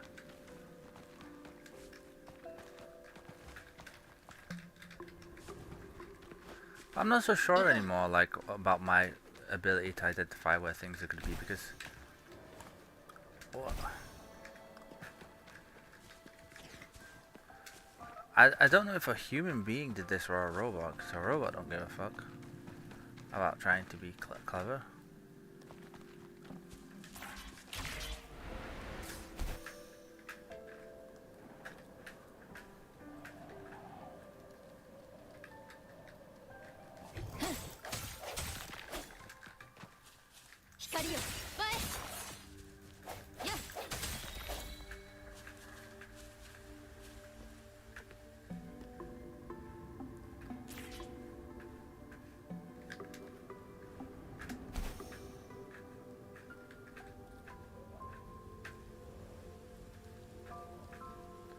Where is that?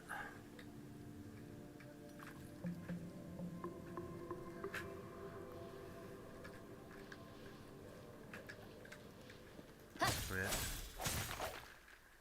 Maybe it's on top. Maybe it's on top of the. Of course they keep.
気は不滅。風よ起これ。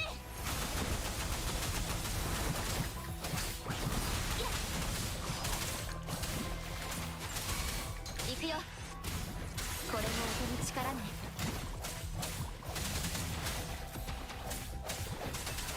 行こう。ふん、光よ前。払え。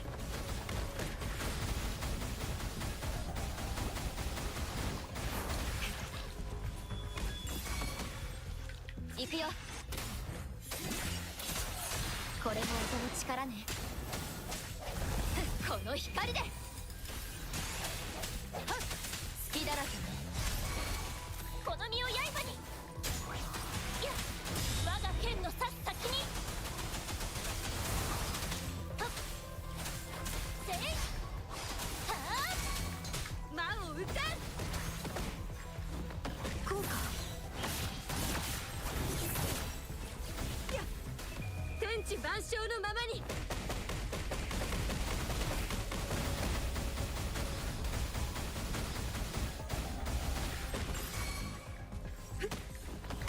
行くよ。ふっはっ、これも音の力ね。やっはっ、一気に行くよ。響け。はっ、この身を刃に。解明。はっ、任せます。せい。払え。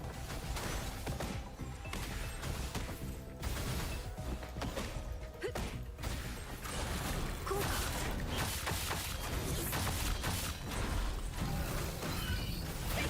この手に集え。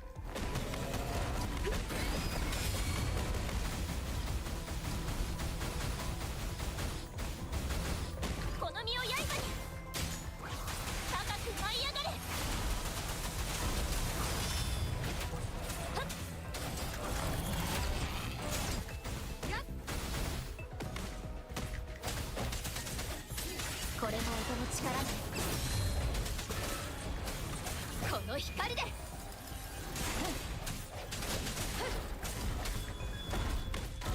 こうか。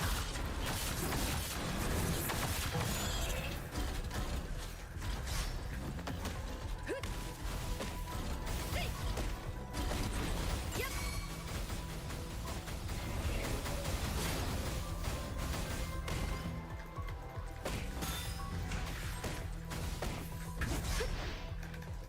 おっと、天地万象のままに。ふっ、こうか。この身を刃に。吸収。我が剣の刺す先に。はっ、行くよ。これも音の力ね。はっはっ。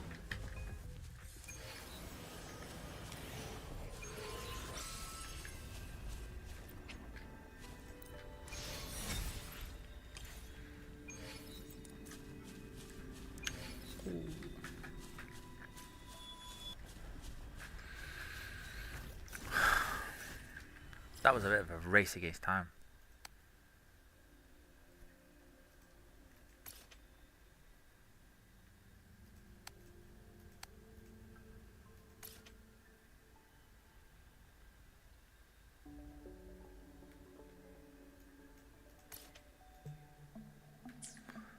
Alright, how do I get to that?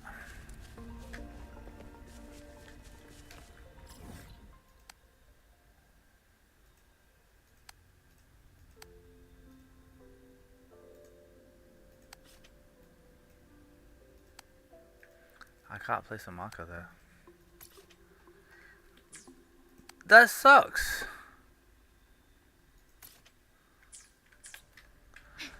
Whatever. Is this the way out?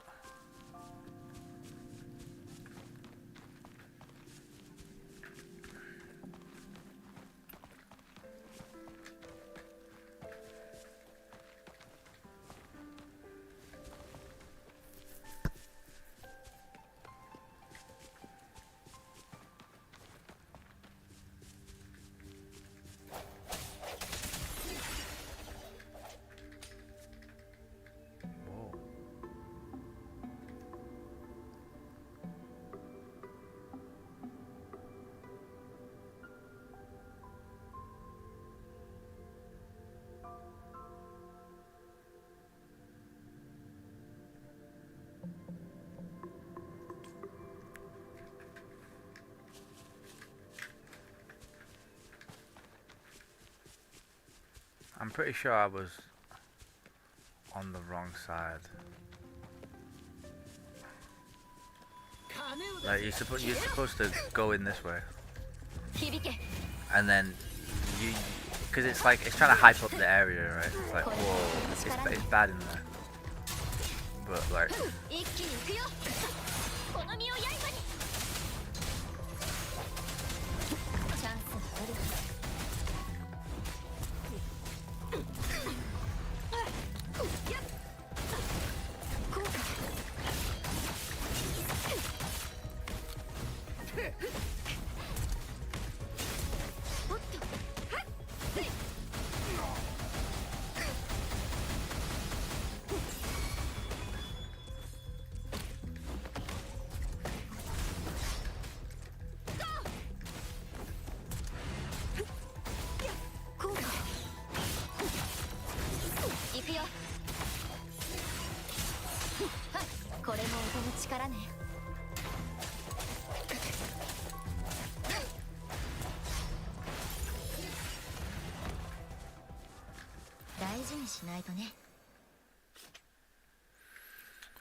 can't make anything good.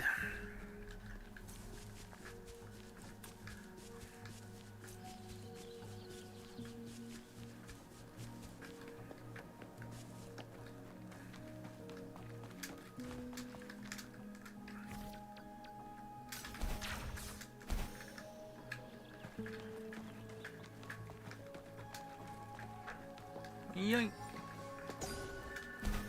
Nah, I could play this game all day. I probably will play this game all day. Huh?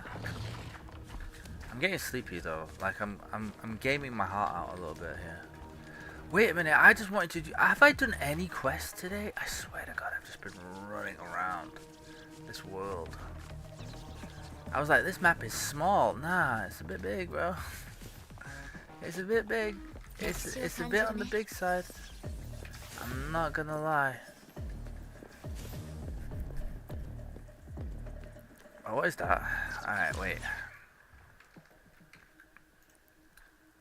Let me see what stream chat is saying, because as long as it's not dead. Alright, it's not dead. I mean, it is dead. What I mean is it's not like there's like 8 people just talking and I'm ignoring them for hours like I did last time. Hours. I'm not 1 or 2, like 10 or 12. Where am I going? Up? How?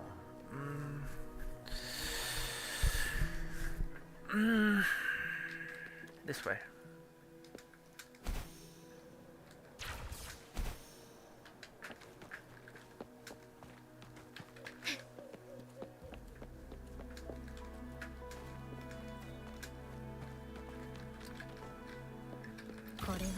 Of course. And from here,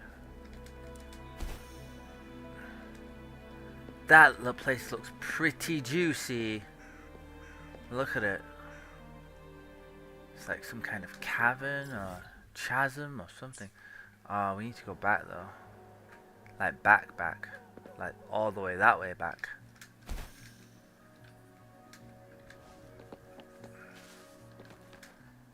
I don't know. I still don't know how we ended up in that cave.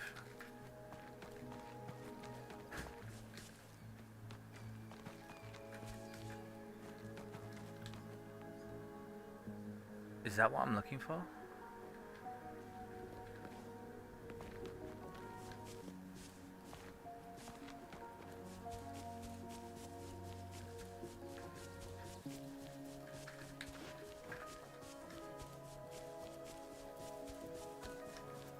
I'm curious, if I leave them, will they reset?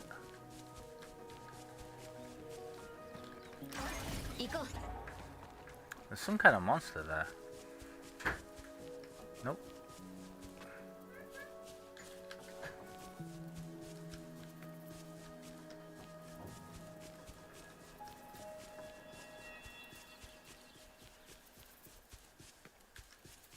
What's that?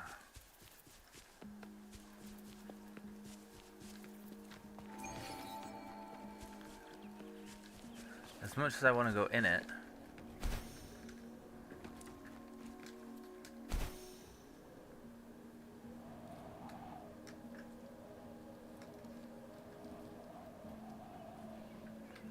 It might like dump me outside somewhere random, so I'm gonna do this first.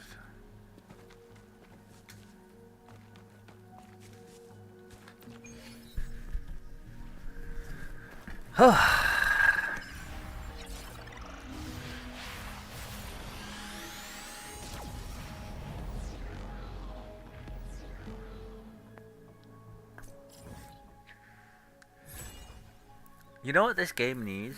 I just realized.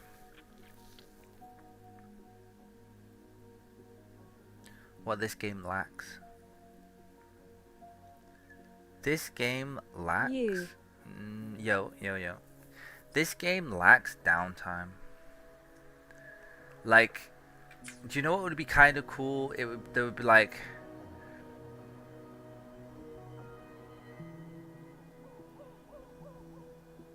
I don't know, something like...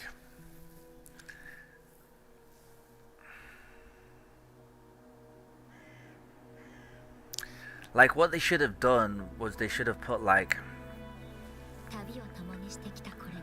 some kind of reason to sit in town for a while. But you don't have to do it. You can completely ignore that part of the game. But it's nice if you want to. And you can just like... sit in town and you can do town stuff, but not running around doing quests. What is this GAMR? What is this game? This is Wuthering Waves, otherwise known in Japan as Meicho.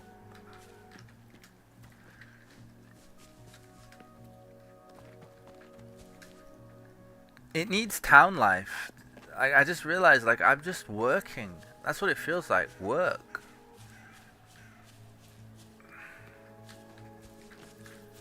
Like, I'm just out, just constantly grinding and fighting and like looting and solving puzzles and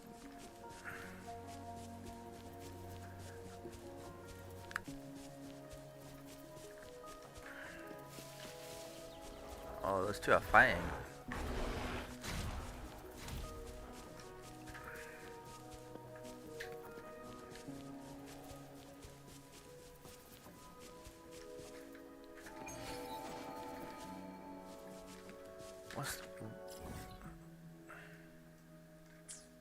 That's an entirely different area.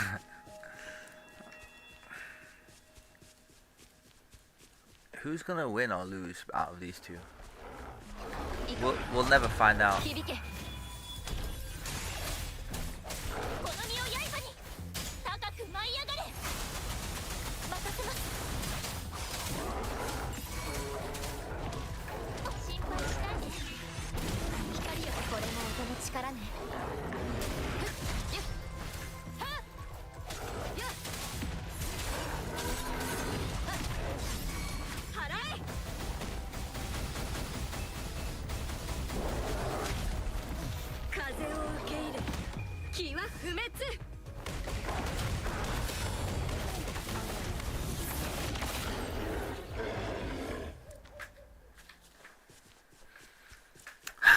If this had been Elden Ring, those bears would have killed me. Actually. Like, why don't you play Elden Ring? That's why.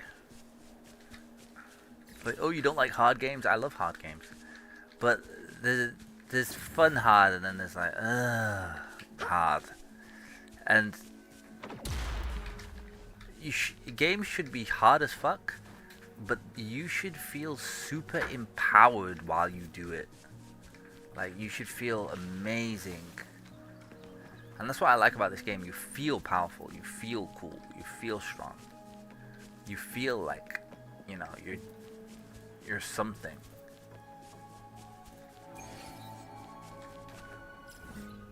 I've been here before. Okay, well, now that I've got a few bits and bobs, let's bring up the main quest.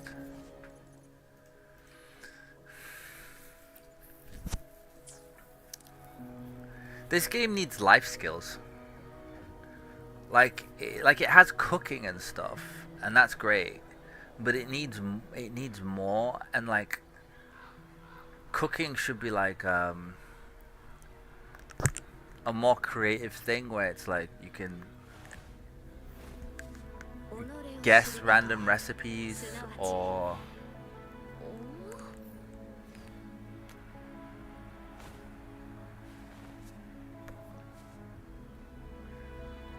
because another thing is there really isn't that much hero management.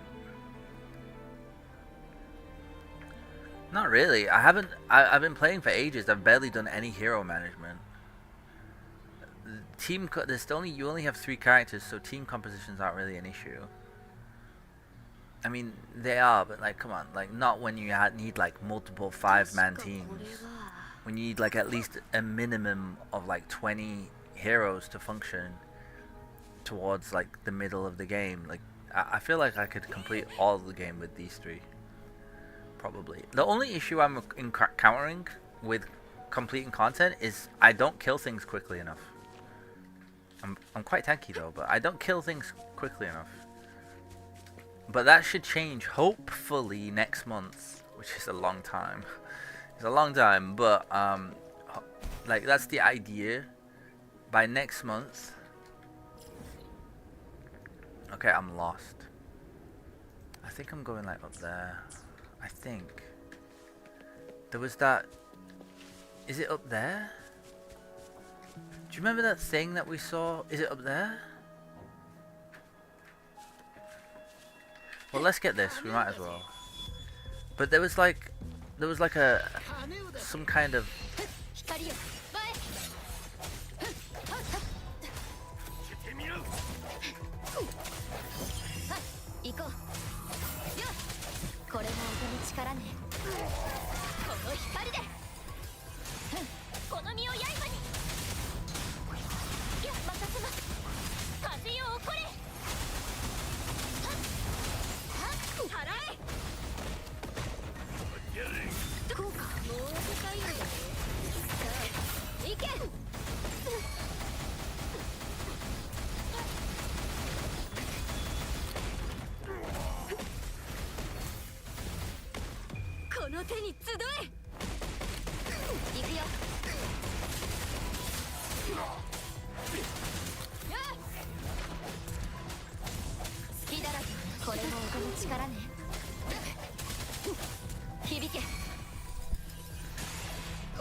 Huh? Who is left?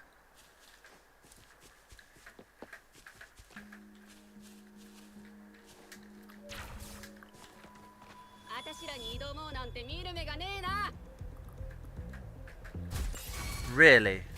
I kill your entire squad, and you think I'm gonna try and fight with your 138 bullets? Let's. You hit for way more than me. But that's one hit from me. Okay, you gonna have a hit? Where you going? What are you doing? Let's see who does. Okay, so that's how much damage she. Well, look at what happens to her. Oh wait. Alright.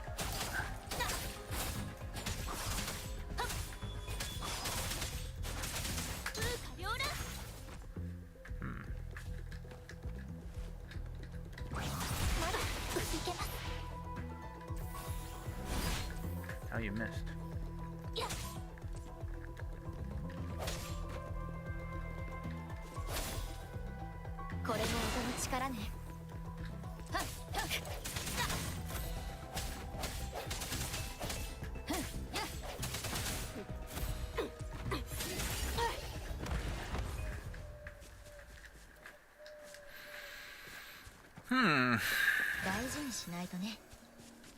So yeah, like I was saying, I'm really waiting for next month. Let me show you. In fact, actually, let me give you a tease.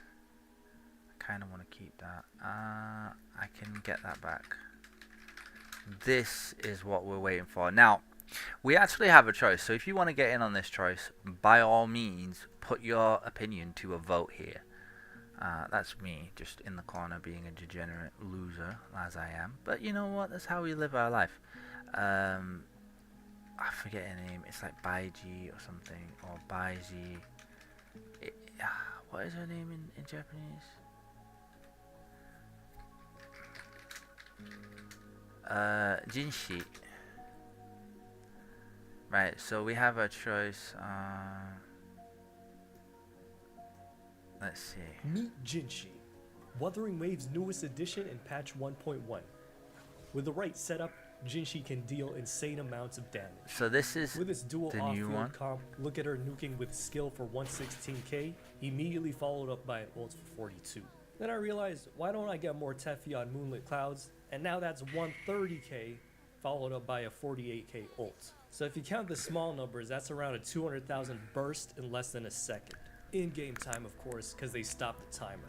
This is S0 E1 Juney, capping her at level 70 for now, because going to level 80 is expensive. But yeah, that's... So that is Juney. Oh, we can try it out here. Let's this see. is This Changli. her basic attacks. Holy sh... Nah. What the hell? Nah. What is going on? This is literally her basic attacks.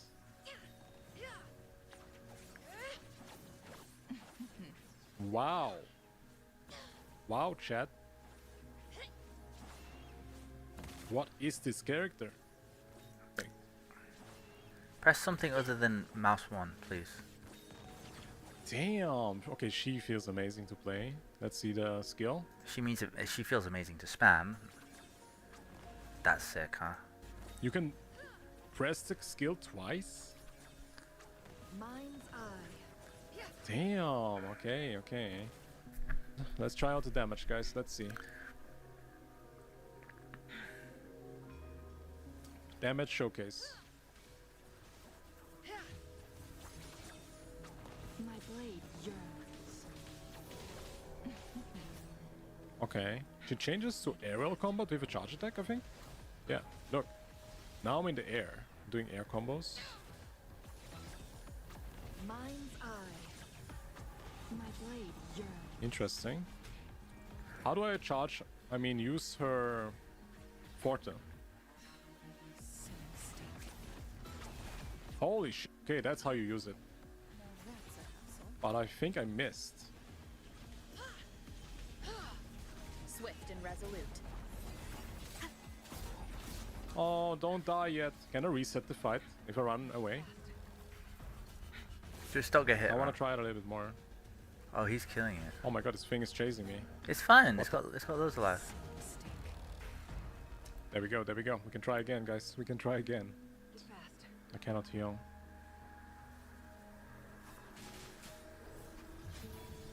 Oh, and even Juney has her limited weapon. Feathers incinerate. I don't want to die, dude. I'm trying my best. Oh my god, what is this? What is this boss? Jesus. One with the sounds. It's not hard enough. I'm not gonna lie. The game is not hard enough. That's my only fear. But those are my two choices. I can get Fire Girl or Dragon Girl, and I've chosen Fire Girl. But she doesn't come until like next month. But if I'm being honest, this game is just not hard enough. It's really not though. Like, it's just not like.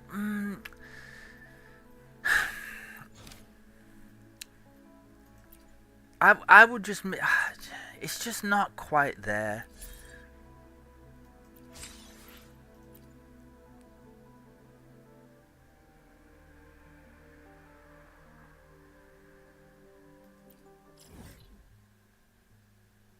Huh?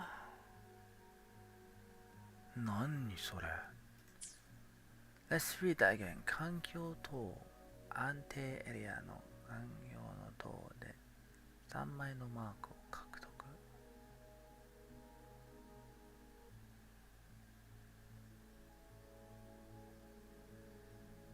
は It's not unlocked, but what is this? 目標のエリアはまだ So where is it?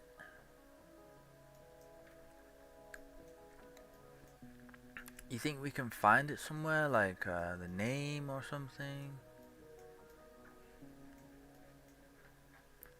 Is it up? I don't think so. Why would it be up? What if it's over here? Let's click on all this stuff. It doesn't tell me. Oh, it does. There's no way it's down here. Yeah, this looks like end-to-end game content.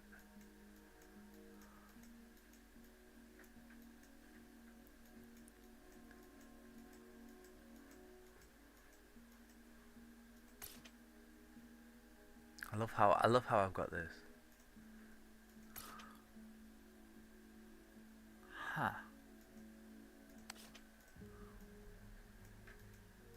Wait, what even is the quest that I was doing? I totally forgot. I completely forgot why I was out here.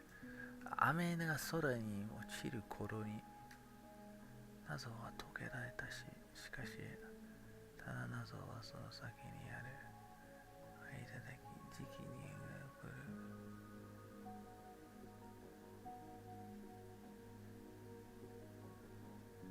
Oh, right. So that's not happened yet.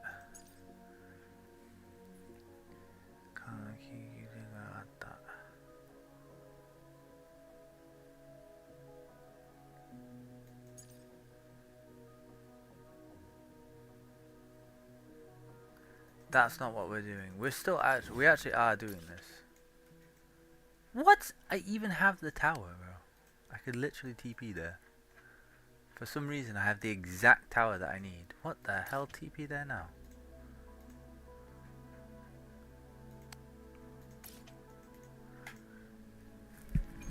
How did I even get this TP? How did I even end up... Oh, I remember. I did some random ass quest with that random ass boy, and he dumped me here ages ago. What we're gonna do though... I don't know how I got this quest. I mean, I don't know how I got this mark, and I didn't get anything around the area. But we're gonna run this way, and we're gonna get the big one that'll open up the map so I can see. Ding! Ooh, there's a heron there. Let's fight it. Level 46. Let's go.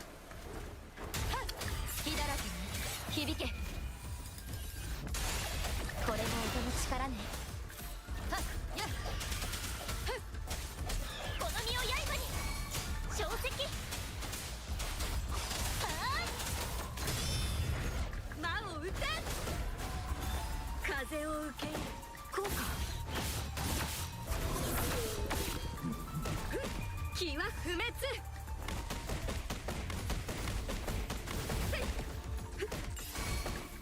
行くよ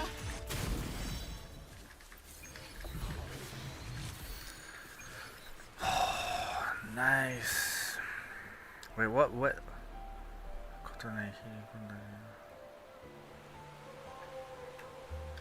Huh?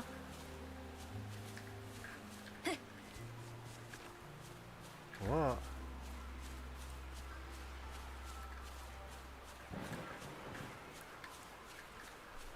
I don't know if I should go over there. It's really foggy for some reason. Right. Let's go get this over here. Another fight. I can't walk 2 seconds without having to battle for my life.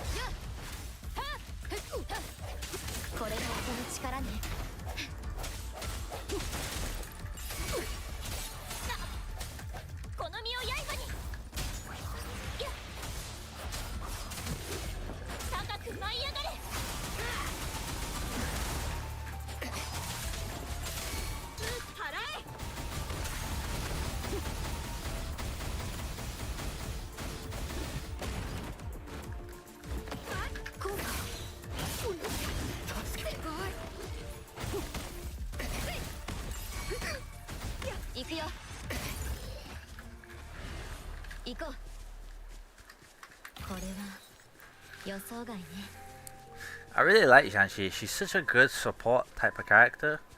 Cause like, these are all that shiny shit. That's her. All of it is her.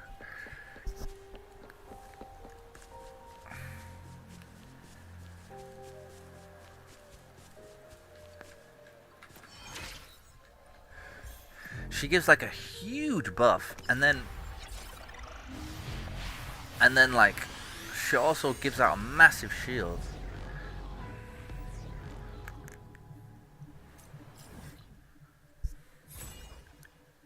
Nice.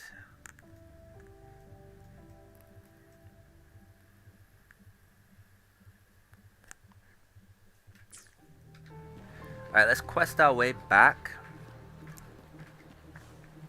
No need to get too wild. Wow, there's a lot of shit here. Well, let's just get this shit in front of my face. Also, I missed something and I don't know if I'll be able to get it. What is that? I'm gonna kill it. Oh wait, we fought one of those in the cave.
Oh yeah, we should be collecting random plants as well.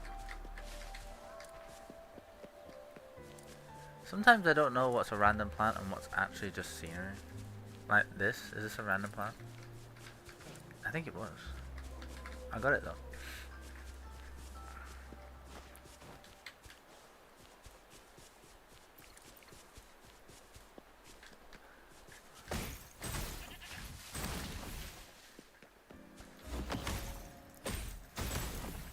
She's not the best at farming these.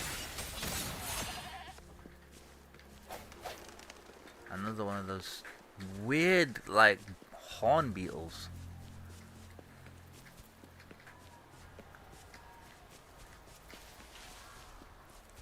I need harder bosses.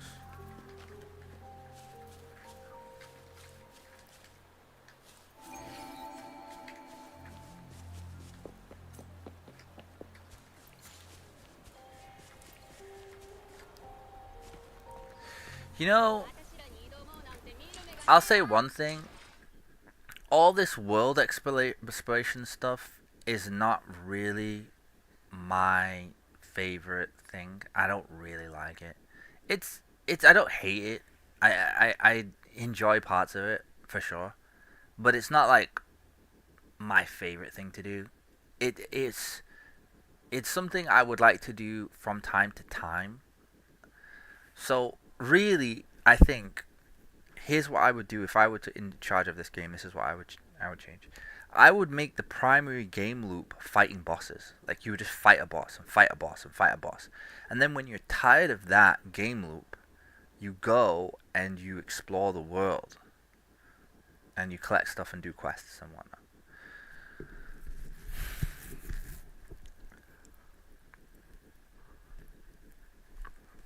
My motivations so far are the storyline. I actually enjoy the storyline. I think there's a lot going on. I think it's kind of like interesting. I don't know how it's going to play out at the end, but they've managed to set it up that so far there's a lot of characters at play, and I'm not entirely sure what the motives of each character are, although some are a lot clearer than others. And I feel like each character is distinct enough, at least in Japanese, that I can kind of feel interested in seeing how they develop, although they are a little bit tropey and stereotypical. But I don't really think that's necessarily a bad thing. It just sort of makes it a little bit more obvious than it needs to be. My other motivation is the idea that as I progress, I'm going to fight harder and harder stuff, and I'm going to struggle more and more and more. But that doesn't really seem to be the case. I seem to just be fine all the time. And I'm kind of waiting for something to come along to really like challenge me. I have to time everything perfectly. I have to dodge everything. I have to learn some patterns. I have to really think. I have to really react. I'm not really feeling that tested. I'm not at all.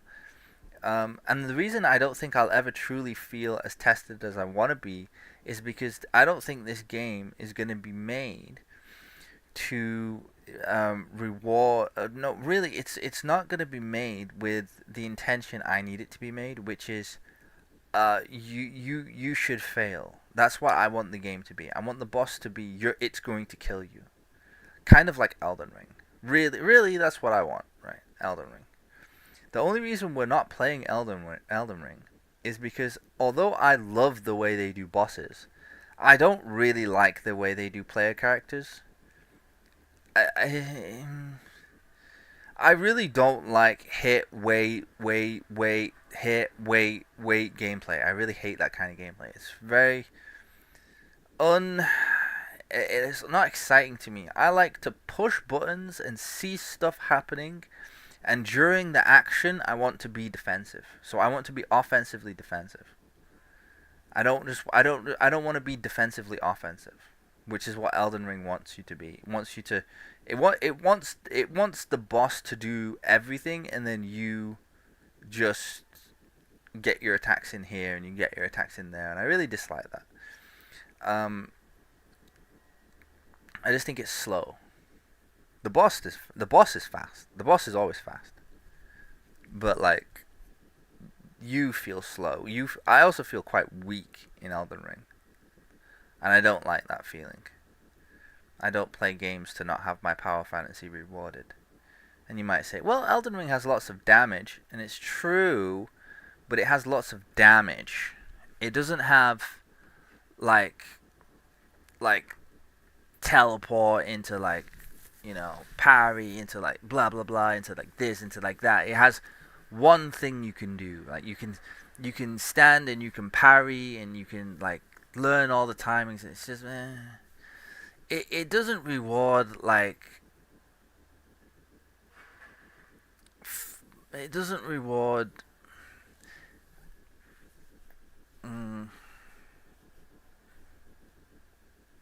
I mean, it's not bad. It's not bad by any stretch of the imagination. I just want to be faster. I want to go fast. I want to be anime levels of power. I don't want to be like strong medieval knight with a witchblade levels of power, which is what you are in Elden Ring. It's not quite what I want. But I also know this game is not going to be what I want. I know that already. And I'm very sad by it, because this game is so close to being what I want. So it's almost there. It's like almost got it, and it just doesn't quite get it.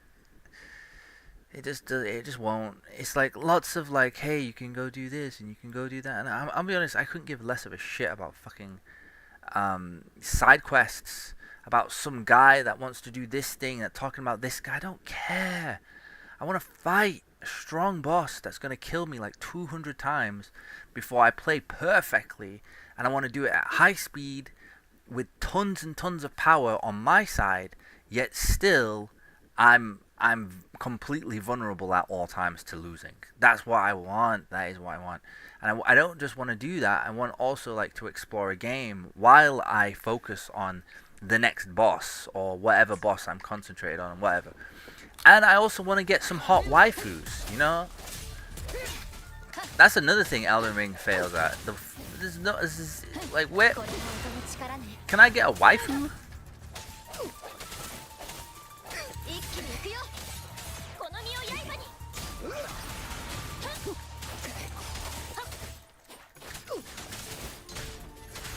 我が剣の刺す先に払え風を受け入れこうか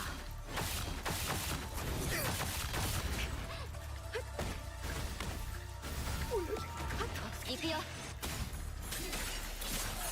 これも音の力ね行こうこの手に集え手強いこの光で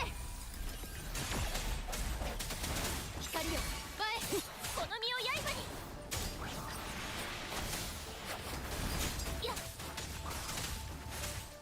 はっ両乱せれ解明はっやっ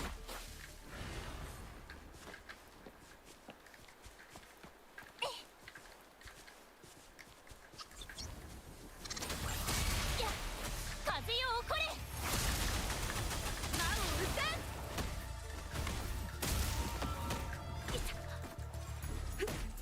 やっこうか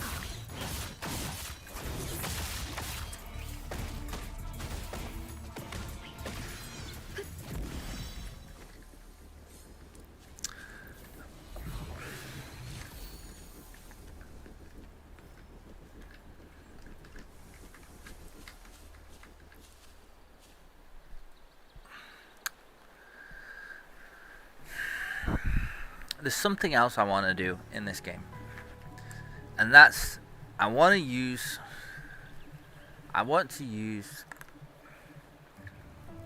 certain character because I think she's a little bit more engaging to play, and that character, oh my god, what am I doing, is here. Sanhua. What is it? Sanha? Sanha? Sanka. It's Sanka. Where's her name? Yeah, Sanka. I want to play with her, and the reason I want to play with her is because I only have 1 star for her. What's her max? What's her max star?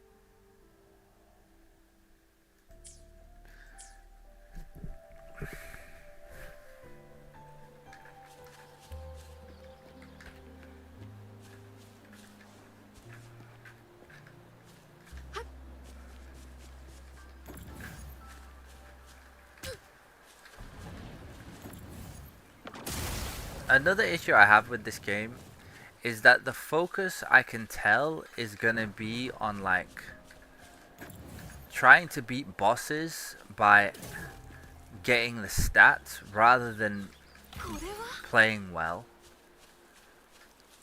And the reason why that's gonna be the case is you've got time limits to do stuff. No.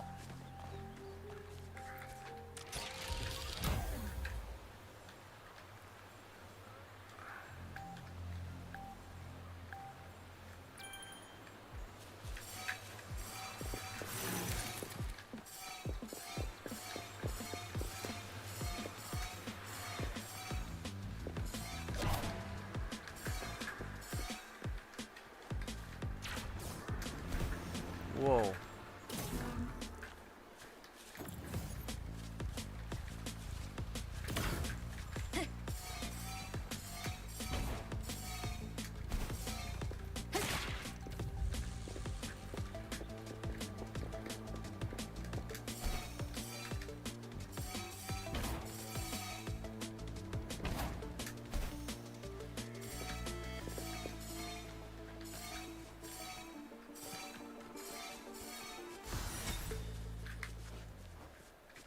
歴史を感じるね。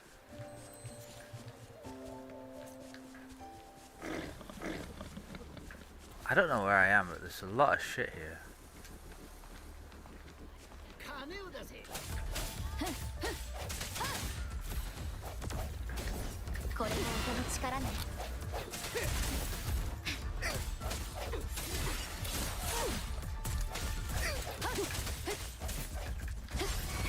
隙だらけね。この身を刃に小石任せます。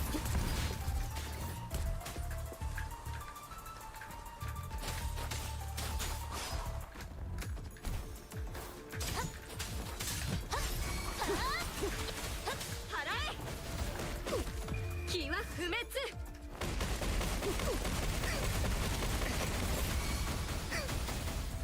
こうか。行くよ。響け。行こう。これも音の力ね。はっ。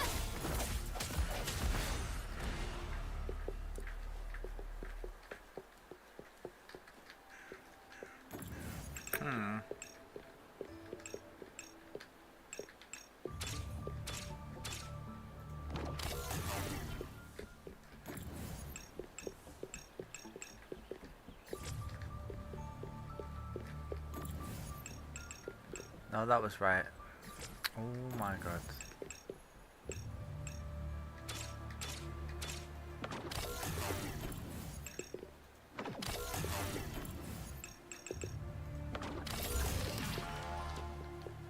Daijiにしないとね。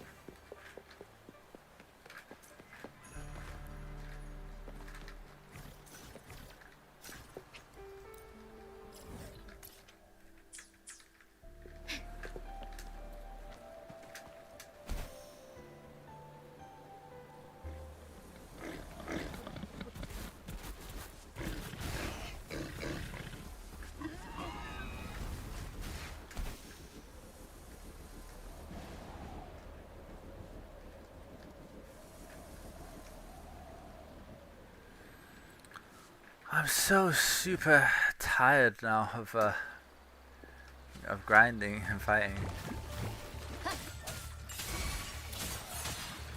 この身を刃に高く舞い上がれ。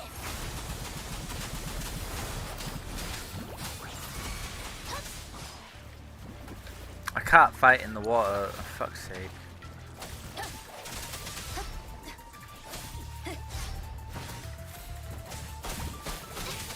これから光よ前行こう。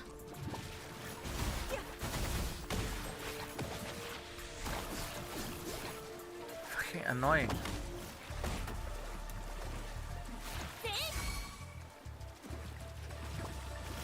小石任せます。行くよ。 Oh my god, I can't. これで終わりよ。 Hate. Absolutely hate. Oh, there's another one.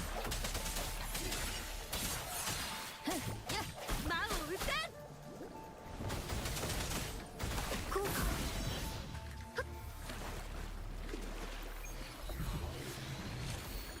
これは。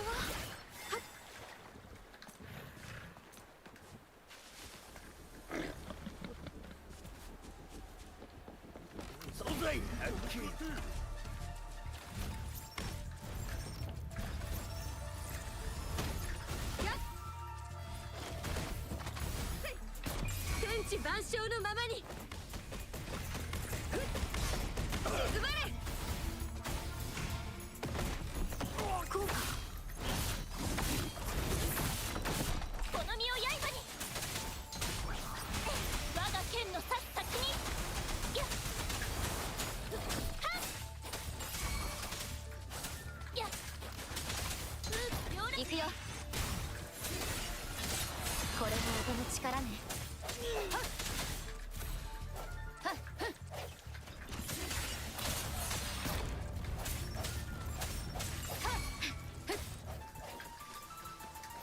この光で払え。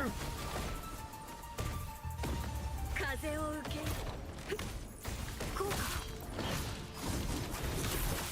だ満たされないまだ改造のやつ I wonder if there's a training dummy in this game.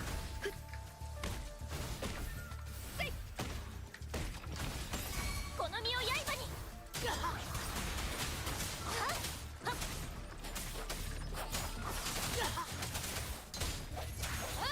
消えろ行こうこれが音の力ね引けやっ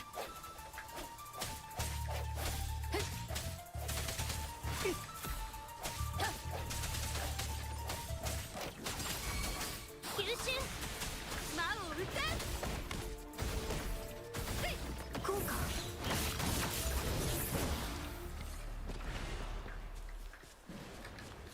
充足を知ることこそ何よりの幸せ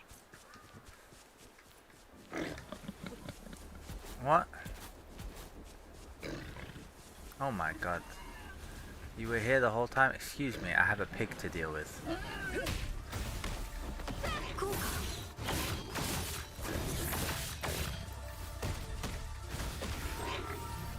That does so much damage.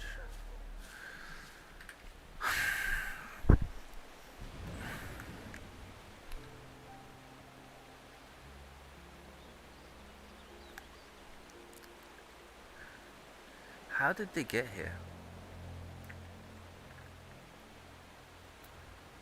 Maybe I should call it that. ふむふむこうやって見てると Oh my god. So fast. Maybe we should call it here. Oh.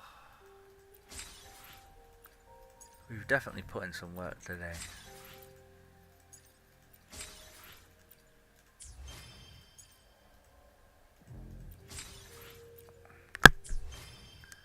How many like what's my star like my star situation? 2,608 and 68. I need, if I'm correct, I can't remember how much exactly. I need this many to guarantee a legendary. That's how much it costs to guarantee one.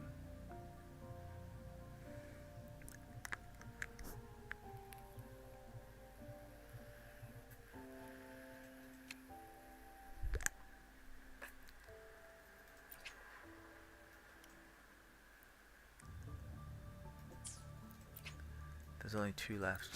Might as well buy them.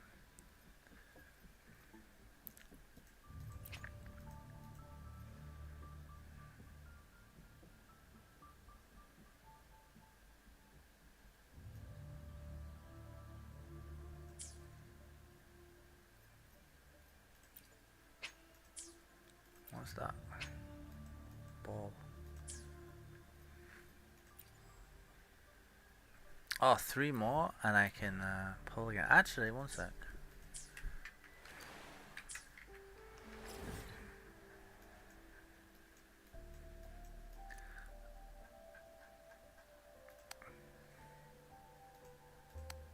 I actually do need to do this.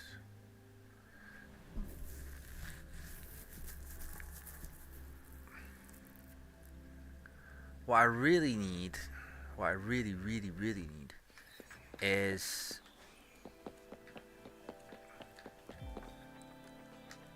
just some reason to spend time in the town.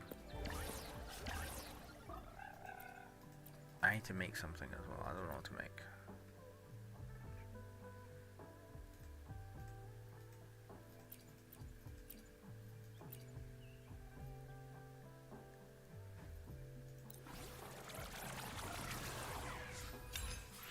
What does this do?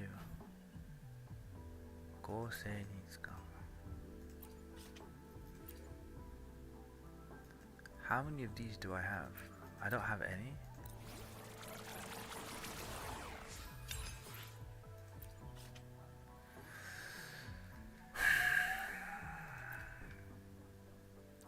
Are these for weapons? Probably. I should be picking up way more plants, huh?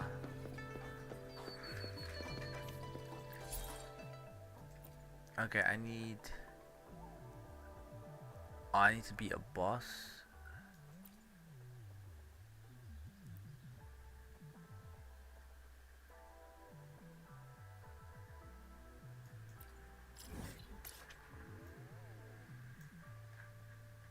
Did I get anything close to that? Kinda close here.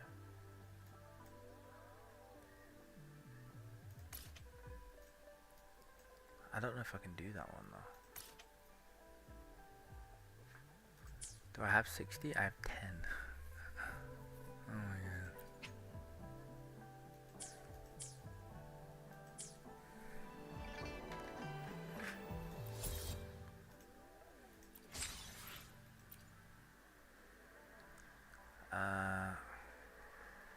Oh, it resets in 17 hours. We got plenty of time.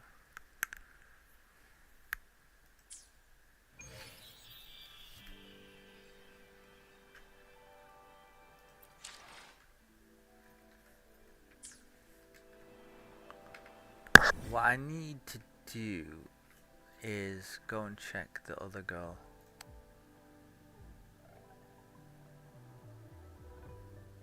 I think it's this one.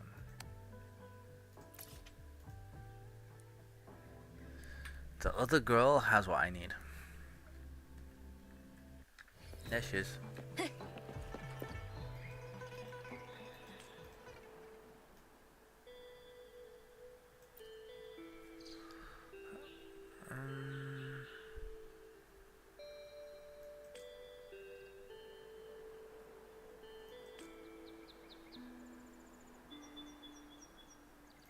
What is this? とは世界探索を加入する組織。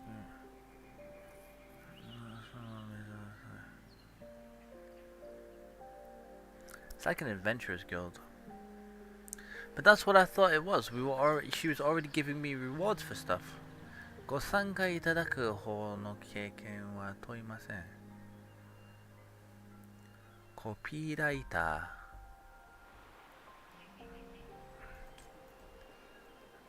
参加する。はい、では情報登録してください。これで OK。正式に OK。I'm an adventurer now。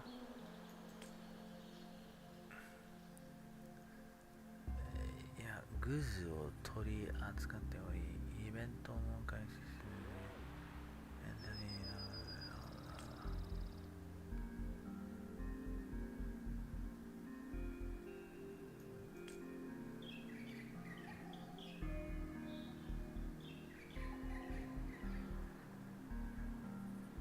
は？ちょうど新規メンバー2点目半島キャンペーンラジオめぐるみ雑誌今は大丈夫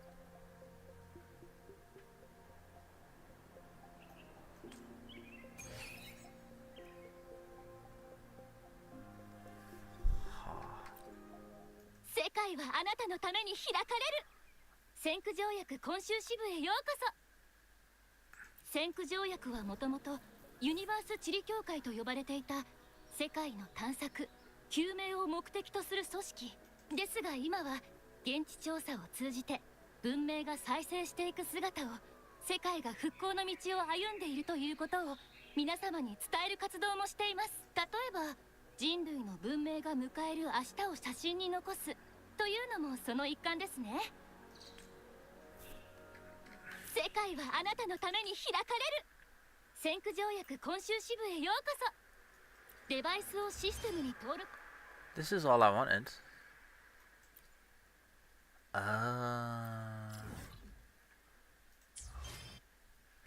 Oh, okay. I don't even get something that good. What is this? 合成レシピウェブウェイポイントモジュール。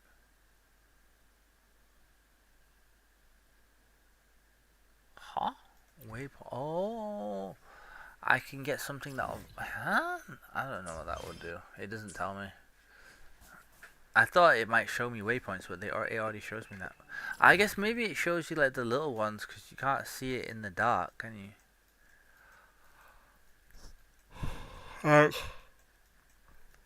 There's probably some stuff here. I can only see the big ones.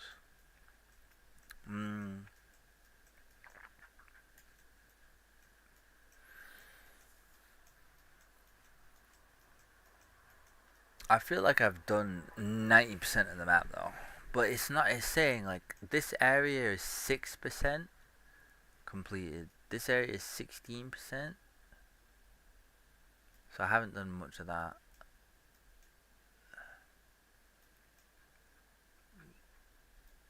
Well, how? It's saying that area is 24%.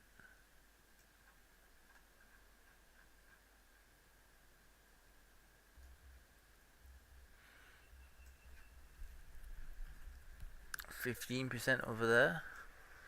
63% here.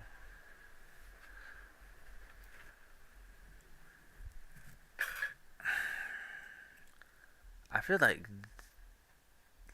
like there should be stuff here. Nah, there's not. That's just empty. Empty land. Like sea, I guess, really. For some reason I haven't done anything over here.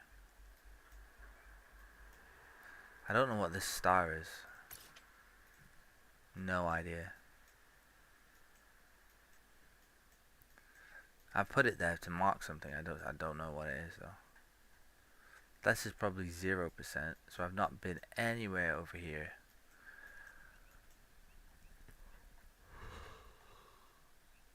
I killed this guy, but that was it.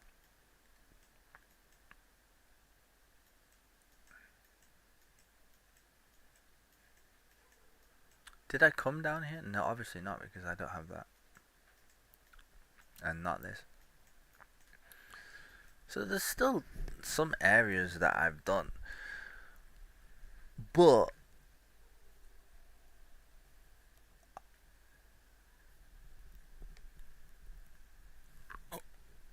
Any Evo announcement predictions?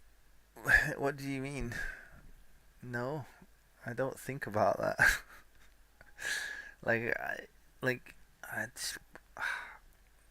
I probably think about milk more than I think about Evo. Yeah. I probably do.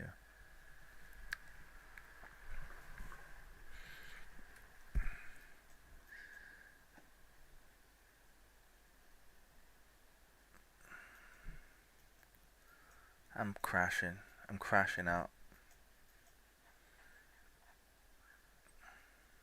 Milk is good for you. That's alright. People contest it, you know. They say like maybe you shouldn't drink milk.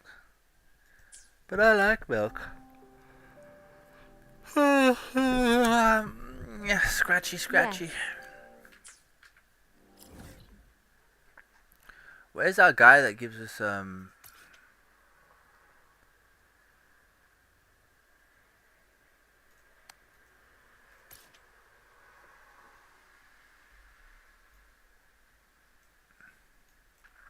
that guy's making weapons. I'm gonna be pissed off if I need weapons to make weapons, because I've spent most of them. I can still farm more though. Where's that guy?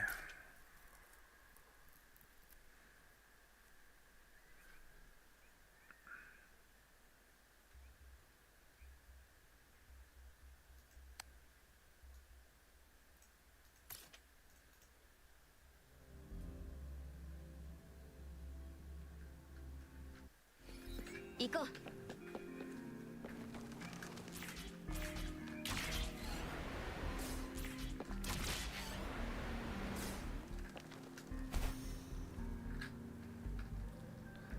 I have no idea where that guy is. Is he not marked? I don't think he's marked, you know. He's like... Here he is. 時間は無情に過ぎ去り、ただ温光が世に残された。 Uh oh, I started a quest. Oh my god.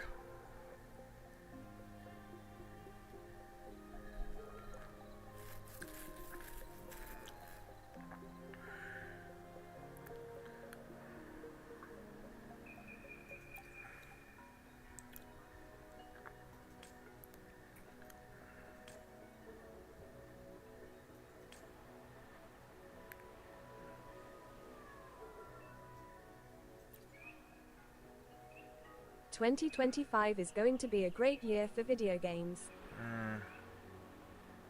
No superhero. I don't know if I can be asked for this. Oh, thank God. 時間は無情に過ぎ去り、ただ温厚が世に残された。 Oh, I can't ask that stuff anymore. 生きるための旅だが、風景を忘れてはいけない。道の山。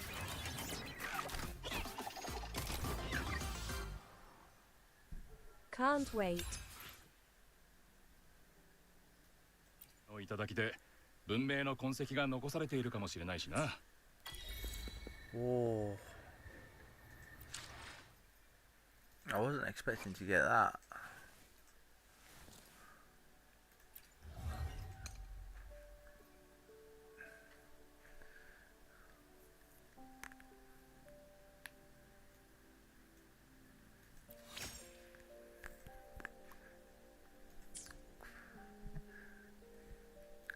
I was 3-starred.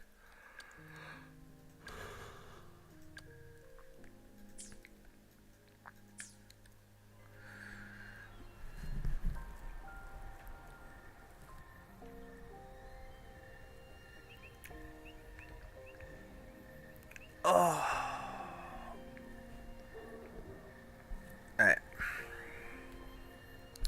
I'm thinking about what would be my strongest team, but you need 3 teams, I think, in this game. You need a minimum of 3 teams.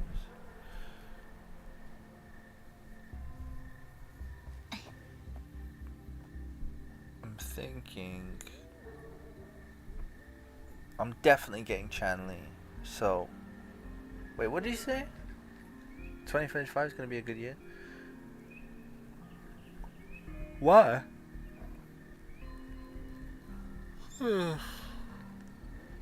Why? I'm gonna get a lot of good games. Yeah, like what?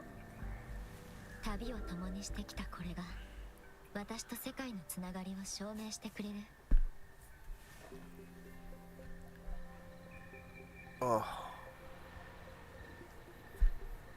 You know, a big part of the reason I'm so exhausted is having to read Japanese. It tires me out.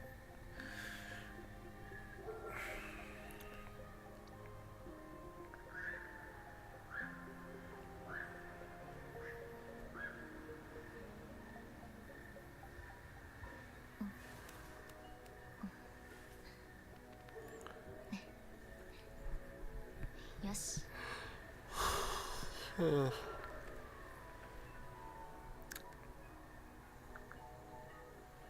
Exhausting. I think I've got like GTA 6, 2XKO, Monster Hunter, Pokemon AZ, etc.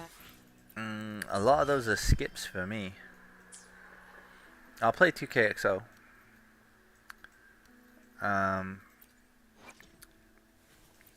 that might even be my main game for a while.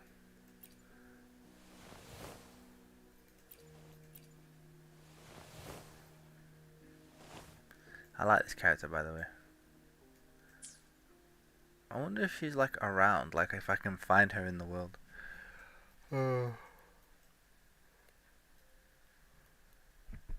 She's got an antenna.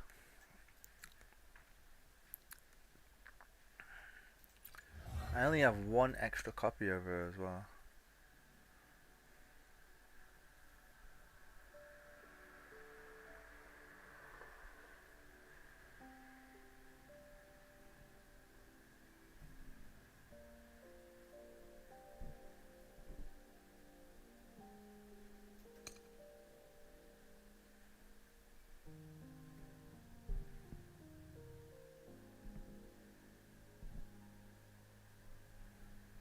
Ooh, that would actually be kind of nice.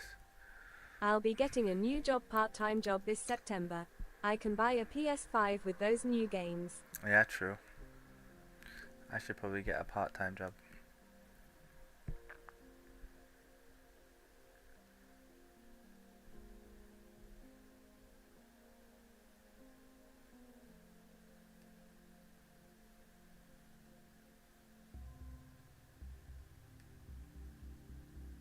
My current job is okay.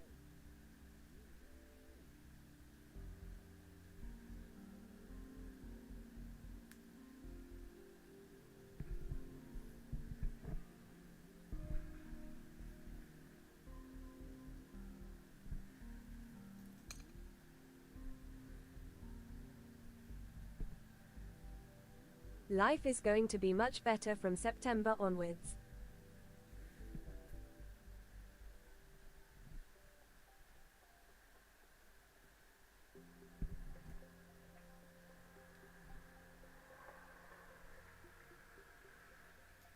I wish I could click that and find out what it is.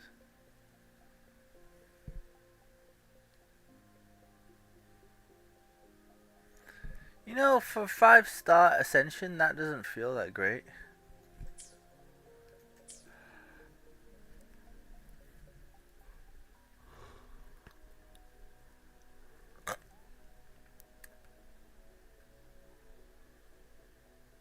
I think the most important thing you could do is get weapons. Actually, not dupes. I'm gonna get the second dupe for her because it's kind of nice to be able to do it twice. But I think after that, I'm saving all my basic pulls for weapons.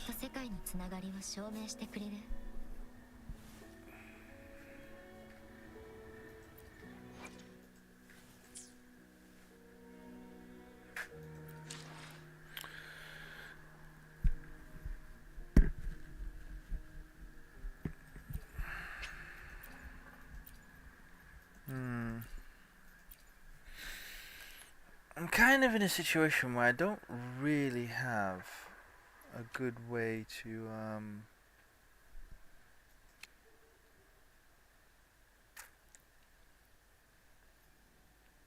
I'll be playing 2xKO first since it is free to play, hee hee. Yeah.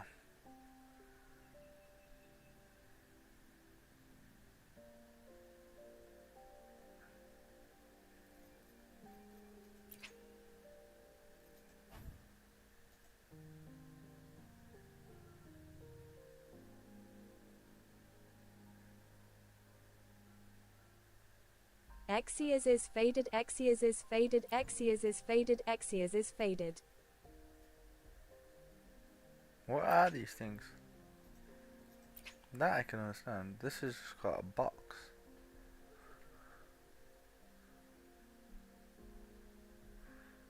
A box of what? I'm going to challenge Ben and beat him up in 2xKO. Okay.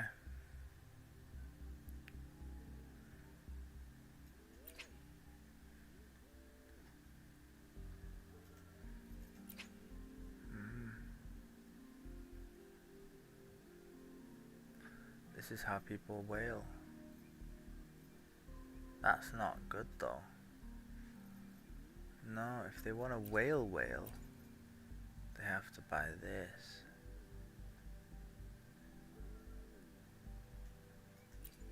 Whoa, I didn't mean to click that.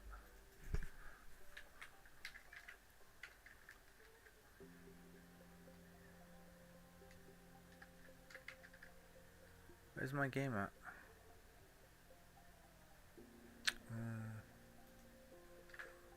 Annoying.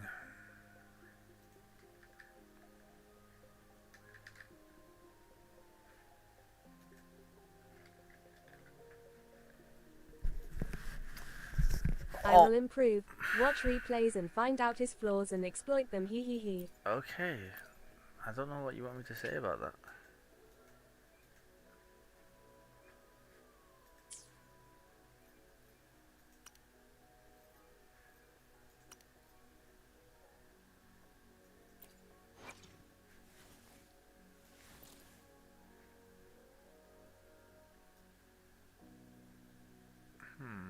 It wasn't a question. I see.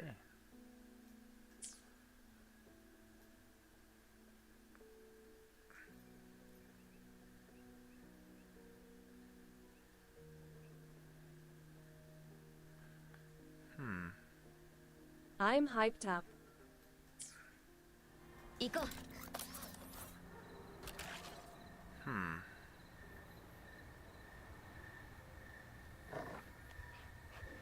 Is that it for today? Are we done? I think we're done. I'm feeling done. Hello Kamali Elite 1.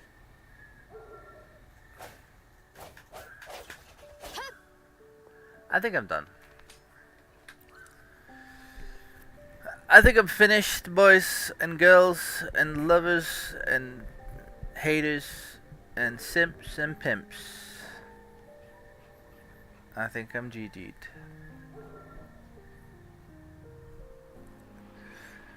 This is good for me though.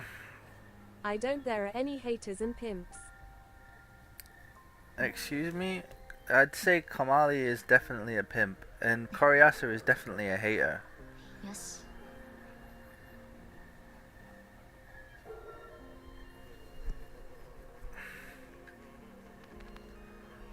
Kamali Elite 1 used 1 bit to play Patrick Evil Laugh. Congratulations, you've received 100 messages today with Restream Chat. Wow. Koryasa is just being funny, hee hee. Hi blurb.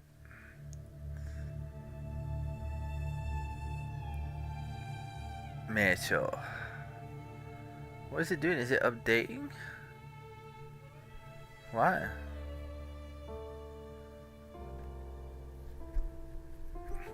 I want more free shit. Give me free shit, game. But what they've done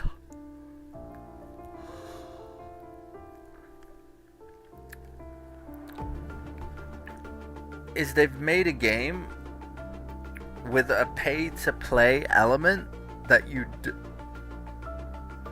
don't need to pay. And that's what they've done, because you can play that game and you can experience that game. I will be the best and use Ramus to best my opponents. Anyone who uses whatever Ramus is going to be will be a degenerate. And completely boosted and roll. and completely carried. He'll be the lowest skill hero in the game, just like he's the lowest skill hero in League. Well, that's not true. There's Garen, but still, Ramus is just. I will Sonic roll to victory, hee hee hee. Okay. Okay. That's it. We're done. We're so done. Yeah. I'm definitely getting this fire girl. This is what I'm getting Dude, next. this attack is insane. What is this? Mind's eye. Okay, I guess we have to swap a little bit. We don't even have a healer in this team. Oh, she has Jewess. Hi VC Echo. friend. Whoa.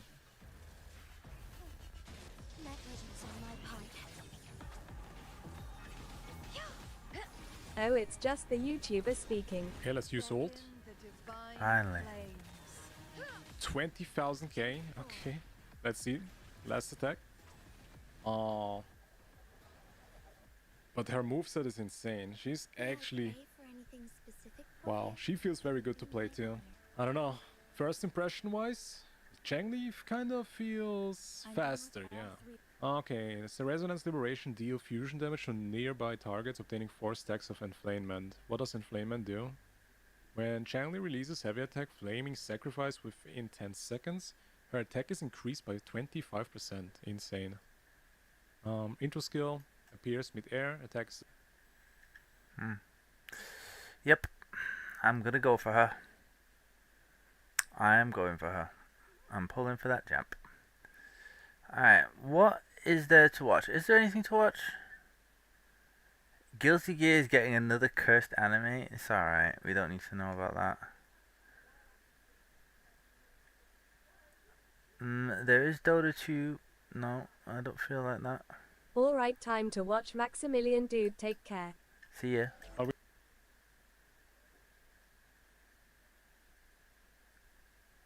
Wait, is that Draco?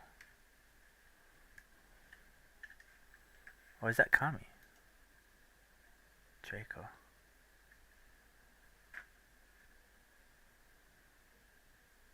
He does seem like the kind of guy who would like Maximilian. He does seem like it would just entertain him. That's what I think.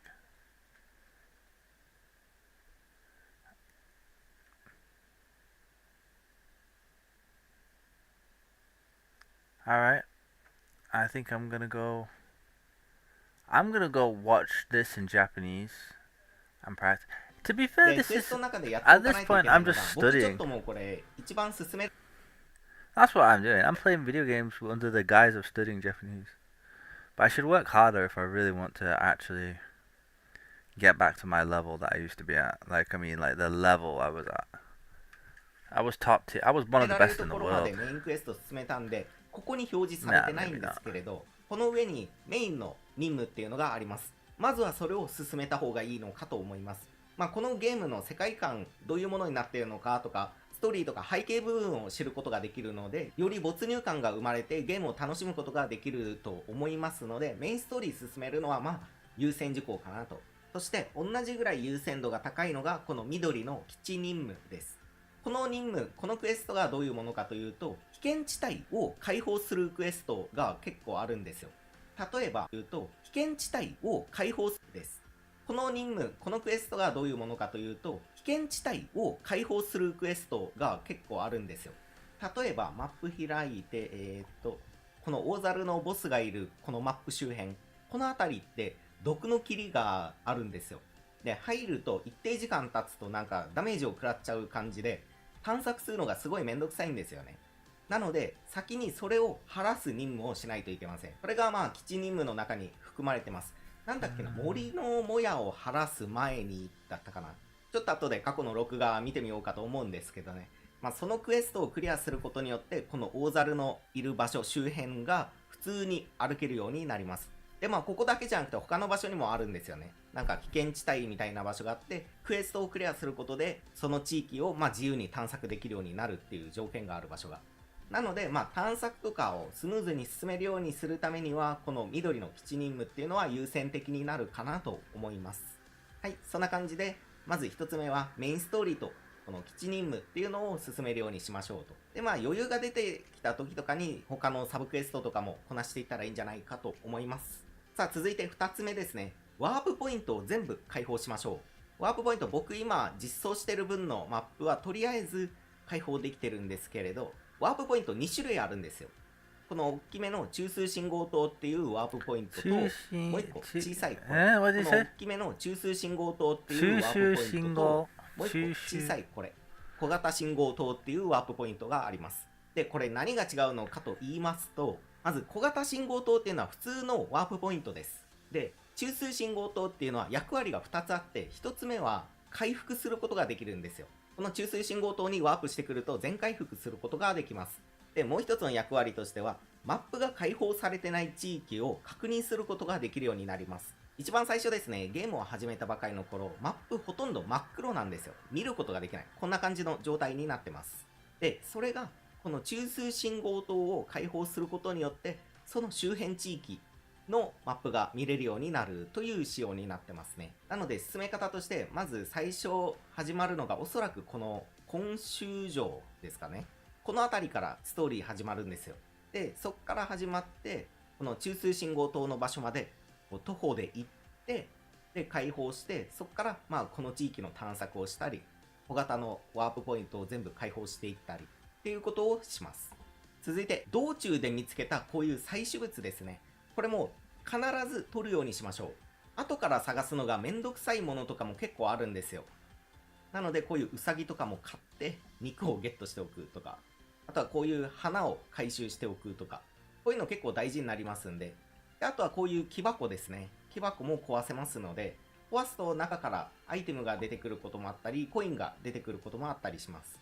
ワープポイントからワープポイントに移動するときとかに結構な量あるはずなんで、できればそういうのを取りながら進んでいった方がいいのかなと思います。あんまりにも寄り道しまくると、ワープポイントの開放が遅くなるというか、時間かかっちゃうこともあるんで、こう通りすがりに本当に取れるものだけでもいいので、とりあえずパッパパッパと取っていくと。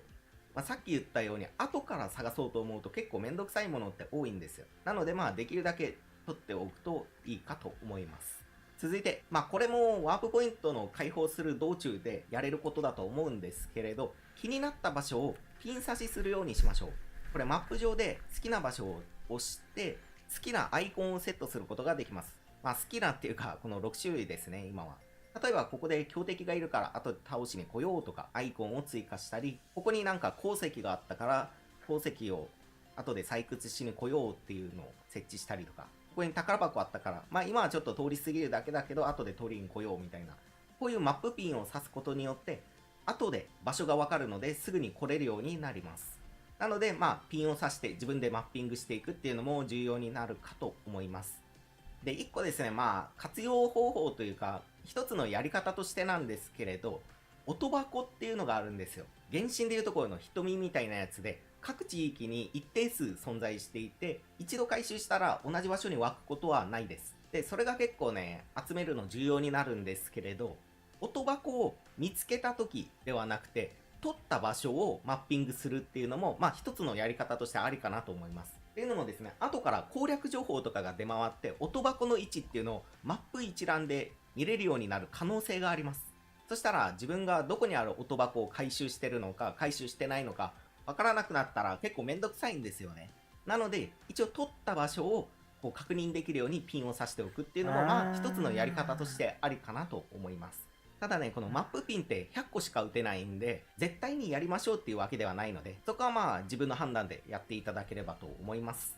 続いて武器とかエコーっていうのをとりあえず装備するようにしましょう。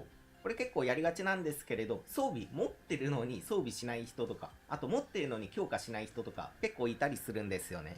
ただ序盤やっぱ進めるためには装備っていうのを絶対につける必要がありますし、強化した方がいいです。で同じようにエコーも装備する必要がありますし、使うエコーに関しては強化した方がいいと思います。でわかんない時はとりあえずここに一括装備っていうのがあるんで、これで装備しておいても最初のうちはねいいんじゃないかと思います。この一括装備って何基準で装備されているのかちょっとわかんないんですけれど、エコーの厳選を始めるまではとりあえずという形で装備しておくのもありかなと。ある程度理解が進んできて厳選も始めるようになったらもちろん入れ替えていく必要が出てくるんですけどね。とりあえずだからメインで使う3体だけでもいいので、この一括装備でも構わないので、とりあえず装備はつけるようにしましょうという話ですね。で装備に関してもう一つ、この装備のレア度なんですけれど、この金色、あと紫色、青色と緑もあるんですけど、ちょっと今持ってなくて、で灰色があります。でそのうち緑のレア度と灰色のレア度のものは素材として他の武器の強化に使います。なので星1星2の武器、この灰色ランクと緑ランクの武器に関しては強化してはいけません。一番最初キャラクター入手した時ってデフォルトでこの星1の武器装備してるんですよ。なのでそれはレア度の高い武器に持ち帰るようにしましょう。レア度の低い武器は餌にします。素材として他の武器のレベル上げに使うと。でなんで星2星1は使わないのかっていうと、この星3の武器っていうのはガチャの外れ枠なんですよ。なのでガチャを回してたら自然に最低でも星3の武器っていうのは揃うようになってきます。星2と星1を使うことはほぼないので、それらは絶対にレベル上げをしないでください。さあ続いてなんですが、ボスの居場所を把握してボスの初回報酬を獲得するようにしましょう。ボスっていうのが結構各地にあちこちいるんですけれど、ボスには初回報酬、初回討伐報酬みたいなのがあるんで、必ず全部のボス1回回るのがおすすめです。であとね、そのボスの素材が欲しいってなった時に生き方がわからないとかなったら結構後からめんどくさいんで、例えばこのボス生き方としては、直でここに行くわけではなくて、この小型信号塔に飛んでそこから中の洞窟みたいなところを進んでいくと入れるようになります。こんな風に居場所を把握する必要があります。であとはこいつもですね、来雪の鱗かなで近くのワープポイントに飛んできて、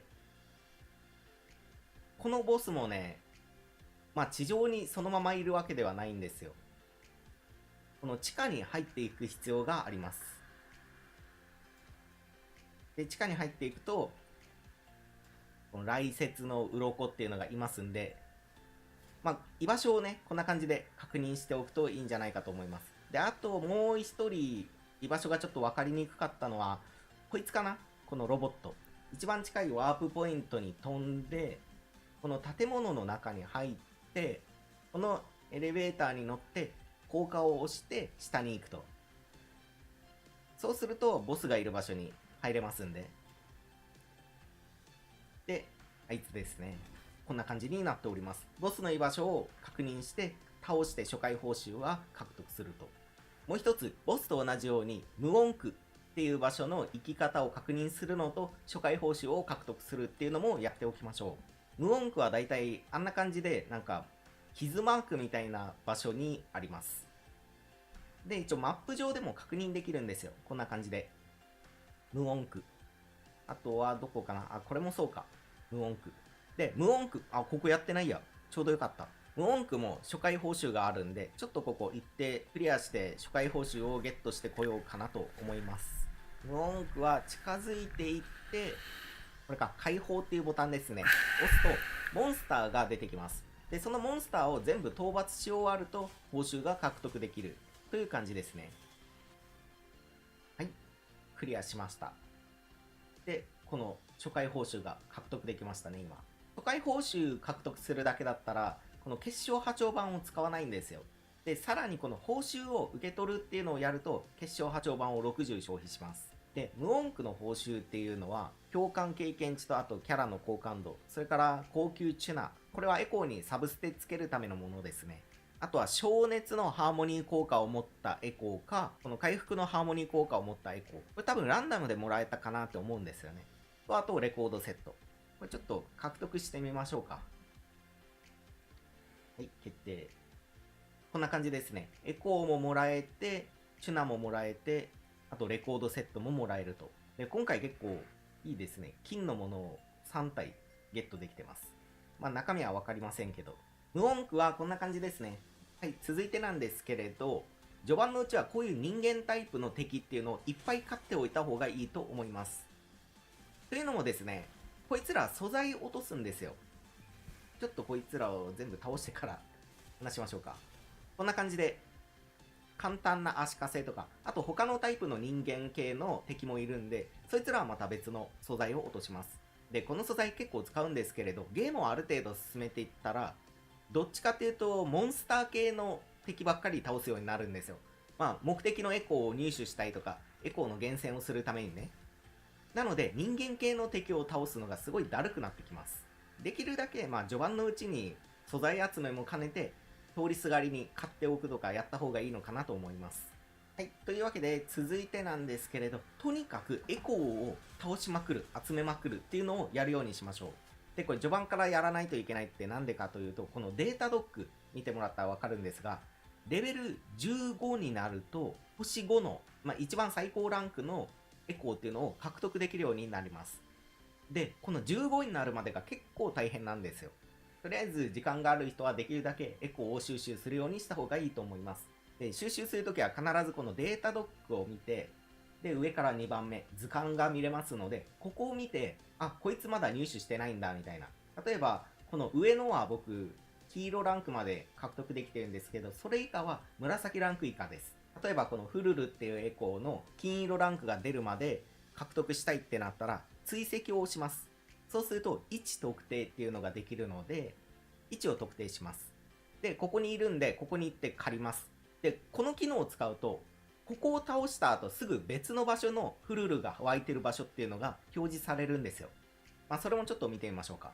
はい、いましたね。フルルが3体います。全部倒しました。で、全部倒したら、次は、こう、632メートル先にいますっていうのが表示されます。次は、こちらですね。で、こんな感じでどんどんこっちを倒したらこっち。で、こっちを倒したらまた別の場所が示されてそこに行くみたいな感じで、最終的にはまあマップ上にいるフルルっていうのを借り尽くすことができるのかと思います。まあ、こんな感じですね。はい。とにかくエコーを収集してデータドックのレベルを15までは上げるようにしましょうということです。はい。最後なんですけれど、この共感レベル、とりあえず30まで上げるようにしましょう。まあこれ正式版でどうなってくるかわからないんですけれど、テスト版だと共感レベルが30になるとマルチができるようになります。で空ランクがランク4に変わります。で空ランクが4になると、空ランクの説明にもあるように敵が強くなってドロップする素材も良くなります。なので教官レベル30をとりあえず目指して空ランク4にするっていうのが一番最初の序盤のとりあえずの目標になるのかなっていう感じですね。でさらになんですけれど、だいたい教官レベル30になってから40になるまでは少し時間かかるんですよ。でその間に結構ゲームの理解度が深まって、自分が育てたいキャラクターの目星がついたり、自分が欲しいエコーの目星がついたりしてきて、でエコーの厳選とかもできるようになってきます。なので教官レベル30、空ランク4っていうのが一つのポイントですね。でさらにその頃になったらデータドックはできれば15になってた方がいいですね。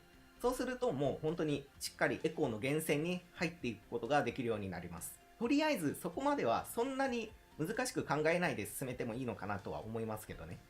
はい、というわけで今回は初心者の人とかこれから始める人が知っておくべき序盤の進め方っていうのを紹介していきました。今回も最後までご視聴ありがとうございました。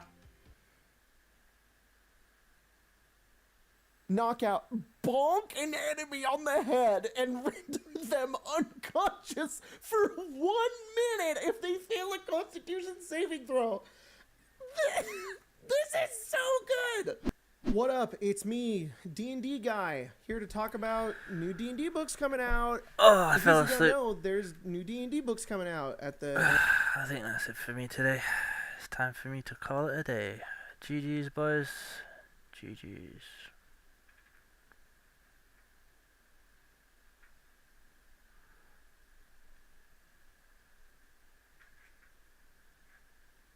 Good night, if I can ever get to it, yeah.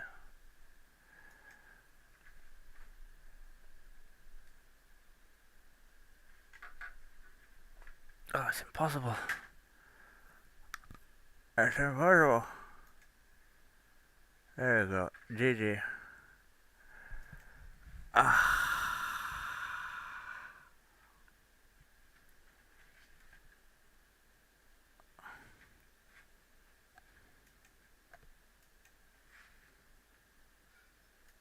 End of the year, there's a new player's handbook, there's a new monster manual, and dungeon master's guide with some revised rules. They're completely reshaping the core system of the game, which I think is very cool and much needed because we all homebrew the absolute crap out of these old books. And from what I remember from some of the playtests that they did back about a year ago with Unearthed Arcana, there was a lot of changes I really, really liked. It was actually really weird and strange because a lot of the changes are stuff that I kind of championed for back when I did my how to play videos, which I plan on doing again when these new books come out. Get new class guides for these new books. Those weren't class guides, they were just funny D&D videos. Who actually used those as guides? Definitely not you. So there's been some articles that have been released that are a little preview into what we're going to be getting later this year in the new player's handbook, and I thought about looking at them and giving my thoughts. So there's another post that goes over a lot of what's going to be different within the game, but they do a good job of kind of wrapping it all up into these class ones, which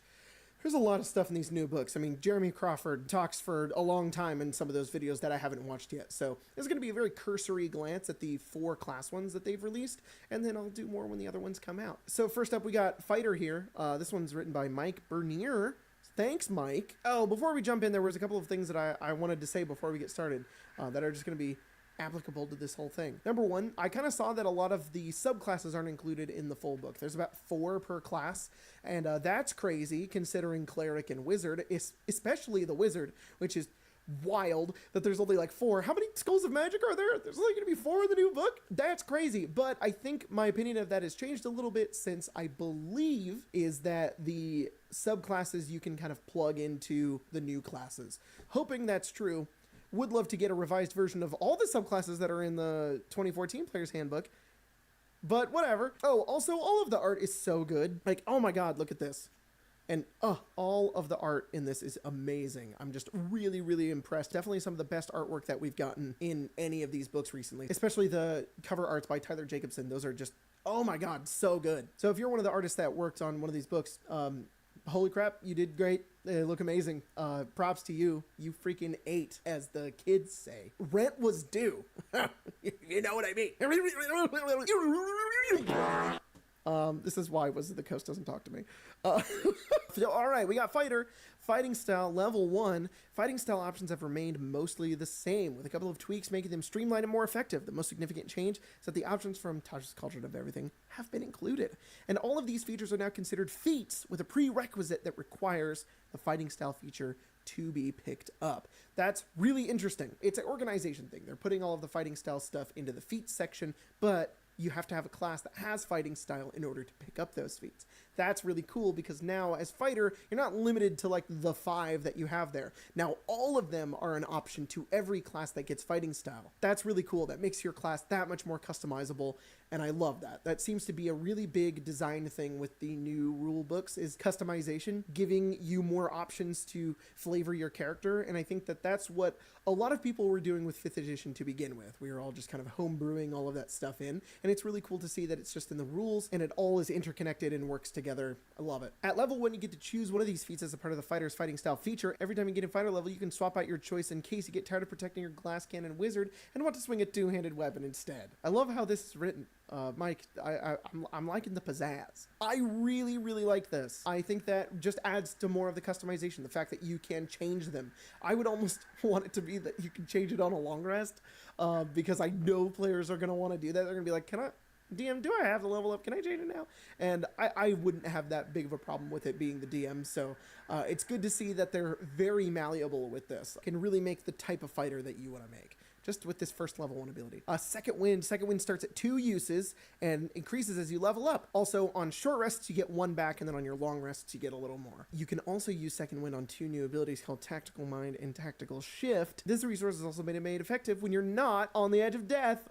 Oh, Weapon Mastery level 1. Customize your kit with the new Weapon Mastery feature. They talked about this in another article where you can see all of the Weapon Mastery stuff, but basically there are new abilities that you get with all of your weapons, and they don't have uses, and they just happen when you attack with them, and I think that that is really cool. It differentiates all the weapons between each other. It gives them new options for every weapon, so as a fighter, when you're holding on to 5 different weapons, it doesn't really matter that one has versatile and one doesn't. They all have unique abilities, kind of similar to Baldur's Gate, and I just think that that adds a lot of really cool options into the game. For example, they give one for Great Sword, which is called Graze, so whenever you miss, you deal damage equal to your strength modifier, which is awesome. You're basically always doing damage. Even if you miss with a great sword, you're going to do damage. That is so freaking cool. This damage is equal to the ability score modifier used to make the attack, so make sure to pump your strength to make even those misses hurt.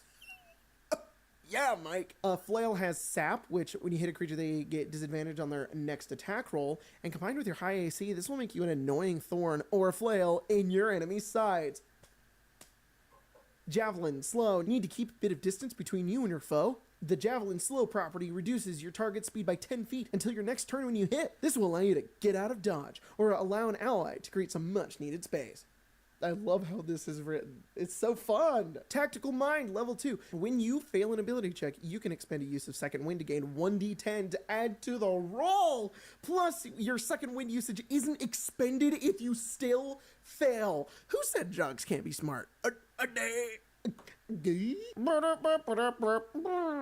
love this ability so much. Now if you have a session where you're playing a fighter and you don't really do a combat, you can use your Second Wind to get better ability checks, and that is really, really cool, especially if you're like rolling intimidation or you're trying to roll an athletics check or even something like performance. I don't know, that's really cool, especially because if you fail, you don't use it. Oh my god, it's such great design. That makes it feel really fun, motivates you to want to use it, feels useful, and it's at level 2.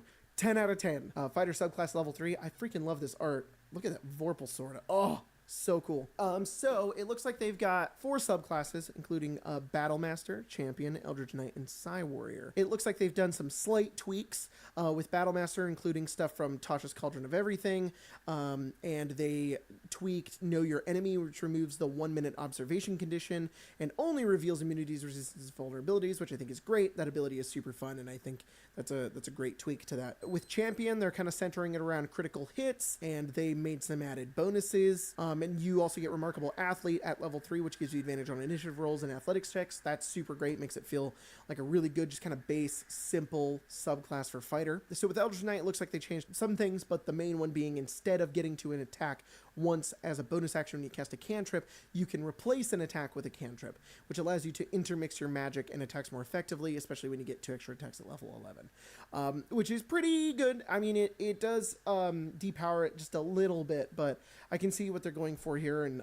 I really want to see how this kind of interacts at the table, but seems more streamlined, which I think is good. And then this is the thing that I was talking about earlier. Psy Warrior, they just said it's mainly unchanged, which is really what I'm hoping. What you can do is kind of plug in subclasses from other books into this. So if you wanted to play Cavalier with this new fighter, then you can just take it from the book and put it in, and it should work fine, which I think is great. I hope that's how this works, and I look forward to it if it is. Tactical Shift is at level 5. If your caster buddy's getting pummeled across the battlefield, but you can't risk an opportunity attack to get to them, all you need to do is use Second Wind as a bonus action. Yeah. With Tactical Shift, using your Second Wind allows you to move up to half your speed as a part of the bonus action, and you don't provoke opportunity attacks. Once you're out of your foe's reach, you can use the rest of your movement to get where you need to go. Hell yeah, Mike, thanks. It's Pathfinder Step that you can get with Fighter, but you have limited uses of it, and it's your bonus action. Indomitable. This feature now lives up to its name. Oh, really, Mike? All right. Well, let's see about that. When you fail a saving throw, you can re-roll with a bonus equal to your fighter level. Oh, you heard that right. I sure did, Mike. By the time you get this feature, that will be a plus 9 to your rerolls. Eventually, you'll be able to add 20 to the roll. Now, if that would help you avoid a Lich's Dominate monster, maybe you shouldn't have taken 6 in Wisdom. Beep, beep, beep. Freaking love this so much. Mike's got the zingers. This is so cool. This just adds so much to like what they're doing with the design of these classes. They're giving them a lot more identity. Now the fighter is not only going to have this ability where they can add like a D10 to their ability checks, but also this immense bonus to their saving throws, just making them just generally very good. And I think that's so cool and really fits the identity of the fighter, which has been just sort of sitting as like vanilla weapons guy. Honestly, just gives them a really cool place within the game. I love this a lot. Tactical Master, dial up your mastery over weapons. When you attack with a weapon that you've got your weapon mastery feature, you can swap it out for things like push, sap, or slow. And push is one where you can push a creature 10 feet in a line. That is so awesome. If you're standing at the edge of a cliff, this will let you swap out your greatsword's potential graze for a much more devastating push off said cliff, adding more strategy than ever to the fighter's arsenal. I can already see a combat with a fighter where they're getting out, not getting opportunity attacked, moving over here, pushing the enemy, giving them disadvantage, all of these different ways that they're just maneuvering and controlling the battlefield. So cool. Studied attacks. We all hate whiffing on attacks. I sure do, Mike. But this new ability does a lot to make sure you're at least not whiffing twice in a row. If you make an attack against a creature and you miss, you get advantage on your next weapon attack against the same creature until the end of your next turn. That's so cool.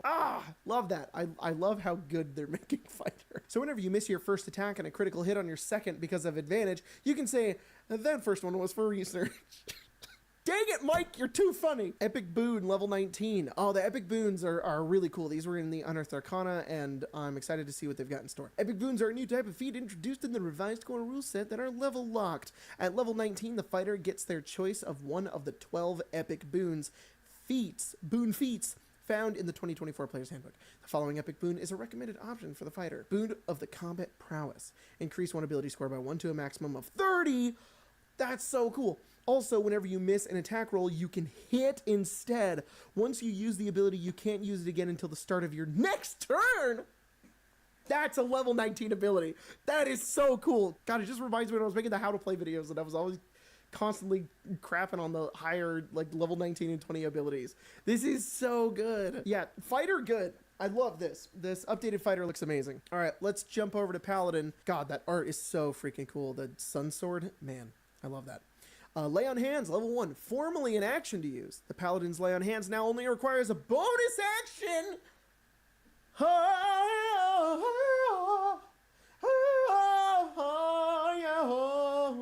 This is amazing. This just gives so much versatility to Paladin. Now you don't waste your entire turn doing a Lay on Hands. This is so cool. You have such a limited use of it already. I love this. It's just giving more versatility to the class. This is the theme that you see throughout the class, as many features have been changed from an action to a bonus action. Additionally, while Lay on Hands no longer removes diseases, it can cure the poison condition and can now be used on constructs and undead. Yes. spellcasting at level 1. A big change from the 2014 Paladin is that the spellcasting feature is now accessed from level 1.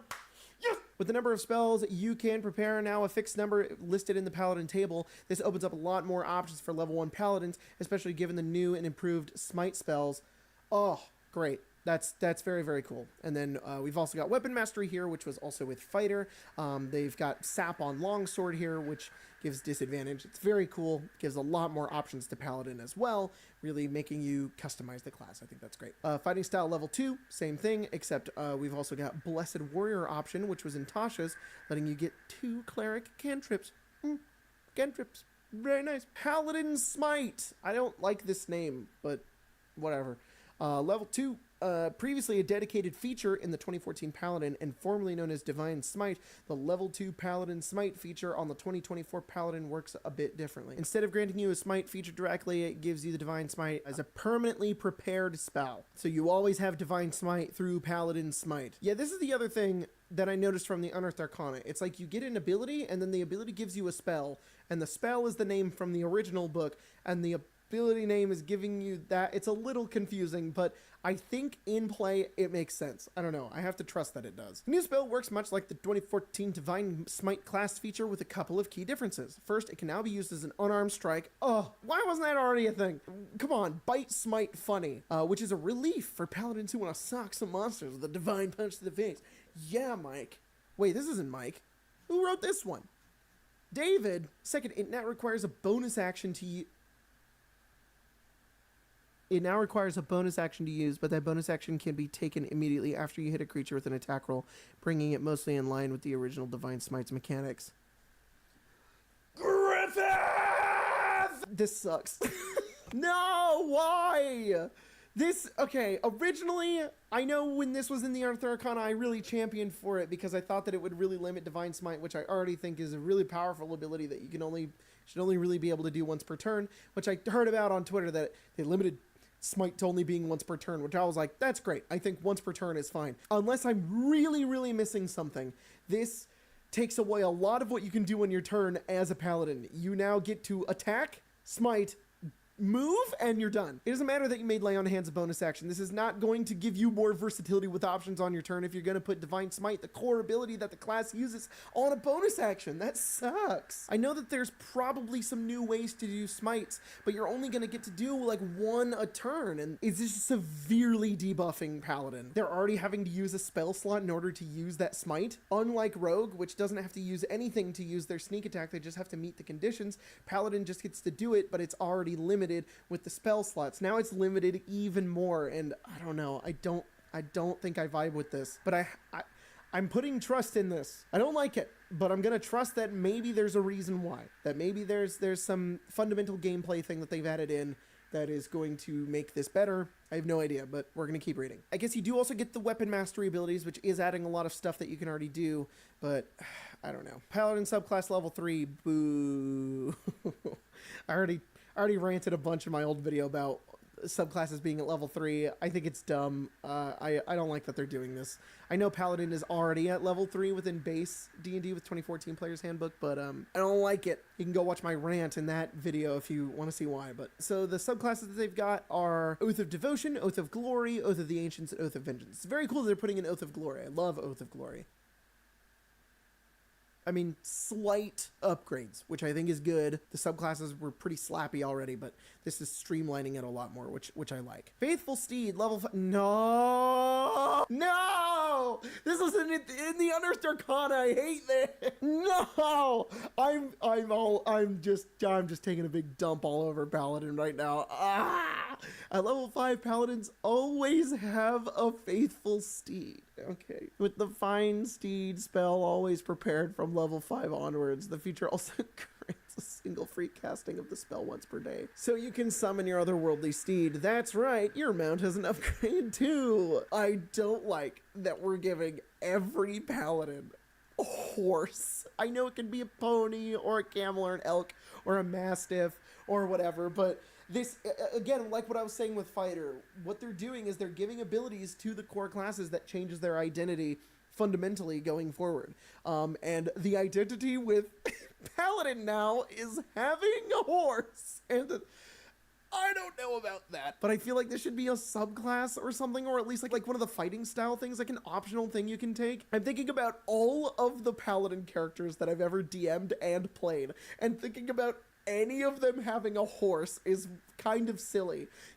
Horse characters are like you opt into having the mount. Abjure Foes, level 9. This new paladin feature allows you to spend your channel divinity to target a number of creatures equal to your charisma modifier and force them to make a wisdom saving throw. On a failed save, a creature's frightened by you, and while frightened in this way, it is limited to only moving, taking an action, or a bonus action on their turn. It's a very powerful way to control the battlefield, so if your idea of a paladin features a control aspect, the 2024 version has you covered. Okay.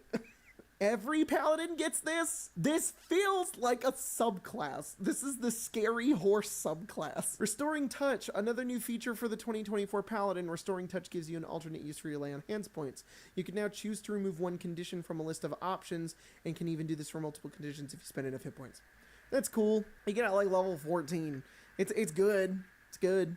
Epic Boon, we know what the epic boons do, so let's see what the recommended one for Paladin is. It's called Boon of True Sight. You increase one of your ability scores up to 30 and you gain True Sight to 60 feet. Oh, that's just like the boon in that's like, there's already a boon like that. Alright, yeah, I don't know, I don't think I like this. I'm sorry, I really liked the Unearthed Arcana initially. I know there was like 2 things I disliked about it, but unless like the smite does some crazy damage, or you have like unlimited uses of it or something, it's just okay. They've given more options by proxy, because all of the other classes are going to get more options in the way that they're getting them from the mastery, the weapon mastery feats, and the weapon specialization, and stuff that we already have with Tasha's Cauldron of Everything. It really doesn't feel like we've expanded the class here and added more to its identity. Well, we've added more to its identity, horse, but instead we've really limited what the paladin can kind of do, and instead of giving you options on what you can do with this new class, we've now forced you to have these options instead, and this is what every paladin gets now. And yeah, I'm just not a big fan. Okay, let's move on to Barbarian. This one was written by Mike. Yes, Mike is back, dude. Yes. Everyone's favorite tank has been hit in the gym and is even more buff in the 2024 Player's Handbook. Yeah. Rage level 1. I freaking love this art. Oh my god. You can't be the Hulk of your adventuring party without a persistent, nigh uncontrollable rage. The 2024 Player's Handbook makes it easy for you to keep your rage rolling by allowing you to expend a bonus action to maintain your rage. Your rage is also extended if you force an enemy to make a saving throw. That's really cool. See, this is what I'm talking about. This is taking what we already have and giving us new options and new ways to use it that isn't necessarily overpowered or breaking the system. And even if it is breaking the system, we can trust that because they're making 3 gigantic new books, that they're accounting for that kind of balance. And I guess accounting for that kind of balance is just like really depowering Paladin, which is just wild that they couldn't compromise in the design of that. That's just wild. So you can use your bonus action to keep up your rage. You don't. Personally, I prefer the tried and true deal damage to myself method to keep up your rage. Using the bonus action does make a lot of sense. I can use my bonus action to make sure I can keep it up, which is cool. And if you make them make a saving throw, that's awesome. So we're getting some versatility with Barbarian here, maybe with some spells, maybe with some abilities and stuff. That's pretty cool. Previously, you would have had to make a weapon attack or take damage to continue raging. But if you're taking your turn to do something mundane, such as climbing a ladder, you don't want to have to expend another use of your rage once you get to the top. Yes. You now also regain 1 use of rage when you finish a short rest, make it more likely you have this key Barbarian feature when you roll initiative. Weapon mastery. We got some weapon mastery stuff here again. We've got 2 here, Cleave and Vex, and I'm getting distracted because this goddamn hot drow barbarian art here. Good god. The Cleave. The only thing better than chopping 1 enemy in half is chopping 2 enemies in half. With Cleave, whenever you hit a creature, you can make a second attack at another creature within 5 feet of the original target within your reach. If you hit, you deal your weapon's damage dice, but not your ability score and modifier. You do add your rage bonus, though. Yeah, can Mike write the whole book? Dude, do you know how much easier the player's handbook would be to read if Mike freaking wrote the whole book? Get that guy on it. I want him to add all of his little blurbs in. This would be so good. The hand axe master property, Vex, makes it easier for you to land a follow-up attack. When you hit a creature with a hand axe, you'll have advantage on the next attack roll you make against that creature before the end of your next turn. This is a great way to enable Brutal Strike once you get it at level 9, so keep your hand axes ready. That's so great! It's like, hand axes are already just like, it's just a flavor thing, you can throw them, like, whatever. But this, I can really see playing the game, playing a barbarian, and, like, valuing different weapons, being like, which weapon do I really want to have? Do I want to have both? And then you get to have the really cool ludonarrative gameplay of attacking with, like, a great sword, and then on your next turn throwing hand axes to get the Vex. Like, oh, that's so cool. Danger Sense, level 2. The barbarian's Spidey Sense has been given a buff. Spidey Sense! Previously, you'd have to be able to hear or see a fireball streaking toward you in order to get... I'm not kidding. I have to stop. Can I get a player's handbook written by Mike Bernier? I would love that so much. It would be so funny. Previously, you'd have to be able to hear or see a fireball streaking toward you in order to get an advantage on your subsequent dexterity saving throw. Now you can dodge effectively even when blinded or deafened. I love that. Got that danger sense. You're just quick. You're feral. Gonna dodge out of a fireball. Barbarian subclass, level 3.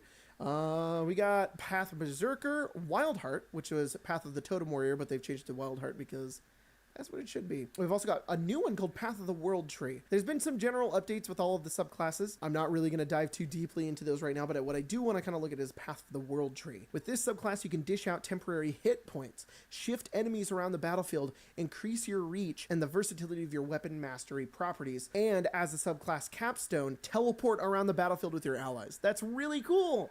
I look forward to seeing that in the book. Overall, I think the subclasses are going to kind of slap. Primal Knowledge, level 3. Make your barbarian more useful when they're not crushing skulls. Primal Knowledge gives you an extra skill proficiency from the barbarian's list and the ability to replace certain skill ability modifiers with your strength modifier when your rage is active.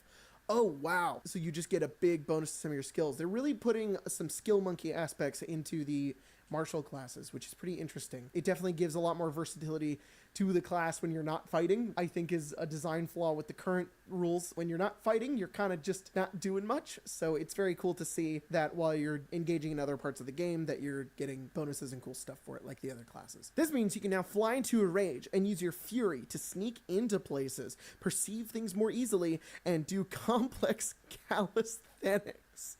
Talk about an all-terrain rage! I love you, Mike. When you gain this ability, you move up to half your speed as a part of the same bonus action you take or enter a raid. This is an excellent way to ensure you're in the front ranks when you clash with enemy forces. Oh, whoa! So when you rage, you just get to move. Oh, that's so cool. See? This is what we're talking about. When we're adding things into the game that are giving more versatility and options to the characters, that's the only thing we've done with Paladin is really taken stuff away. There's nothing new and cool you get with Divine Smite. We've just made it worse. And this is a very clear example of an ability that already exists that they're just adding on to and giving you new abilities to give you more options and have more fun in the game. Brutal Strike, level 9. This ability replaces the 2014 Barbarian's Brutal Critical in favor of more strategic use of your Barbarian's resources. Using Brutal Strike, you can forego advantage on one of your strength-based attacks in exchange for more damage and a selection of debuffs you can impose on your enemies. Okay. The advantage could be gained through reckless attack. See, whenever anybody in the bad homebrew videos is upset that they maybe spelled something wrong, don't worry, all right? Our Lord and Savior, Mike, didn't spell advantage right, and that's okay. That's fine. We all make mistakes. It could be gained through reckless attack, or it could be enabled through attacking a prone enemy. The only condition is that you can't have disadvantage on the roll as well. If you gamble correctly and still manage to hit with your attack, you gain an extra 1d10 damage and choose. Oh, whoa, this is really cool. So you can do your reckless attack so that other enemies will still be able to advantage attack you, but you won't get advantage. And so long as you don't have disadvantage, you'll deal an extra 1d10 damage, and you can send your target flying 15 feet away from you, and then you can follow up half your speed without provoking opportunity attacks. Oh, I love that. And then Hamstring Blow. Reduce your target speed by 15 feet until the start of your next turn. Despite usually having 2 hamstrings, a creature can only suffer from 1 hamstring blow at a time. This is the thing. They're taking this option that you can already do within the game, and they're giving you more ways that you can use it. Good. Love that. Great game design. Both doctrines can be incredibly useful in specific situations. Forcible blow is great for sending enemies off cliffs or into environmental hazards. Just maybe don't follow them in afterward. It can also be used to knock an enemy away from one of your less tanky party members. A hamstring blow, on the other hand, can be crucial for locking down fast targets and keeping them within reach until you can finish them off. Who would have thought attacking with reckless abandon could be so strategic? Barbarian, just by default, you just kind of run in, rage, attack, and that's all you're doing. I love that you can shake things up. You can be like, no, I'm gonna do this, blah, and like knock somebody 15 feet away. Super cool. Relentless Rage, level 11. We heard you like tanky builds, so we made your tanky build even more tanky. Oh my god. Previously, when you succeed in a Constitution saving throw after getting knocked to 0 hit points, this ability would bring you back to 1 hit point. Now, you get to go back up to twice your Barbarian level. Seeing as you don't lose your rage until you get incapacitated, you effectively have twice that many hit points thanks to damage's resistances. Tack on the fact that this continues to happen until you fail your Constitution saving throw after dropping to 0 hit points. This means you could trigger this ability multiple times per long rest, resulting in dozens of extra hit points. This will effectively make you the Black Knight from Monty Python, able to shrug off a normally fatal injury with a casual "'tis but a scratch." What? Dude, this is funny. You're just making references in the middle of the post. This is how I would write this. This is really cool. I mean, Mike explained it very well, but the fact that you get to fall to 0 and then come back multiple times and you get to have your hit points back is just very cool. Again, adding to the identity of the class. What's the core identity that we're adding in here? We want barbarians to be unstoppable, and that's what this feels like. With fighter, you've got this idea that they are strategic and they can maneuver the battlefield and they succeed when they really need to, but they can pick and choose when they want to use their abilities in order to control the battlefield. Barbarian is like running in, knocking people backwards, moving around, getting to the enemy a lot quicker, and then just being able to not die. Yeah. And then with Paladin, we've got Horse Girl. Improved Brutal Strike. Get even more recklessly strategic. Now you can choose from 2 additional options when you hit a creature using Brutal Strike. This does just feel like one of my how to play videos though. That is like something I would say. Let me read it exactly how I would say that. At level 13, you get Improved Brutal Strike. Get even more recklessly strategic. Now you can choose from 2 additional options when you hit with a creature using Brutal Strike. And then it would cut to a bit where I go up to Logan and I go, Brutal Strike. And he goes, ow, my larynx. And then he would fall on the ground and I would hit him a bunch of times with a foam axe. And he would be like, no, no. And I'd be like, you're dead in the balls. Can't wait to bring that back. Staggering Blow. Force your target to have disadvantage on the next saving throw it makes, and it can't make opportunity attacks until the start of your next turn. Perfect for diving out of the way and letting your wizard light them up with a big spell. Giving disadvantage on the saving throw so you can help out your wizard. They also point out different ways where you can maneuver enemies to help out like the squishier allies, and I think that that's great. That's a lot of how Pathfinder 2e plays, where you're using a lot of your actions to help and strategize with your other party members to boost them and give them better turns. I love that we're kind of following that design philosophy a little bit with these revised rules, because we're not just sitting and playing lone wolf characters where we don't think about our other party members. We are using these abilities to be like, are you about to do fireball? I can give them disadvantage on their saving throw. That's really fun. You get to work together and do a cool move. Sundering Blow. Oh my god, Sunder reference. If you have a martial buddy fighting alongside you, this is a great way to team up. Team up abilities are always the best. Whenever you hit a creature with this ability, the next attack made against it by another creature has +5 to hit. Essentially, you're trading off advantage to give your buddy advantage. Yo, that's so cool. I love that they're just doing more with the reckless attack. That's so much more fun than just getting advantage. I love this. It's super great. Lots of cool options for Barbarian, making it much more of a versatile class. Super good. Persistent Rage. Previously, this feature made the Barbarian's Rage impossible to end early, short of knocking them unconscious. In the updated version, you still get these benefits, and your Rage lasts for 10 minutes without you needing to extend it in any way. Love that. If that wasn't enough, you now regain all uses of Rage when you roll Initiative. This only triggers once per long rest, but a full 50 minutes of raging should get you to the next time you're able to kick up your feet and relax. Basically, at level 15, you can just rage all the time. That's core with the identity of the Barbarian. They're really creating this idea that they're just persistent and they never give up, and indomitable freaking Barbarian, and I think that's really cool. Improved Brutal Strike. This improvement to your Brutal Strike doubles the damage dealt from 1d10 to 2d10. Super cool. I was going to say that should definitely level up because that 1d10 is going to get very small very quick. And also allows you to inflict 2 different brutal strike effects. Each time you hit, you can do 2! This allows you to combo effects like sending an enemy flying into a blade barrier with disadvantage on their dexterity saving throw. Or perhaps you hit a creature with a thrown hand axe and use a forceful blow to send them 15 feet away and hamstring blow to reduce their speed by 15 feet. Then step back a couple of feet and ready your next hand axe. That's a great example, Mike. That's really, really cool. That just adds so much to what you can do in your turn. And then the epic boon that they give for Barbarian is Irresistible Offense. This boon of epic proportions starts by allowing you to increase your strength or dex up to a maximum of 30. You also get the ability to overcome resistance to bludgeoning, piercing, and slashing damage with your attacks. So your attacks kind of become magical. All right. Finally, when you roll a 20 on the die for an attack roll, you get to deal damage equal to the ability score that you use to make the attack. Wow, that's crazy. Which will likely be a 25 when you gain access to Primal Champion at level 20. Now that's a critical hit. That's crazy cool. You're just getting like plus 20 to your hits. Man. Yeah, Barbarian, good. Love it. I can see ways they can make this even cooler, but honestly, they've really improved off of the original idea. I love the new Barbarian. Looks great. All right, and then finally, what we have time for today is Rogue. I know Warlock is out too, but they don't have the article out for it yet, so we're just going to be looking at the article for Rogue, and then we'll get to the others later. What I remember from Unearthed Arcana Rogue, they did some really cool stuff with the sneak attack options, and I really liked that, and I hope they kept it. In addition to the Rogue's typical suite of features at level 1, you gain access to the new Weapon Mastery feature. Oh, great. So you get Weapon Mastery as a Rogue at level 1, and they have different abilities for those, like Nick with Dagger. So the Dagger's Mastery property, Nick, grants you the extra attack on your attack action if you're using a weapon with the light property. This is in lieu of the extra attack you can typically make with a light weapon using your bonus action. Okay, so it looks like they're taking away the ability to have 2 light weapons and to do 2 attacks, and instead you have to have Nick. That's interesting. That's interesting. I think that streamlines it a lot. Man, this art is so good. Oh my god. That art's great. That's a Planeswalker. They've also got Vex on the short bow, which is also a really good ability, especially for Rogue. Oh my god. Getting advantage on the next attack roll. Whew, just more ways to play the game. That's great. You're just going to be thinking in a lot of different ways when you're playing D&D now, and I think that is very cool. Thieves' Cant, level 1. Rogues are famous for learning Thieves' Cant, a unique kind of language that allows you to speak and understand codes, but your time spent in the underground world means you've likely crossed paths and worked with all manner of people and creatures.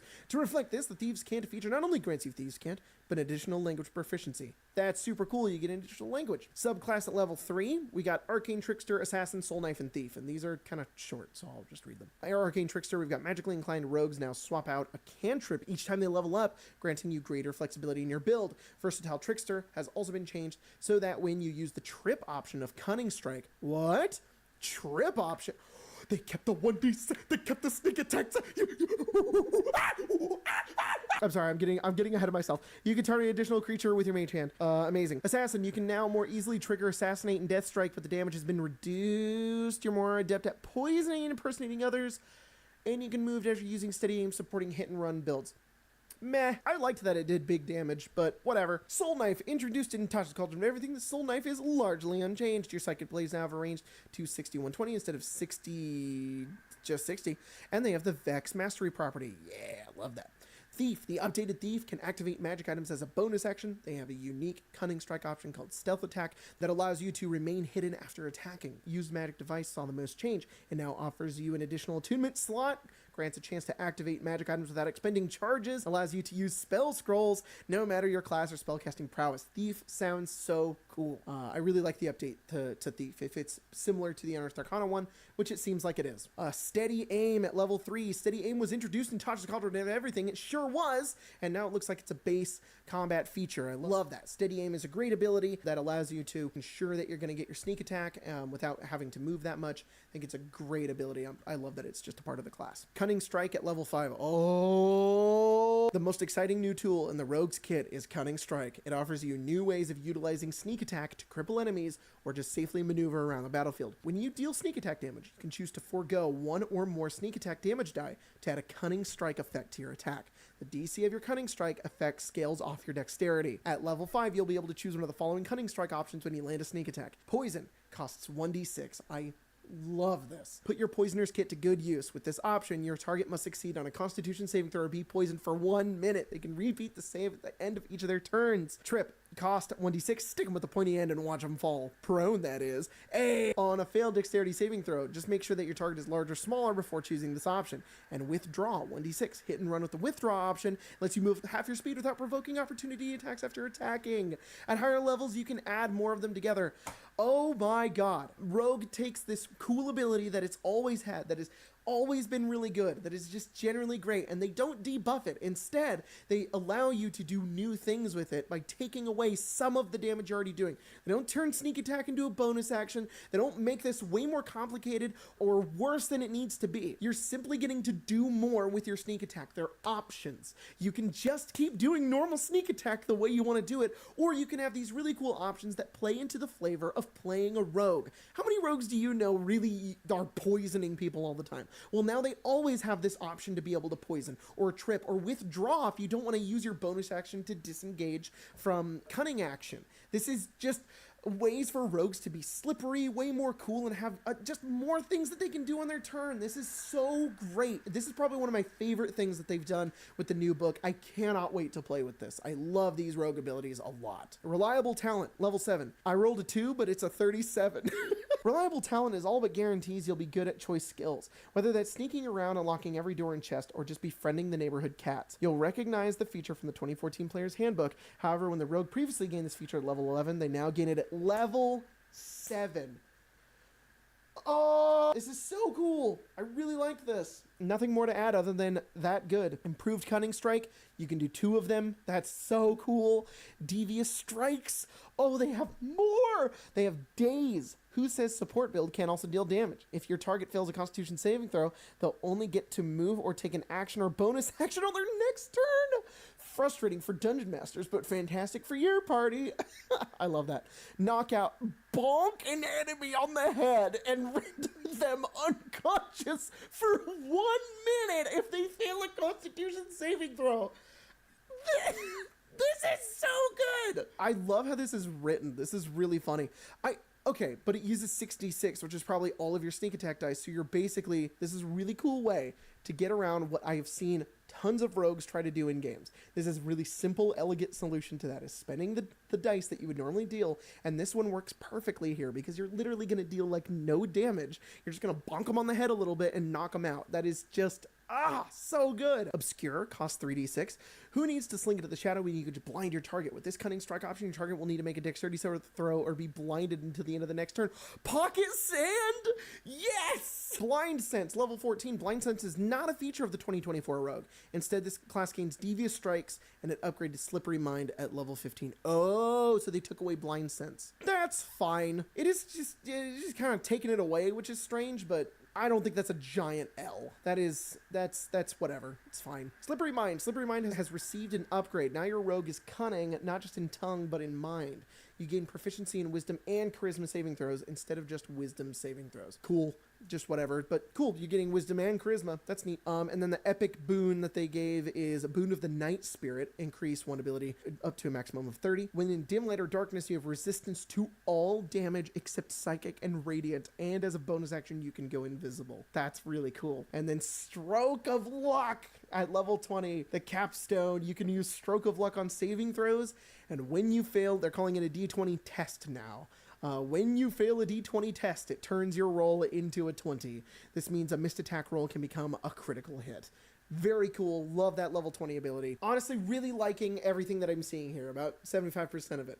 It's that 25% is coming from Paladin.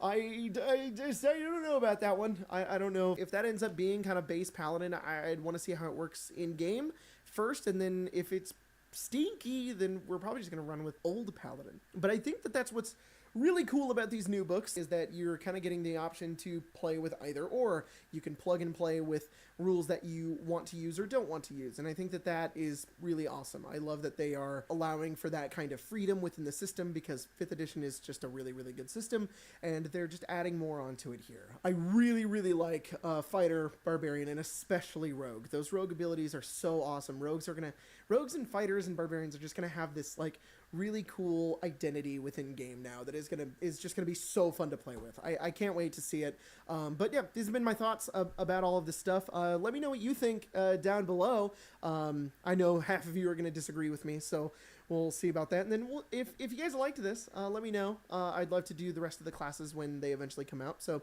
let me know about that, and I will see you guys next time. Hello everybody and welcome to a very different High Rollers Dungeons & Dragons game, because it is I, your usual Dungeon Master, Mark Sherlock Humes of the High Rollers channel, but I don't have my regular players, and we're not in our regular world today because we have very kindly been approached by Larian Studios and some rather fine guests to run a little D&D one-shot. And speaking of those guests, here they are. Let us start and have them introduce themselves and who they will be playing.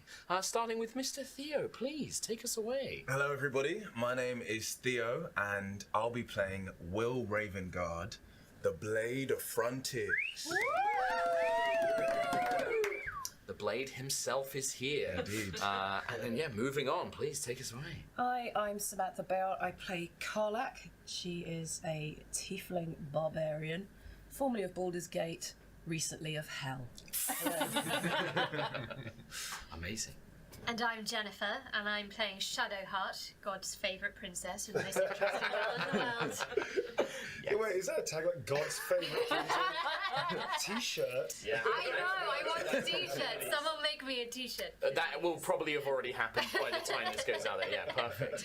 And then on our other side... It's Deborah, aka Dev, playing Lae'zel of Crash Kalir, the fiercest and best Githyanki in all the land. Oh, the voice. I love it, love it. And then moving on. Hello, I'm Neil Newborn, and I play possibly the greatest vampire in the world, Astarion. Hello, darling. Too natural now. Oh, I know. It's a bit weird, very isn't it? accessible, isn't it? I know, it's very accessible. It's terrifying. I actually have his giggle now. Which is weird. I started doing that like on a thing. Well, and then... Plenty to look forward to. Yes. Yeah. Well, last but certainly by no means least, please, Tim. Well, I'm Tim, and I am Gale Decarius of Waterdeep, the greatest wizard. Bar none. And I'm totally ever mistress, so let's not talk about that anymore. Absolutely. Totally agree. Not a big deal. Not a deal, not a thing anymore.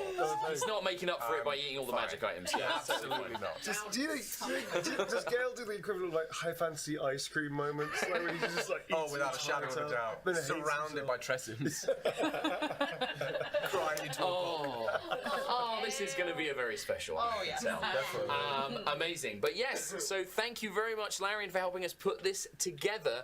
And this is our Baldur's Gate cast D&D one-shot, which I've given the title The Echoes of Athkatla, which will all make sense to come to be. And yeah, thank you, Larian, for sponsoring this as well. Just as a warning, there may be some mild spoilers if you've not finished Baldur's Gate 3, especially Act 1. There might be a couple of little tiny spoilers here and there, but hopefully you've all got past that point and you've got out of character creation and actually played a bit of the game, so that won't matter too much. Now, this is normally where I, as the Dungeon Master, would read you a little introductory thing to kind of set the scene, to kind of set up where you're going to be. Oh, yeah. Oh, yeah. We got all the stops here. Let's having a smoke. Does somebody smell toast? All of us are smelling the toast. But I'm not going to be giving you guys an introductory little readout today because I've got somebody who can do a far better job than me. Would you?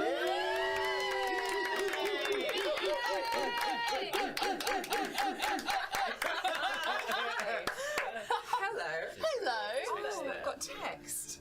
He's written me some things. As well. Hi, I'm Amelia Tyler. I'm the narrator of Baldur's Gate 3, or your Dungeon Master. I give you authority sometimes. And right now, I'm going to be doing some sight reading for you. Apparently. Oh, God. Okay. You've got this. Okay. Somewhere in the wilds of the Sword Coast, you have made camp for the night. The stars overhead flicker and glimmer as you rest peacefully, recovering your strength from the arduous battles and adventures the last few days. You awaken just as the sun begins to crest over the horizon, spilling its pink and orange light over your bedrolls and tents. Birdsong fills the air in this idyllic scene as you don your armor and prepare for the day ahead. And then, the peace of this moment is broken. Your companion, the hero who shares an elithid tadpole connection with you, is suddenly engulfed in a sickly green and yellow light. It pours over their body like liquid metal, silencing their screams as it pours into their mouth and over their face. With a violent jerk, their body is lifted up into the air and hovers in place. Yes! As the internet breaks. Amazing. Wow. So cool. Oh, I'm never going to be able to live that up. Sorry. Yes, you have all awoken this morning at your camp in the Wilds of the Sword Coast, and this moment of peace is shattered as Tav, the hero that has been accompanying you, is lifted into the air, their body completely covered by this magical, flickering green and yellow light. It pours into their mouth, almost like liquid metal, kind of like filling their face. You hear just the briefest scream before it's silenced, and then they're lifted into the air, hovering in place. And all of you are present, you see this happen, and now I ask you the most important question: what would you like to do? Well, we all saw this coming, didn't we, darlings? Tav is currently floating up in the middle of the camp, their body kind of almost like twisted and contorted. You can almost see pressure being exerted on them, and you will see this happen. Would anybody like to do anything? Kill him. I'm thinking I should probably do something like detect whatever magic is on you. Absolutely. So there's a couple of ways you can do that, Gale of Ordsey.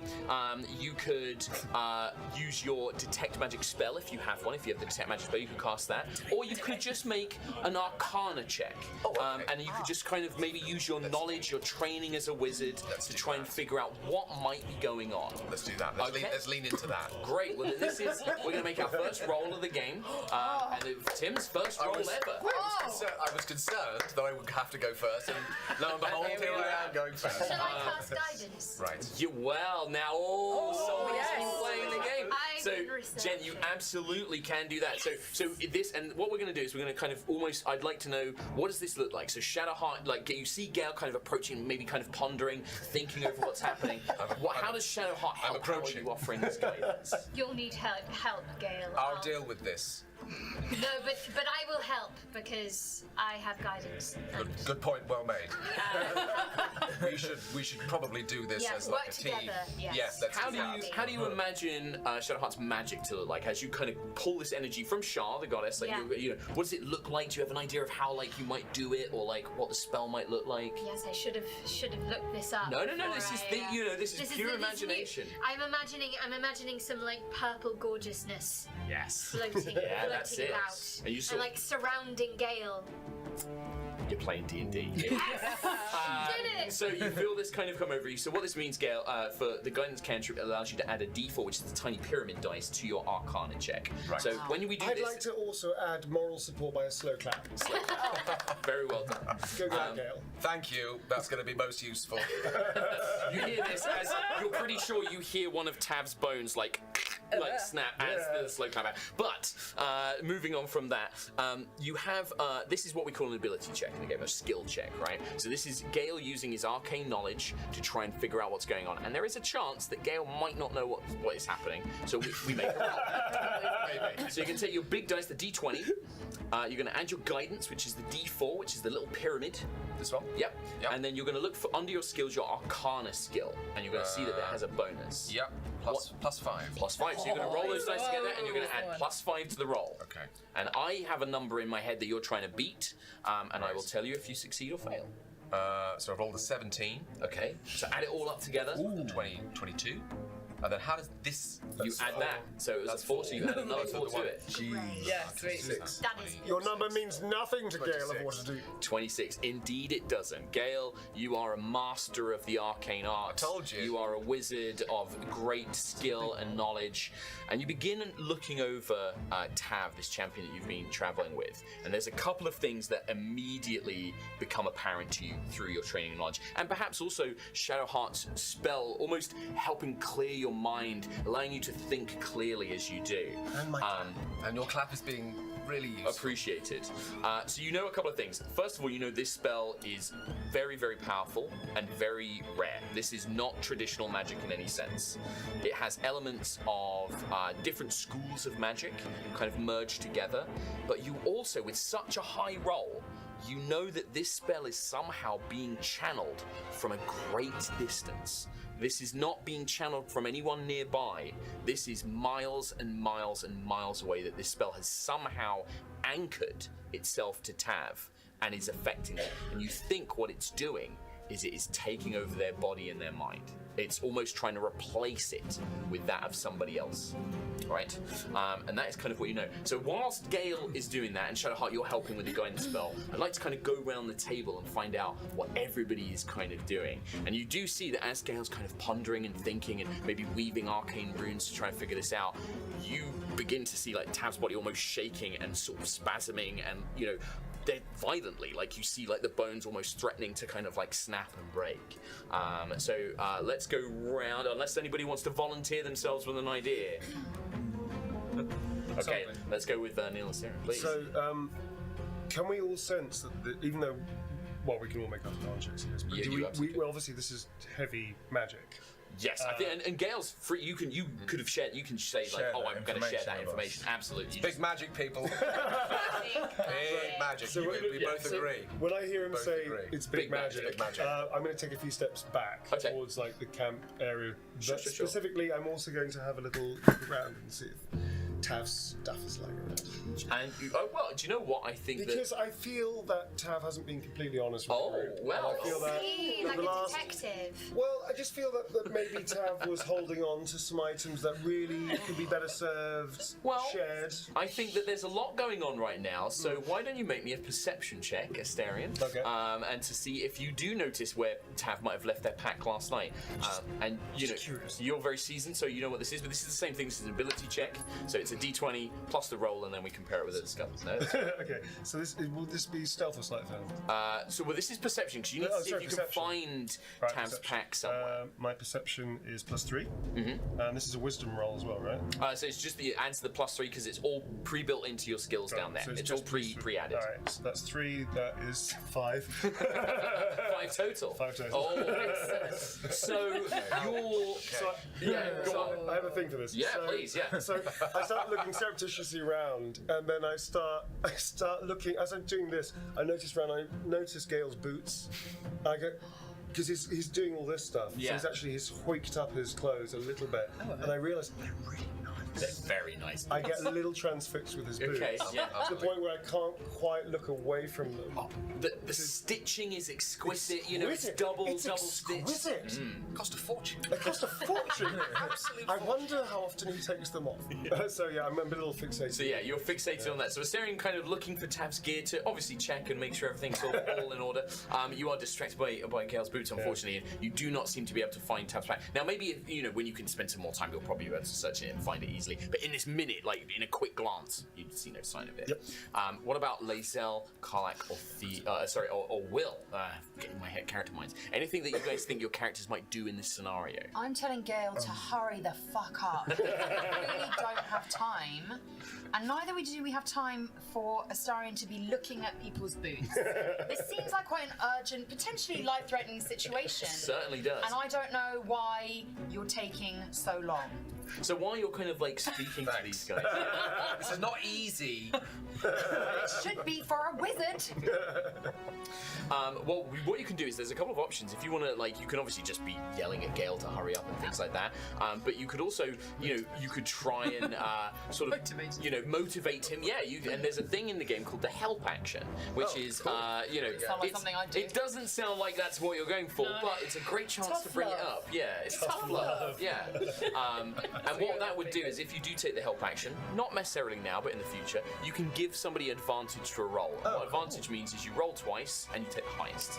All right? So keep that in mind for the future, Lae'zel. But for now, we're going to assume that Lae'zel is just sort of next to Gale's shoulder, like, come on, hurry up, kind of yelling. Like closing his you got to go into your mind palace. You're like, Right, perfect. What about Karlak or Will? I love that he's in. I love it.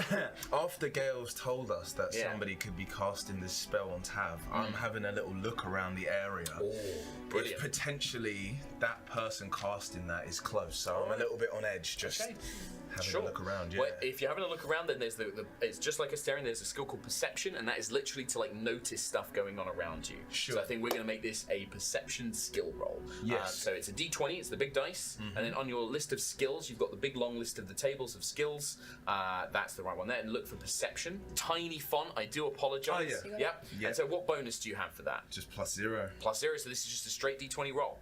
So you're going to roll that, and then we'll see what you get. I've got an 8. You got an 8. I'm going to say with an 8, you don't notice the sign of you don't see any shrouded figures. Yeah, you see a staring kid. It wasn't Will quite is right. distracted by the boots as well. They're so nice. Will, you don't see anybody you don't see any hooded figures or anything like that weaving spells. But I'm going to give you one thing for an 8. Because you're a warlock, you forged this pact. You're probably a little bit sensitive to magical energies and things like that because you hunt down fiends and devils and these kind of magical creatures. You do notice that there are these standing stones near the camp, and you can almost there's a fizzy taste in the air and a smell of sort of raw power, almost like that kind of sizzling iron and sort of strange smell that companies' magical energies gathering. And you can tell that these standing stones kind of have that effect. You don't see anybody around you. All right. And again, we can just say Will would tell that to everybody. Right? Will would shout. You don't have to specifically say anything. You can just be like, yeah, I tell everybody what's going on or whatever. But yeah, you kind of sense that, and they're kind of spread out to the edges of the camp, near the trees and near the sort of edges of it and things like that. You guys watch, and as you're doing this, Tav is at this point twisting and shouting, and is almost twisting so violently. There's a serious threat that they might twist their neck or their arm or something like that. It's clearly building whatever this spell is. The longer and longer it goes on, it seems to be really causing some sort of effect. What about, is there anything Karlak would like to do? Karlak's gonna say, "Oh fuck, not again," and she's gonna take a step back, seeing this lot concentrate. Maybe have a little look around and ready herself with her axe. All right, just get the axe out. Do you want to make a perception check, or is this you just if anything comes out, you want to be ready to fight kind of thing? I want to see if someone's coming towards us, maybe distracting us. Yeah, great. Well then let's May another. I have some guidance? Well, guidance has already been cast on Gale in this little moment. Yeah. Unfortunately, it's not like the video game of just every time. No. But yeah, I would say that you've already Will's done the same thing and picked up that there might be this strange energy. So I will give you advantage on the roll because I think Will you can see Will is there's something that's bothering Will. Can I call on Karlak to come and investigate the It sounds perfect to me. Yeah, that sounds perfect You're to a me. natural D&D player, man. This is it, baby. You're getting it. This is the guy who was just I think I'll get it when we get in. Dude, you're right. Straight in. Amazing. But yeah, so let's give a perception check with advantage, I think, on Karlak, and then see what we get. Nice. So 16. 16, that's pretty good. And I've got a 3 And perception. 3. So 19 total. Well, with advantage, you get to roll twice to take the highest. So let's see, because you could get higher. You could get... No, I didn't. No, okay. So yeah, you begin looking around and you're like, oh, maybe this is a distraction or something like that. And Will kind of calls you over and mentions this like strange energy, and you're beginning. You see, Will didn't kind of pick up on this, but you see, maybe it's the years spent in Avernus, kind of always watching your back, and you're familiar with powerful creatures that can use magic, and there's this like rippling, just very faintly in the air, as if something is about to arrive. And that is the point when, as Will and Karlak are looking at these stones, and Gale is examining Tav and like beginning to see this kind of spell taking effect, Astarion, you're admiring the boots. Shadowheart is providing Gale with this swirl of magic. Lae'zel is just berating him over his shoulder. That is the point when the air seems to almost tear and rip in the air as around these sending stones, the very fabric of the earth and the land begins to open and creatures begin to emerge. And this is where we're going to do that wonderful thing that we call in D&D, and it's quite quick, but we want to introduce you to your first combat. We're going to roll initiative. This is, and to explain this, this is going to basically be we're going to determine the sort of order of combat, basically, of how things go down. So we're going to have, so everyone is going to take the D20, and you have a thing called initiative on your character sheet. It's in the middle at the top next to your armor class and hit points. So you're going to roll the D20 and then add that bonus, and then I'm going to... I got a crit one. Oh no. What'd you get? 1. We both got 1. You both rolled a 1. Oh, amazing. You don't need me, do you? No matter your bonus. And we got a natural 20 over here with Geo as well. That makes sense. We both got 1, which makes yours a 2 and mine a 4. Yeah. But it's a crit 1, so It's it a means crit 1. Alrighty.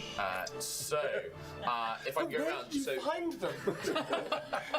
please, I'm in the middle of something here.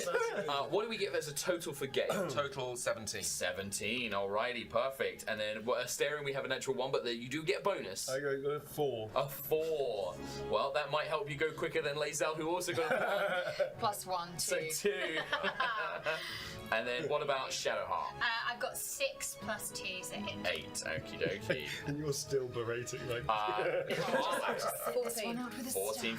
Makes sense that Karlak and Will are probably a bit more ready for We you. both distracted by the beauty of boots. Yeah. Sometimes still the dice really line up really nicely with what's going on. And then Will, we had a natural 20 for a total of 22. 22. Because I might probably natural 20 on my ones as well. All died. And they all died. TPK, first game of D&D ever. So, let me describe a couple of things of what you guys see. But before I do that, we can't do a D&D combat without you guys having some miniatures. What I would like is for you to take your character and place them roughly where you think they would be. I'm going to give you a representation of where Tav would be. They would be this little spooky ghost in the middle. So if you wouldn't mind taking Gale. Oh. Look at that. This is amazing. And could you... Hello, beautiful. It's so cool. It's your green base. There we go. Okay. Wonderful. This is amazing. Blade. Face. You might need to. Now we've made these ones. These are going to be slightly bigger than the other enemies, just so you stand out a little bit more. In case you wonder why you're giant compared to everybody else. But yeah, if you guys would like to place yourselves where you think you would be on this wonderful map, these are these are the standing stones, and there's another set of them over here as well. I'm also going to point out that in your camp there is also Scratch the dog is here, and you also have Volotham Geddard, the sort of traveling blackguard who writes books and things like that. He's been staying at your camp as well. So we have Will and Kai over here by the tables, near these kind of standing stones here, and probably like these ones here. We can't quite reach. Yeah, that's fine. I can move you guys. Do you want to be like more? At a distance. Wizarding. Yeah, you're wizarding. visiting. You're admiring boots. I'm this way around. Went back to Tav. Okay, nice. Yeah. I'm on the table. Shouting. Hurry up. If you don't do this, I will end you. And then next to Gail. I have my sword out. There's a lot of pressure on Gail. I didn't realise. Here. Yeah. Next to us there. Okay. I like the idea as well that Volothem is like terrified of Lae'zel, so he's currently like crouched underneath the benches as you're stood over, lingering. And then what you guys see is tactically brilliant positioning. Oh, perfect. Tactically brilliant. Sorry. Yeah, so there they emerge. Oh! You've got this right. So, what you see emerging from this portal is 5. I would call them spirits, but they almost look like more magical energy than actual like ghosts. They're kind of prismatic in color. They're constantly shifting in hue. Their bodies almost seem to like flicker and glitch almost. But they're definitely humanoid in shape. Some of them more than others. All different types of races: tieflings, elves, dwarves, men, women. Some look younger, some look older. But in the middle of them is a very bizarre creature. And the miniature is not quite accurate, but what you see is almost like a statue of a glass warrior, like made purely from glass and crystal, with a glass sword and glass shield, stands in the middle of them, very impassive, just sort of scanning around, and it points with its swords towards Tav's body, and you watch as the spirits begin to surge, and that is where our combat is going to begin. Because we have Mr. Will, Blade of Frontiers, going up first, let's go over a couple of things about combat in D&D games, because this is, you guys are learning for the first time. Probably we've got a few people at home learning for the first time as well. In combat in D&D, we take turns. So you're up first. On your turn, you can do a move, you can do an action, and you can do a bonus action. An action is things like attack with a weapon or cast a spell. Bonus actions are things that are specific on your character sheet. You normally have a spell or an ability that will say, as a bonus action, you can do this. And then moving is you can move your speed. So I think for your speed, for this example, it's normally at the top of your sheet, 30. Each square on our little battle map that we have here is 5 feet. So you can move 6 squares. Yep. Right? You've put yourself very close as you were investigating this strange effect. Good luck. Yeah, basically. And so yeah, you can do that thing. There are different types of actions you can do beyond just attacking and casting a spell. There's things like dashing and disengage, but I think we're going to kind of try and keep things simple for now. You guys do have your little cheat sheets as well if you want to look those up. But the main question is, Will, what would you like to do? And they're advancing on us right now. Yeah, it looks like the spirits almost, the creature didn't even seem to pay much attention to you. It pointed its sword towards Tav in this kind of like state of them being taken over by this spell, and the spirits look almost like they're going to rush past you. Okay. Can I cast darkness? You absolutely can, absolutely. And then they wouldn't be able to...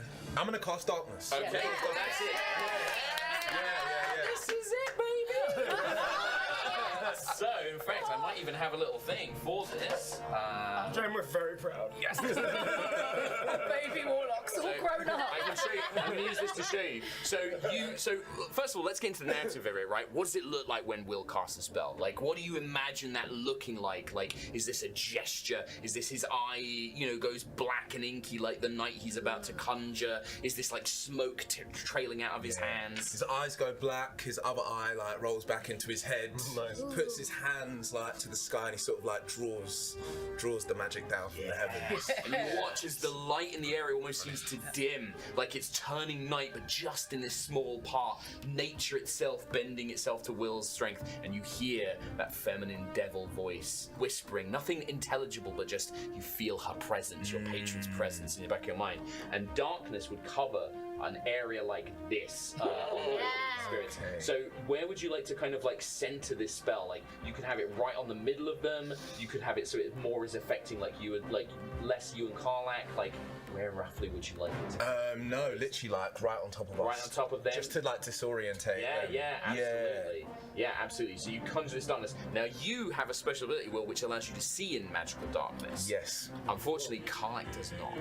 So, but we have this darkness in place. So Karlak, you are suddenly plunged into night as this shroud, this umbral shroud, encapsulates all around you. But Will, you see the spirits, like these unstable spirits, do seem to be disorientated. Like suddenly something has changed. You don't necessarily get the impression that they can see, but their magic is still obscuring their vision or their sense of where they are. But that glass knight looks directly at you as if it can see through the darkness, and it just levels its blade almost like a challenge towards you. So that was your action. My action. You've used your action. You cast darkness, and that's one of your spell slots as well. So you've used one of your 2 spell slots, so that's gone. Just so as a reminder. Gotcha. But you can still move, and you still have a bonus action. Would you like to move at all? Yes. I don't think. Yeah. Okay. I'm gonna move. We'll remove this temporarily so we can see where everyone is on the map. Yeah. So I'm gonna just back it right up. So just to clarify, you're going to pull down this umbral shroud, surround the area, and then Will's like, see you, Got it, on the right. And that's absolutely fine if you want to do that. The blade of frontier, ladies and gentlemen. How far is this guy from me? This guy? Yeah. He is currently 5-10 feet from you. So you are about here. So each square is 5 okay, feet. so I can't cast the spell on him right now, can I? You just cast darkness. Okay, so you used your action. Yeah. And it's good. This is it helps you guys. This is your first D&D combat. We're taking it slow. We're taking it slow. A tactical repositioning. Yeah, of course. It's all about tactics. I'm not scared.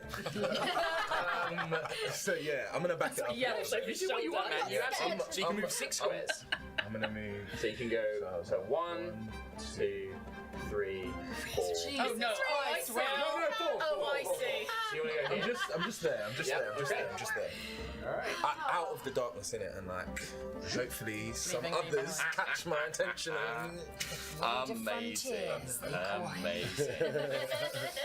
Well, next up, so that's your turn. If you had something you could do as a bonus action, you could have done a bonus action as well. I think for this time we'll just kind of keep things fairly simple. We go to the next in the initiative order is Gale of Waterdeep. So you've seen all this happen. This is all happening in about madness all around. Madness all around you. This is all happening in about 6 seconds. So the turn takes simultaneously. This all happens all at once. But you've seen Will pull down this umbral shroud and then run back out of it. And he turns around. But he turns around, levels his blade, ready for it. And you saw briefly this conjured spirit host and this glass knight on the inside of that darkness. Yeah. Seeing as this knight is made of glass, yes, I'm thinking I shoot a ray of frost and freeze it. That sounds right. That's why you pay him the big bucks. That's why you got this. That's why you got to go. Now, this is an excellent plan. There is a slight complication. There always is. There always is. Because the darkness is over it, you can't see into the darkness. Imagine like a big orb of black, like orb of night. You can still try because you knew where the night was, but it affects your accuracy and you roll with disadvantage on the attack because you are effectively blind. Cool. So you can still try it. You I think he was 20 degrees this way, and then but you've got to hope that he hasn't or this creature hasn't moved. I'm going to hit something. You're going to hit something. Can I do guidance because I'm right next to it? Unfortunately so, because we're now in a turn-based thing, you can't until your turn. Also, guidance doesn't affect attack rolls, but you do have a spell that does affect attack rolls. What's my spell? Bless. That's the one we took. So guidance is for skills and roleplay. Yeah. Damn. One of these. You have the greatest spell of all, Azel. Swords. But we'll get into your turn. You have something called Battle Master Maneuvers. You can do some very cool weapon tricks and stuff. I knew that. But yeah, let's do Gale. So can I hold back until 4 times the bless? You could do if you think that's what Shadow. Yeah, absolutely. Yeah. I would like to assume. Yeah, but I can only One would not like to assume. I can only do one spell, right? You have your action and casting a spell as your action. It's tricky, isn't it? Because Shield of Faith is very good as well. It's really good, and I was gonna shield Tap because I can see through the dark. This is magical darkness, so the only one who can see through this darkness is Will. Oh. And he's run away. He's running away. Listen, I'm not going to labour the point. No. I feel like Will has done his thing. Let's leave it well alone. Lost a lot of respect for Will. You're warning everyone running out going, I've made some darkness, just FYI. Okay, everyone, let's not a darkness back. So it's Gale's turn. So you can have a little bit of tactical chat of like, oh, can you do this? Can you do that? I'll give you bless. All right. Yeah? Yeah. Let's do Let's that. hold back. Let's hold back and let's do that. Bless. Hashtag blessed. Look, you've got it. So Gale, for your action, you're going to hold your action until you get the bless from Shadowheart, and then you're going to try and Ray of Frost the Glass Knight. Great. All right. Would you like to move? You can still move on your turn. That doesn't affect it. As in physically move? Physically move your character like around. So every square is, you have a speed of 30 feet, so you can move 6 squares. And I'm still trying to work out with the magic on. You feel like you've worked out as much as you can. Like, this is a very ancient spell. Like, you kind of figured out that, it's been cast from very, very far away. It's slowly taking over their body and their mind. It's extremely powerful. Tastes like purple. Yeah. Right now, it looks like... The other thing I would say, because you did roll like a 26, you have a feeling that seeing those spirits appear... You have a feeling that if they were to like harm Tav, it will speed up the process. If they were able to like reach and physically harm Tav, it will speed up whatever process this spell is trying to do. Okay. I'll tell you that for Are you telling us that? Right. Yeah, is he telling us that? That's up to Tim. I've Does he have time to? So what's the plan? Well, what he said. I think we all understand that, yeah? Tadpole chap, yeah? Tadpole chap. So that's what's happened there. So do I move? Do I move? Do you know what? I'm not going to move. Okay. Because I've got the angle. And if I move, it might throw the angle off. And if this all happens very quickly, I don't want to kind of throw it off. So I'm going to stay where I am. Hold off. So all right. clever. In that case, that is appreciation for Gale. Gale's go. We go to Karlak. I rolled very badly for the monsters, by the way. So we go to Karlak, who is currently in darkness. So there's 2 things I'd like to do. Yes. Does order matter? You tell me and we'll I figure would it out. like to rage against the dying of the light. But I would also like to move out of it so I can Gotcha.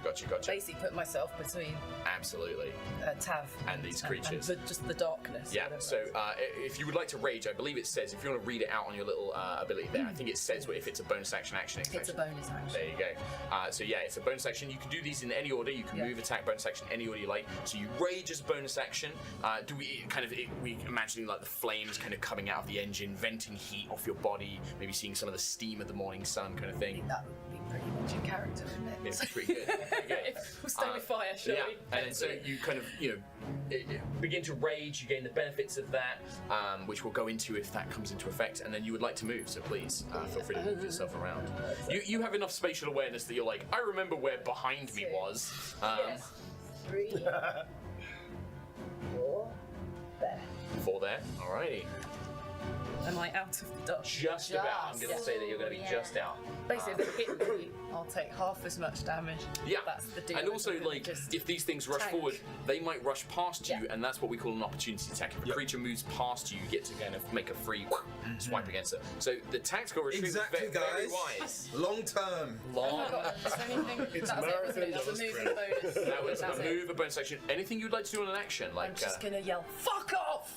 Okay, At the darkness. All right, okay, As I do nice. every night. Roll an intimidate check for me. Yeah, as an action. Let's have you, because you're like, you're scary.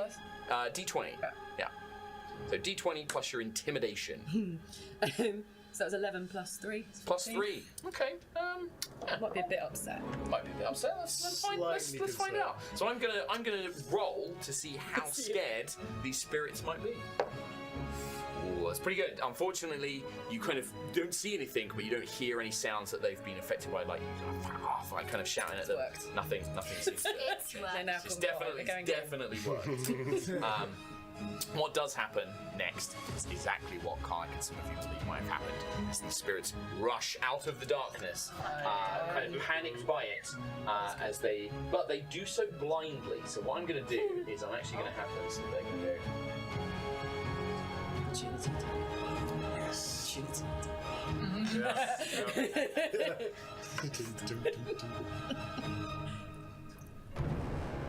That's fun.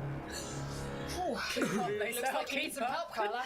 Yeah, they're going to move once, and then I'm going to do something. I'm going to have them use their action to do something called dash, which lets them move again. So instead of attacking or casting a spell, they can move again, and indeed. So Karlak and Will, you guys, as two of them actually kind of rush past you and out of what we call your threatened area, which is basically 5 feet around you. Two of them have moved beyond that. So Karlak and Will, you both get to make 3 attacks against these creatures. This is a weapon attack, so it has to be with one of your weapons. So your great axe, I believe, Karlak, and your rapier, Will. Yeah. And this is to see if I actually This is to see if you hit. Yes, yes, exactly.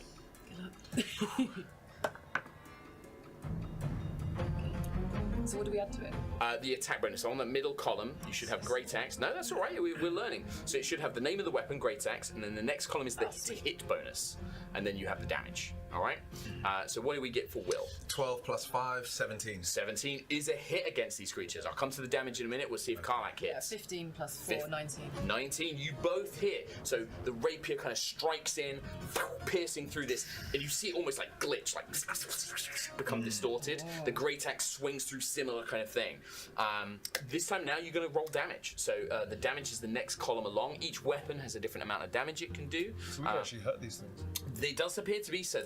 It's weird. They have the appearance of ghosts, but they almost look like they're made of magic, and they seem to be affected by weapons and everything else is normal. Yeah, so that one's that.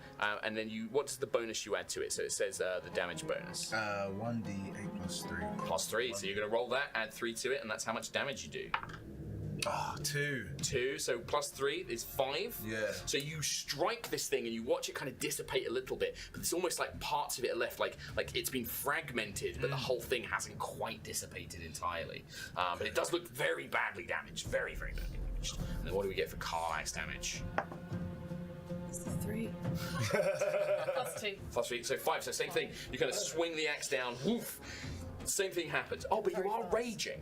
Oh, yeah. And you do get a damage bonus to rage. So what it says on your rage, it says that you get a bonus to your damage rolls.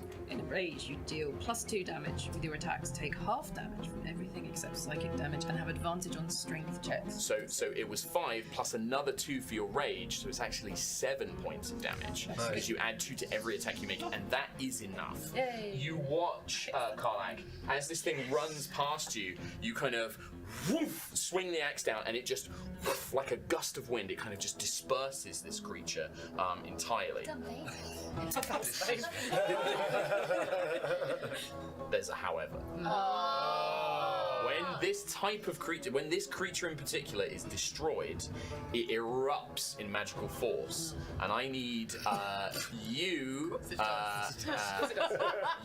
and Will, I need you both to make dexterity saving throws. So this is a type of roll we do to see, like, I've got to dodge out of the way. You're like John Woo leaping out of the way, or like deflecting something away from you. You're using your agility and your reflexes to kind of prevent yourself from being harmed. And you have a little column up the top above your skills of saving throws. So it's a d20 plus your dexterity bonus. 7. Plus your dexterity bonus. Plus 1. Plus 1, 8 is not enough. I'm afraid that's going to be a failure. 15 plus 2. 15 plus 2. So, Karlak, you manage to kind of like throw your body to the side, and you don't take any damage from this thing. As it blows up, you kind of like, as you disperse it, that radiant energy that was left kind of crackles in the air and then ignites, and you feel this kind of concussive force. Will, unfortunately, you kind of like are surprised by this. It kind of catches you in the blind side, and you are going to take. I get you roll some dice. Okay. You're only going to take 3 points of force damage. It kind of concusses you ever so slightly. Okay. But yeah, so with that, you managed to think it. They use their action to dash. They can't do anything else this turn. You did that on their turn. Those spirits, they're done. Turn's over. So we go to Shadowheart next. Hiya. Hello. We are working together, aren't we, Dan? We are. Yeah. So I'm gonna bless you. Well, go on. Bless. So if you want to just read out the spell bless, because it's good for like people at home and everything else. If you read it out to everyone. Me. Yeah. Material, a sprinkling of holy water. So I'm cleric. You bless up to 3 creatures. So you get Gale, but you can pick 2 more as well. Right, okay. So we've got. Neil's making it, he's like, pick me. Right, okay. What about Tav though? Because I'm concerned about Tav. You could absolutely, but yeah, you can still target Tav as well. Because they are heading for Tav. Yeah, and I'm this will aware give them of a bonus to their saving throws and things like that as well. Yeah, so I think Gale, Tav, and then who else is near me in the firing line? Well, yeah, you've got Asterion, you've got Lae'zel. This spell has like a range as well, so you can hit any of your allies. You can also include yourself. Oh! Game changing. Yeah. Yeah, I think me. Okay, great. All right. So, and then if you want to read out just what the effect of bless is as well. The effect. You bless up to 3 creatures of your choice within range. Yeah, that's good, because also I'm in range of me. Whenever a target makes an attack roll or a saving throw before the spell ends, the target, it's carrying on. The target can roll a d4 and add the number rolled to the attack roll or saving throw. Yeah. So it's like a super guidance. You actually get to add it to attacks and saving throws, but it affects multiple people as well. Great. So any attacks you make or any saving throws you make, you get that extra d4. An important thing to know with this spell is it's called a concentration spell. If you take damage, there's a chance that you might lose your focus and that spell will go. So something important to remember. Likewise, if you cast another concentration spell, it overwrites it. All right? Keep that in mind. And do I do guidance on this one as well? So guidance is a concentration spell. If you were to cast guidance, you would get rid of the bless. It would overlap the bless. Oh, we don't want that. You don't want that, exactly. That's So, all right. Guidance, though, don't you? Yeah. Bloody love guidance. I love guidance. We just want to use guidance all the time. Yes. Baldur's Gate 3 has taught people that guidance is one of the greatest things in all right, so that is your action to cast Bless. Also, what does this look like? So we've seen you kind of pull the shadowy magic. Is there a different look to this? Is this the same sort of thing? So I think for Bless, so I'm throwing holy water, right? So I feel like it's a more like outward spell than a little super soakers. Holy super soakers. Holy super soakers. That would be very bad for you. No reason. No reason. No, Yeah, I no feel like holy water in Astarion is a May not mix very well. I don't want you to Not so much. evaporate. All right. Yeah. So that's your action to cast Bless. We see you kind of spread this out. You still have a move action if you would like as well, if you would like to move anywhere. I'm quite happy with where I am because I know my strength isn't great. Okay. So I don't feel like putting myself between Gotcha. Gale and the monsters is a good idea. So I'm going to stick where I am for now.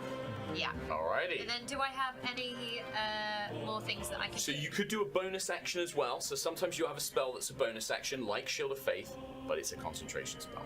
But also, like, you don't have to use a bonus action stone. You can just sort of like, you've done a cool thing, you can move on. But I want to milk it.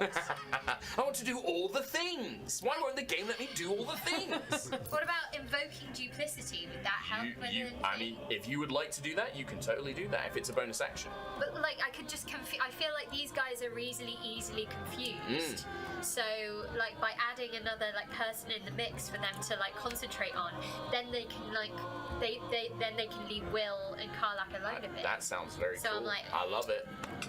yeah. So I'm doing that with these models. Okay, all right. So you would like to invoke duplicity? Yes. We're going to use another one of these little spectral figurines. Done your research. Haven't. So It's all instinct. It's all natural. Jen, where would you like the duplicate to appear? Like between Tav, like in front of Tav. Between, no. My arms are too short. They're too right. short. So in between Tav and the blue ones. This one? Yeah.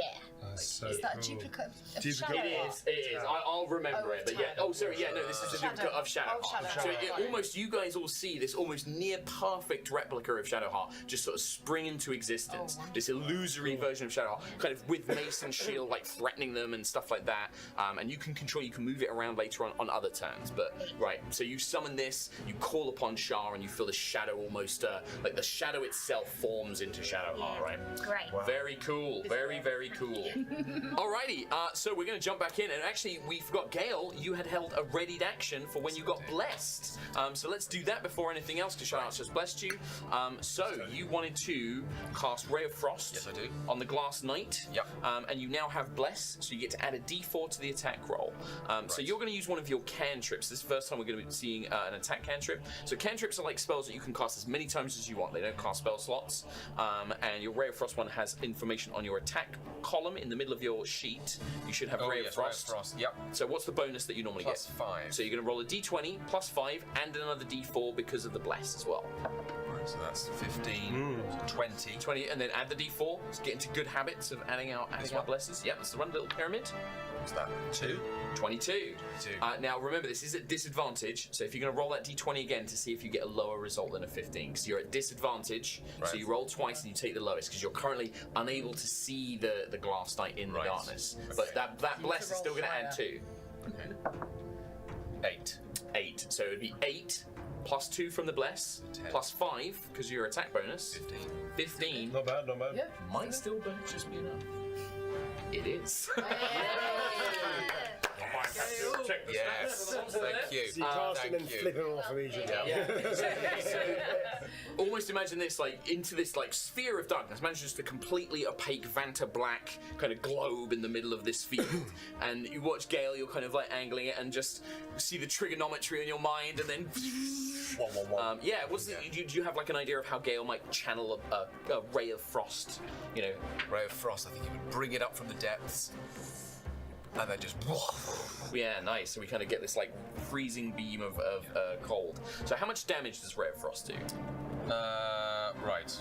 1d8. Yep, so that is the little trapezoid kind of this guy. This little diamond thing. Yeah, the little diamond guy. I'm going to tell you a little thing because you were quite right. Ice, glass. This creature has got a trait called is vulnerable to cold damage and maybe other types of damage as well, which means it takes double damage from Yeah. So you're going to roll this, and whatever you get, we're going to double it. You're going to need a bigger boss. Yeah. 1. That's a 2. 2 damage. Going so well. Well, I feel it's in keeping with our party's vibe. Yeah. Doing really well.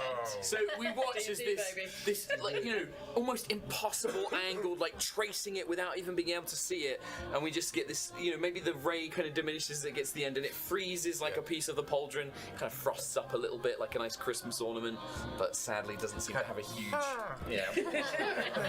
No, it does strike. It's but not too much damage, I'm afraid. And that was on Shadowheart's go because you'd held your action. After Shadowheart's go, it is actually the Glass Knight itself is going to go, and it is going to make its way. It moves up towards Will. And it is going to try and attack. You pissed it off. That's what happens. Yes, it is going to make an attack roll against Will. So kind of like you guys when you attack, the monsters do the same thing. And I am trying to beat your AC. So what's Will's AC? It's at the top above your hit points. 13. So that represents your armor and your agility and how hard you are to hit, right? So I need to roll a d20 and I need to be a 13. And the first attack I make is indeed a 13, and because I meet it, I beat it, is the way to remember it. Okay. So I am going to do some damage to you, but this thing gets to make 2 attacks, so I'm going to see if it hits you on its backswing. And that is also going to hit, unfortunately, with a 17 to hit. So it strikes you once, and on the backhand, it kind of brings its blade against you again. So that is going to be 5 points of damage, and then another 3 points of damage, so 8 points of damage total. Wham! Wham! As this glass sword kind of slices into you, Will. But that's it. It just moves up. It makes those 2 attacks. You can see its movements are very sort of rigid and robotic. It doesn't have the flow and the fluidity of an organic creature. It's very sort of rigid in its mindset. Then to kill this guy. We finally reach Lae'zel and Astarion. So Lae'zel, you were up first, and then Astarion, you were going to be last in our order. So Lae'zel. No, sorry. Other way round. Astarion first, then Lae'zel. My apologies. Dyslexia. It's a hell of a thing when you're reading lots of numbers and names. Right, so Astarion, you are up. What would you like to do? I'm just going to look at Gale, look at Will, just go, and then I'm going to do something which is probably going to not work. I'm going to try anyway. So what I want to do is I have cunning action. Yes. Which can certain actions that would normally take up my action, I can actually use it as a bonus action. Can indeed. Including dash. Yes. Question for the DM. Yes. I would like to, as I see all this going on, and I realise how vulnerable these things are, and that Karlak is a heavy hitter, but that will potentially may have bitten off more than he can chew. Again, I'd like to. The shade. Just tea, darling. Just to see you, darling. Tell me I'm wrong. No, sorry, I'm joking. I'd like to actually, because Gale's like sort of in front of me doing this thing, that Ray of Frost is coming out. So I don't want to go in front of him. So what I'd like to do is sort of like do a hop, jump, and a skip, and then leap off here. Oh yeah. Pull my short bow out and do a John Woo dive to the side and try and hit past Will to hit the glass dude. Oh yeah, I love it. Cool. I love it very much. Can I use my dash therefore to do that action with a little acrobatic woo, Absolutely. and then use my action dash? I'll tell you what, I'll do even one better. So you can move through allies, you can move through buddies, by the way. So like if they're blocking a path, you move through them. It costs you a little bit of extra movement. It costs double movement. Yeah. But you're dashing. You've got plenty of movement to get up here, past Lae'zel, and then dive over Volo, who is cowering on the floor. But I'm going to use Volo to launch myself even slightly further. You know what? As a stepping stone. This is all going to happen 100%. You're going to do this. But to see if you can get maybe that jump, that extra height will give you maybe a bonus on the attack. Make an acrobatics check for me. Sure thing. Well, my acrobatics is very good. It's +5. +5, so right. So D20 +5. D20 +5. That is a 19. That's 24. Can I also give, as I do that, can I just give Gale a wink? You see him as he leaps over you, Gale. Are you thinking about the boots again? I was going to say, I think it's changed his relationship to you. The white. Not that kind of wink, more like a watch this kind of wink. You're pretty sure that at some point, maybe just in the trees, a couple of doves just happen to fly past. In fact, I see them flying past and I time my jump as the doves just go as I go through. So you fly and soar through the air, launch yourself over. Because of that great acrobatics roll, I'm going to give you advantage on the attack roll, Darren. Because so as you fly through, you've kind of got like a height advantage. Cool. Like you're shooting down onto this thing. It is next to Will as well. Okay. So advantage, you roll twice, you take the highest. Cool. What's your bonus on your short bow? +5. +5, so D20 +5, trying to beat its AC. Yeah, and then I get to roll twice because of advantage. You do, yeah. Take the highest. So first roll is really shit. First roll is 5 + 5, it's 10. Second roll, thank God, is 13 + 5, that's 18. 18 is a hit. So you watch as the arrow flies out of this thing. I'm not even looking, I'm like, poof. I'm like winking at him. Actually, that's it. I don't even look. I see where he is, and as I go past, I look at Gale, wink, and then release, not even looking where the arrow is. I love it. The arrow flies true, it strikes in the creature. Now, there's a couple of things here. As it flies through, a couple of things because you have advantage on the attack, but it's also next to an ally, and you're a rogue, Astarion. Yes, so I it am. means you get sneak attack, which is your kind of special class thing, which is extra damage. Yeah. So what's your normal damage on the short bow?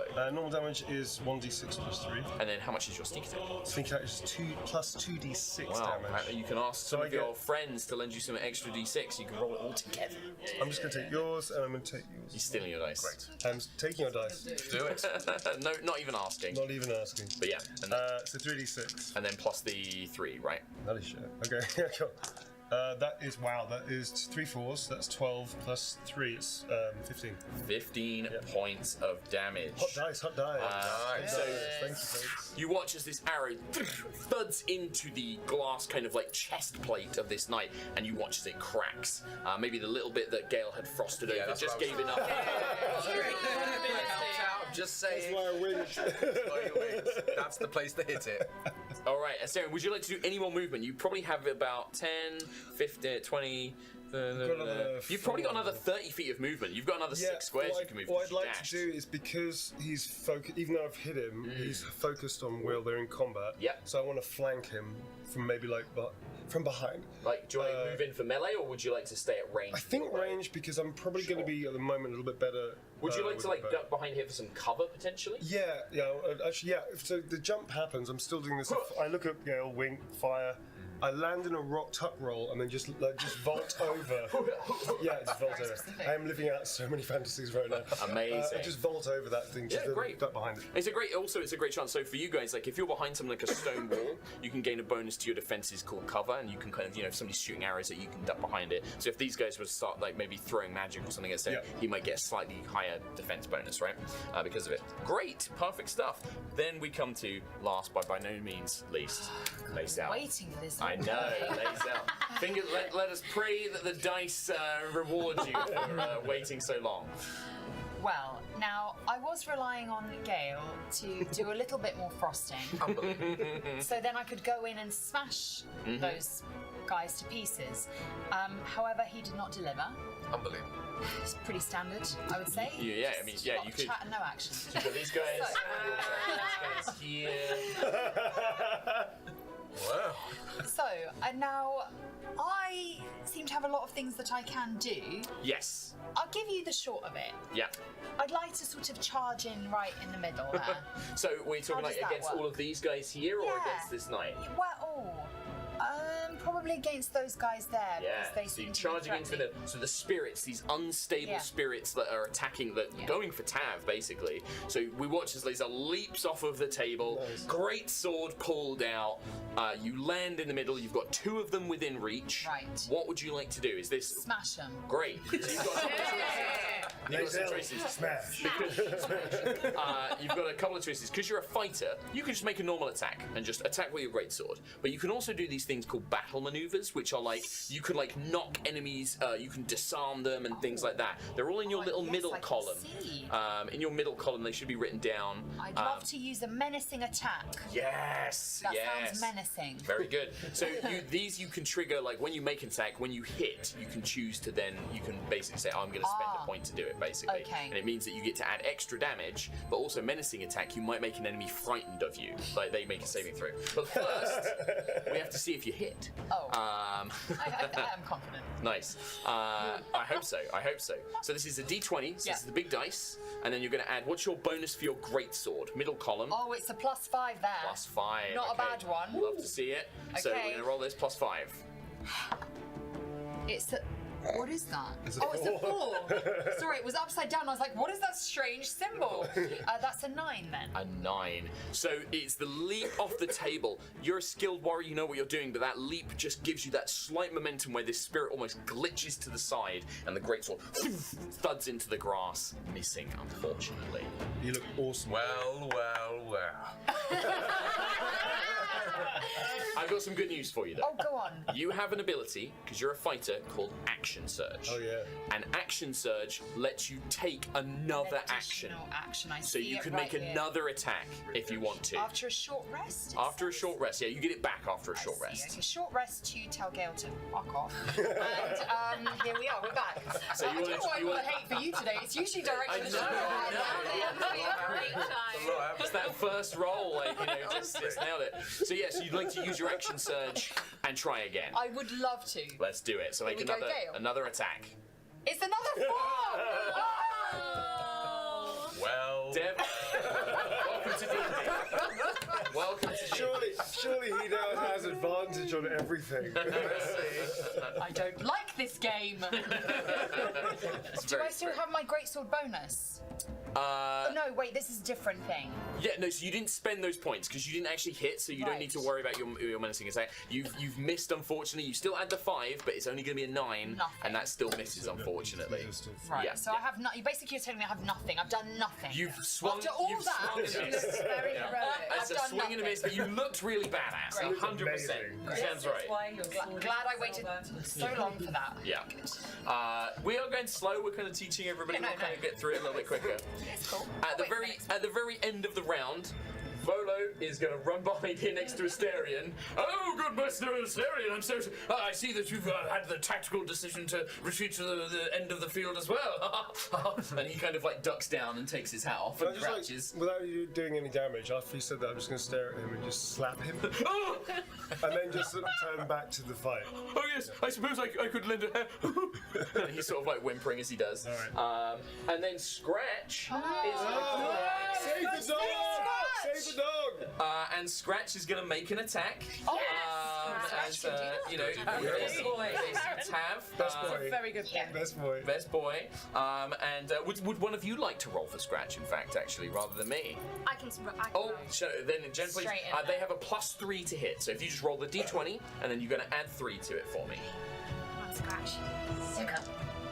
8. 8 plus 3 is an 11, which is enough to hit these unstable spirits. Yay. You were really close, like they were so close. Scratch kind of leaps up, and these things, he seems to bite into it like it's physically there.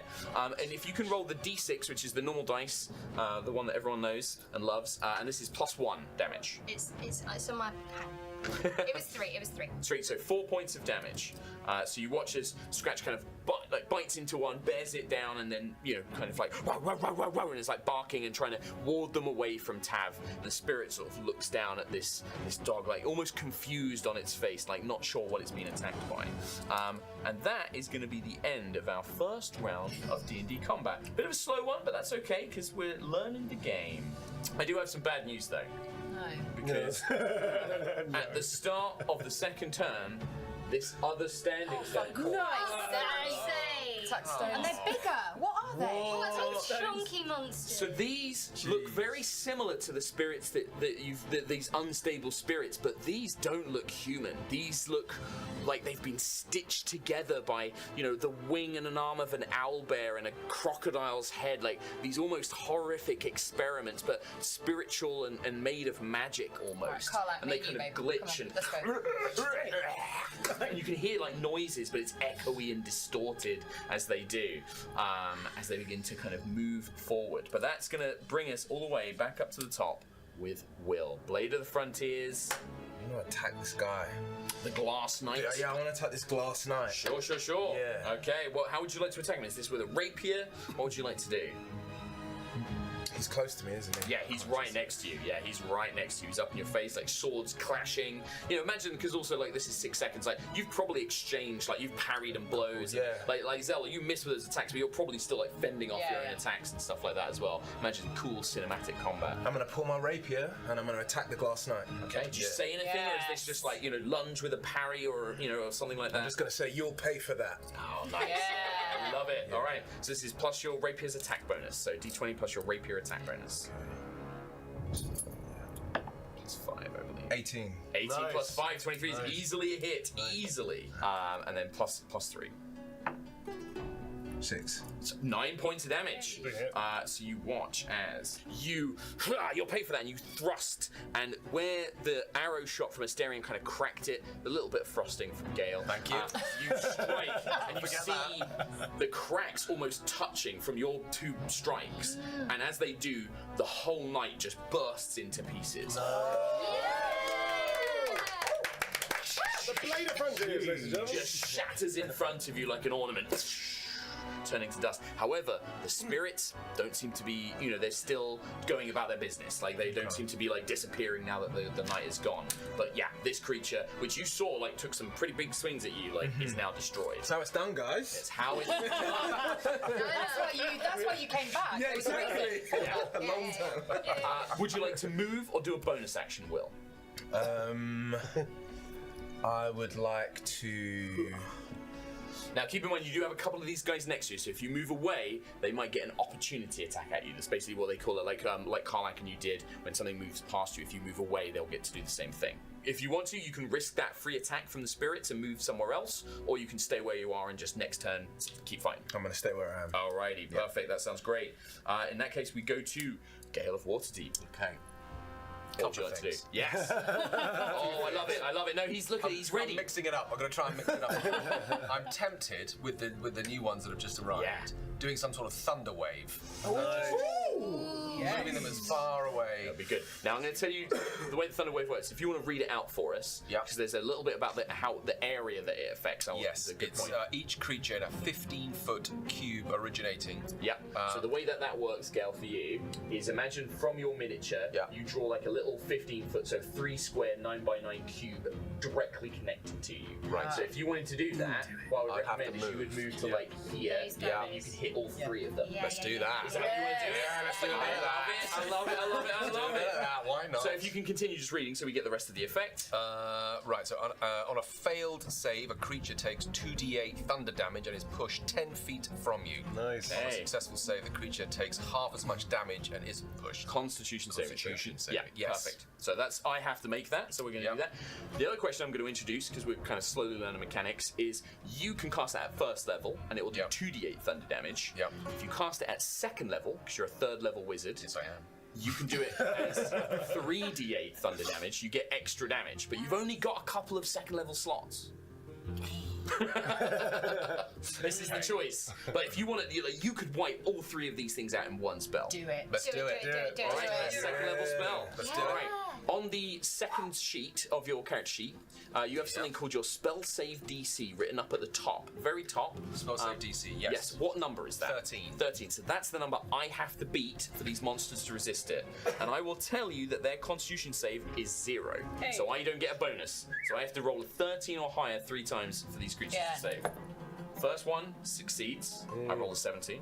The second one fails. I roll a 5. And the third one succeeds. I roll a 16. So they take half damage. The ones that succeeded are going to take half damage. The one that failed takes the full amount of damage. So it's you're casting at second level, so 3d8s. So you, just like Neil stole your dice, you can still his dice. I bequeath it. And if can you pass yours down as well, Which please, one is that one? Deb, as The well? diamond. It's like the little diamondy shaped one.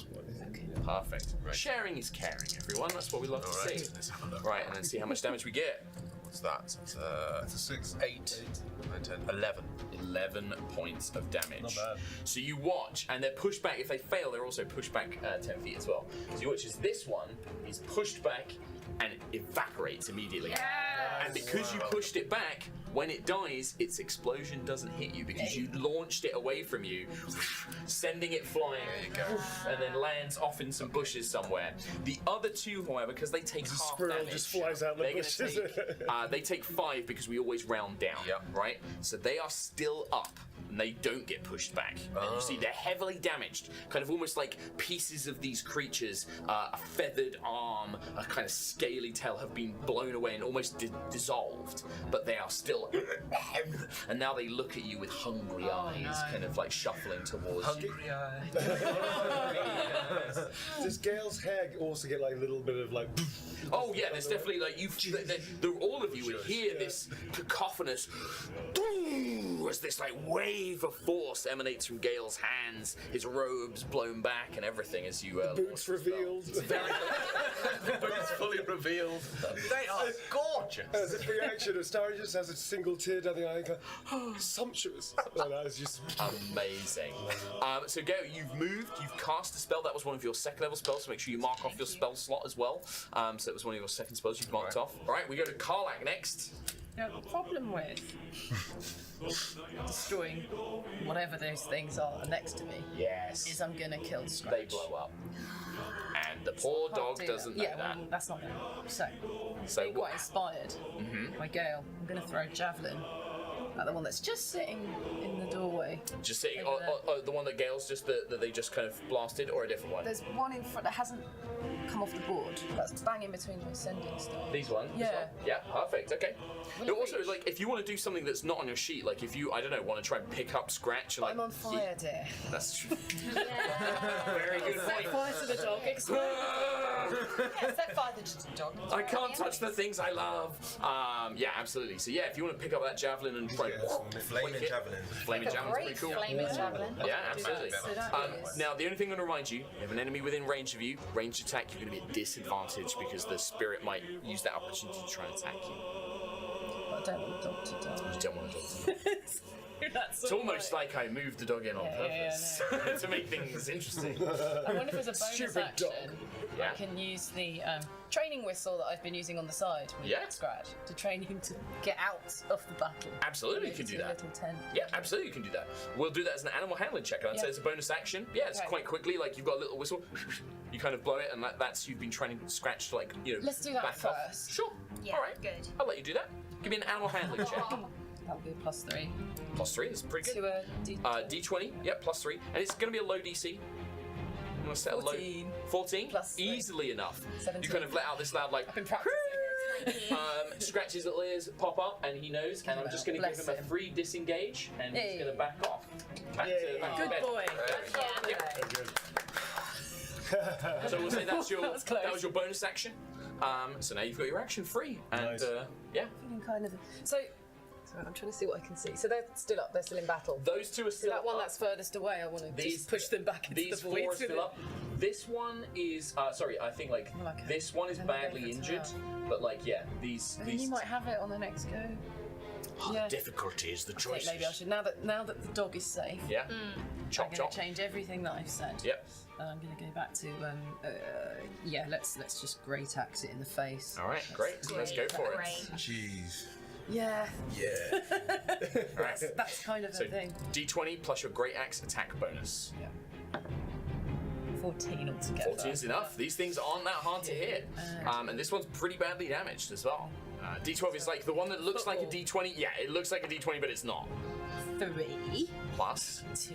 5. I'll do It's it. enough. Yeah. Shatters. And again, unfortunately, I'm going to need Karlak and Will, as you are both within 10 feet, to make a dexterity saving throw. As Karlak's axe dissolves another one of these spirits as it's reaching out, probably for the invoke duplicity, actually, rather than Tav. But it's reaching out, you chop it and it bursts into magic. Dexterity saving throws from you both, please. D20? Yes, please. Yeah, plus your dexterity saving throw bonus. That's a 6 for me. You are going to take damage. Another 8 from Will as well. I take half damage. You do, you do, yeah, this is gonna be it. So both fail, unfortunately. That is gonna be only 2 points of force damage each. It's just kind of like a buffet of damage. Losing it. You are spending it You were fast. so brave. You're so brave. What me? I like the idea at the end of this combat, everybody's like, "You're right." If Will's just covered.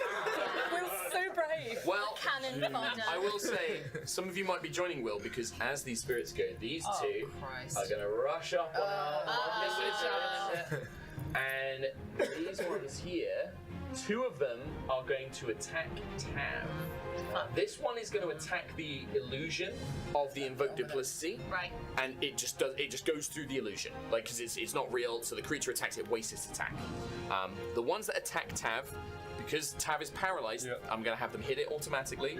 And you see that swirling pattern of magic, and you see almost like their fingers bend way too far backwards, and their neck kind of crick, and something is happening to them. And you can see that whatever spell is, as Tav's life is probably, they're taking damage, is growing and speeding up.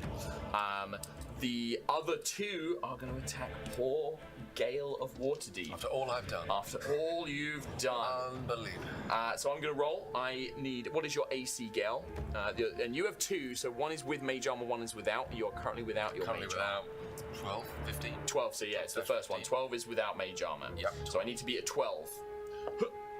And I do for the first spirit, and for the second spirit, I do again, unfortunately. This game, honestly. It's going to be 6 points of damage from the first. Oof. And 3 points of damage for the next, so 9 in total. But yeah, 6 and 3. So you watch as Gale is buffeted by these spirits and these kind of horrid creatures. So they slam into you. As they do so. However, that is all of the spirits have now gone. That guy's dead. So we go to Shadowheart. Right. Here we go. I love it. So a plan. we've got here Pass Without Trace. Okay. Nice. Which is a veil of shadows and silence radiates from you, masking you and your companions from detection. For the duration, each creature you choose within 30 feet of you, that's quite a big radius. That would be everybody. That would be everybody. Has a 10+10 bonus to dexterity stealth checks and can't be tracked except by magical means. A creature that receives this bonus leaves behind no tracks or traces of its passage. So I think, right, we're kind of fucked at the moment. So let's hide, essentially. Let's get everyone out of the way, especially Tav. So I'm going to recruit who have got nearby, Baby Bazel. We can grab it because he's floating in the air. Yeah. She. Yeah, well, and it's we because then it could be anyone's Tav. It's the idea that they're completely covered by this illusion, so we don't. So we can't see. we can you can just grab them and just. Yeah, and I think they are floating up in the air. I think we get the fuck out of the way. Okay. That's what you would like to do. Yeah, you can discuss it briefly. I was doing my hair. What did you say? You zoned out, didn't you? I did a little bit. I'm putting a spell on all of us so that we can't be tracked by this. I'll tell you what, actually, Jen, have Shadowheart make an Arcana check for me. Okay. So roll a d20 plus your Arcana skill bonus. What's my Arcana? So it's on your skills. None. That's so it's just the d20. Worth a roll. 8. Yeah, it's that the Pass Without a Trace spell is very good at helping people camouflage. It doesn't render you invisible or things like that. There's a chance that these things are tracking Tav by some magical means, and that's why they've gunned for Tav initially. So they might be able to follow it still, but there's also a chance that Pass Without Trace might negate that if they are using some sort of magical means to trace, and it might completely. They might not be able to sense Tav at all if you cast a spell on them. You don't know. If you'd rolled higher, I might have been able to say that. Oh, like actually, you think this will work, or you don't think it will. I could use mirror image, which would put 3 duplicates. Nice. Yes. Because that you seems. can only cast it on yourself, unfortunately. Yeah, you can't cast it on someone else and create images of them. You can create 3 images of yourself, and it kind of helps protect you. You should give it a go. All right, then let's give it a go. All right. Okay. I am going to do this as, because this is like an unusual use of this spell, but I love it. I love the concept of it. So you can definitely try You're doing it wrong. No. We're gonna cut Jen, you along. I want to make it clear, you are not doing anything wrong. It's just unexpected. So what I'm going to say is you can definitely grab Tav and try and hide as well, but I'm also going to roll for these spirits, and I'm going to roll to see if they have some means of like detecting, if it's a magical way that they're tracking Tav, or if it's just visual sight. Because if it's visual sight, they can still see them, like it doesn't turn invisible. If they're tracking them through some sort of magical sense, this might just mean that these spirits can't see any of you. So I'm gonna roll. I'm gonna roll and see. Okay. I'm gonna say that they unfortunately can. I rolled very high. If I rolled low, so basically I was doing like if it's above 10, they can. If it's under 10, they can't. This case, yeah. You cast the spell, you feel the shroud kind of cover you all, making you feel like you can blend in, that you can hide, but these spirits still seem to be aware of what's going on until you physically maybe can get into the woods, get behind like a tent and try and hide or something like that. Then you'll have the +10 for the stealth. Would that therefore affect me as I'm hiding? Oh yeah, you are definitely like easily able to hide if you would like to on your turn, but it has to be on your turn. All right. Would you like to move? Never mind. Yeah. Where would you like to move to? I would like to move. I want to go and protect Tav a bit. Don't know why I'm so protective of Tav. I really am. Really bonded. I've bonded with Tav. Well, I think to make it clear so that there's a very good reason for you guys to be entering, you all know that like Tav's the one who's helping you deal with this, problem, this tadpole problem, things like that. And there's some sort of connection, and that you're probably going to need them alive. So sometimes you just hand wave the reason. Knowing Shadowheart, she's probably romancing Tav. Yeah, there you go. Vice Yeah, versa, okay. Plus, Tav's owed pretty much all of us money. Yeah, there you go. Yeah, absolutely. Lots of money. Still didn't find that pack. Still don't know where that is. Actually, unless it's behind where I am right now. Could be. All right, I might do that. Well, let's find out on your turn. Let's do it. All right. So Shadowheart, unfortunately, but still gaining the benefits of the Pass Without Trace spell. It was very, very creative. I really liked it. That is them. We go to they're dead. Asterion. What would you like to do? Cool. Okay. So. Search like perceptive tests are actions, they're not actually passive on them. I'd say you could do it as a bonus action. Okay. In this instance, a quick cursory glance. So we're at camp. Yes. I don't know why that was a statement. We're at camp. These things can be hurt by weapons and magical means, and pretty much anything we throw at them. As I'm by the log, it looks like a pile of logs over there, which would be for our camp fire. It would stand, because it's obviously a bit of a danger, that it would stand to reason that any oil or any something like that, lamp oil or something, would also be down there. Yeah, I'd say that stands to reason. Yeah, there's logic there. Okay. You're not going to like this. So what I'm thinking... Not again. What I'm thinking... He's got the baby oil again. Oh no. Here we Ease go. the tension, darling. So what I'm thinking of one or two things. I can either just do a pot shot at one of those things there to help alleviate. Yeah. Or I could do something even more fun, which is throw a lamp, like a lantern, at those two, and if you allow me or not to then shoot the lamp in midair to cover them in oil, that he could then set them on fire. I would say, I'm obviously going to allow it, but this is pretty tricky. So it's going to be a twofold thing, right, as your action. Yeah. And you've not used your bonus action to glance around, you didn't do that, so I'd say like you just curiously looked. I would say that this would be is you're going to give me 2 attack rolls. Yep. One to throw the lamp and see if you can get it in the right area to do it. Yep. And then the other one to strike the lantern while shoot the arrow and hit the lantern while it's in midair. Yep. If you fail the first one, the lantern will go somewhere where you don't want it to go. Like it might move more over towards Gale, it might move away from the enemies. If you miss on the second one, then you obviously just miss the lantern and it will fall down. So it's risky. But if it does work, I will have it do basically like a 10-foot cube, like an area of like burning oil, basically kind of launches down on it. So, give me a second to think about it. I'm prepared to take that risk, darling. Okay, Let's go for it. Alright, perfect. So first one, and we'll use your short bow attack for both of these, because like you're still going to be proficient in it and stuff. Sure. So throwing the lantern, give me an attack roll So I get with a the bonus. +5. +5. Because I'm very good at that stuff. That is 8 in total. 8? So with total.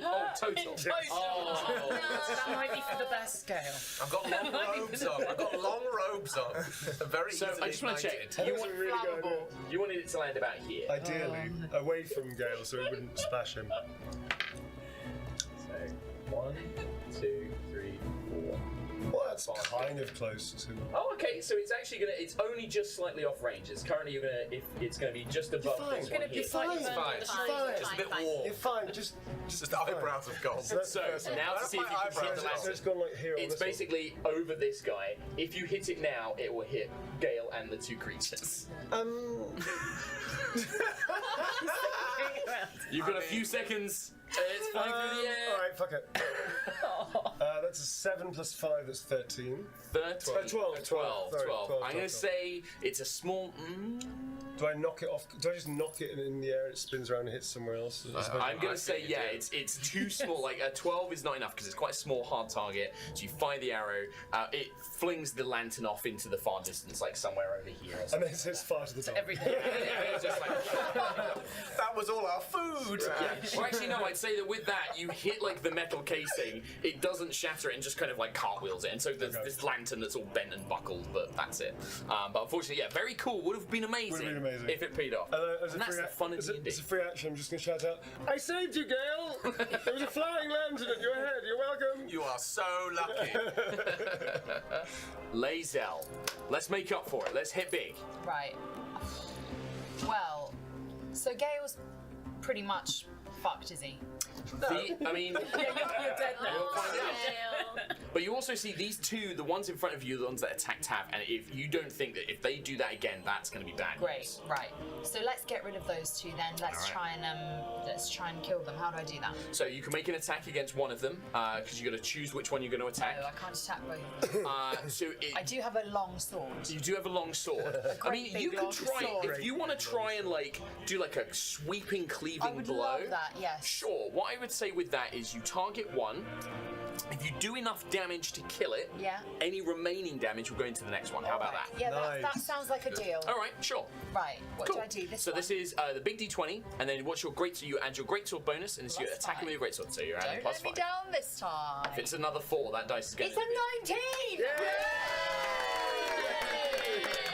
Now, this is a great opportunity because you're a Battlemaster fighter. You definitely want to make this one of your Battlemaster moves because then you get extra damage on top of it. Okay. So which one would you like to use? I would like to use a menacing attack. Menacing attack, great. So what damage does your greatsword do on your middle Plus column? 5. So what's the next column along? 2d6 plus 3. Alright, so you're going to need 2d6 plus 3, and then menacing attack adds a d8 as well. So we're going to roll all of that together. So you're going to need to probably borrow a d6 off Neil, and then get your d6, which is the normal looking, the regular Monopoly dice, and then the d8 is like the little diamond. Middle-sized diamond. Yeah, that's the one. But not this. Not that. Okay. And then you're going to add 3 to this. Holy cow. Someone's going to help me with the maths. 6 plus 5 plus... Is that a 4? That's 15. Is that a 4 up That's there? a 4, yeah. 15. 15 plus 5? Plus 5. Oh, no. Plus 3. Plus 3. 18. 18 points. Massive hit. You watch as Lae'zel, the first 2 strikes whiff, but then this time you kind of, maybe it's the grunt of aggression or something like that. What do you think it is that's driven Lae'zel to like make this really powerful blow land? Pure rage at how useless everyone has been. Do you shout something out to the rest of the team, like, and then just you watch as like the tight muscles kind of like tense, your body, you kind of twist your back and your sides into it. You cleave through one. And then with enough momentum, because that was such a big damage roll, you cleave into another, and both are... Oh, yeah! That does mean that both of them explode. We love to see it. And unfortunately for Will... You are in range. Karlak, you're going to have one of them, so I need one dex save from you. Will, you're in range of both, and Lae'zel, you're in range of both, so I need you to make 2 dexterity saving throws, both of you, please. By the way, just at a point of order, I might not survive. when you said, would you like to come in for a melee attack? I do realise now that's why you were trying to put me in. I don't know what it does, but you're fine. 18. So what did you roll? An 18? 18. And then on your sheet, Yes. above your skills... I'm right there with you, +1, 19. 19. So you're getting it. So 19. Hey. That's the first one. I need another one from you, though, because 2 of them exploded. It's an 11. Plus 12. is a success. You pass both. Thank you very much. Karlak, you're 1. I'm going to save... I'm saving Theo till last. 5 plus 2. It's not enough, I unfortunately. know. You're going to take damage from this It's one. all And then, Theo, the first one. Oh my god, like... D20. D20 plus your dexterity saving throw bonus. Whoa, that's bad. Is that a 1? No, it's a 5. A 5. It's not That's that not bad. good. That's a fail. That's the first one. Okay. I need you to make another one. Did you actually win? Oh, that's even worse. You died. That's pretty bad. I'm dead. So Karlak, you fail. Yes. You're going to take you take 4 points of force damage. Halved. 2 So points of force raging, damage. yeah. Oh, sorry, actually, no, it's 2. So it'd actually be 8, so you take 4. Yeah. Right? 13. You take 8 points of What force have you got damage. Are you still up? Yeah. Just about. And then the second one. The second one's gonna 5. dead. Well, you're No, not dead. he's not No, you're not dead yet. This is the good point. So, what happens is you go to 0 hit points. You are knocked kind of...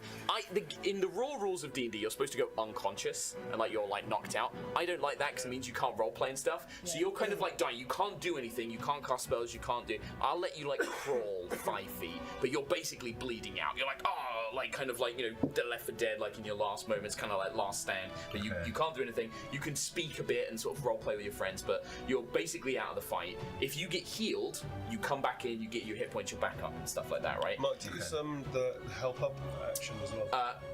No, so you can stabilize somebody by making a medicine check, and that will prevent them getting worse.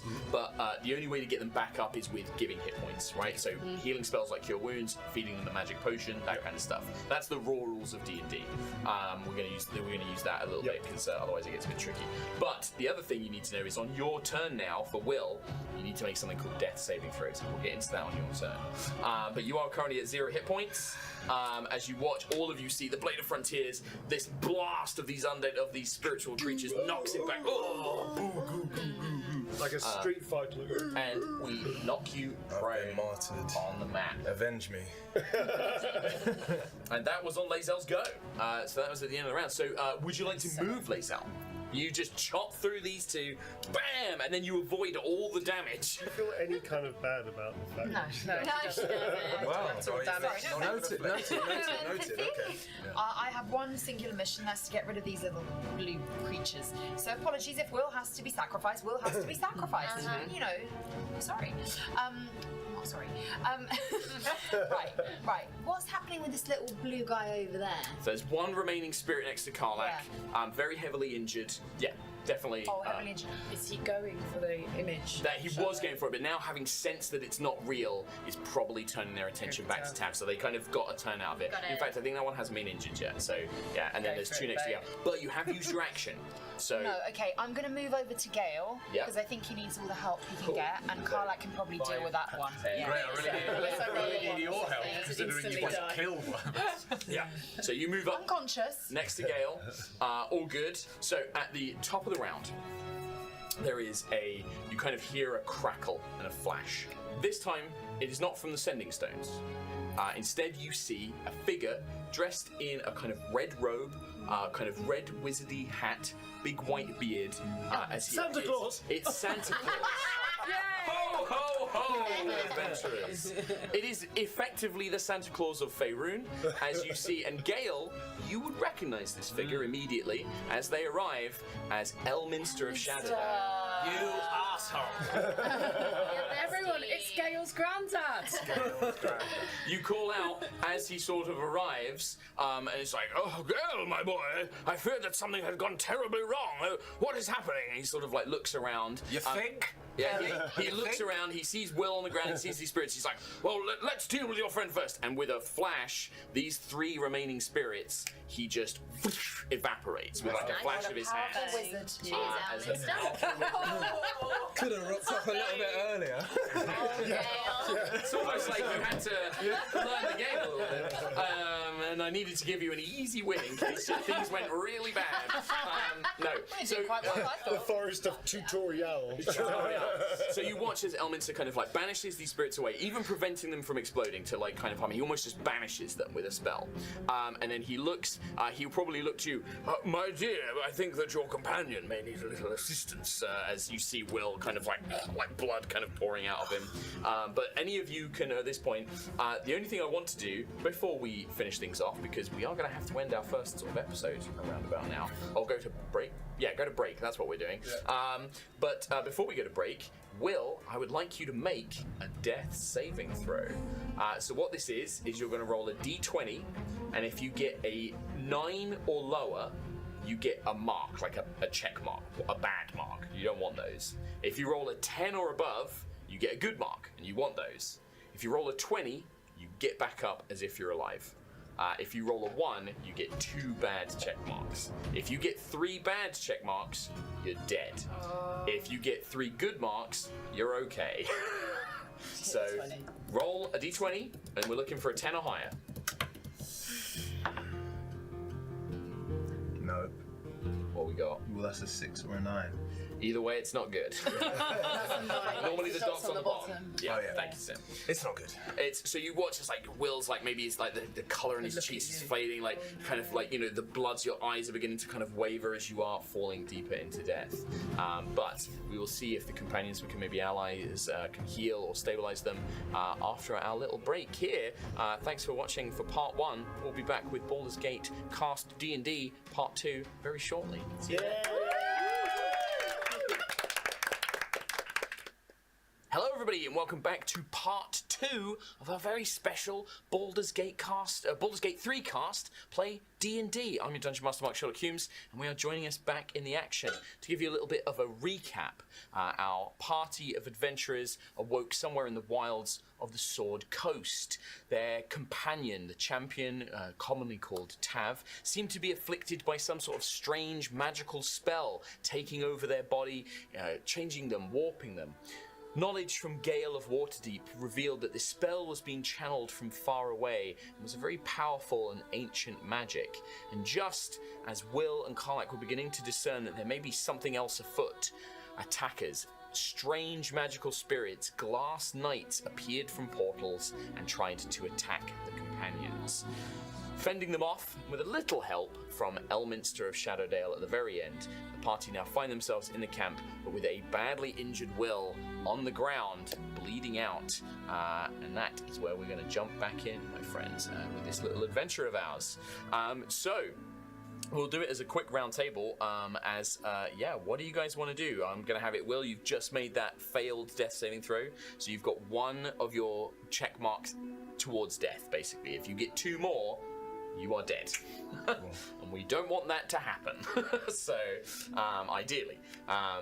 What is everybody doing? The battlefield is cleared. Elminster has kind of banished the remainder of these spirits. The portals seem to have closed, but you are still sort of in that sort of like moment of like, there is still some sense of danger as Will is down. What would people like to do? I'll start the eulogy, shall I? Dear Will. Sorry. I've got cure wounds. I'd like to cure his wounds. Yeah, please. absolutely. So Shadowheart, you're going to go over to Will's body and he's kind of on the ground. What does this look like? You tell me. I'm going shwa, shwa, shwa, over his body, and beautiful golden light is filling his wounds. Pretty. So when you cast, if you want to read out on your card. I see, yeah. A creature you touch, any creature, regains a number of hit points equal to 1d8 and your this is too your wisdom and your spellcasting ability modifier. Yeah, which this is spell has no effect on undead or constructs. Good to know. Good to know. Yeah, that's something. Yeah. Oh baby. So your spellcasting is your wisdom. So you're going to get a d8, which is the little prism, the diamond-shaped kind of dice, not the tiny pyramid, but the sort of pyramid, the diamond-shaped one. This one? Yeah, that's the right one. And then what's your wisdom? So if you look on your character sheet, might be your saving throw. What's your wisdom? So the big box. 3. There you go. So it's a d8 plus 3. Mm-hmm. And then this is how many hit points Will is going to get back. 3. 3 plus 3. 6. 6.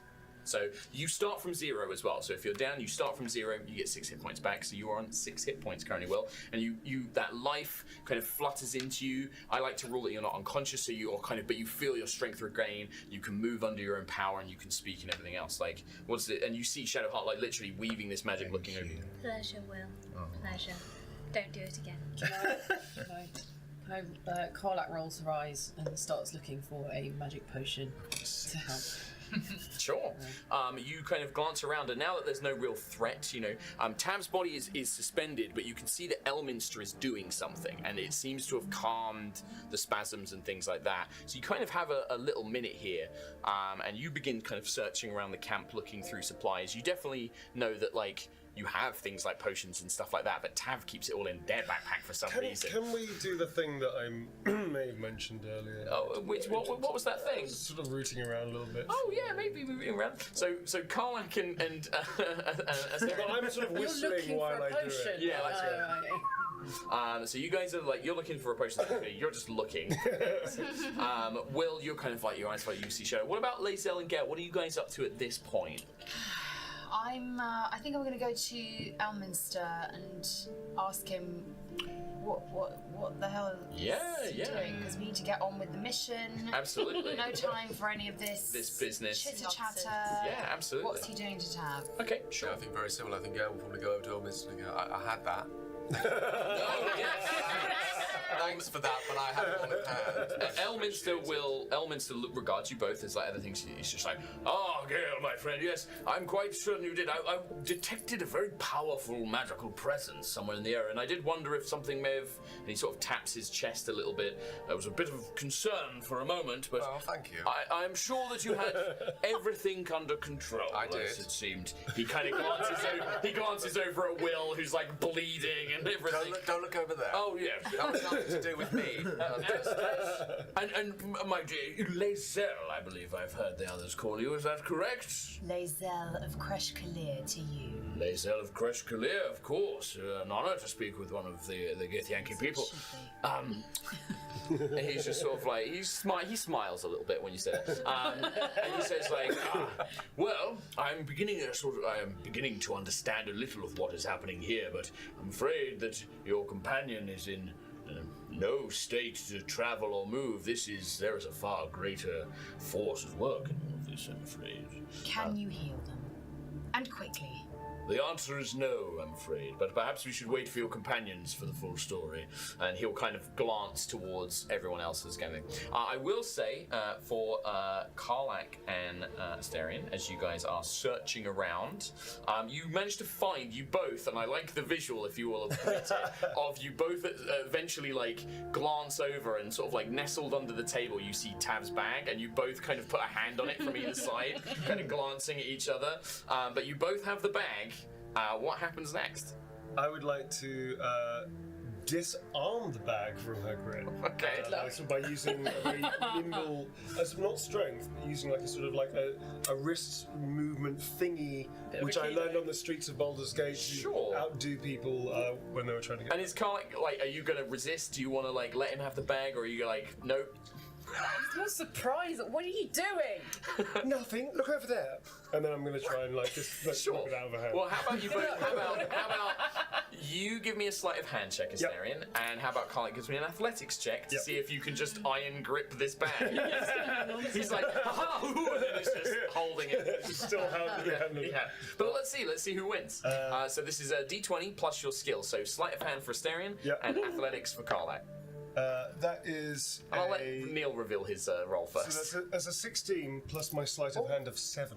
Oh, 23. 23. You've won. Oh. So maybe a 9. Is this more like Karlak's like, yeah, whatever? Yeah, totally. But in my head, I'm like, I completely outmaneuvered her. Sure, yeah, absolutely. I'm going to tell you the group what you get, but obviously Astarion has it. In Tav's bag, you find a lot of odds and ends. You find like a pot, you know, very many books, like a surprising amount of books. An unnecessary amount of books. Cups, bowls, a candle, some bones. But what you do find that is useful, maybe not especially to Astarion, because some of it is scrolls and magic, but you do find a number of items. You find 2 potions of healing. If you want, you can pop it on the back of your character sheet as well, write it down. Anyway. Oh yeah, actually I forget that I gave you a double-sided one. That's right. So 2 potions. 2 potions of healing, which will do 2d4 plus 2 hit points when you drink them. 2d4 plus 2, did you say? Plus 2, yes please. Yeah, okay. In fact, if I may have an assistant somewhere, bring me one of the potions from the amazing from the thing which I'd completely forgotten. I will summon it to my hand while I reveal other things.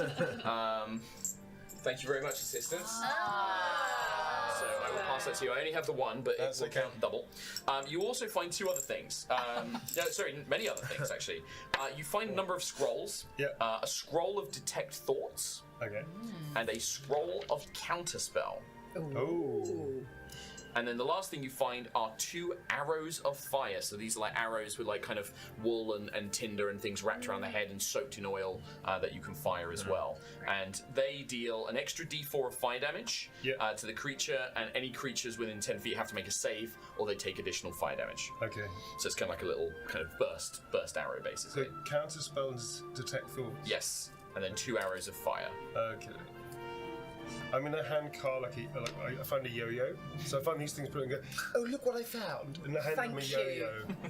That's what I was looking for. It's one of those really cool yo-yos. It's a spinny thing with light. Look, it's made of crystal. As I put in the other stuff in my backpack. Sure. No, honestly, you take it. Alright.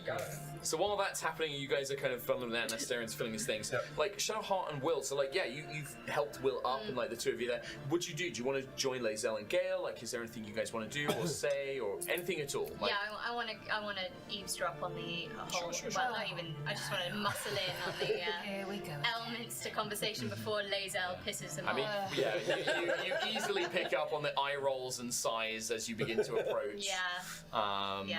Sure. And you can see like Elminster kind of turns and sort of like nods his head in sort of like greeting and respect as you approach. What about Will? What's Will? I'm still pretty weak. I want to say to my party that I need to be looked after, and if anybody has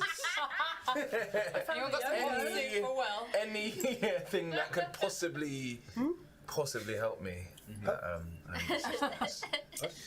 Well, I will say as well that because you're not in any danger, and this is probably going to be a bit chatting, what we can do is we can count this as a short rest. Okay.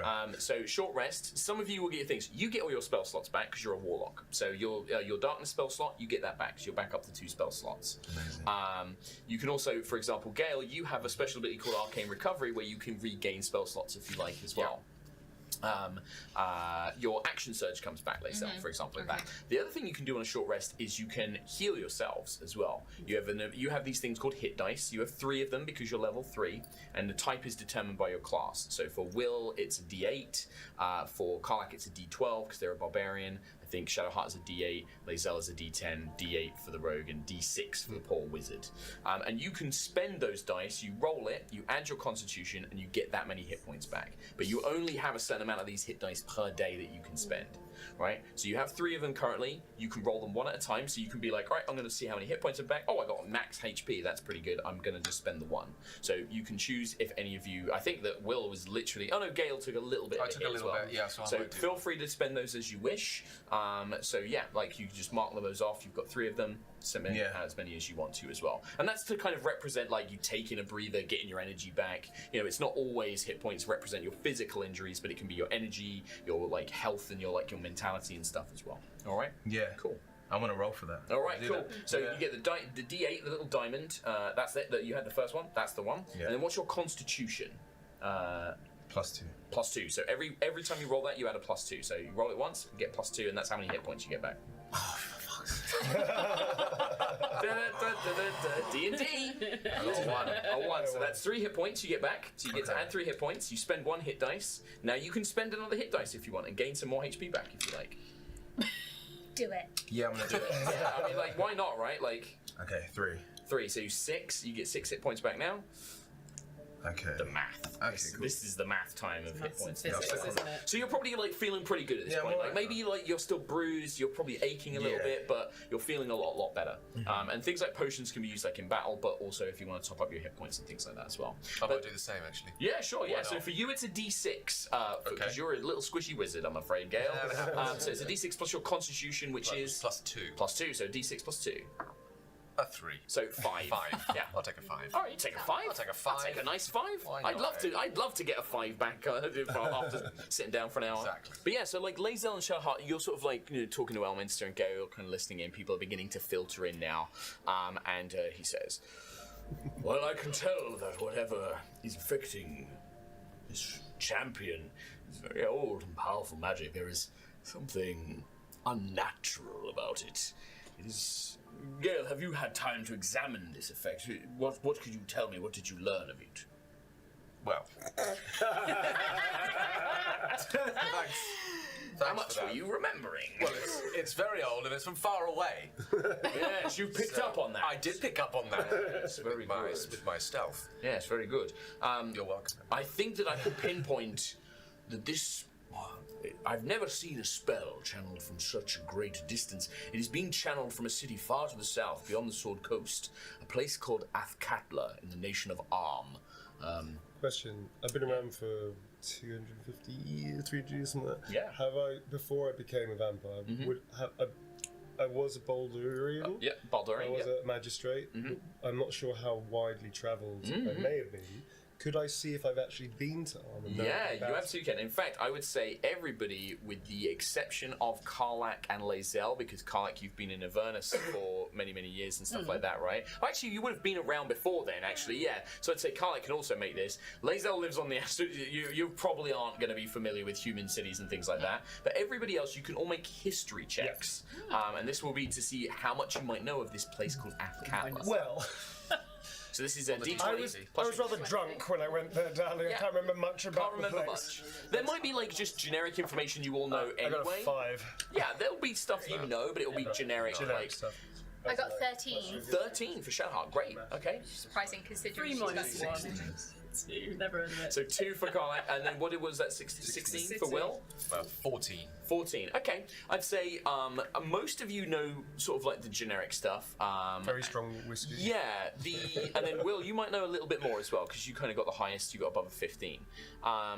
You all know that Athkatla is commonly called the City of Coin.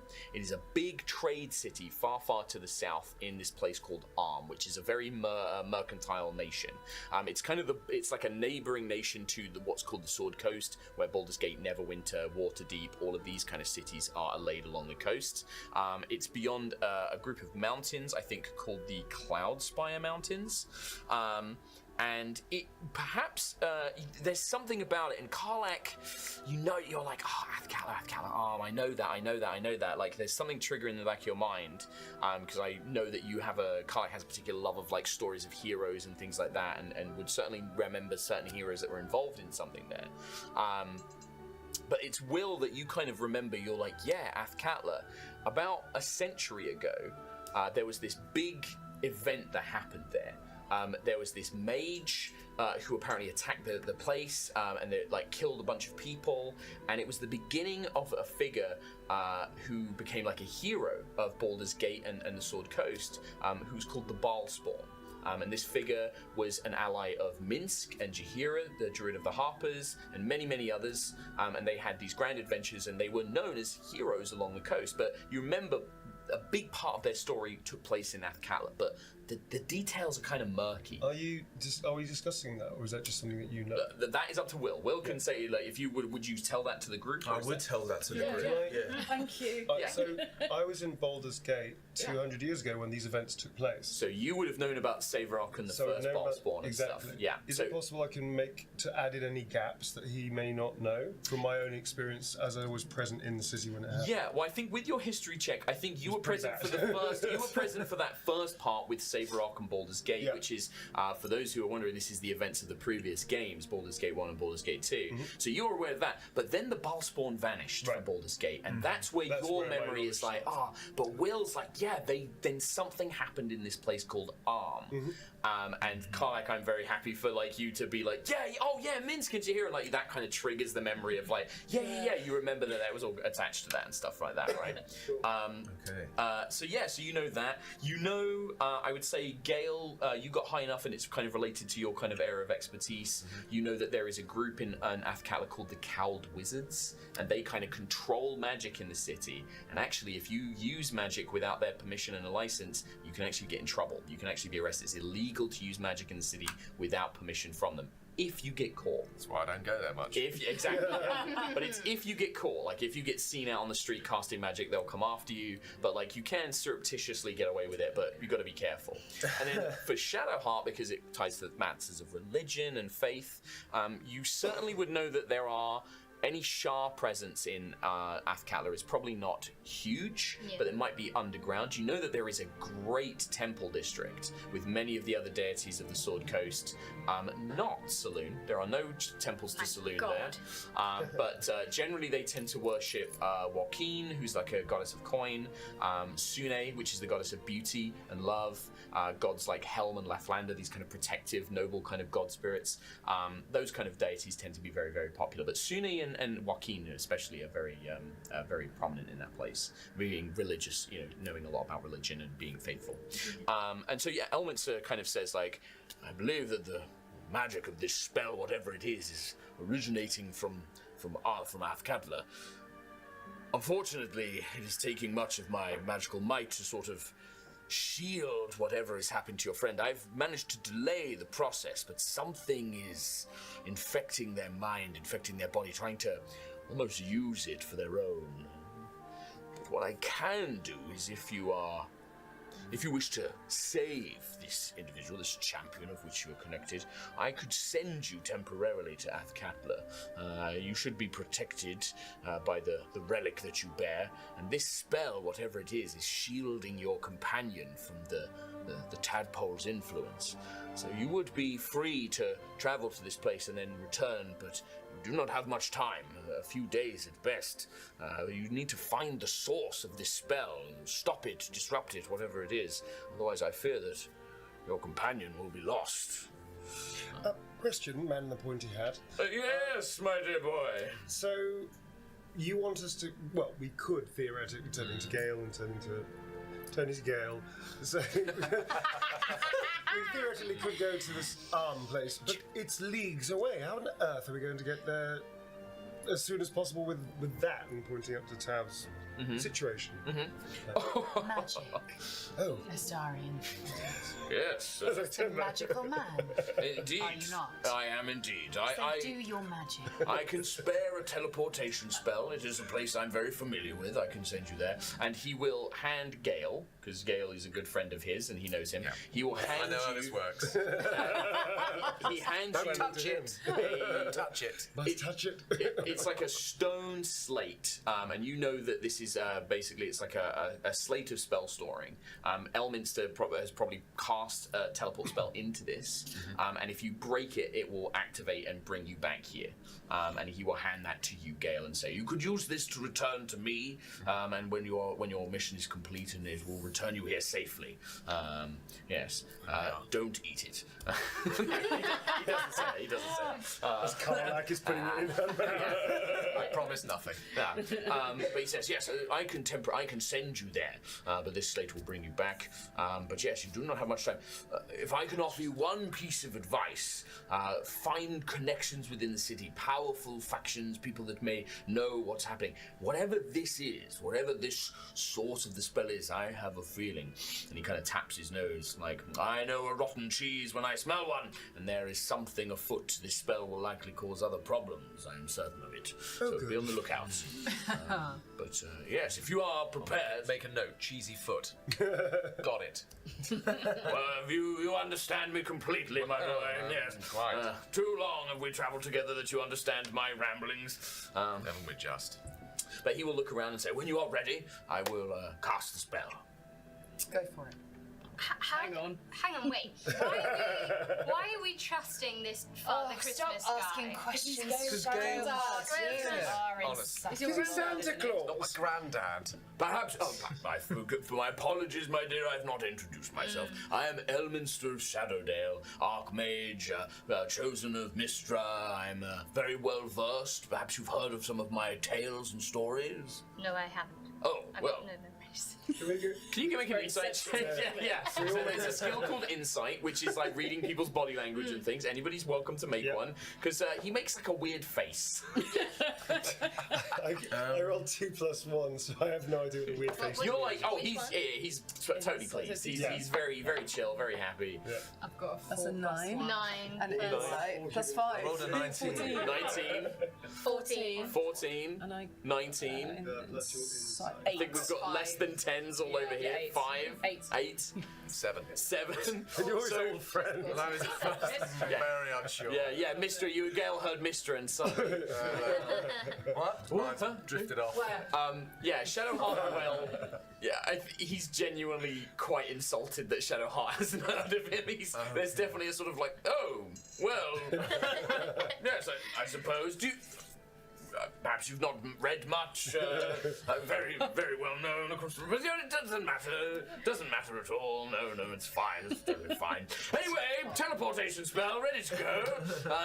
We're all concentrating so hard on keeping your friend alive. And he sort of like gestures, but he is like, willing to answer questions if you have them. Are we bringing the dog? No. No. No. No. I'm worried about Scratch's safety. No. You see Volo's dog. Volo, See this like he kind of pops his head up. I could come with you. No. Scratch. Oh, dog sitting duty again, I see. Very well. Perhaps you would be interested in my tour guide of Athkatla, though, if you're heading there. And he pulls into his book. I wrote it several years ago. It should still be good. Yes, please. Yes. And he'll hand it to Will. He gives you a copy. It's like it's quite a small little kind of like A5 Does it have a bound fold-out map?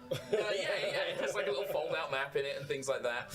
It's very localized to districts, so you can see that like it's broken down. But yeah, he kind of hands that to you. He's like, "Oh, would you like me to sign it, boy?"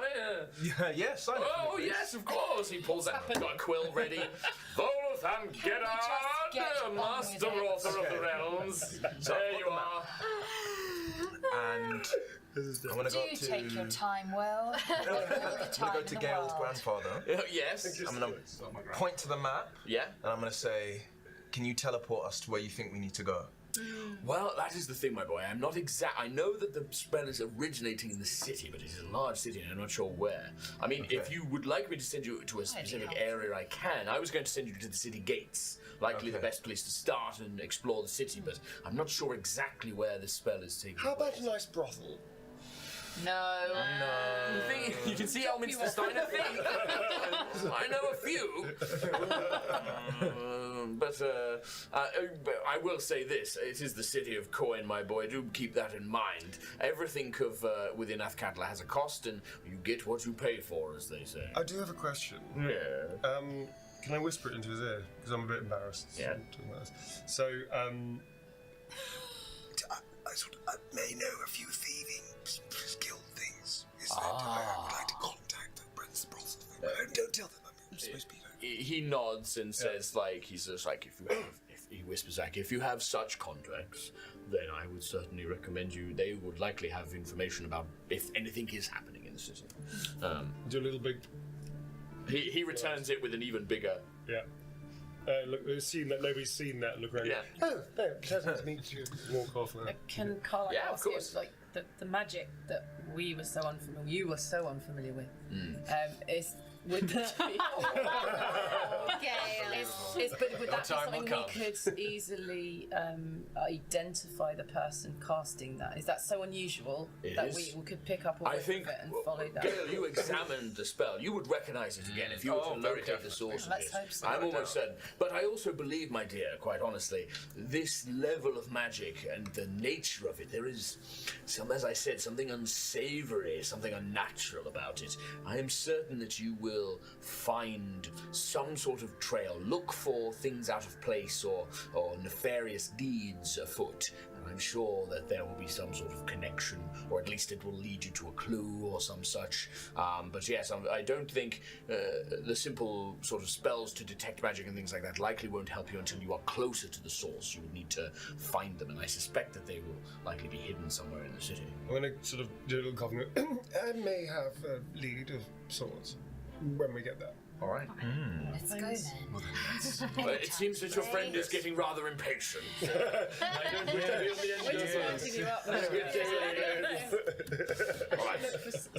Yeah, make sure we've got everything before we go. I have a question. What does Lae'zel look like when she's getting impatient? Like, what's her, like, does she have, like, habits or, like, you know what I mean? How people, like, tap their foot or something? Yeah, what's the idle animation? What's the idle animation for Lae'zel? Flicking her ears, poking Gale with them.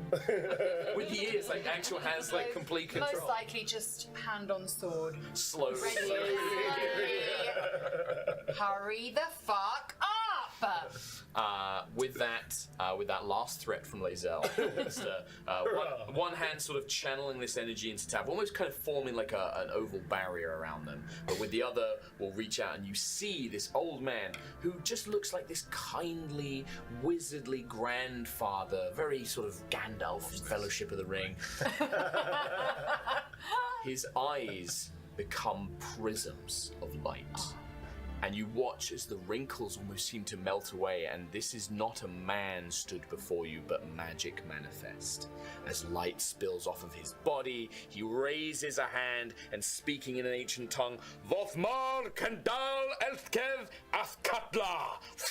And you feel your body ripped, and you are suddenly sailing through the air, light and vision and sound blurring around you in a swirling mist. And that's where I'm going to have to ask our good narrator friend to step in once more. It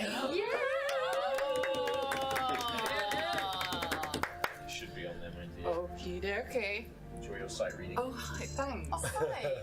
Hi. Hi. What you been up to? Everybody fine? Okay, good. As the swirling mists of Elminster's spell fades, you are engulfed in the sounds of a vibrant, bustling city, a far cry from the relative quiet of the wilds you have recently been exploring. The sounds of merchants selling their wares, city dwellers in frantic and passionate conversation, the shouts and clanking armor of patrolling guards. These sounds bombard your ears as the smell of sweat and sickly perfume, coffee beans, and the salty brine of the sea assail your nose. Before you stands a city much like Baldur's Gate, a metropolis of homes and traders, divided into several districts. The buildings are built from cream-coloured stone and have roofs with brightly painted tiles and slates. An enormous bridge, large enough to feature temples and buildings of its own, spans a wide and deep river and connects the city divided across it. This is Athkatla, the city of coin.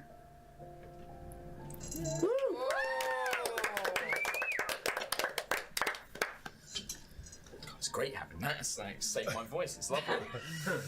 So yes, you arrive in Athkatla, the city of coin, and this is a pretty big, vast city. To kind of break it down to make your travel across it easier, Athkatla is divided, or I have divided it mainly into districts. You are currently in the city gates. The city gates stand at the foot of the city, and you can see that there are bazaars and merchants and traders here, but it is mainly to do with the thorough track of the city. You see residential homes, that sort of thing. The other places that you can visit within the city are the Bridge of Six Songs, which is the very Ponte Vecchio kind of style bridge with all the buildings and stuff attached to the side. The River District, which kind of occupies the bulk of what they call the lower city, the southern half of the city. Joaquin's Promenade, which is a giant open-air marketplace and bazaar. The Docks. There is a temple district, and a government district. And I can repeat all of this whenever you guys want as well.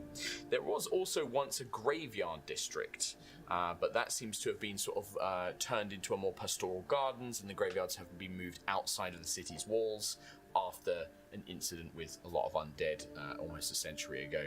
They sort of transferred the city to be outside of the city's walls in case of any other issues. But yeah, those are the kind of districts of the city. You guys have already made some history checks, so you know a little bit about the city, and that's probably as much as you're going to know. Like, you're not going to be able to make another check to be like, oh, do I know any more? Do I know any more? You guys kind of have the information that you have. Yep. And really, this is the point now where it's kind of over to you and how you want to investigate this matter, really. This is, you have an idea that there is some sort of nefarious spell and the source of it is somewhere within the city and you need to try and shut it down. How you get there, how you find it, that is entirely now down to you guys doing that. Mr. Moneybags over here is bearing dinner for everybody. I was going to suggest we go to a tavern. I was going It'd be nice to have a roof over our heads for once, maybe. I've got actually. We could do that, and then we could also do something else afterwards. I may know. Yes, we're going to the brothel at Astarion. I wasn't going to say the Establish brothel. Why does everybody automatically assume it's all about sex? We need to Looks go to the narrator. marketplace. I'm actually with Lae'zel. I know, disgusting. But what were you going? Well, I've actually, in all seriousness, I do have maybe, possibly, some connections to, let's say, the more underworld kind of people. And I believe docks or tavern might be a good starting place to spread some coin and ask some information. Lead the way. Also, brothels work as Yeah, sure. Well, I'm also going to make the point that this is a point where I'm going to say that the protection of the relic is enough that you can split up, because we want you guys to kind of... Is that the number one cause of party death? Yes. But it is a good way of getting lots of information quickly. So if you did want to go to different parts, like say Lae'zel and Shadowheart want to go to believe that the marketplace is the best place to go, they could have the spiciest, funniest, shopping trip ever. They could absolutely do that, whilst everyone else goes to the docks, or if people want to split off and do things like that as well. The way that the city works is you will have to pass through at least the river district to get to the rest of the city. From the city gates, the river district is almost the entire lower section of the city, so you'll move through that and then you can kind of go to other places that you want to go to. The temple and government district are across the bridge, so you would have to pass across the bridge to get to those areas as well. Question, we don't have any way to keep in touch with each other when we do split, unless we make a point. Tadpoles. I don't know how far they work. Yeah, it doesn't work that far. I would say the temple. You've never been able to experience how far it would work. Okay. It will certainly give you a distance. You can still telepathically communicate, but you've never tested it to like a great distance before. Okay. Why don't we just agree to meet up at a point? That is absolutely. That can't go wrong at all. Yeah. I may need some muscle where I'm going. I figured we'd be a good We pair. might be a good idea to do that. Yeah. And much as it pains me to say it, Shadowheart, I suppose we should head to the marketplace. We'll have a lovely time together, baby. Gale? Did you have a montage of them like picking up, like doing coconut shells and winning up, and having like candy floss and having the best time? Yes, they're clear on that one. Yeah. All right, so it sounds like we've got Lae'zel and Shadowheart want to go to, and Watkins Promenade, the big open air market, right? You guys want to head there, okay? And then we've got Astarion and Carlick going to the docks. Did you say? All right, and then where There's taverns there. Yeah, oh yeah, there were hundreds of taverns. Where will Gale and Will like to go? Is there any kind of like area or thing that you might think to fit? And you can ask me questions, by the way, guys, because obviously I appreciate you know nothing about this city and this world, so you can always be like, Mark, would we know anything about this, or can I make a check somehow to like figure out where we could go? Can I check my map? Yeah, absolutely. Like you want to read through Volo's guide to Athkatla. Absolutely, you can do that. It's a page turn. I want to Turn it really quick. see where this energy, this magic is coming from. Do a detect magic. Okay. To sense where, there's a particularly large amount of negative energy Sniffer coming dog. from a certain place. Okay. Maybe that would be a See, I good think place. So I just want to, in my head, the way that I see this working, and tell me if you guys disagree, because obviously it's your choice. At this this point, like, you've all split off, right? You guys have made a decision. So Will and Gale are stood there, kind of like, you know, Will's flicking through his book. You find like a bench, or kind of flicking through to find information, and that's when Gale's going to cast his spell. You two have gone off towards the docks and everything else. We didn't arrange a time to meet up. No, we didn't. That's very true. Come back. If you want to do that, all of us I will. If you want to do that, we can establish that now. Quickly, Yes. How many So how long- hours do you think we should? Couple of hours? Yeah, I mean, 2 hours. 2 hours. 2 hours, yeah. It takes a while to get everywhere as well. Yeah, and probably the easiest place to meet up is in the River District. There is a famous inn called the Copper Coronet, and that's like the famous inn in the city. It's like an easy landmark for you guys to meet up at. 3 hours? 4 hours? 4 hours. Yeah. 4 hours in the Copper Enough time for you to have the montage with the coconut shy. That does happen. Yeah. To be a complete bore, what time is it now? It would be, so that fight, by the way, it took like 13 seconds. that fight was over really quick. Yeah. So it was really early in the morning when this will happen. With Elminster arrival, the chats, the investigations, searching for the gear, it's really not any later than like 9 a.m. It's like the beginning of the day. Colax's really gutted the taverns aren't open yet. Well, they might because be. She has been looking forward to Frosty Pint for This is a very pretty long time. pretty rough and tumble city. They love money. This might be. I mean, almost think of this almost like a bit of a fancy New York. It is kind of like a city that doesn't sleep. Like they want to make taverns like are they'll 100% still be open. Actually, that's a very good point. Gale, old buddy, old pal, old chum, as I put my arm around No, hang on. Listen here, darling. I sense where this is going. Yes. So here's the thing. The people that I'm going to see are very interesting people. However, they do sometimes need persuade. It's money, isn't it? You It want might be money. cash. Yeah, I Yes, thought only so. cash. Yeah, thought Could that you was- spare? I mean, give it to her if you don't, trust me. Melty McMetal hands over there. Fair enough. Give me the. No, I think maybe. Hold on. Just a little bit, just so I can grease some palms and. That's a things good point. I think we might have to canonize that you have some sort of heat-safe pouch for your My money. clothes haven't burnt off That's yet. true. have Yeah, they? yeah, that's true. Yeah, the pockets still Everything's just made of about leather. survive. Yeah. As long as I'm calm, it's all right. Would that be okay? Just to get a little You guys, yeah. payday loan thing. It's up to Gale and Tim. How much would you like to give Why him? not? I don't have a job, so it's I don't know. I mean, I don't know. 20. No. What? We'll call it 10, and I want change. How about I see you at 15, done? 15. Fine. 15, done. All right, so if you mark off 15, so Persuasion, Rachel got by 15, Right, so and that's, Gal can. And are you gonna hand out any of the goods that you recovered, Asterion? What goods? Yeah, okay, yeah, that's fine. I just wanted to make sure you had the opportunity. That's absolutely fine. Actually, I am going to do one thing. Okay.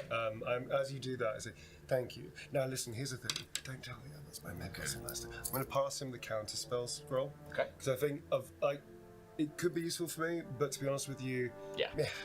Sure. magic. Yeah. Yawn. So I just think it's probably better if he takes Sure. it. Because he's going to be able to use it better Alright, than I will. okay. So I'm going to give him the counter spell. Okay, I'm going to give you this. This is the spellcraft counter spell, but it is on a scroll. When you use a scroll, once you've cast it, it's gone. So it's permanently gone. But it works exactly the same as casting a spell. You don't use your spell slots, you just burn the spell. But I'm still going to keep the detect thoughts. Yeah, in. sure. Yeah. Can you, as a wizard, learn the spell? He could inscribe it into his spellbook, yeah, absolutely. Gale can't cast third level spells yet, but he could inscribe it into his spellbook as well. So, but for a one shot, don't worry about it. Yeah. Got it. Use the scroll.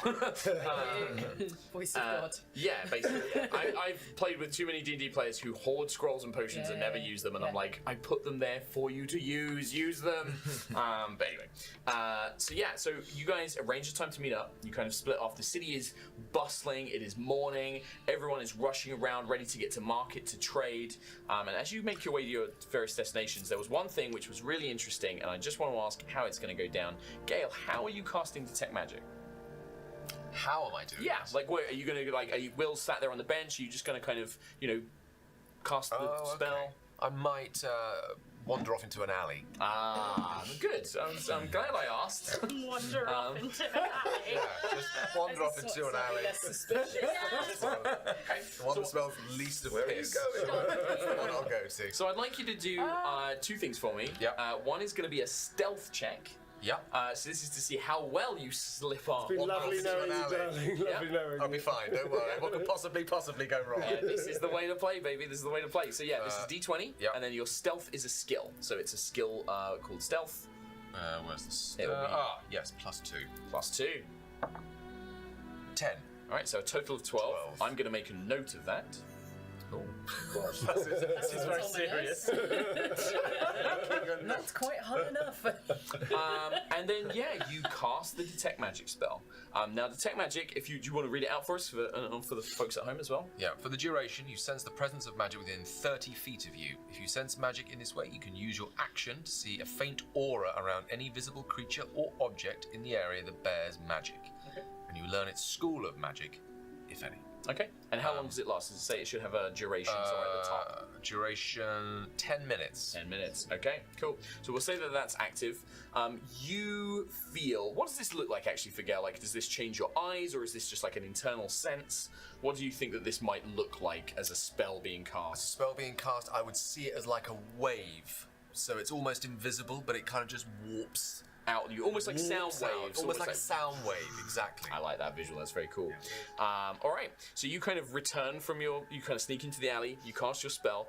Immediately around you within 30 feet, there's the tracest amounts of magic, but you know as a wizard that that's kind of the weave that's present in most things, and that you don't detect anything immediately. But that spell's concentration for 10 minutes, you can keep that up while you explore around. And it's also a ritual spell. Now, this is a thing that you can do as a wizard.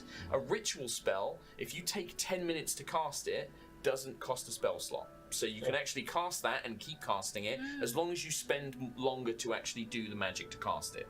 All right. Okay. So and then so you can keep casting it if you like. It means you save your spell slots for other things. So don't mark off a spell slot unless you would like to do it quickly. No, I think I'll take the time. Take the time. All right. In that time, Will, you've been flicking through your book trying to kind of find out anything, and you do actually find some useful information in here from Vodatham. You learn that within Athkatla, there are 3 major power factions. And Volo kind of talks about them, having worked with them and sort of spent time with all 3 of them. And it's kind of controversial because the first one is called the Merchant Houses, and these are the nobility. But they're not like born nobles. This is whoever has the most money can buy a seat on the council, and they become the heads of, they become these nobles' houses, basically. It's called the Council of 6, and you basically buy a seat on it. Another power faction is the Cowled Wizards, which Gale knew about, and these are basically magicians who control the use of arcane magic. So this would also affect you, because you use arcane magic as a warlock. Divine magic, like Shadowheart uses, is actually totally okay in the city, and it's ruled by the temples. But arcane magic is basically illegal unless you have a license. And the Cowled Wizards are powerful. They're very powerful, they're very influential, they control at least one of the merchant houses, and all that. Sorry, go on. So it wouldn't like me using it in this city? If they catch you doing it, no. If they catch me, that will probably be grounds for being arrested. Okay. It's weird, you're reading this as Gale slides off into an alley. But you just off into an alley. I like the idea that you're reading it out loud, and they'll do it, and you sort of come back and come back. Where's he gone? The last one is probably the most interesting because it's like, oh wow, Volo, it's surprising that Volo wrote about it. Apparently, there is a faction in the city called the Shadow Thieves, and this is a criminal organization, like a powerful syndicate. We're talking like mafia kind of gangsters, and they control one of the merchant houses, and they're basically at war. All 3 of these